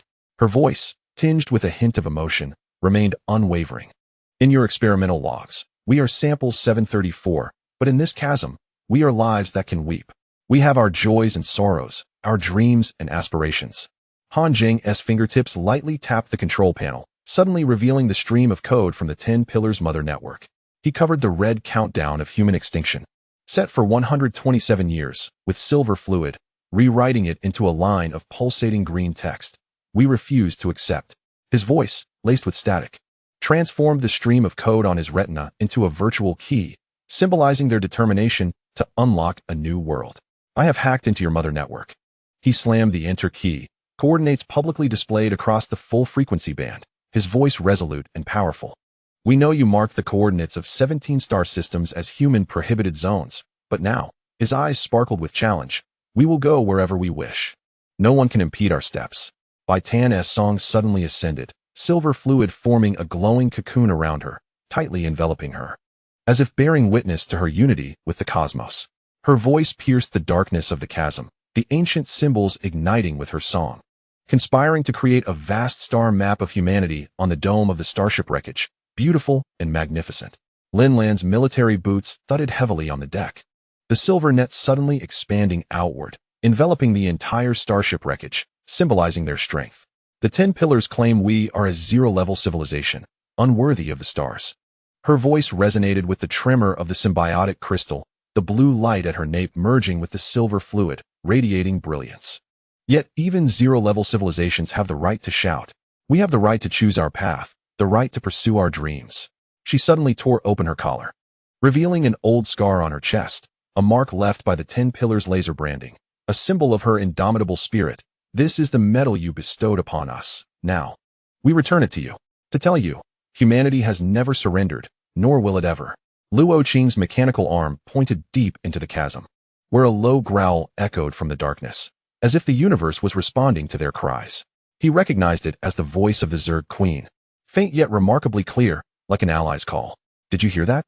His voice brimmed with excitement, the interface of the mechanical arm spewing a mist of oil, forming a beautiful rainbow in the blue light. Even the Zerg are echoing our call. Your so-called inferior civilization is joining forces to tear apart your rules. Together, we shall forge a new cosmic order.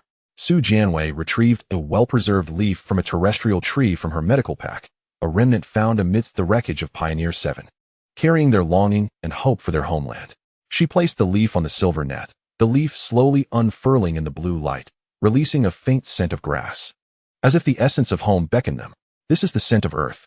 Her voice, tinged with nostalgia yet resolute, declared, you may blockade our routes, but you cannot imprison our memories of home. Our roots are in earth, yet our dreams reside in the stars. No one can hinder our pursuit of dreams. Han Zheng's fingertips danced swiftly across the control panel, encrypting the broadcast content of the 5 into a genetic sequence, infusing it into the silver fluid, as if eternally engraving their spirit and beliefs within this chasm. This broadcast shall remain forever etched upon the walls of the chasm. His voice, infused with static, transformed the stream of code on his retina into a swarm of virtual fireflies, flickering with the light of hope in the darkness. Even if we perish, future generations will know that there once existed a group of humans who declared a resolute no. Here, we refuse to be defined, refuse to be conquered. We shall be the masters of our own fate. Bai Tan's song gradually slowed, the silver cocoon around her gently dissipating. As the ancient symbols on the dome of the starship wreckage formed a massive character, human, it symbolized their identity and reflected their indomitable spirit.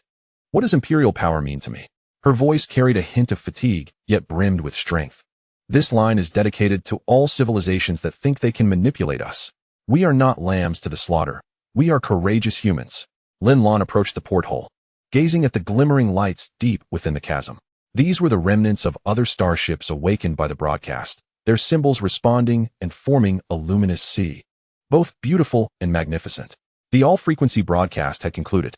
Her voice carried a hint of victorious breathlessness as the symbiotic crystal at the nape of her neck resonated with those lights, as if the universe were applauding their bravery. Luo Qing, engage the engines. We are heading home. No matter the difficulties that lie ahead, we shall forge ahead with unwavering resolve. The Firefly slowly departed from the wreckage of the starships, the blue glow of its engines enveloped in a silvery mist, creating a colossal beam of light that pierced the darkness of the chasm, illuminating the path ahead. When Han Zheng turned back, he beheld the ancient symbols lighting up behind them, forming a vast smiling face, as if bidding them farewell and applauding their courage and determination. Luo Qing's mechanical arm gripped the steel pipe tightly. The pain from his severed limb seemed to have vanished, leaving only anticipation and longing for the future. He looked at the responding lights deep within the chasm and suddenly burst into laughter. I knew it. His voice was accompanied by the hissing of a leaking hydraulic line, and a mist of oil sprayed from the interface of his mechanical arm, creating a beautiful sight in the blue light. Nothing can confine humanity. We shall break free from all restraints and pursue our freedom and dreams. Su Jianwei crouched in the medical bay, distributing compressed biscuits found among the starship wreckage to the children, her movements gentle and filled with love. The silvery liquid crystallized into small symbols in the children's palms, resembling glowing seeds that held hope in the future. Once we are out, I will teach you to cultivate Earth's vegetables, she said with a touch of tenderness and anticipation. Let the vitality of Earth blossom beneath this starry sky. Bai Tan's scales finally cooled, the patterns on their surface perfectly aligning with the symbols on her skin, as if bearing witness to her unity with the chasm. She gazed at the glowing wreckage outside the porthole and suddenly began to hum the tune of the Zhongrang song, her voice melodious and captivating. The song resonated within the cabin, intertwining with the roar of the engines, forming the simplest yet most solemn hymn to celebrate humanity's courage and indomitable spirit. Standing at the center of the bridge, Lin Lan's symbiotic crystal shone like a small sun, radiating brilliance. She observed the gradually clarifying star markers on the screen. Ancient star maps awakened by the silvery liquid, marking an undiscovered route leading to the far side of the chasm and toward their future and hope. Destination, chasm exit. Her voice was imbued with undeniable determination and expectation. Full speed ahead. No matter how many unknowns and challenges lie ahead, we shall press on. For we are embarking on a new journey. Chapter 40. The End of the Gravel Belt. Evidence of dust as the engine of the Firefly expelled its final plume of azure flame. Han Zheng counted the 23rd release of air from the vent, infused with the scent of stardust. The entire vessel felt cradled by a gentle hand, slowly emerging from the darkness of Swan Chasm. Ahead, the stardust belt transformed into a flowing river of gold under the illumination of the silvery core, countless tiny silicon particles suspended in the vacuum, edged with fragments of silver by the starlight, as if someone had crushed the galaxy and scattered it here, a breathtaking sight. We are out, Bai Tan whispered, her fingertips gently touching the porthole. The scales of her palm finally cooled, the surface patterns still retaining the fluorescence of the silvery liquid. She gazed at the swirling dust illuminated by the beam, suddenly recalling her grandmother's words that stardust is the ashes of dead stars. A slight saltiness rose in her throat as they glimmered, like spirits in the night sky. Lin Lan's military boots crunched over a piece of obsidian brought from the chasm, its surface marked with ancient symbols, seemingly recounting tales of the past. The symbiotic crystal at her nape resonated with the stardust, emitting a gentle buzzing sound, akin to the whispers of the cosmos. She approached the center of the bridge, her palm lightly resting on the indentation of the helm, an old emblem of the Gonggong marked by Luo Qing's mechanical arm, embodying their glory and dreams. Han Zheng marked the coordinates. Her voice, tinged with a raspy edge, was resolute. Mark this as the starting point for the Firefly. This is the beginning of our new journey. Luo Qing was rhythmically tapping on the ship's armored hull with his mechanical arm, sending tiny dust particles cascading from the seams. dancing in the green light of the emergency lamps, like joyful dancers. The bandage on his severed arm had been replaced with a new one, adorned with a small clematis stitched by Su Jianwei, the needlework glistening in the metallic reflection like stars in the night sky. My mechanical arm can still fight for another 300 years, he declared, suddenly exerting force, the armor plate resonating with a dull echo, shaking loose dust from the ceiling. If there are 10 patrol ships ahead, it would be a perfect opportunity to test the newly welded cannon. Let them witness our might. Su Jianwei crouched at the entrance of the medical bay, distributing filtering masks to the children, the elbow of her lab coat frayed, revealing the silver-stained lining within. When she looked up, she saw a semi-transparent silicon stone drifting in the stardust belt, within which nestled a perfectly intact earth maple leaf. Its veins clear under the starlight like a map, as if Earth were calling out to them. 17 more individuals require continuous oxygen. She placed the last mask on Anan's face, her fingertip gently touching the girl's forehead, where remnants of pink paint from a painter still lingered. Han Zheng, can you analyze the composition of the stardust? I am concerned about potential radiation residue affecting the children's health. Han Zheng's fingers danced over the fractured keyboard of the control panel, the star map on the screen refreshing at a visibly rapid pace.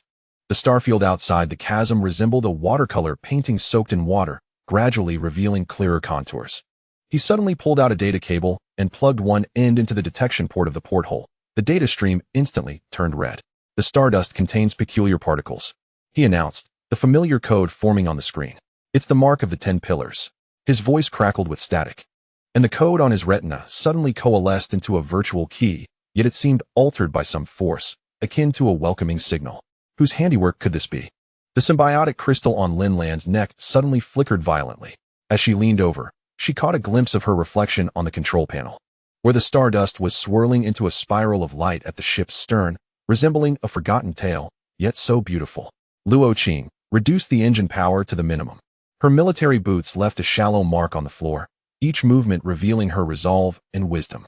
Su Jianwei, prepare the emergency injectors. Bai Tan, broadcast our coordinates using the insect language. If the insect queen is nearby, she may guide us. Bai Tan pressed her scales against the communicator.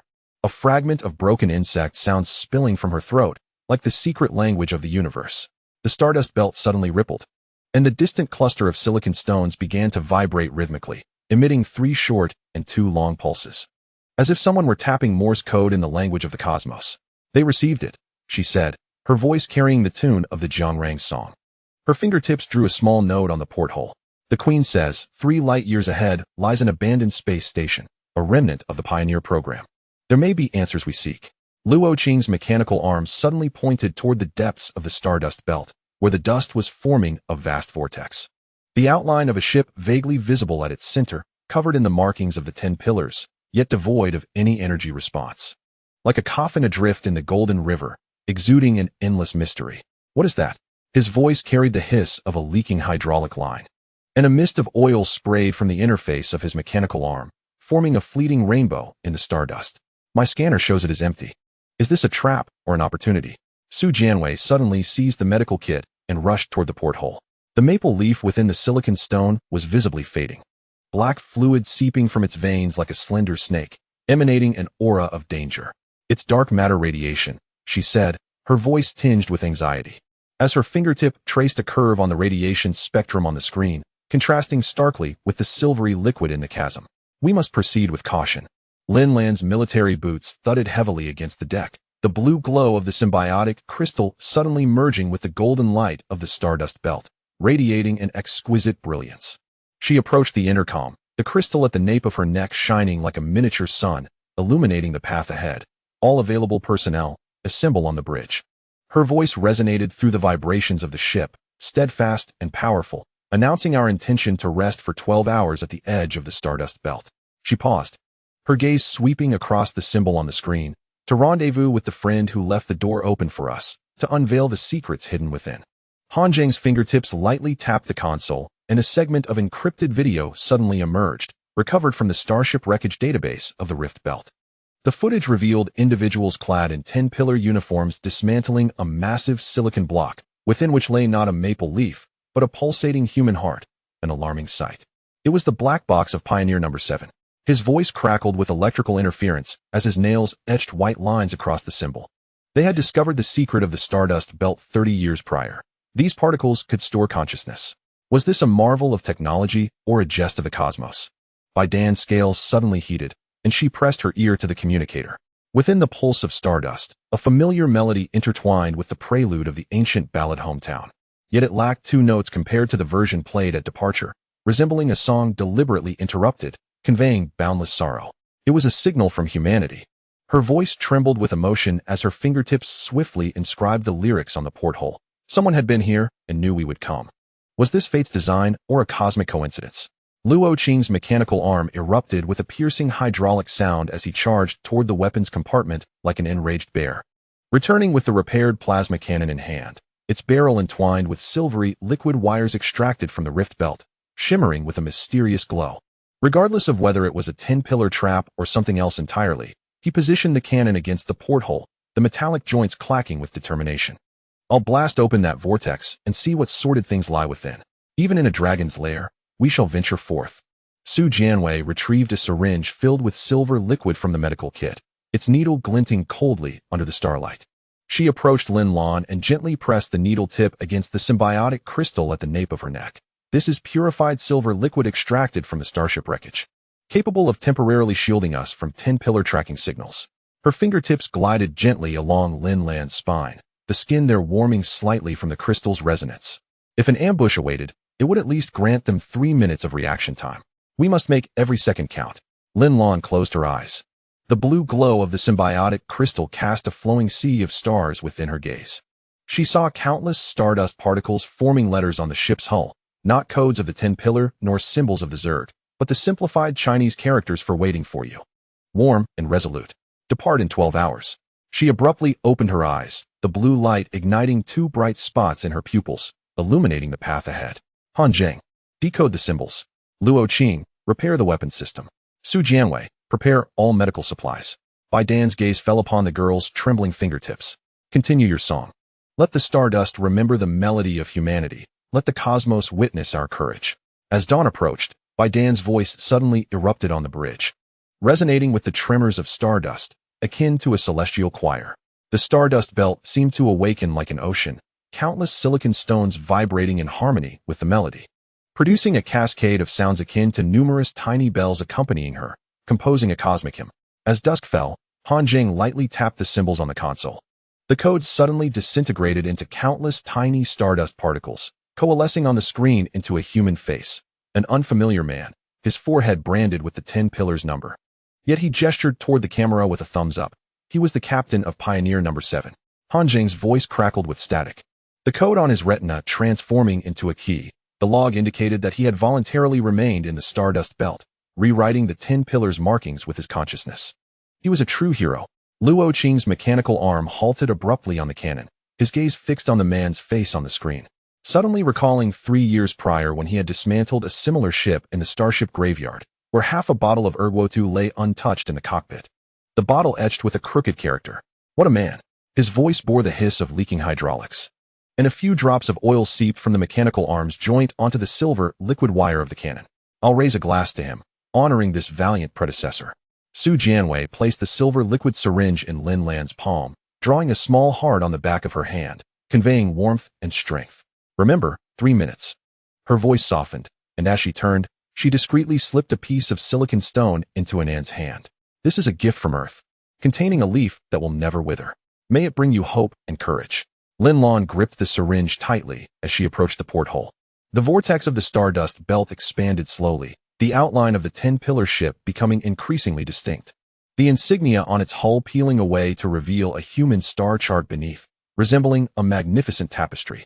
The symbiotic crystal at her nape resonated with the stardust, emitting a melodious hum, as if someone from a distant past had plucked a string, playing the melody of hope.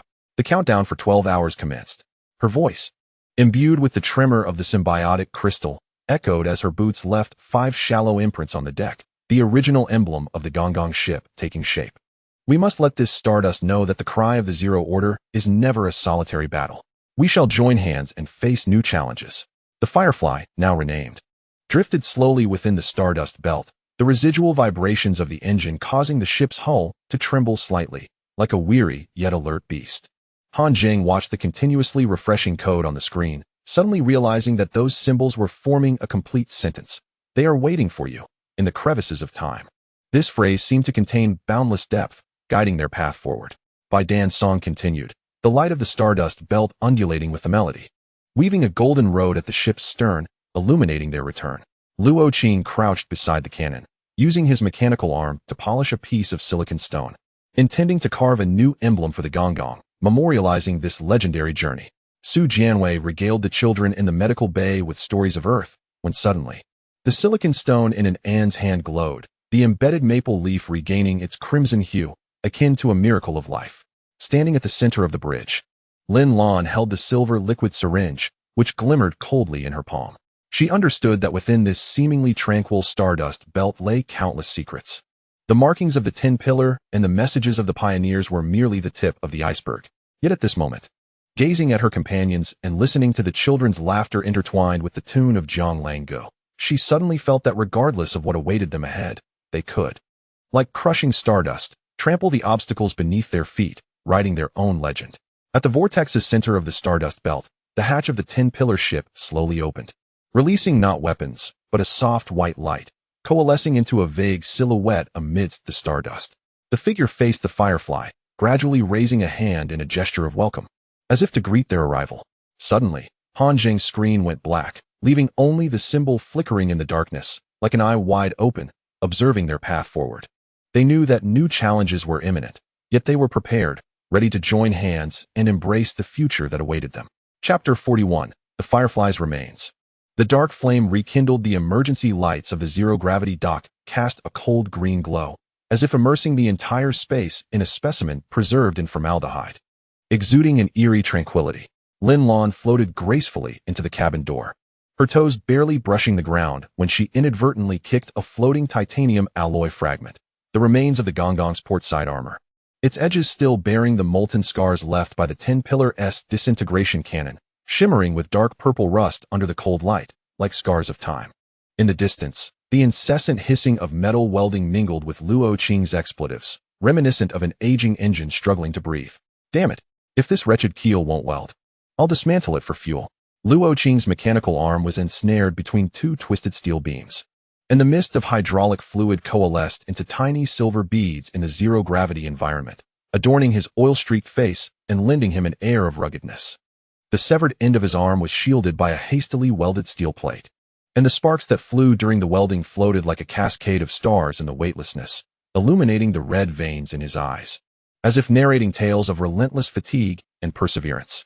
Bai Tan floated gracefully above him, clutching a fragment of silver retrieved from the wreckage, the original medium of her recorded folk song Homeland. She gently pressed the silver piece against the heated weld, and suddenly, her crystalline voice filled the air. With the sunrise, we toil. With the sunset, we rest. With each beat of her song, she marked a short line on the steel beam with her lipstick, the red streaks glimmering under the green light like frozen droplets of blood, exuding a haunting beauty. The weld is off by 0.02 millimeters. Enveloped in her melody, Luo Qing felt the strength in his mechanical arm tighten, and the sparks landed with newfound precision. Su Jianwei was crouched beside a pile of dark matter debris, her medical kit open, its sugar wrappers floating like delicate flowers in the zero-gravity space. She handed an orange candy to the little boy beside her, who clutched a shard of porthole glass embedded with a half of a maple leaf specimen, seemingly Earth's last memory. Could you help your sister move this to the engine? Be careful, don't touch the edges, it might cut you. The boy nodded eagerly, stuffing the candy into his mouth, wiping the glass with his uniform sleeve before floating lightly toward the engine compartment.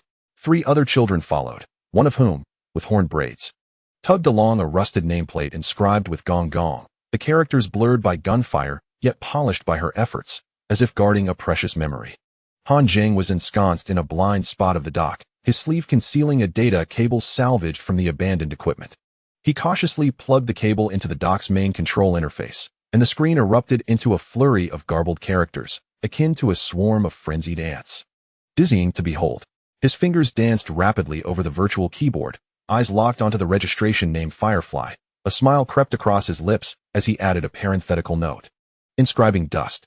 This shall be its name, he murmured, the burned scars on his fingertips, remnants of the last clash with the black 10 pillars, casting a small shadow on the screen. more melodious than any Firefly. Lin Lan floated to the wreckage of the bridge, where her previous helm bore a laser-cut notch, the fingerprints worn by time still faintly visible, revealing how tightly she had once gripped it, echoing her determination and courage. She reached out gently. In the zero-gravity space, the helm turned half a circle, emitting a soft click, as if responding to her touch, whispering tales of the past. Luo Qing, how much longer? Her voice pierced through the floating metal fragments, slightly hoarse. The symbiotic crystal at the nape of her neck glowing faintly blue, like stars in the night sky. The patrol ship of the assault team will arrive in 6 hours. Suddenly, Luo Qing's mechanical arm erupted with sparks as the steel beams finally fused together, and he exhaled sharply, the hydraulic pipes emitting a cheerful hiss, celebrating this small victory. Almost there. He wiped the sweat and oil from his face, the silver beads clinging to his eyelashes, sparkling like scattered diamonds. All that's left is the ignition valve. If Han Zheng can clean the rust from the fuel line, we can test the fire in half an hour. It's all clean. Han Zheng drifted out of the shadows, holding a fuel line that he had cleared of rust with an air pump, as if preparing for the imminent ignition test.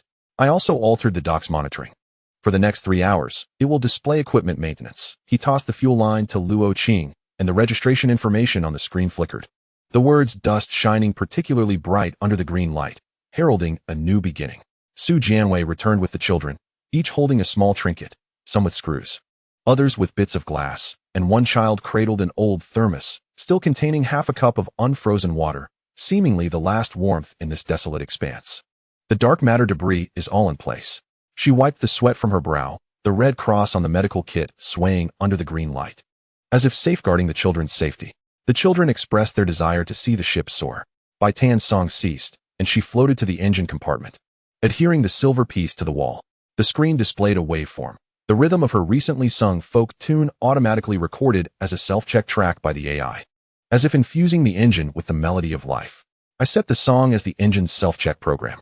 She pointed at the red marks on the wall, each weld marked with a beat. Should any loosen, the AI would alert with song.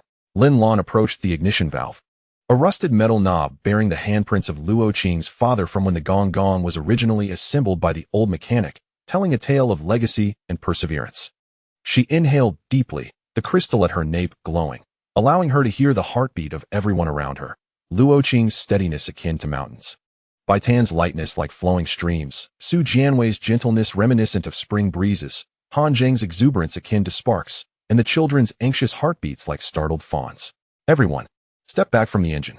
Her fingers hovered over the knob, the cool metal seeping through her gloves, sharpening her focus and resolve. Luo Qing, is the fuel pressure adjusted? It's set. Luo Qing's mechanical arm pressed against the fuel line, the pressure value on the screen stabilizing in the green zone. It's all up to you now. Lin Lan, don't tremble. Han Zheng shielded the children behind him, tapping on a portable screen to pull up real-time engine data. If the ignition is successful, we will finally have a home. He smiled down at the little boy, who clutched the shard of glass, his eyes sparkling with anticipation for the miracle to unfold. Su Jianwei opened the medical kit, positioning the emergency syringe prominently, yet remained silent, trusting Lin Lan and the assembled remnants, much like believing humanity would not simply concede defeat. Believing hope resided eternally within relentless effort. Bai Tan tightened her grip on the silver piece, her lips moving slightly as she silently hummed the tune of Homeland, as if bestowing blessings upon the engine, or perhaps infusing strength into herself and everyone around her. Lin Lan closed her eyes, and when she reopened them, only determination remained in her gaze. She twisted the ignition valve forcefully. Initially, there was silence, as if time had crystallized in that moment. The children's breaths halted, seemingly infected by the sudden tension in the air. On Han Zheng's screen, the engine's RPM still read 0, igniting a sense of anxiety. Damn it, Luo Qing swore, reaching to inspect, but Lin Lan halted him. Wait. Her voice, though soft, held an undeniable strength, as if conveying to all present, we must believe and wait. Just then, a faint hum emanated from the engine compartment, like a newly awakened beast stretching, or perhaps hope quietly germinating. Then, a ghostly blue flame erupted from the nozzle. Unfettered by gravity, the blue fire blossoming into a massive flower in the zero-gravity space, caressing the porthole, illuminating every face with a radiant glow, as if the dawn of hope was shining through. It ignited.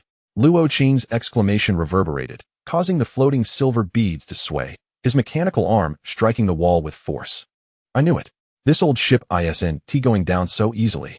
His voice brimmed with excitement and pride, proclaiming their triumph. Tears suddenly fell from Bai Tan, transforming into transparent spheres in the weightlessness, adhering to the silver shards. She began to sing Hometown once more, this time without the need to consciously mark the beat. The vibrations of the engine aligned perfectly with her melody, as if the ship and its occupants were in harmonious chorus, resonating with hope and perseverance. Su Jian wiped the corners of his eyes with a smile, stowing away the emergency syringe.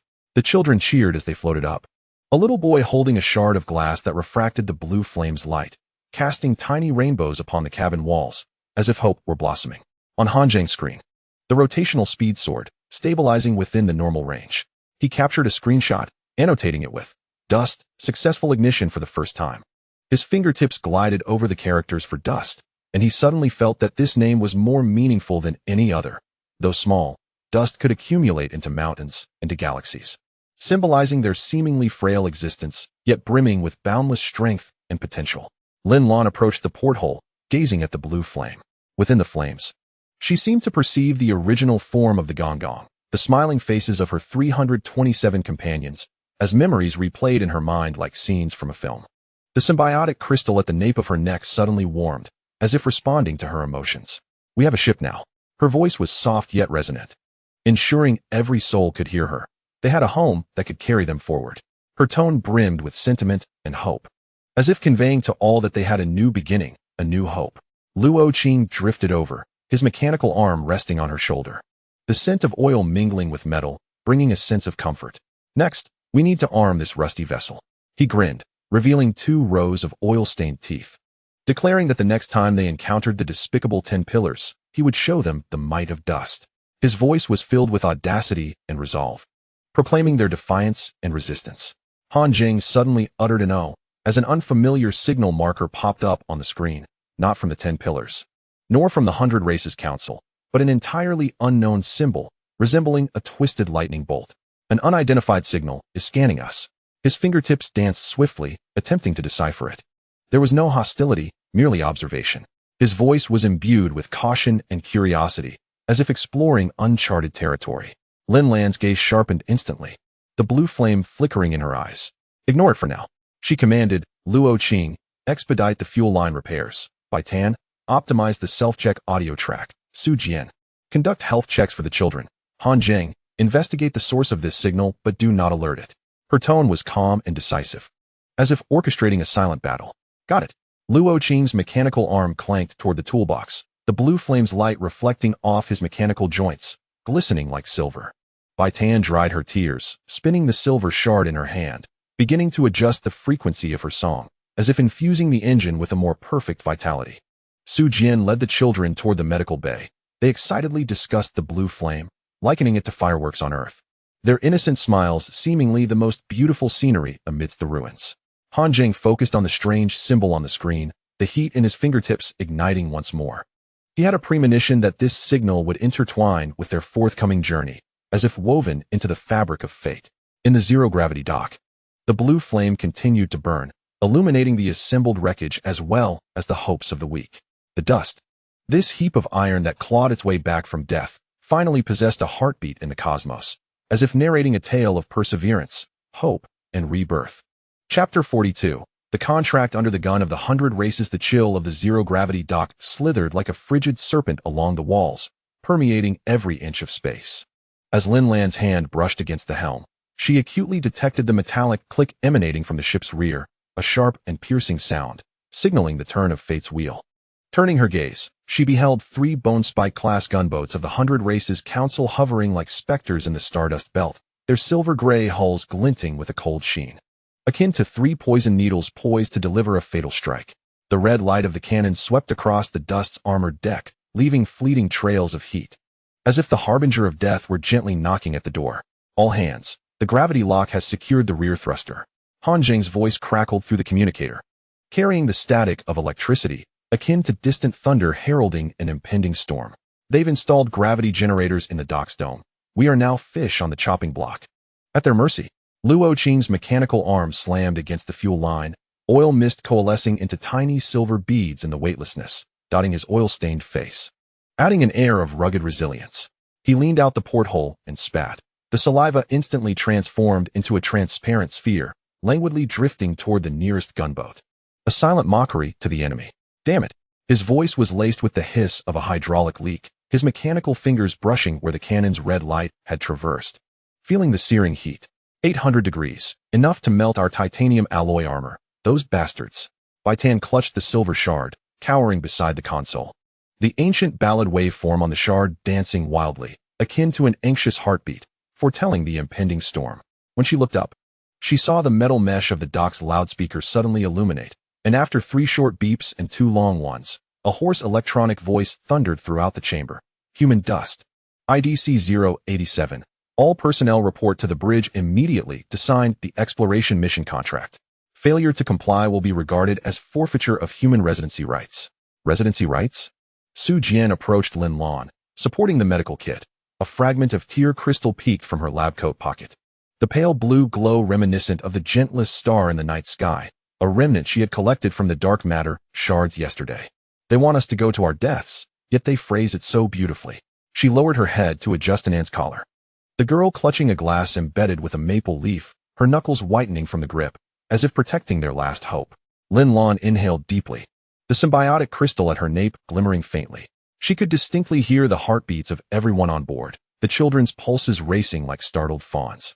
The crew's heaviness akin to bearing a 1,000-pound burden, and the hissing of Luo Qing's mechanical arms' hydraulic lines blending in, like an indomitable battle song. Let us go? To the bridge. Her hand pressed against the helm, her fingertip grazing a laser-burned gap, feeling the weight of history. Since it was a contract, they ought to inspect the terms. In the bridge, the holographic projection flickered to life, revealing an alien overseer clad in the uniform of the 100 Races Council. Hovering at the center, its skin was semi-transparent green, the fluid in its veins glowing like fireflies, pulsing with an eerie luminescence. Upon noticing the 5 enter, it waved a hand, and a contract shimmering with raster patterns unfolded from thin air, the text flickering continuously. At times, it displayed the codes of the 10 pillars. Mysterious and obscure. At others, it shifted to the common tongue of the 100 races, cold and unyielding. Finally, it stabilized into simplified Chinese, each character seemingly sculpted from ice, radiating a bone-chilling coldness. Within 30 days, proceed to the Pulsar J732 region to recover at least 100 grams of dark matter shards. The overseer's electronic voice bore no emotion. Resembling a mechanical decree, upon successful completion, humanity may obtain temporary residency rights in the Gravel Belt Sector 3, failure to complete the task or abandonment mid-mission. It paused, and the holographic projection abruptly switched to images of human settlements being obliterated, flames roaring, piercing screams transcending time and space. Your homeworld's remaining outposts will meet the same fate, reduced to ashes. Luo Qing's mechanical arms suddenly clenched tightly, the joints emitting a crisp snap, as if to crush the boiling anger within. Damn it, this is what they call a contract? He lunged forward, intent on shattering the holographic projection, only to be halted by an invisible force field, red welts instantly appearing on the back of his hand, as if branded with a mark of humiliation. I'd rather dismantle dust than sign this piece of trash. Luo Qing. Lin Lan halted him, her gaze piercing as it fell upon the 4 words overdue extinction at the end of the contract, each letter seemingly bleeding slowly, with every drop. Another human settlement in the holographic projection erupted into flames, as if heralding the countdown to doomsday. Do not act rashly, we have lives to protect. She turned to face the supervising officer, her voice calm as a frozen lake yet imbued with undeniable strength. If we complete the mission, will our residency be permanent or merely temporary? A cold smirk played upon the officer's lips, green fluid coursing through his veins like venom. Temporary, he declared without hesitation, as if sealing humanity's fate. The current status of humanity merited nothing more than temporary residency. He gestured, and a line of small print suddenly appeared in the contract, tightening the shackles on humanity. During the mission, the dust will be under constant surveillance by the supervisory team, prohibited from deviating from the course or contacting other civilizations.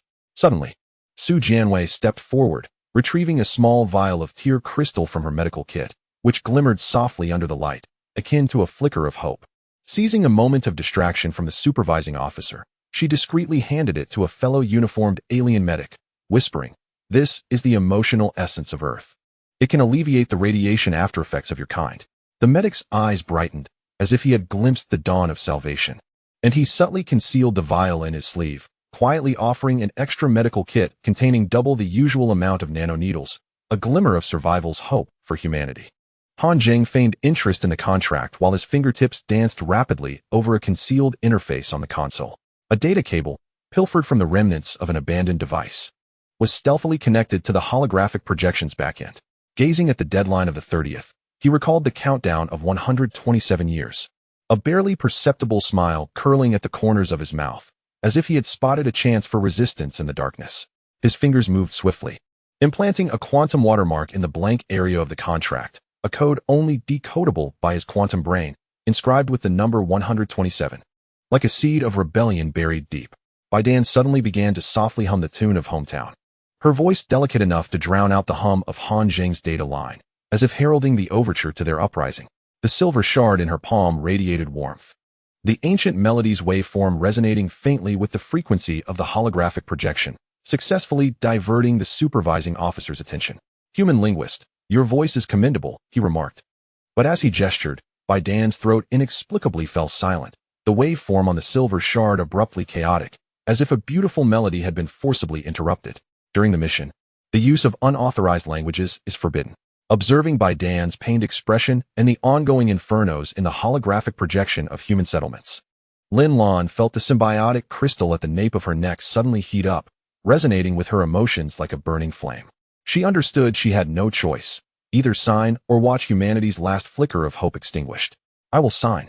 She extended her hand, her fingertip lightly contacting the holographic contract. A drop of blood seeped from her fingertip, landing upon the words "overdue extinction," instantly absorbed by the contract, deepening its hue as though stained by blood.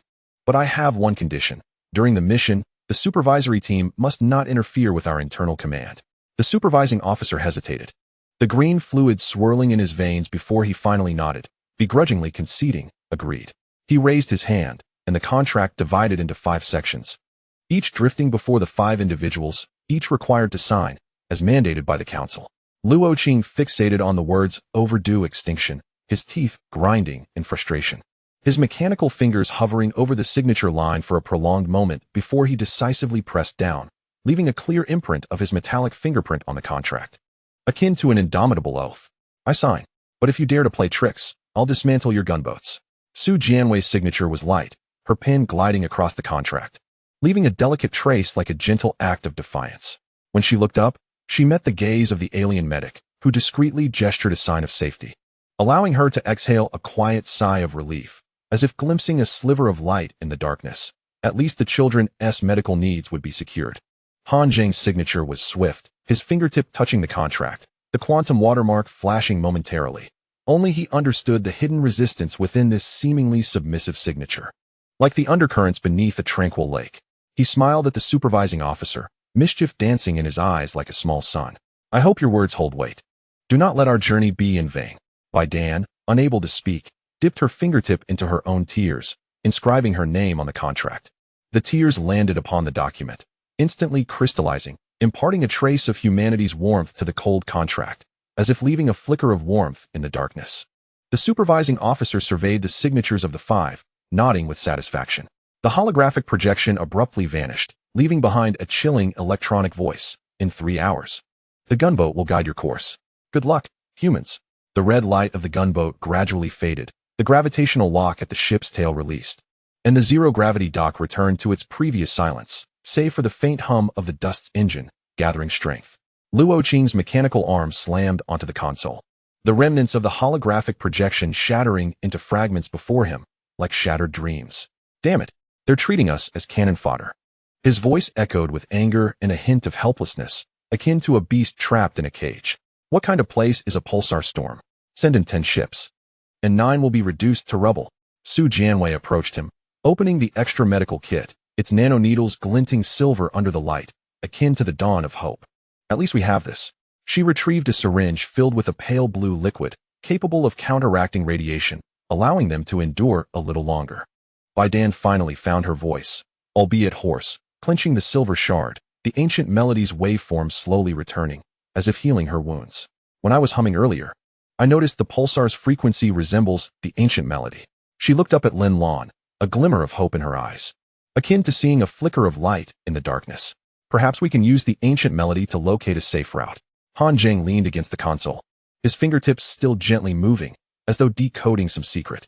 I added a little something to the contract, he said with a smile. The code on his retina flickering like mysterious runes. That quantum watermark can pinpoint the monitoring nodes of the 10 pillars. We can stealthily bypass them and check if there are other entities around the pulsar. Lin Lan glanced at the 4 individuals beside her, then outside at the stardust belt, where tiny silicon particles gleamed under the starlight, like countless minute hopes, akin to the stars in the night sky. The symbiotic crystal at the nape of her neck suddenly illuminated, the heartbeats of the entire crew calming gradually. Though they were afraid, they had not given up. Like a lighthouse steadfast in a storm. We depart in 3 hours. Lin Lan's voice was as resolute as steel, rallying like the beat of a war drum. Luo Qing. Inspect the engine and reinforce the fuel lines. Su Jianwei. Distribute the anti-radiation medication, especially for the children. Bai Tan. Try to analyze the pulsar's frequency with the ancient melody. Han Zheng. Decode that quantum watermark and see what clues we can find. Got it. Luo Qing's mechanical arm grasped the toolbox, turning towards the engine room. Though still cursing, there was newfound determination in his stride, like a warrior heading into battle. Su Jianwei took Anan's hand, leading her towards the medical bay.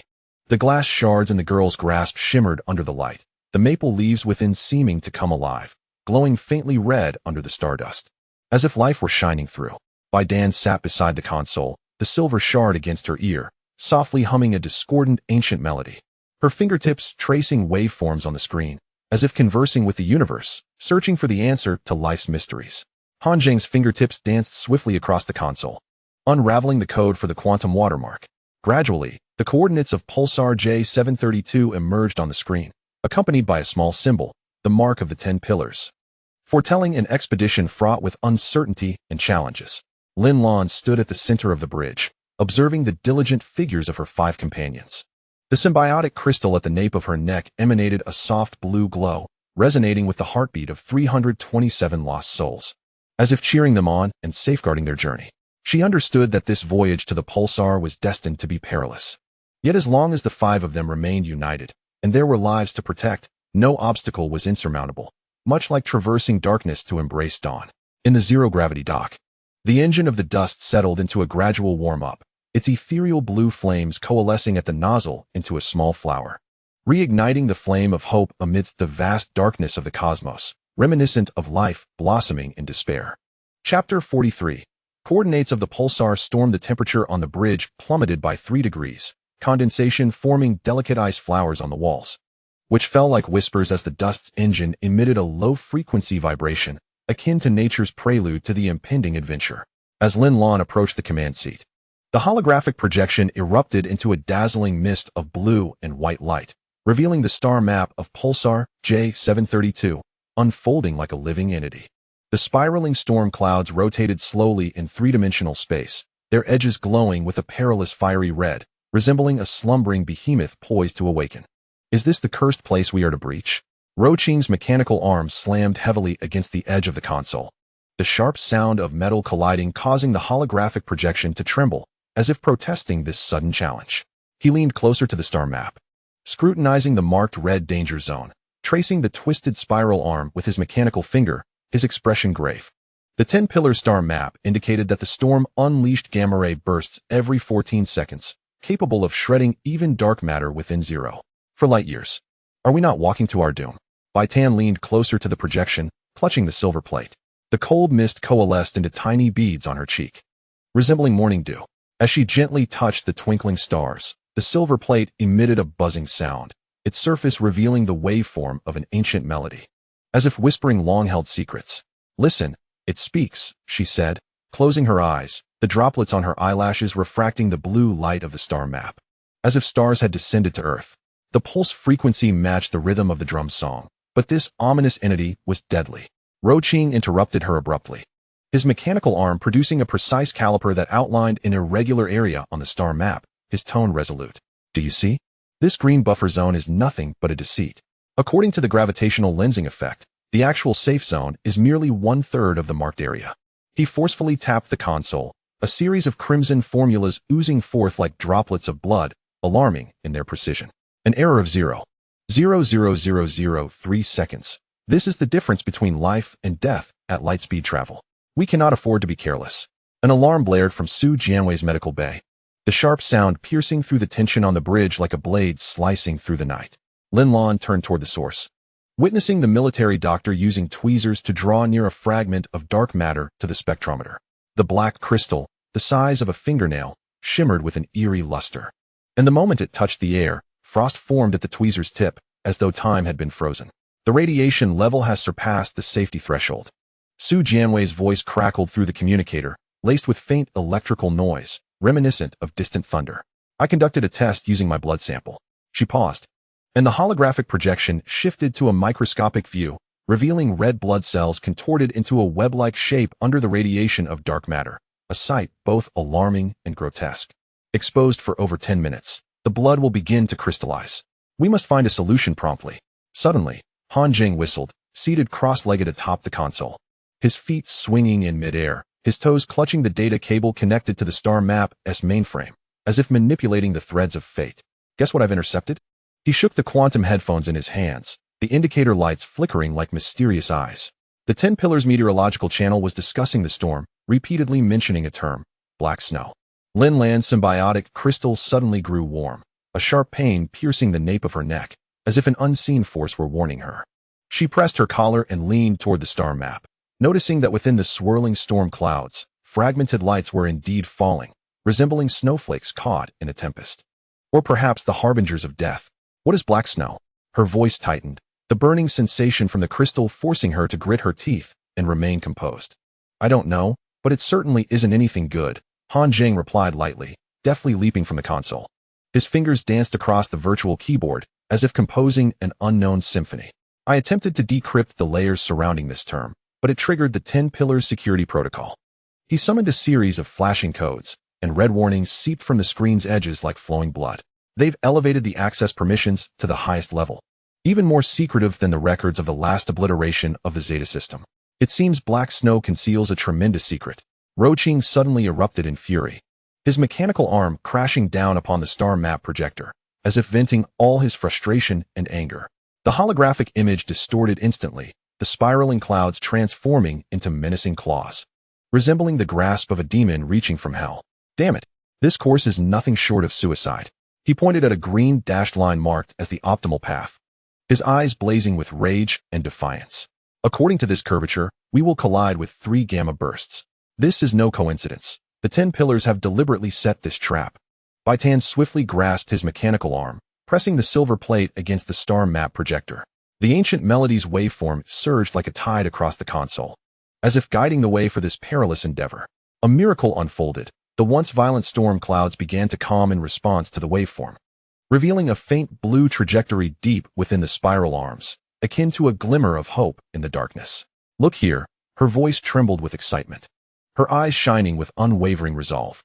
When the rhythm of the ancient melody resonates with the pulse frequency, a 37-second safety window appears. This is our only chance. 37 seconds? Luo Qing scoffed, his mechanical fingers inputting a set of data, his tone dripping with disdain and sarcasm. Our vessel measures 270 meters. Executing an evasive maneuver takes at least 5 seconds. What difference does it make to know you can take a breath before death? He dismissed the notion, deeming it a futile struggle. But this proves the storm follows a pattern. Lin Lan's symbiotic crystal gradually cooled, her finger pointing to the endpoint of the blue trajectory, her eyes aglow with insight. The 10 Pillars deliberately concealed this path. They do not wish for us to uncover this secret. She pressed the communicator, her voice resolute and powerful. Su Jianwei, how much gamma radiation can the dark matter fragments endure? The sound of glassware clinking echoed from the medical bay. Su Jianwei's voice breathy. Theoretically, dark matter itself is a radiation source and may absorb some energy, but I need more samples for testing. The current dosage is insufficient to establish a model. We must collect more data swiftly. Han Zheng whistled again, shoving the headphones into his ears, his fingers flying over the keyboard as if weaving an invisible net.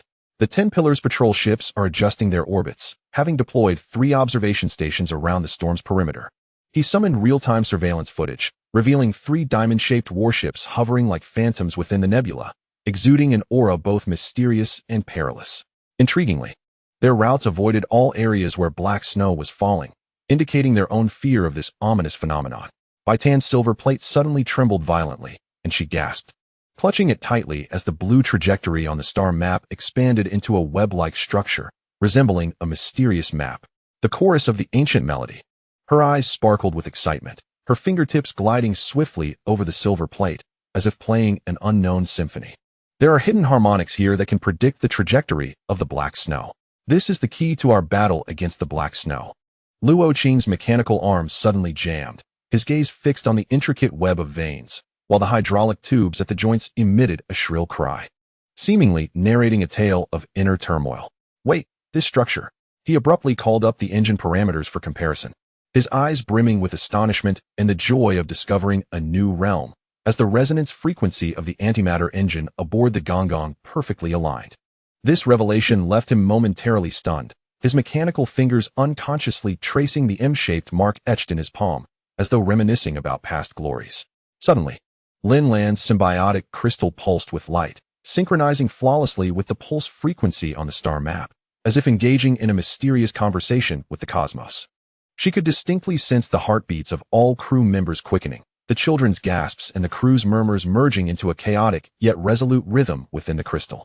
Brimming with determination, Han Zheng, can you locate the source of the black snow? A hint of anticipation and tension tinged her voice.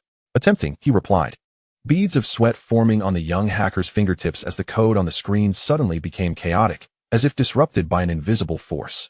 10 pillars are shielding this coordinate. He abruptly severed the data link, a trickle of blood escaping the corner of his mouth, yet he remained composed and resolute. However, I have detected a trace of the black snow emanating from the pulsar's accretion disk. The alarm abruptly shattered the bridge's stillness, red warning lights flashing frantically, akin to a summons from the Grim Reaper. The holographic projection shifted to external surveillance, revealing countless black particles piercing through the nebula, reflecting a cold metallic sheen under the starlight, like demons surging forth from the depths of hell. It's the black snow. Su Jianwei's scream echoed through the communicator, laden with boundless fear and despair. They're penetrating the hull. Luo Qing's mechanical arm instantly transformed into a defensive posture, yet emitted a piercing shriek upon contact with the first particle of black snow. Those seemingly gentle black grains corroded the metallic surface, creating minute holes as if the scythe of death were reaping lives. These are fragments of micro-black holes, he bellowed as he pressed the emergency closure button, his voice imbued with irrefutable conviction. Seal all external hatches immediately. We cannot allow these demons to enter. Bai Tan suddenly pressed a silver disc against the wall, the ancient ballads sound waves rippling outward, seemingly heralding the battle's commencement. Miraculously, the encroaching black snow halted amid the sound waves, suspended in midair like black stardust. As if bound by an unseen force, the harmonics can stabilize them temporarily, she shouted, her voice hoarse from exertion, yet filled with resolve and courage. But I need to keep singing. We cannot give up. The symbiotic crystal in Lin Lan's hand burned with a fierce heat as she surveyed the expanding region of black snow on the star map. Suddenly, she made a decisive choice, her voice firm and powerful. Luo Qing, recalculate the route using Bai Tan's harmonic data. Han Zheng, decrypt the real-time data from the 10-pillar observation station. Su Jianwei, prepare the emergency medical plan. We must traverse the storm's densest region. This is our only escape. Are you mad? Luo Qing's mechanical arm sparked against the console, his eyes wide with shock and disbelief. That place is so perilous not even light can escape. We would be walking to our doom. But it is also the only location where we can acquire sufficient dark matter samples. Lin Lan's gaze swept over the flickering coordinates on the star map, the blue glow of the symbiotic crystal intertwining with the pulsar's red light in her pupils. Akin to a collision of courage and wisdom. The 10 pillars intend for us to return with fragments, yet wish to conceal the secrets of the black snow from us. We cannot allow them to succeed. She pressed down on the trembling Bai Tan, her voice gentle, yet resolute. Can you hold on? The linguist nodded, the silver disc leaving a deep imprint in her palm, as though inscribing a steadfast oath. As long as I remember the tune, I can continue to sing. Han Zheng suddenly burst into laughter, wiping the blood from the corner of his mouth, as a successful decryption of coordinates appeared on the screen. Mischief and excitement sparkling in his eyes. I found their little secret. He projected the coordinates onto the star map, marking the edge of the pulsar's accretion disk with a diamond symbol reminiscent of Death's mark. The 10 pillars are collecting black snow. This is not a reconnaissance mission, but a trap to have us clear the way for them. Yet we shall not let them prevail. Luo Qing's mechanical arm ceased its protest, swiftly inputting new route parameters. The green dashed line on the star map twisted into the heart of the storm, resembling a path toward the unknown adventure. Very well, if I must perish, I shall at least take someone down with me. His mechanical fingers pressed firmly on the error value, the red numbers shifting to 0.00001 seconds, determination and courage flashing in his eyes. This time, I wager all my childhood memories to carve out a sliver of hope. The frost flowers on the cabin walls began to melt. Droplets of water cascading down the silver disc Bai Tan was chanting with, pooling on the floor to form a small stream, akin to a source of hope. Lin Lan gazed at the blinking target coordinate on the star map. The synchronized heartbeats of the entire crew resonating through the symbiotic crystal no longer echoed fear, but rather a steadfast rhythm, akin to a pulsar, narrating their indomitable will. How long until we enter the storm? She inquired, her voice devoid of emotion, yet brimming with determination and anticipation. Han Zheng pulled up the countdown, 7 minutes and 23 seconds. By the way, the 10 Pillars observation station is sending us a signal wishing us good luck. He scoffed, disdain and mockery gleaming in his eyes. These fools must be betting we won't survive half an hour. But we will show them that humanity is not so easily vanquished. Su Jianwei's silhouette appeared at the cabin door, her white coat speckled with dark matter's black powder, yet maintaining an air of calm and composure. The radiation antidote is ready. Although its effects are uncertain, she raised a syringe filled with blue liquid, hope glimmering in her eyes. At the very least, it will allow us to die less painfully. We will fight for our survival. Bai Tan's chants suddenly soared, the waveforms of the ancient ballad perfectly coinciding with the pulsar storm. The blue trajectory on the star map becoming clear and stable, like a path leading to enlightenment. Coordinates locked. She opened her eyes, droplets of water rolling off her eyelashes. Determination and joy sparkling in her gaze. It awaits us. We shall make the black snow witness our courage. Lin Lan took a deep breath, pressing the communicator. Her voice firm and powerful. Attention, all crew. Prepare to traverse the pulsar storm. Repeat, this is not a suicide mission. She glanced at the encroaching black snow outside the viewport, her eyes gleaming with an indomitable light. This is our trial of ascension. We shall make the universe bear witness to humanity's resilience and courage. Luo Qing's mechanical arm assumed a posture of prayer at the console. Yet upon contact with the star map projection, the green route illuminated, shining like dawn's hopeful light. Deep within the storm, a faint blue glow flickered like a star, seemingly awaiting the arrival of the dust vessel, guiding them toward an unknown adventure and the dawn of victory. Chapter 44. Deadline budget for return on day 30. The holographic ship's bell in the center of the bridge suddenly exploded, transforming into countless red stars, reconstituting into pulsating three-dimensional numbers, resembling death's countdown. The scarlet numeral 30 hung from the ceiling, each passing second shedding a glimmer of light dust, akin to tears of time. The wall-mounted resonators converted the countdown into a low-frequency hum, sending tingles down one's neck, as if fate's hammer were striking. Lin Lan pressed the symbiotic crystal against her collar, the object heating in tandem with the digits, as if it were about to burn a hole in her skin, sending waves of searing pain through her. Attention all personnel. Standard time is now converted to mission countdown. Her voice resonated through the communicator, each word vibrating with the crystal's tremor, akin to a warning emanating from the abyss. Failure to return within 30 days will result in dire consequences. The refugee area erupted with a chorus of gasps, like candle flames swaying in the wind, on the verge of extinguishing. Through the observation window of the bridge, one could see an array of hundreds of floating beds, resembling a tranquil ocean. Countless chests rose and fell in unison with the countdown, as if waves were surging. Han Zheng whistled, pulling up the life monitoring chart. The dense green lines resembling a wheat field swaying in the wind, rhythmically vibrating on the screen, showcasing the fragility and resilience of life. Isn't it magnificent? He prodded the most densely populated area on the screen, a glimmer of cunning flashing in his eyes. The heartbeats of this group had synchronized to a single frequency, more precise than quantum entanglement. Before his words faded, the countdown shifted to 29, and the thoracic array in the observation window tightened instantaneously, as if gripped by an invisible hand, revealing a thirst for life and a fear of death. Su Jianwei pushed through the automatic doors of the medical pod. The hem of her white coat dusted with the dark matter crystalline powder, reminiscent of stars in the night sky. The fuel calculation results had arrived. She slapped the data pad onto the command table, and the projection immediately unfurled the fuel distribution chart. The red block representing the return journey was conspicuously missing a corner, as if fate had taken a bite out of it. The antimatter reserves were short by 12, making it impossible to return to the gravel belt via the standard route. We must seek an alternative path. Lin Lan's crystals suddenly burned with pain as she leaned closer to examine the small print along the edge of the datapad. Her eyes shimmering with determination. Overloading the engine? It would shorten the lifespan of the fuel lines by 70. Su Jianwei tore off her gloves, revealing frostbite on her knuckles. A testament to her prolonged work in harsh conditions, akin to racing a leaky motorcycle across the desert, ready to explode into a fireball at any moment. She suddenly lowered her voice, her fingertips tracing the tiny tear crystal symbols etched on the back of the datapad, akin to hidden hope. I discovered that the tear crystals could temporarily enhance the pressure resistance of the pipes. Perhaps this was our turning point. On the metal long table in the dining area, Bai Tan was meticulously arranging grains of rice with tweezers, as if setting up a miniature ceremony.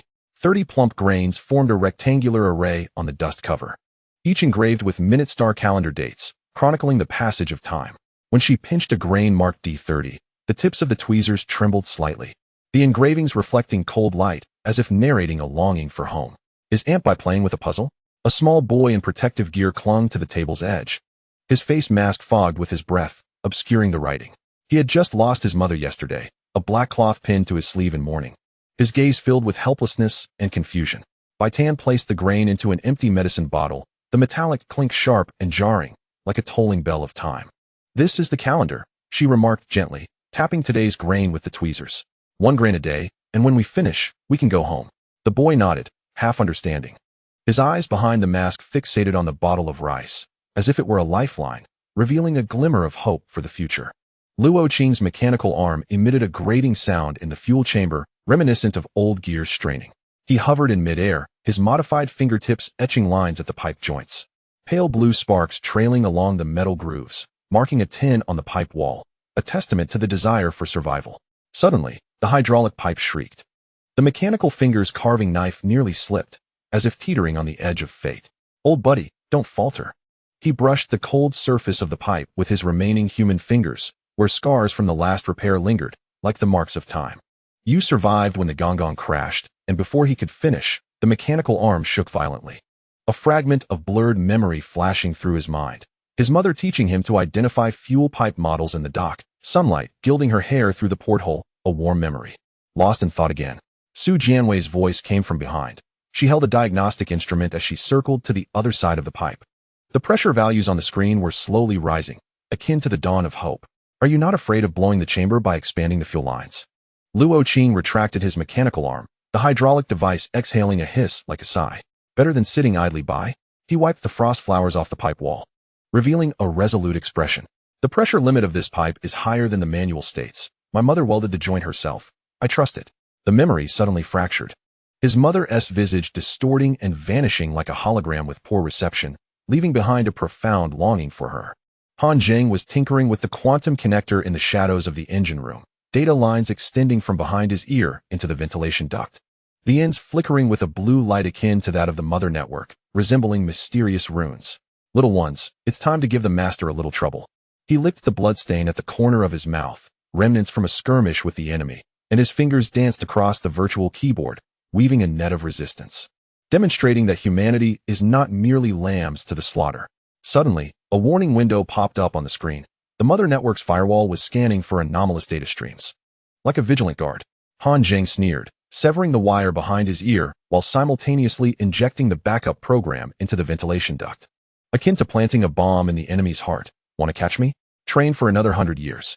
The data stream burst forth like a flock of birds escaping a cage, exploding into fragments of code fireworks in his pupils, showcasing his intellect and bravery. As Lin Lan noticed the temperature in the bridge plummeting, the countdown had just dropped to 28. Condensation trickled down the cracks in the console, merging into miniature rivers on the floor, reminiscent of the stream of time. She called up the ship's status chart. The temperature curve of the fuel chamber was plummeting at an eerie angle, perfectly synchronized with the activity frequency of Luo Qing's mechanical arm, as if revealing some unknown secret. Luo Qing, what are you doing? Just as her communication request was sent, she saw the pressure value in the fuel chamber suddenly spike. Someone was synchronizing their command frequency with hers, a testament to the camaraderie and trust within the team. Bai Tan's medicine bottle rolled to the ground, the grain marked D30 bouncing on the metal floor with a hail-like sound, echoing the knock of fate. When the small boy rushed to pick it up, his mask accidentally collided with the table leg, fogging up instantly, his small face contorting into a silent cry, revealing the child's helplessness and fear. She hurried over to adjust the oxygen valve. As her fingers brushed against the mask, she heard her heartbeat synchronizing with the countdown. As if racing against fate, Su Jianwei sprinkled the tear crystal powder into the fuel sample, and the petri dish instantly erupted with a pale purple mist, resembling an arcane magic. Under the microscope, antimatter particles swirled around the tear crystals, forming a stable vortex, like a tamed beast, showcasing the wonders of science. As she swiftly recorded the data, she suddenly noticed the ice crystals at the sample's edge harmonizing with the melody of the ancient song. Each crystal's breaking frequency precisely matching the rhythm of the ancient ballad, a harmonious resonance between nature and culture. Han Zheng's quantum headphones suddenly erupted with a deafening roar, the mother network's emergency communication flooding into his ears, like the enemy's growl. He chuckled, switching to speaker mode. The sharp alarm immediately filled the bridge. Unidentified program invading meteorological database. Repeat, the countdown program has spread to 17 star domains. That was the fruit of his rebellion, showcasing humanity's intellect and courage. Lin Lan's symbiotic crystal abruptly cooled, the burning sensation at the back of her neck vanishing, as if fate had temporarily bestowed mercy. She gazed at the pulsing 27 above, suddenly realizing that these red numbers were not merely counting down, but weaving a web that ensnared the 5 of them, the refugees. And even the mother network in a tapestry of time, a challenge, an arrangement of fate. Prepare for the engine overload test. She pressed the communicator, her voice unervingly calm and resolute. Luo Qing, set your modifications to maximum. Su Jianwei, prepare the tear crystal contingency plan. Bai Tan, calibrate the ship's clock with the ancient ballad rhythm. Han Zheng, already on it. The hacker shook his screen, the chaotic data stream of the mother network visibly swelling, as if the fire of his inner rebellion was ablaze, while they were preoccupied with extinguishing flames, too busy to watch our fragile ship. The moment the countdown hit 26, the entire ship fell silent. The heartbeat of the refugee area, the hum of the engine, even the tremor of the crystal miraculously synchronized, forming a deep resonance between the metal walls, a symphony of life and fate. Lin Lan closed her eyes, hearing the heartbeat of 327 souls resonating from deep within the crystal, merging with this resonance, as if narrating an indomitable will and hope for the future. Chapter 45, Dark Matter Storage. Black snow warehouse. As the cargo bay door slid open just a crack, a frigid gust surged forth like a wild stallion, bursting through the gap and instantly crystallizing into fine ice mist within the bridge corridor, as if time itself had frozen in this desolate place. Lin Lan was the first to step into this icy realm. The moment her boots touched the metallic floor, a sharp click resonated, revealing the low temperature that rendered the titanium alloy deck as fragile as thin ice. Even the air seemed to be frozen, her breath forming frost flowers inside the visor, gradually trickling down the transparent shield's inner surface and accumulating into tiny ice beads at her chin, resembling tears of time. Adjust the antifreeze suits to the maximum setting. Lin Lan's voice came through the communicator, muffled yet unwaveringly resolute. The symbiotic crystal at her nape emitted a faint blue glow, offering a hint of warmth amidst the extreme chill, akin to a beacon in the darkness. Su Jianwei, did you bring your tear crystal gloves? The black snow will corrode ordinary materials upon contact. We must proceed with caution. Su Jianwei retrieved a pair of semi-transparent gloves from the side pocket of the medical kit, their fingertips embedded with minute tear crystals that shimmered a pale blue under the cold glow of the cargo bay's emergency lights, reminiscent of stars in the night sky. I've been prepared, she replied, donning the gloves as the fabric grazed her frostbitten knuckles, causing her fingertips to tremble with pain. Yet she persevered. During the last sampling, standard protective gloves had corroded within 3 seconds. These should last 5 minutes. We must work swiftly. Luo Qing slammed his mechanical arm against the wall of the cargo bay, the sharp clang of metal reverberating through the empty space, causing icicles above to tremble and fall like fragments of fate. Damn, this place is colder than the ice vaults in the starship graveyard. He rapped on the central isolation box, its surface encrusted with thick frost, as if time itself had deposited its remnants. Is the black snow contained within? I can feel its sinister presence even from 3 meters away. This is truly cursed. Han Zheng crouched before the control panel of the isolation box, gently prodding the frozen buttons with his fingertips. When the screen flickered to life, it was adorned with a flurry of snowflake patterns, reminiscent of the mists of time. Do not tamper with it. This box is secured with a 10-cylinder dark matter encryption lock, and it is not easily opened. He produced a data cable as fine as a hair from his pocket, cautiously wedging it into the panel's seams. I've seen this model before during the last encounter with the Black Mother network. It requires a quantum pulse to unlock.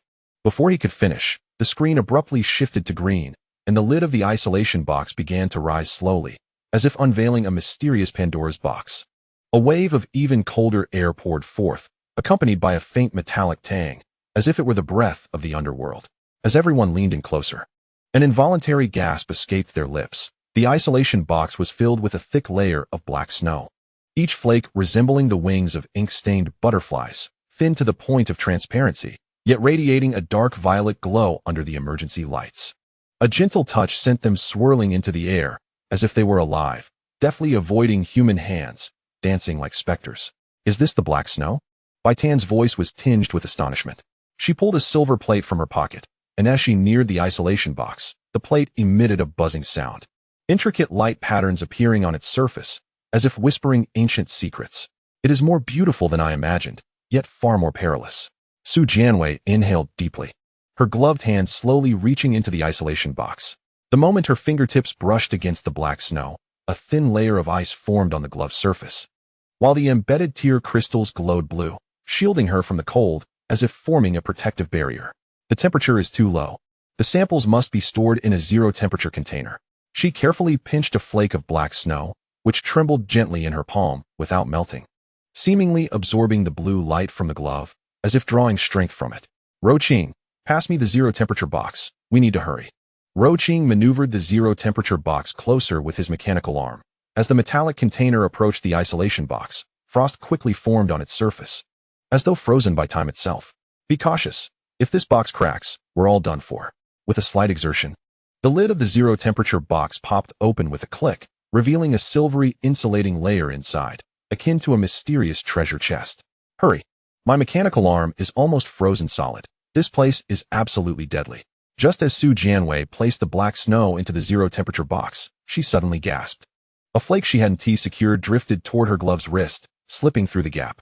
She hastily withdrew her hand, and upon removing the glove, she noticed a small patch of black frost forming around her wrist, her skin tinged with a purplish hue, as if kissed by a demon.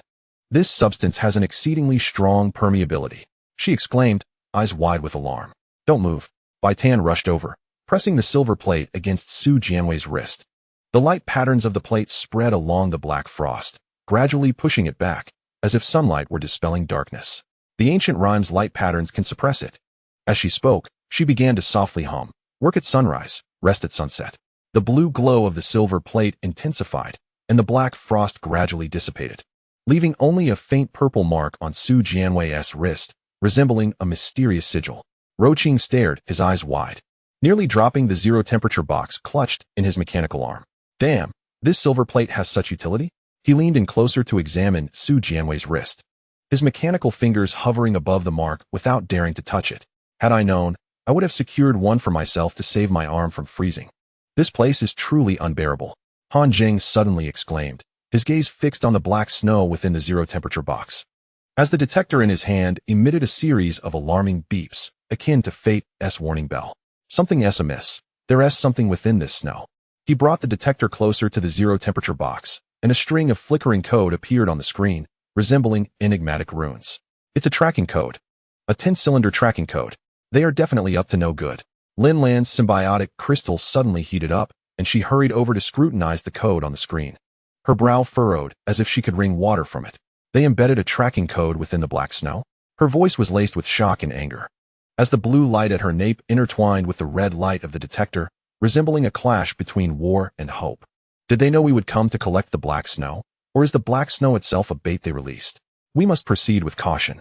Luo Qing's mechanical arm struck the isolation box with force, causing the white frost to flake away like fragments of destiny swirling in the air. Damn it, he cursed. These bastards are indeed up to no good. His mechanical fingers extended a carving knife, etching 3 deep gashes into the isolation box, as if declaring war on their enemies. Had I known, I would have saved my effort in collecting it, and simply blown this box to pieces to avoid being tracked. This place is truly infuriating. Do not act rashly.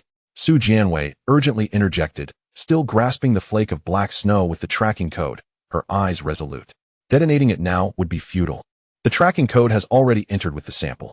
If we detonate it, the entire cargo bay will be contaminated by dark matter. We must seek another solution. She returned the black snow to the zero-temperature box and closed the lid. The tear crystal gloves glowed blue once more. We need to isolate the tracking code first. Then investigate the properties of the black snow. We cannot allow our enemy's schemes to succeed. Bai Tan suddenly crouched beside the isolation box, pressing her ear against the wall and placing the silver plate to her ear, as if listening to the whispers of destiny. After a moment, she lifted her head, her eyes sparkling as if she had discovered a new world. I heard it. The black snow makes a sound when it lands, like an echo of an ancient rhyme. She placed the silver plate on the isolation box, and the light patterns on the plate became vivid, projecting a series of waveforms onto the box's wall, resembling an ancient code. Look, this waveform is almost identical to the chorus of the Song of the Earth. This is no coincidence. Han Zheng leaned in to examine the waveform, his fingers flying over the virtual keyboard as he compared it to the audio of the ancient rhyme, his eyes widening in astonishment. It really is the same. His voice was filled with disbelief. They embedded a tracking code within the black snow and concealed the waveform of the ancient rhyme? What on earth are they planning? There must be a colossal secret hidden behind this. Lin Lan approached the center of the isolation box, her symbiotic crystal shining like a small sun, clearly sensing the faint energy fluctuations hidden within the cold emanating from the black snow, as if it were a call from another world. Regardless of their intentions, we must uncover the secrets of the black snow.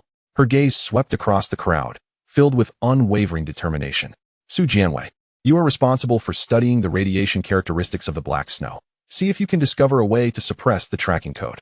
Bai Tan, document the sound wave patterns of the black snow and attempt to decipher the ancient rhyme code within. Luo Qing, reinforce the cargo hold's isolation layer to prevent the chill of the black snow from leaking out. Han Zheng, try to hack into the tracking system of the 10 pillars and ascertain if they can locate us through the tracking code. We cannot allow the enemy's conspiracy to succeed. With that, Luo Qing's mechanical arms swiftly grasped the toolbox, initiating the welding of reinforcement plates onto the cargo hold wall. The metallic sparks, particularly bright in the frigid air, resembled flickering embers of hope. I'll weld this cargo hold as sturdy as a steel barrel, even if the 10 pillars patrol ships arrive. They won't find it easy to breach. This cursed place must be defended. Su Jianwei moved the zero-temperature box to the makeshift laboratory in the medical chamber. Upon opening the box, she beheld the black snow slowly swirling within, forming a small vortex akin to a mysterious universe. This black snow is extraordinary, she murmured, her fingertips swiftly writing on the recording board, her eyes gleaming with a desire for exploration. The radiation value was stable, yet the internal structure was exceedingly complex, resembling some form of information carrier. We must unveil its secrets. Bai Tan sat in the corner of the cargo hold, a silver plate resting atop the isolation box. As she recorded the sound wave patterns, she softly hummed ancient songs. Each time she reached the chorus, the black snow would tremble in response, and the light patterns on the silver plate would grow clearer, as if ancient magic was being cast. This must be some kind of code, she thought, her voice imbued with excitement and anticipation. If we can decipher this code, perhaps we can uncover the 10 pillars conspiracy. We must push forward. Han Zheng crouched before the cargo hold's control panel, his fingers dancing across the keyboard. The code on the screen flowed rapidly, resembling a torrent of fate. He attempted to breach the 10 pillars tracking system, but found its firewall exceptionally robust. Each time he approached the core data of the tracking code, he was forcefully ejected, as if blocked by an invisible force. Damn, the 10 pillars firewall is becoming increasingly difficult to crack. Wiping the sweat from his forehead, he felt the heat rising within him despite the cold of the cargo hold. But I refuse to believe that one day I won't uncover your secrets. Just wait and see. Lin Lan stood at the center of the cargo hold, observing the bustling figures around her. The symbiotic crystal at the nape of her neck radiated a soft blue light, like a beacon of hope. Approaching the isolation box, she touched its wall. The chill seeping through her gloves invigorated her with a sense of clarity and resolve. Black snow, 10 pillars, ancient songs, she whispered. There must be secrets hidden within. And this secret may very well concern the future of humanity. We must unveil it, for the sake of humanity's tomorrow. Suddenly, the alarm in the cargo hold blared, and red warning lights flashed along the walls, echoing as a harbinger of fate. Han Zheng's screen abruptly displayed a series of red codes, his voice tinged with urgency and alertness. Not good. The 10 pillars tracking system has detected us. They seem to have located our position through the tracking code and are adjusting their course. We must respond swiftly. The symbiotic crystal on Lin Lan's neck suddenly became overwhelmingly hot. She hastily commanded, her voice firm and resolute. Everyone, evacuate the cargo hold immediately and secure the encryption lock on the isolation box. Su Jianwei, take the black snow sample back to the medical chamber for further study. Han Zheng, enhance the signal jamming across the ship to prevent the 10 pillars from easily locating us. Luo Qing, prepare to start the engine. Once the 10 pillars patrol ship approaches, we will evacuate immediately. We cannot let the enemy's conspiracy prevail. For the future of humanity, we must fight to the end. Instantly, everyone sprang into action. Su Jianwei carefully cradled the zero-temperature box. Hastening toward the medical chamber, Han Zheng operated the control panel with urgency, activating the ship's signal jamming system. Luo Qing's mechanical arm gripped the engine start valve, ready to depart at a moment's notice. Bai Tan secured the silver plate and followed closely behind Lin Lan as they exited the cargo hold. Their silhouettes appeared resolute and courageous amidst the blaring alarms. The cargo hold door slowly closed, sealing the black snow and its secrets within, akin to imprisoning a demon within Pandora's box. Yet, all were aware that this was merely the beginning. The secrets concealed within the black snow, along with the 10 pillars conspiracy, awaited their unraveling. As the 10 pillars drew closer, their time seemed to dwindle, but they would not relent. For the future of humanity, they would press onward. Chapter 46. Gravitational probe folding rout. The walls of the technical chamber glistened with fine beads of sweat, as if bearing immense pressure and expectation. The titanium alloy expanded slightly under the residual heat of the engine, emitting a sound like fine thread snapping, intertwining with the continuous hum of the holographic projection to form a strange duet, reminiscent of a mysterious melody emanating from the depths of the universe. Luo Qing knelt before the console, wholly focused on adjusting the parameters.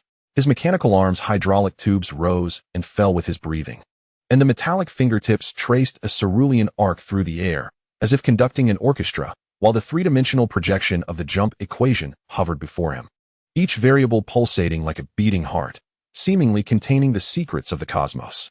Adjust the left wing curvature parameter by 3/10,000ths. Lin Lan stood in the shadow of the doorway, her gaze piercing, the symbiotic crystal at her nape flickering in rhythm with the pulsars. As if sensing the pulse of the universe, the 10 pillars gravitational anchoring system was more sensitive than reported. We cannot afford any mistakes. Suddenly, Luo Qing's mechanical joint jammed, the metal joints screeching in protest, reminiscent of aged gears struggling. Damn this arm, he spat, a hint of blood in his saliva. He patted the elbow joint of his prosthetic with his remaining left hand, a flicker of helplessness and anger crossing his eyes. The hydraulic tube damaged in the ice cellar had yet to be replaced, and the precision had dropped by 2 magnitudes. This was life-threatening. The equation in the holographic projection trembled suddenly, a set of parameters flashing red, as glaring as an alarm. Bai Tan curled up in the corner with the silver plate, undaunted by the tense atmosphere. Her fingertips unconsciously tapped the wall, humming a segment of the battle song, the rhythm perfectly synchronizing with the orbital period of the pulsar in the projection, as if she shared a mysterious connection with the universe. Luo Qing, look! She suddenly rose, excitement sparkling in her eyes. The silver plate against the holographic screen reveals a collision of sound wave patterns and equation discrepancies, scattering tiny light particles, akin to stars colliding. The harmonic frequency here aligns with that of the black snow. This is no coincidence. Su Jianwei's medical box thudded to the ground as she carefully approached the probe sensor with tweezers holding a shard of tear crystal, her expression focused and cautious. Don't touch that, she exclaimed, darting forward to swat at Luo Qing's mechanical arm. The tear crystal refracted rainbow-like light under the spotlight. This could interfere with the quantum calibration. We must proceed with caution. Before she could finish, the sensor emitted a buzzing sound, and the curvature graph on the screen became chaotic, as if winds had tousled hair. Han Zheng poked his head out from the ventilation duct, a half-eaten data cable dangling from his mouth. Dirt smudged across his face, yet failing to conceal the cunning glint in his eyes. The 10 Pillars patrol ship has changed course from 3 light-years away. He spat out the data line, wiped the dirt from his face, and a smirk crept onto his lips. I just hacked into their gravitational monitoring net, and these fools are treating our trajectory as a target practice, truly overestimating themselves. No sooner had he spoken than the entire chamber plunged into darkness, with only the emergency lights casting crimson spots on the ceiling, reminiscent of a battlefield's flames. Luo Qing's mechanical arm slammed against the console, producing a deafening noise. Damn it! The metal fist struck the panel, fracturing it like spiderwebs, his anger and anxiety evident. That last hit displaced the probe's baseline. The trajectory map in the holographic projection twisted abruptly, the formerly smooth jump path resembling a ribbon torn by immense force, leaving a scarlet trail on the virtual star map. Like a harbinger of death, Lin Lan's symbiotic crystal suddenly heated up, causing her to stagger and steady herself against the control console. The faces of 327 souls flashed before her eyes, filled with expectation and trust. How much time is left? Her voice trembled with the resonance of the crystal, each word squeezed out as if from between clenched teeth, betraying an overwhelming urgency. Han Zheng's fingers danced across the portable terminal, the screen reflecting the code pulsating in his eyes, akin to a battlefield's secret orders. The gravitational lock of the oversight team would trigger in 17 minutes. Suddenly, he whistled, and a dancing skull popped up on the terminal, attempting to alleviate the tension. However, I had tampered with their star map, and now they were veering towards the asteroid belt. By the time they realized, we would have long departed. Enough. Luo Qing's mechanical arm plunged into the console's interior, sparks igniting along his prosthetic limb, exploding into star-like points at his shoulder, reminiscent of blooming fireworks. He roared, "Bai Tan, convert the ancient rhyme's rhythm into digital code. Su Jianwei, lend me your tear crystal." He abruptly halted, his mechanical fingers suspended in midair, a flicker of confusion crossing his gaze. What was I just about to do? Su Jianwei hurriedly scattered the tear crystal powder onto the console's interface, blue light crawling along the circuit patterns like the veins of life. You need to calibrate the probe's quantum entangled state. Her fingertips flitted across the data board, recording the energy fluctuations as the tear crystal made contact with the metal. Her expression focused and resolute. "Luo Qing, look into my eyes. Do you remember your daughter's birthday?" July. The mechanical arm suddenly convulsed violently. Luo Qing fell to his knees, cradling his head in anguish. "July, what was it? Damn, this cursed arm is consuming my memories." The equations in the holographic projection suddenly collapsed, transforming into a myriad of light particles that reformed into new shapes along the trajectory of his mechanical arm, revealing the star map patterns hidden within the black snow. As if the universe's secrets had been unraveled, Bai Tan's silver sheet emitted a buzzing sound, and she rushed to press down on the floating light particles. The ancient rhyme's chant abruptly rose. "Work at dawn, rest at dusk." The sound waves projected by the silver sheet intertwined with the movements of Luo Qing's mechanical arm, weaving a net, as the fragments of the collapsed equations coalesced like birds returning to their nests, drawing water from wells and cultivating fields. Her voice brimmed with strength and conviction. Lin Lan's symbiotic crystal erupted with blinding blue light. She suddenly discerned the source of the 0.00003 second error. 10 pillars had buried a miniature gravitational trap in the equations, specifically designed to intercept the transition signals of human starships. This was their conspiracy. Bai Tan, accelerate the rhythm. Her voice pierced through the crystal's hum, imbued with an undeniable determination, shifting the chorus's modulation. "What power do I hold against the might of the Empire?" Bai Tan's chant soared, the light patterns projected by the silver sheet instantly sharpening like knives, precisely cutting into the equation's error zone. Luo Qing's mechanical arm seemed to be drawn by the sound waves, gliding across the console with astounding swiftness, as the previously alarming parameters returned to normal. Metallic sparks in the air stitching together a complete flight path, akin to a banner of victory. Su Jianwei suddenly pressed down on the violently trembling databoard, her pupils dilating in shock. "The tear crystal is resonating." She pointed to the overlapping waveforms on the screen, her voice trembling with disbelief. "The radiation frequency of the black snow and my tear crystal are completely synchronized." "Luo Qing, did you just touch the black snow sample with your mechanical arm?" "So what if I did?" Luo Qing's mechanical arm suddenly stiffened, the holographic projection of the flight path stabilizing, every parameter glowing green, like a beacon of life's hope. "I still think that damn thing has frozen my joints." He suddenly covered the interface of his mechanical arm, where a faint red liquid was seeping out. "Damn!" The hydraulic line burst. Han Zheng whistled and tossed the terminal to Lin Lan, a triumphant smile on his face. "Calibration of the probe is complete. The error is 0. On the terminal screen, the 10 Pillars patrol ship's icon was spinning in the asteroid belt, like a headless fly crashing about. "And I sent them a false signal for their gravitational anchoring system. Now they are busy salvaging non-existent dark matter fragments, truly a case of their own making." The lights in the technical compartment suddenly illuminated fully, and the alarm ceased abruptly, as if all danger had passed. In the holographic projection, the folded flight path stretched across the star map like a luminous silver ribbon, reaching from the center of the pulsar storm directly to the safe zone. Resembling a grand avenue leading to hope, Luo Qing sat slumped on the ground, his mechanical arm hanging limply. The blood at the interface spreading into small red circles on the floor, documenting his recent struggles and sacrifices. Bai Tan's silver sheet suddenly dimmed. She caressed the surface where the light patterns were gradually vanishing, her voice tinged with disappointment. The last syllable of the ancient rhyme is gone. She pressed the silver sheet against her ear, only to hear the static hiss, as if something had consumed it. Su Jianwei's data board suddenly emitted an urgent buzzing sound. She stared at the warning symbol on the screen, her fingertips trembling slightly. Look at this. She summoned the resonance spectrum of the tier crystal and black snow, marking tiny serrations in a specific frequency band. This fluctuation pattern perfectly matched the dimensional beacon of the 10 pillars, an absolute coincidence. Lin Lan's symbiotic crystal suddenly turned cold as she approached the control console, her fingertips hovering above the launch button, her gaze filled with resolve and determination. Through the viewport, the red spots of the pulsar were casting an eerie, blood-red hue across the cabin, reminiscent of the sunset on the day the Gonggong was captured, reminding her not to forget the lessons of the past. Prepare to launch the gravitational probe. Her voice was unusually calm, yet it conveyed boundless courage and resolve. A fold-line test would occur in 30 seconds. Luo Qing fumbled with his teeth to open the first aid kit, wrapping a bandage around his interface with one hand. His movements clumsy yet unyielding. Just a moment. He suddenly tore the memory chip from his mechanical arm and tossed it to Su Jianwei, saying, "If I forget how to return home, just insert this thing into the navigation system." The chip glimmered in the light, containing the family portrait drawn by his daughter, his most treasured memory. Han Zheng had already crawled back into the ventilation duct, only his blinking eyes visible like stars in the night sky. "I'm going to preheat the engine."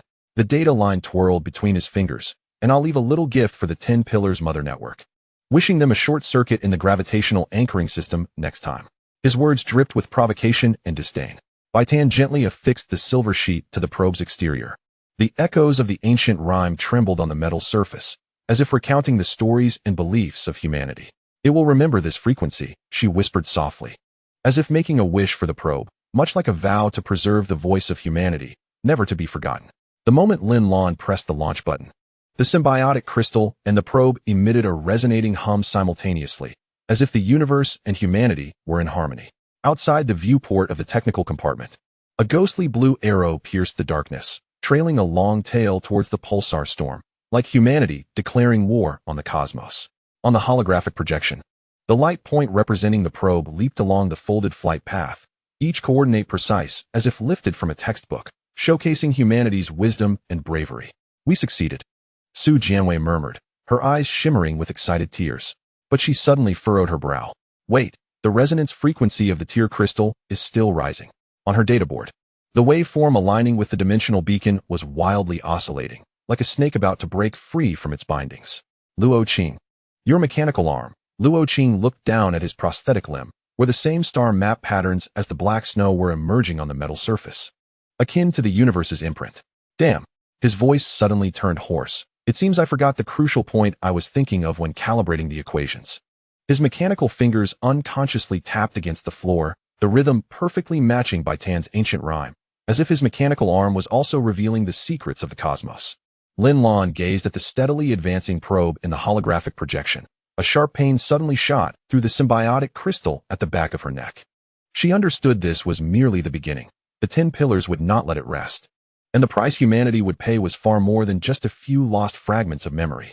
The lights in the technical compartment flickered again, as if foreshadowing the impending storm, but humanity was prepared to face the challenge, charging forth with unwavering resolve. Chapter 47. Quantum Shadow Network Re-infiltration. The confines of the quantum capsule were as narrow as an upright iron coffin, with cold blue indicator lights casting fragmented glimmers upon the walls, creating an eerie resonance with the flickering fluorescence from Han Zheng's fingertips. He curled up behind the anti-detection shield, a half-severed silver-plated data line clamped between his teeth, its dark red rust still untouched, gnawing painfully at his gums. "Maximize the power of the shield. Do not let the Mother Network's probes detect you." Lin Lan's voice resonated through the communicator, tinged with the faint tremor of the symbiotic crystal, like a distant warning bell. "You have at most 12 minutes. The patrol cycle of the enforcement team is nearly upon us. Time is of the essence."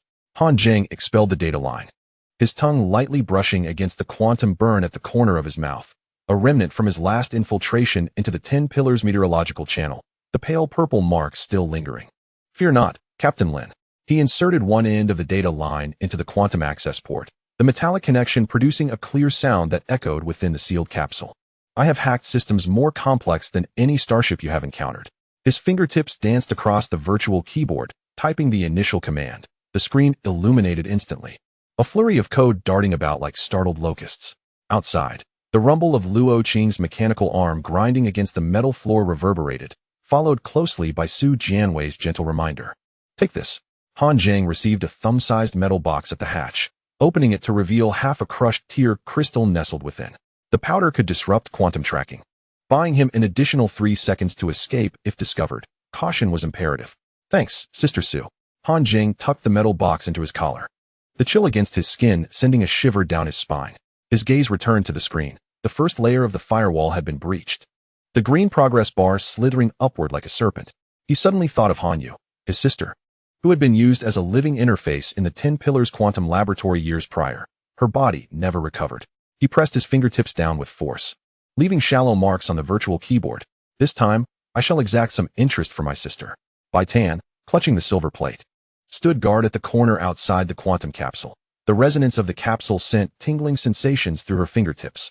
She began softly humming a segment of the Zhonglang song, the luminous patterns on the silver plate undulating rhythmically, resembling a breathing ribbon of light. Han Zheng, the encryption level of the mother network is higher than last time. Her voice, transmitted through the communicator, carried the faint buzzing of the silver plate. I can sense something is tracking your data stream, like an undercurrent surging. Suddenly, Han Zheng's screen flickered, the progress bar stalling at 47. He cursed under his breath, his fingertips flying over the emergency commands. A string of red codes swiftly drowning out the warning symbols on the screen. It's the 10 Pillars ghost probe. His voice was laced with a fierce determination. These bastards have upgraded their tracking program. I nearly got bitten, truly cunning. Lin Lan stood in the shadows of the bridge, the symbiotic crystal at the nape of her neck glowing softly blue. She could distinctly hear Han Zheng's hurried breaths from within the quantum capsule, rapid yet unflustered. Bai Tan, disrupt the probe signals using the low-frequency range of the ancient ballad. Her voice remained calm, akin to a frozen lake's surface. Luo Qing, prepare the electromagnetic pulse cannon. Once Han Zheng is exposed, disable the enforcement team's scanning satellites to ensure total security. Luo Qing's mechanical arm slammed down on the electromagnetic cannon's launch valve, the crisp sound of metal colliding echoing through the corridor. Been waiting for this. His voice was infused with the hiss of leaking hydraulic pipes, mechanical knuckles drumming impatiently on the cannon's muzzle. I've calibrated this cannon long ago, just waiting for the 10 Pillars scum to come knocking, ensuring they return with no chance of escape. Suddenly, Su Jianwei's data pad emitted a series of alarming beeps, the quantum fluctuation curve on the screen spiraling into chaos. Bad news. 3 drones are approaching the quantum capsule. Her tone was tense, her fingers racing across the data pad. They're 10 Pillars Hummingbird-class reconnaissance drones, their scanning range covering the entire lower deck. This is critical. On Han Zheng's screen, the progress bar finally crawled to 99, the last fragment of the 10 Pillars storm model loading. He stared intently at the densely packed red dots within the model. These marked the lethal zones of the pulsar storm, each point representing a gamma burst capable of shredding starships, akin to the gaze of death itself. Just one last step. His fingertip hovered over the confirmation key, sweat trickling down his temple, splattering onto the screen and creating a small water stain. The whirring of the drone's propellers grew increasingly closer, the metallic blades slicing through the air like a dull knife, sawing at his ears. Bai Tan inhaled deeply, pressing the silver plate against the capsule wall. The ancient ballad's melody surged in intensity, transforming from gentle to a penetrating low-frequency tremor. We work by day and rest by night. The silver plate's luminous patterns spread across the capsule wall, weaving a delicate web of light that perfectly obscured the quantum capsule's entrance, serving as a guardian shield. The buzzing of the drones scanning suddenly devolved into a chaotic jumble, the formerly stable red scanning lines distorting as if whipped by a tempest. Su Jianwei gazed at the data pad, excitement sparking in her eyes. It worked. The low-frequency range of the ancient ballad resonated with the drones' scanning frequency, disrupting their positioning systems. What a brilliant plan. Seizing this fleeting opportunity, Han Zheng pressed the confirmation key with force. Done. His voice brimmed with uncontainable excitement, As the storm model materialized fully on the screen, each lethal zone's coordinates vividly visible. Captain Lin, we have the model. We succeeded. At that moment, a colossal symbol suddenly materialized on the screen, its vivid red hue blindingly bright. Following that, a line of cold text emerged. Unknown access detected. Initiating Level 3 Purification Protocol. Alarm escalation. Not good. We've been discovered. Han Zheng's heart sank, his fingers frantically clicking on the disconnection command. Bai Tan. Hold on for another 10 seconds. I need to plant a little gift in the model. He retrieved the metal box containing the tear crystal powder from his collar. Opening the lid, the powder floated into a light blue mist in the microgravity of the quantum capsule, perfectly obscuring the screen's glow, like a shroud in the fog. Bai Tan's singing became more urgent, the light patterns on the silver plate nearly escaping her control, thrumming wildly against the capsule wall. What do I care for the Emperor's might? Her voice cracked, a faint metallic taste rising in her throat. Han Zheng, hurry. The drone scans are about to resume. Time is running out. Han Zheng's fingertips danced across the virtual keyboard, converting the number 127 into a quantum Trojan horse, stealthily embedding it within the Storm Model's base code. This number represented his sister's birthday, as well as the countdown to humanity's extinction. He wanted the 10 pillars to see this alarming number every day, like a Damocles sword hanging above their heads. All right. He abruptly severed the data line, the screen going black. Withdraw. Luo Qing's mechanical arm shot toward the quantum capsule's entrance, seizing Han Zheng by the collar and pulling him out. Run. His voice was laced with urgency, the mechanical arm clutching Han Zheng as they dashed toward the bridge. The drones had already locked onto the lower deck. If they delayed any longer, it would be too late. They had to race against time. Su Jianwei followed closely behind, an emergency injector in hand. Han Zheng, are you all right? Were you exposed to quantum radiation? Her gaze fell upon Han Zheng's fingertips, which were already tinged with a faint bluish purple, a side effect of quantum access. Akin to a badge of battle, Han Zheng waved his hand dismissively, leaning against the corridor wall, gasping for breath. I'm fine, just a bit drained.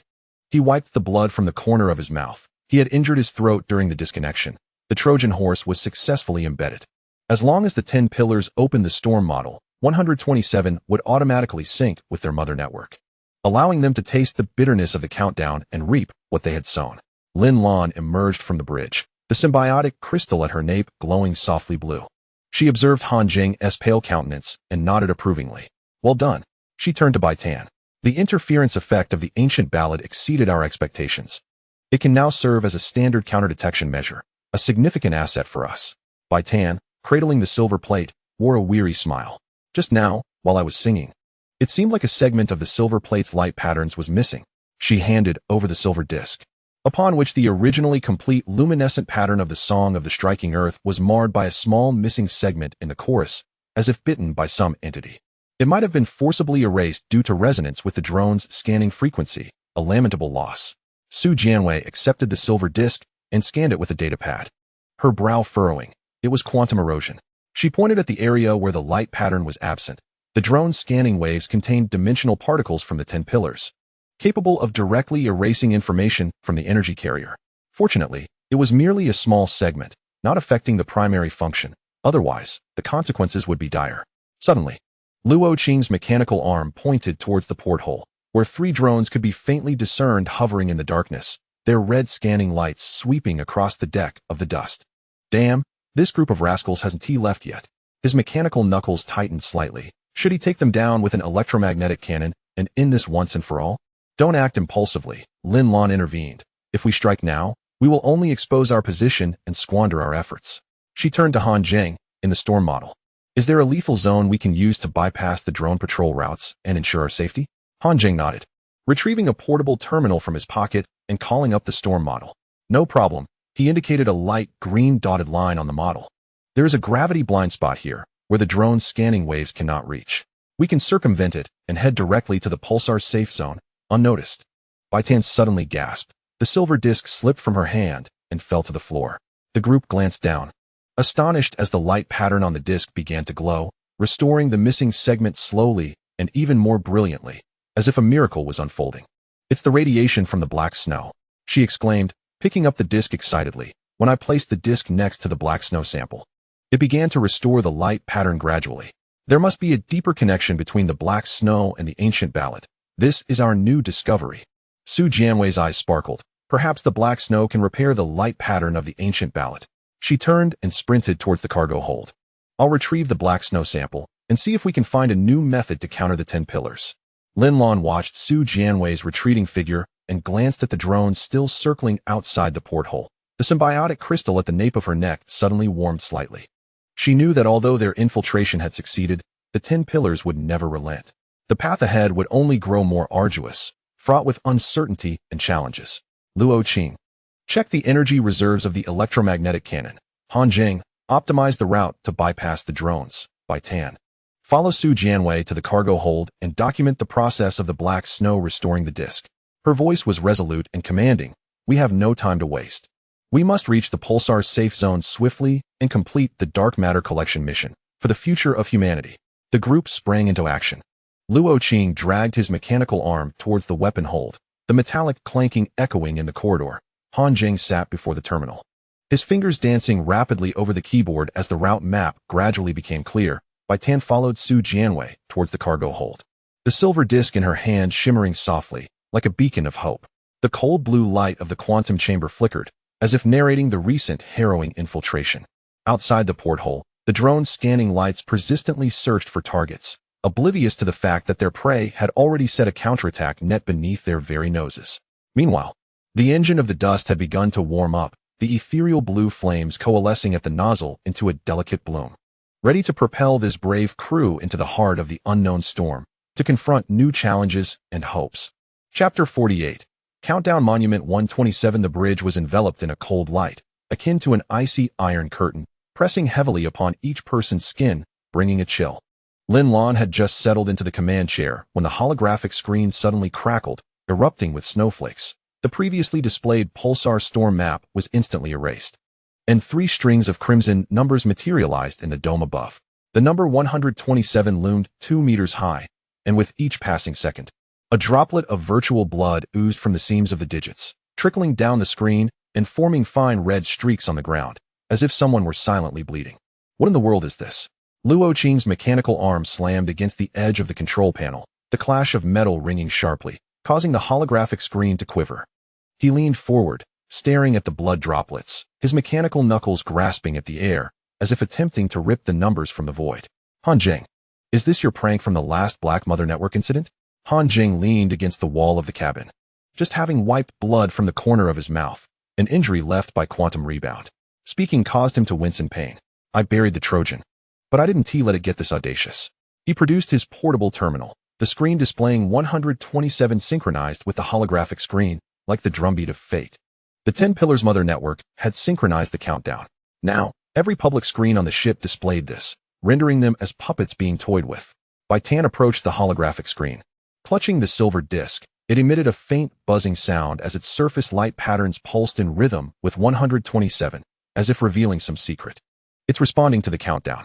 She lightly touched the screen, the virtual blood droplets cooling against her fingertips, akin to the touch of death. The frequency between the fragment of the ancient ballad and the numbers was off by 0.2 Hz. This was no coincidence. Su Jianwei's data line remained plugged into the console's interface, the data pad screen displaying a distorted curve, the vital signs monitoring chart of the entire ship. Look. She raised the data pad. The curve resembled waves of wheat swaying in the wind, with each peak perfectly coinciding with the pulsing of 127. The heartbeats of everyone aboard were synchronizing with the countdown. It was as if they were being controlled by these numbers. At that moment, the cabin door was gently pushed open, and 3 children clad in blue protective suits peeked in, their curious eyes surveying the oppressive space.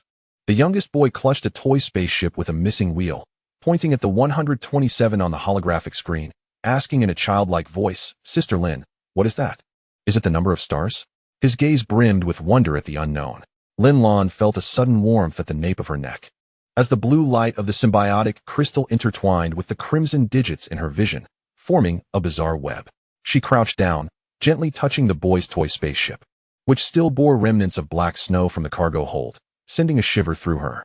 It's not the number of stars. Her voice softened slightly, imbued with tenderness. It's a number we must remember. Only by remembering it can we find our way home.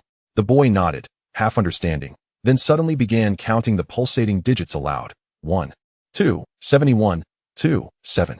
His voice grew increasingly louder, and the other two children joined in, their innocent voices reverberating through the oppressive bridge, sharply contrasting with the heavy breaths of the adults. Su Jianwei looked at the earnest profile of the children, suddenly turning away as a thin layer of frost formed on her goggles, a reflection of her inner emotions. Luo Qing's mechanical arm abruptly extended a carving knife, etching the crooked digits 127 onto the metal panel of the control console. Sparks flew onto his pant leg, burning a small hole, mirroring the anger and resentment within him. Damn it, this group of rascals is doing this on purpose. He slammed his fist against the holographic screen. His fist passed through the virtual blood droplets, leaving only a fleeting ripple on the screen. Trying to scare us? Not a chance. We didn't grow up being frightened. Smashing it won't help. Han Zheng tossed the terminal to Luo Qing, the screen displaying the 10 Pillars Mother Network's backend data, like a cold verdict. The countdown was quantum encrypted. Unless the core of the Mother Network was destroyed, it could not be erased. They want us to collapse under the shadow of this number. Leaning against the wall, he tapped lightly on the virtual keyboard, a glimmer of cunning flashing in his eyes. But I've left myself a backup, if they dare alter the numbers. The entire galaxy's meteorological channels will receive a broadcast of 127, exposing their scheme to the light of day. Suddenly, Bai Tan gasped. The silver disc slipped from her grasp and fell to the ground. The crowd looked down, observing as the silver sheet's luminous patterns gradually restored the previously missing chorus, pulsating in rhythm with 127. However, the color of the light shifted to a pale crimson, reminiscent of blood, exuding an eerie beauty. Black snow, she suddenly realized, excitement flickering in her eyes. It must be the influence of black snow. Sister Su, the black snow sample. Let's see if it can stabilize the light patterns. Su Jianwei hurriedly followed, her medical kit swaying behind her, the nanoneedles inside producing a delicate clinking sound. Wait for me, she called back to Lin Lan, urgency lacing her voice. I will record the resonance data between the light patterns and the countdown. This could be the key to unraveling the conspiracy of the 10 Pillars. Lin Lan rose, watching the two girls vanish around the corner of the corridor, the symbiotic crystal at the nape of her neck still radiating warmth. As if fueling her fighting spirit, she approached the holographic screen, her fingertips brushing through the virtual droplets of blood. Clearly sensing the heartbeat of the entire ship's crew, the lightheartedness of children, the weightiness of the crew, and the faint tremors of 327 lost souls, echoing from the depths of the crystal like a call of destiny. Attention, everyone. She pressed the communicator, her voice resonating through the ship's speakers, accompanied by the slight vibration of the symbiotic crystal, reminiscent of war drums. Starting today, at precisely 12 o'clock every day, everyone will count down 127 once. She paused, her gaze sweeping over the silent faces on the bridge, determination gleaming in her eyes. I want you to remember this number, understand that it does not signify doom, but rather a hurdle we must overcome, a vow of war against fate. Luo Qing slammed his mechanical arm onto the control panel in tacit agreement. His eyes filled with resolve. He looked down at the M-shaped scar on his palm, his mother's name etched there, suddenly recalling the moments of counting with her during childhood. Sunlight streaming through the shipyard's porthole, casting a golden halo on her hair, a warm and beautiful memory. Mom, look, he murmured softly, gently tapping the scar with his mechanical fingertip. The number I must count now is a bit challenging, but I'm not afraid. Suddenly, Han Zheng's terminal beeped twice, a new data stream flashing across the screen. He leaned closer, a cold smirk curling his lips, sharp as a blade. The 10 Pillars supervisory team is issuing a warning, accusing us of spreading panic. He raised the terminal before Lin Lan, a challenging glint in his eyes. If you ask me, this panic isn't enough. Let them taste the fear of counting down every day. Let them know we are not sheep to be slaughtered. Lin Lan took the terminal, her fingertips gliding gently across the screen. The warning from the supervisory team was rife with threats of severe penalties and extermination, mirroring previous contracts, revealing the arrogance and ruthlessness of the 10 Pillars. Ignore them. She returned the terminal to Han Zheng, her voice tinged with disdain. Optimize the route to avoid the drones. We will depart for the pulsar safe zone first thing tomorrow. Let their warnings go to hell. At that moment, Bai Tan and Su Jianwei returned, both wearing excited smiles.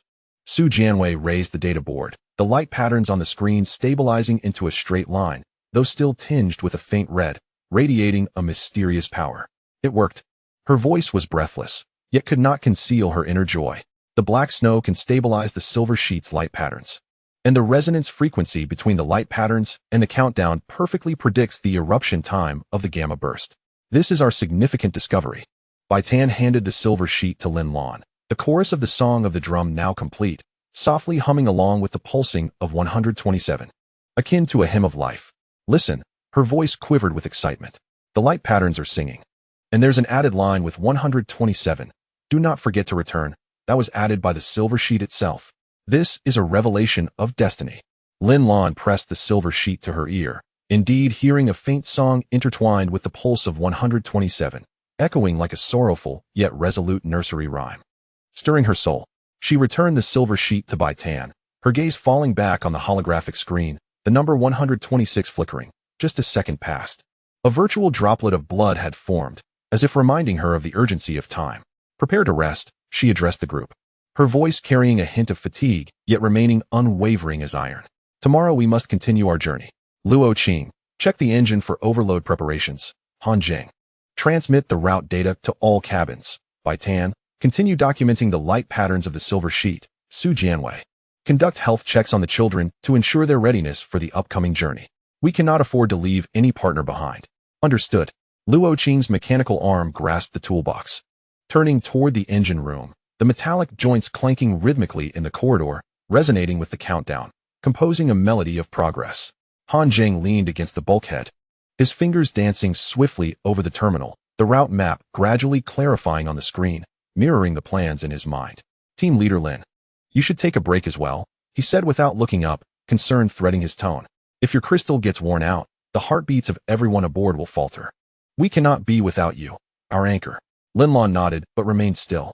She gazed at the 126 on the holographic screen, suddenly recalling the day the Gonggong was captured. Such cold light, such a countdown. Yet the numbers then were shorter and more desperate than now. I'll wait a little longer, she whispered, her voice firm. I'll wait for Bai Tan to finish recording the data. We need to ensure every step is taken with caution. Bai Tan sat before the control panel, the silver sheet resting on the data board, the light patterns gradually stabilizing, akin to the pulse of life. As she recorded, she softly hummed the new song from the light patterns, her voice gentle, yet gradually resonating throughout the bridge, melding with the countdown on the holographic screen. Becoming the most special sound of the night, bestowing strength and hope upon all. Su Jianwei, carrying the medical kit, made her way to the children's cabin. The corridor's indicator lights flickering in sync with the countdown, guiding her path, as if illuminating the direction for everyone. As she passed the cargo hold, she couldn't resist glancing inside at the black snow sample stored in the cryogenic chamber, softly glowing red, echoing the silver sheet's light patterns, as if narrating some profound connection. Han Zheng finally completed the route optimization, stretching and yawning against the bulkhead. On the terminal screen, the 10 Pillars mainframe continued its barrage of warnings. He simply silenced the terminal, allowing the alerts to pile up. 126, he murmured, lightly touching the burn on his lips, a mark of battle. Just wait. I will make this number become your nightmare. 10 Pillars, prepare to face our counterattack. Lin Lan observed the bustling figures on the bridge, the symbiotic crystal at her nape cooling gradually, like her inner fury subsiding. Yet her resolve grew stronger. She knew this countdown to 127 would pierce the hearts of everyone, reminding them why they fought and what they persevered for. The numbers on the holographic screen continued to flicker, 126, 125, each second ticking closer to doom, yet also nearer to hope. But before these brave souls, the end of days was merely a jest. Hope remained their eternal pursuit. As night deepened, the cool light of the bridge remained bright. The 125 on the holographic screen hovering quietly above, while virtual droplets of blood pooled on the floor, resembling the river of time. The engine of the dust had completed its warm-up, a ghostly blue flame coalescing at the nozzle, ready to carry this group, who remembered 127, into the heart of the pulsar storm. Crossing the threshold they must surmount, steering toward a radiant future. Chapter 49, The Heartbeat Pact of Lin Lan's Shackles. The cold light of the bridge seemed to be manipulated by some mysterious force, suddenly changing its tone. The previously iron-gray glow of the control panel flickered in sync with Lin Lan's breath, a cerulean light emanating from her chest, staining her uniform with an irregular pattern, resembling a beating heart. The Zerg crystal was embedded between her third rib and left breast, pulsating like a living heart. With each beat, the emergency lights of the entire ship flickered in unison. Even the small Firefly lamps in the children's quarters trembled gently, as if the entire dusty star resonated with her. Damn, does this wretched thing have a synchronization feature? Luo Qing's mechanical arm was wedged against the maintenance valve, and the oil mist spewing from the hydraulic pipes coalesced into tiny silver beads in the blue light, reminiscent of stars in the night sky.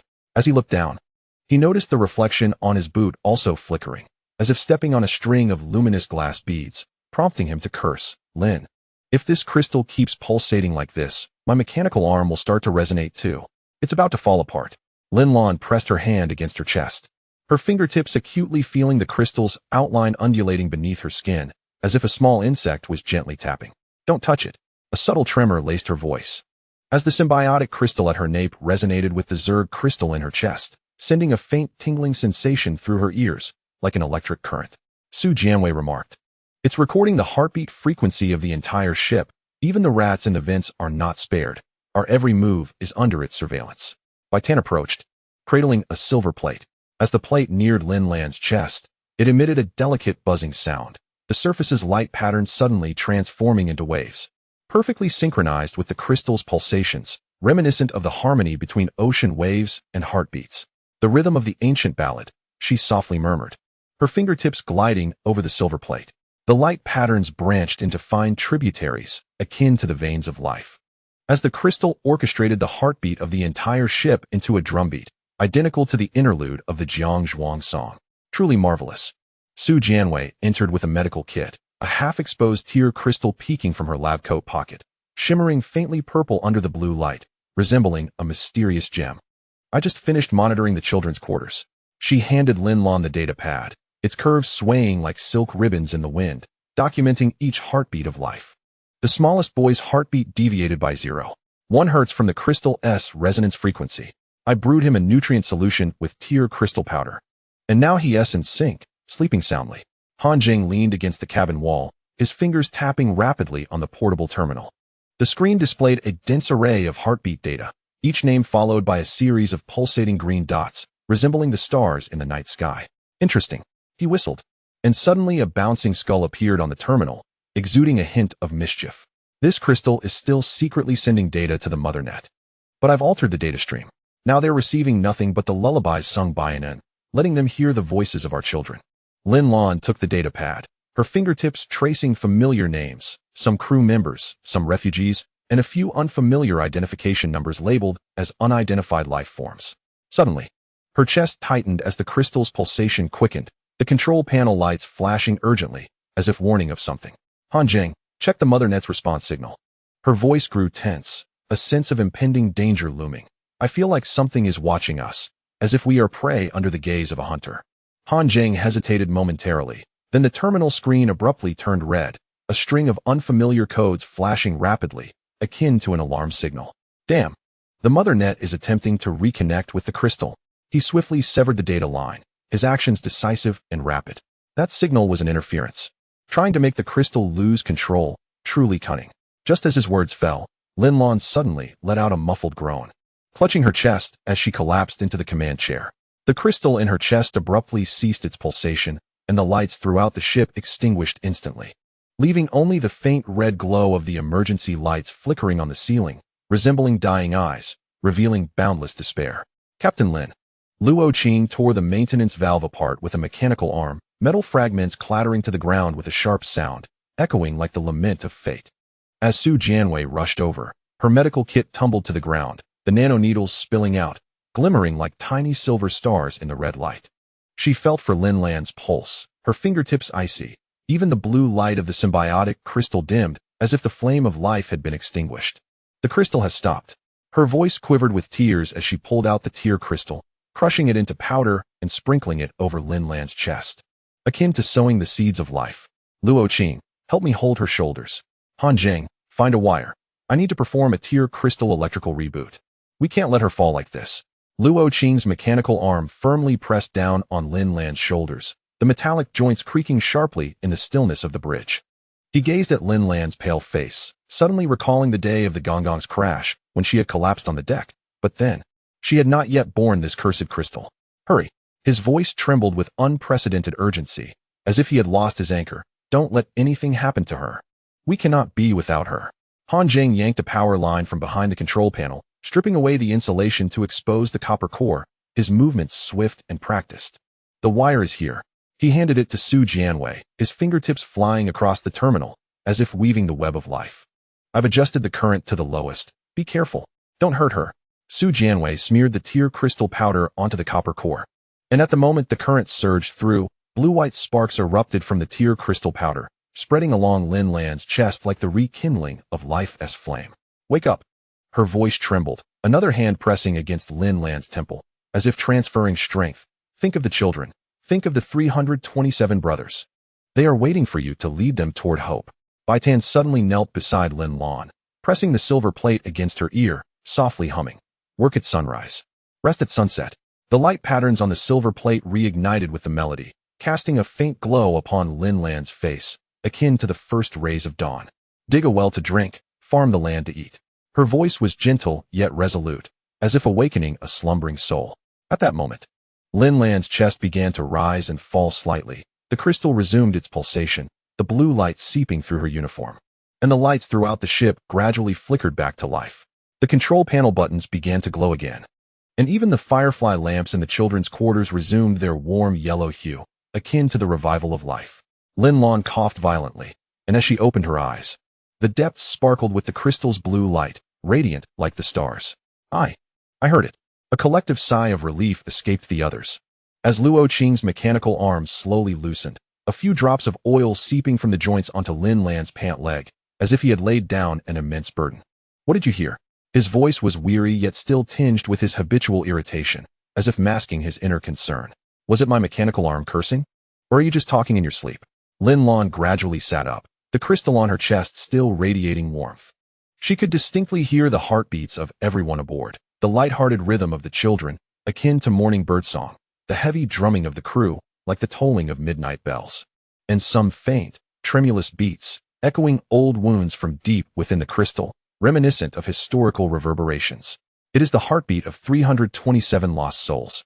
Her voice quivered, her fingertips gently brushing against the crystal on her chest, as if caressing those departed souls, dancing to the rhythm of the ancient ballad, as if responding to us, assuring us that they had never truly left.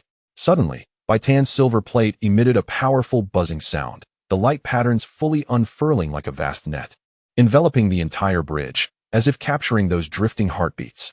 It's real. Her voice brimmed with excitement, akin to discovering a new world. The silver plate can receive the heartbeat frequency of the departed souls, perfectly aligned with that of the crystal. She pointed at the light patterns on the plate, her eyes sparkling with exhilaration. Look, this wave pattern is the engine sound of the Gonggong from years ago. They stored their memories in the crystal. This is their legacy. And our mission. Su Jianwei wiped the tears from her eyes, tidying up the medical kit, and gently resumed her examination of Lin Lan, her movements tender and meticulous. The energy of the crystal has stabilized. Her fingertips gently traced Lin Lan's chest, feeling the faint heartbeat that had just paused, binding it more tightly to your own heart. Henceforth, it would become your second heart. If you perish, it too shall perish, and you shall exist in unity, life and death intertwined. Han Zheng leaned against the cabin wall, the terminal screen displaying the data streams from the crystal, now restored to normalcy, yet accompanied by a new string of codes representing the 327 lost souls, followed by the word synchronized, akin to the continuation of their lives. The interference signals from the 10 pillars were repelled by the crystal. His voice bore a hint of astonishment, as if he had gained a newfound understanding of the crystal's power. It seems to be protecting you, Team Leader Lin. It is your most loyal guardian. Lin Lan rose and approached the porthole, the blue light of the crystal on her chest intertwining with the starlight outside, as if engaging in a dialogue with the universe. She could hear the heartbeat of each lost soul, filled with hatred towards the 10 pillars, and a yearning for humanity's future. It was their unfinished business and her current responsibility. It is not a shackle, she whispered, her fingertips gliding over the porthole as if caressing the contours of the future. It is a covenant, a heartbeat pact between me and my 327 brothers, our shared vow. Suddenly, Luo Qing's mechanical arm landed gently on Lin Lan's shoulder. A slight force that conveyed resolute support, reminiscent of encouragement shared among comrades. Whatever it is, I'll keep an eye on it for you. His mechanical knuckles lightly tapped the crystal's position, as if transmitting strength. If it dares to throw a tantrum again, I'll dismantle it and replace it with a machine to make you stronger. Bai Tan approached Lin Lan, cradling a silver shard. Its luminous patterns perfectly aligned with the blue glow of the crystal, resembling entwined ribbons of light, akin to the ties of destiny. I will weave the heartbeat of the lost souls into a new ancient ballad. Her voice was gentle, as if crafting a melody of hope. This way, they will not be forgotten, the crystal will stabilize further, and our conviction will grow stronger. Su Jianwei retrieved a nutrient solution from the medical kit and offered it to Lin Lan, concern evident in her gaze. This is made from tear crystals and black snow. She explained softly, it enhances your resonance with the crystal. Should you encounter interference again, you should be able to withstand it and grow even stronger. Han Zheng tossed the terminal to Lin Lan, the screen displaying the latest dynamics of the 10 Pillars Mother Network. They were still attempting to connect with the crystal, yet were repeatedly rebuffed, as if striking against an invisible wall. These bastards are relentless. A cold smile curved his lips, tinged with sarcasm. But it's fine. I've embedded a small program in the crystal. If they dare to interfere again, all the starships in the galaxy will receive a countdown broadcast of 127, letting them taste the flavor of being threatened. Lin Lan accepted the nutrient solution and drank it in one gulp. A warm sensation emanated from the crystal on her chest, as if responding to her action and bestowing her with strength. She surveyed the bridge, where each face bore fatigue yet was filled with hope, a testament to their unwavering belief in the future and trust in one another. All hands, attention! She pressed the communicator, her voice resonating through the ship's loudspeakers, accompanied by a slight reverberation from the crystal, like the thundering of war drums. From this day forth, the Zerg crystal shall serve as the second core of the dust, recording our heartbeats and the aspirations of the 327 lost souls. It is our shared symbol. She paused, her gaze sweeping across the starlit sky outside the porthole, where the pulsar was flickering, as if guiding their direction and witnessing their vow. We shall not disappoint them. Her voice was as steadfast as steel, radiating boundless determination. Tomorrow, we shall set forth on time towards the pulsar safe zone, complete the dark matter collection task, and secure more time for humanity, for the souls that have departed, and for the hopes of the future. The entire ship responded in unison, their voices imbued with resolute conviction, surging like crashing waves. Lin Lan could feel the heartbeat of all aboard perfectly synchronized with the pulse of the crystal. Even the heartbeats of the 327 lost souls resonating within, forming a grand symphony of life, echoing the melody of hope. As night deepened, the bridge lights dimmed and brightened in harmony with the crystal's pulse. On the control panel, the numbers of the 327 lost souls flickered quietly, as if guarding this starship born of hope. Lin Lan sat in the command chair, the crystal on her chest glowing with a soft blue light. She understood that from this moment, she was no longer fighting alone. Countless heartbeats accompanied her, and innumerable gazes were fixed upon her, bestowing her with strength and courage. The engines of the dust had completed their preheating, ethereal blue flames coalescing at the nozzle into a small flower, ready to carry this brave group, along with the aspirations of the 327 lost souls, toward the eye of the pulsar storm, toward humanity's future, toward a tomorrow filled with hope. Chapter 50. Mechanical arm trials. The temperature in the mechanical chamber was a full 5 degrees lower than that of the bridge, the cold white light striking the metallic walls, reflecting blinding rays that elongated Luo Qing's shadow, seemingly a reflection of his inner solitude and resilience. He knelt partially on the maintenance platform, the newly replaced mechanical limb resting on his knee, hydraulic oil still lingering at the joints, glistening with a greasy sheen, chronicling his days spent in companionship with machinery. As he progressed through the third set of movements during the calibration, a sharp crack echoed, the elbow joint of the prosthetic suddenly splitting open a fine seam. Tiny metal fragments tumbling onto the platform, bouncing twice before rolling into a corner, vanishing from sight. Damn, this wretched thing, Luo Qing cursed, using his remaining human left hand to pry at the joint of the prosthetic. As soon as his fingertip made contact with the metal, it recoiled sharply. The low temperature numbed his skin instantly, leaving his fingertip tinged with a faint bluish purple, as if assaulted by the winter's chill. Looking down, he caught sight of a chip the size of a fingernail lodged in the prosthetic socket, a remnant carelessly left behind during the last installation of the memory module. So, this thing was hidden here, he muttered to himself, carefully prying the chip out with his mechanical fingers. The anti-slip texture of the metal fingertips left shallow marks on the surface of the chip, as if etching the passage of time. As soon as the chip met the air, it suddenly illuminated, projecting a translucent holographic image. It was his mother, donned in a starship engineer's uniform, standing in the engine room of the Gonggong, a wrench in hand, smiling at the camera. Little Qing, when I return from this mission, I'll teach you how to weld your first fuel pipe. The image of his mother, her voice gentle yet resolute, seemed to penetrate the barriers of time and space. Luo Qing's breath hitched, the mechanical arm hanging suspended in midair. Even the hissing of the hydraulic pipes diminished. He reached out with his human left hand, yearning to touch the ethereal image. As his fingertip passed through the light mist, the image shattered like smoke blown away by the wind, dispersing into countless points of light that fell onto the platform, extinguishing swiftly. Damn it, his voice rasped, as if sandpaper had worn it down. The mechanical fingers gripped the chip tightly, the metallic edge embedding into his palm, yet he felt no pain. The chip gradually cooled in his hand, ultimately extinguishing completely, leaving only a cold metal shell. Luo Qing pressed the chip against his chest, where the remnants of human warmth lingered, yet it failed to warm the chip's chill. Suddenly, he felt a burning sensation in his eyes, yet no tears would flow, ever since the incident at the starship graveyard. When the laser from the 10 pillars had swept across his facial nerves, tears had become a rare occurrence, and even sorrow had dulled into numbness. Luo Qing? Su Jianwei's voice drifted from the doorway, carrying a thermal box, her white lab coat speckled with remnants of black snow, appearing somewhat disheveled, yet unyieldingly resilient. I brought you warm nutrient solution. As she entered and saw the chip in Luo Qing's hand along with his pale face, her voice involuntarily softened. What's wrong? Is the prosthetic malfunctioning again?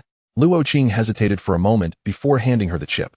Su Jianwei accepted the chip, her fingertips detecting the bite marks left by Luo Qing's earlier grip. Gently, she placed the chip into the thermal box, wrapping it in a warm towel as if nurturing a fragile life. Don't touch it directly, it will frostbite. Then she approached Luo Qing, crouching beside him, cradling his mechanical prosthetic in her arms. The warmth of her white coat seeped through the fabric, offering a touch of comfort. Let me warm you, she said. The tear crystal in my pocket can gradually heat up. Luo Qing gazed at Su Jianwei's profile, noticing a thin layer of frost clinging to her eyelashes, remnants from retrieving the insulated box from the cold storage. Suddenly, a memory surfaced from his childhood. His mother would do the same when his hands were frozen, tucking them into her pockets to warm them. That warmth was something he could never forget. Sister Su, his voice held a hint of vulnerability he was unaware of. I just saw my mother, in the chip. I know, Su Jianwei replied, gently massaging the joint of the mechanical limb. The tear crystal in her pocket slowly melted, a pale blue liquid seeping through the fabric, forming tiny glimmers on the prosthetic, reminiscent of morning dew. The images within the memory chip were the most precious fragments. Yet she paused, lowering her voice. Low temperatures can damage the data. Next time, don't place the chip in the prosthetic to avoid further damage. At that moment, Bai Tan entered, cradling a silver disc. The luminous patterns on the disc danced lightly with her steps, emanating a mysterious and gentle aura.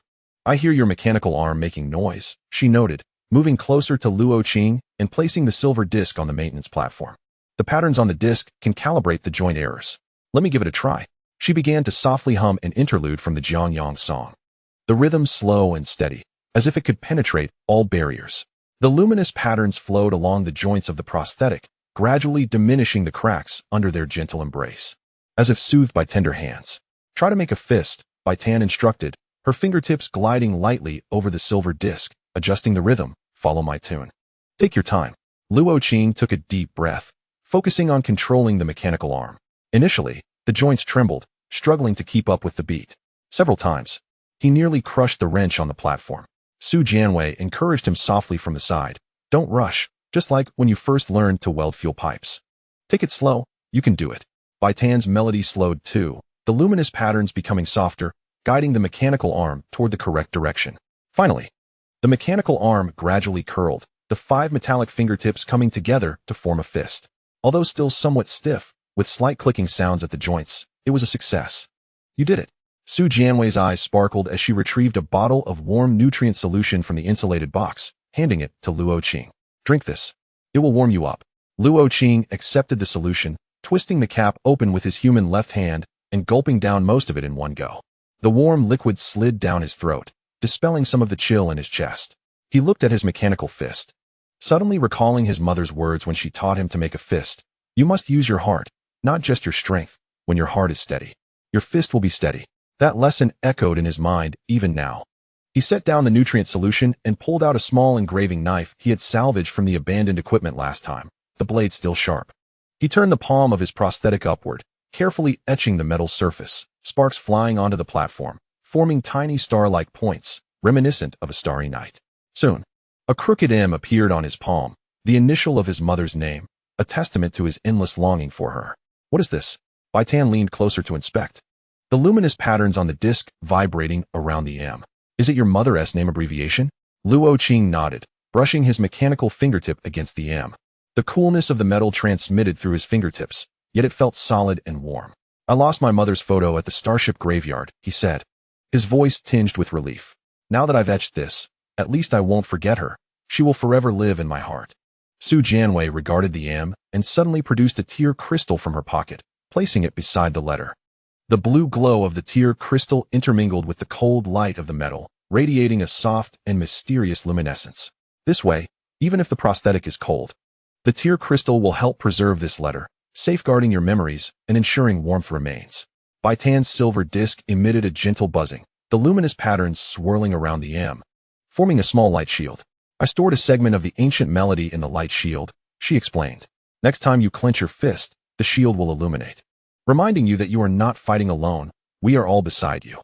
Luo Qing attempted to clench his fist again, and as the metallic fingertips converged, the tear crystal beside the M glowed, and the light shield of the silver disc flickered in response. The interlude of the ancient melody emanated from the shield, soft yet clear, like his mother whispering in his ear. A smile broke across his face, the first genuine smile of relaxation he had experienced in some time. Thank you, Sister Su. Bai Tan. Su Jianwei tidied up the insulated box, folding the used warm towels. The prosthetic still requires further adjustments. I have already input the parameters of the tear crystal into your maintenance system. Next time it gets cold, the prosthetic will automatically heat up, so you won't have to suffer from the cold again. She glanced at Luo Qing's left hand. Your fingertips are frostbitten. Let me apply some ointment. Remember not to touch low-temperature metals again to avoid further injury. Bai Tan collected the silver disc, its luminous patterns still gently dancing. If the prosthetic encounters any more issues, just call for me. The rhythm of the ancient melody can be adjusted again. I will always assist you. She walked to the hatch, then turned to glance at the M etched on Luo Qing's palm. Your mother would surely be proud of you. She has witnessed your growth and strength. Luo Qing watched as the two figures disappeared through the hatch, then looked down at the M on his palm. The cold light of the mechanical chamber illuminated it. The blue glow of the tear crystal and the light shield of the silver disc still flickering, the echoes of the ancient melody resonating in his ears. He raised his mechanical arm toward the light, slowly opening and clenching his fist repeatedly, until the clicking sounds at the joints diminished and the movements became increasingly fluid, as if his mother were guiding him. The temperature in the mechanical chamber remained low, the scent of hydraulic oil lingering in the air. Yet Luo Qing felt the chill in his chest dissipating somewhat. He understood that this mechanical prosthetic was not merely a weapon or tool. It also bore his memories and yearnings. Even if he were to lose some fragments, he would preserve the significant aspects in his own way, allowing them to become his driving force. He placed the chip into a pocket close to his body, then picked up the wrench, continuing to adjust the prosthetic. This time, the movements of the mechanical fingertips were considerably steadier, no longer trembling as they had before. The light on the platform cast shifting shadows on the metallic wall with his movements, as if cheering him on. Mom, look, Luo Qing murmured, waving his mechanical arm at the air. I can now clench my fist. I will carry your teachings and hopes forward, never yielding, no matter the challenges I encounter. Outside the mechanical chamber, the engine of the dusty ship continued to hum, the ethereal blue flames flickering gently at the nozzle, as if responding to his words. The lights throughout the ship still pulsed in sync with Lin Lan's chest crystal, while in this small corner of the mechanical chamber, a cold mechanical arm grasped a warm memory, gradually becoming agile and powerful, fully prepared for the journey ahead.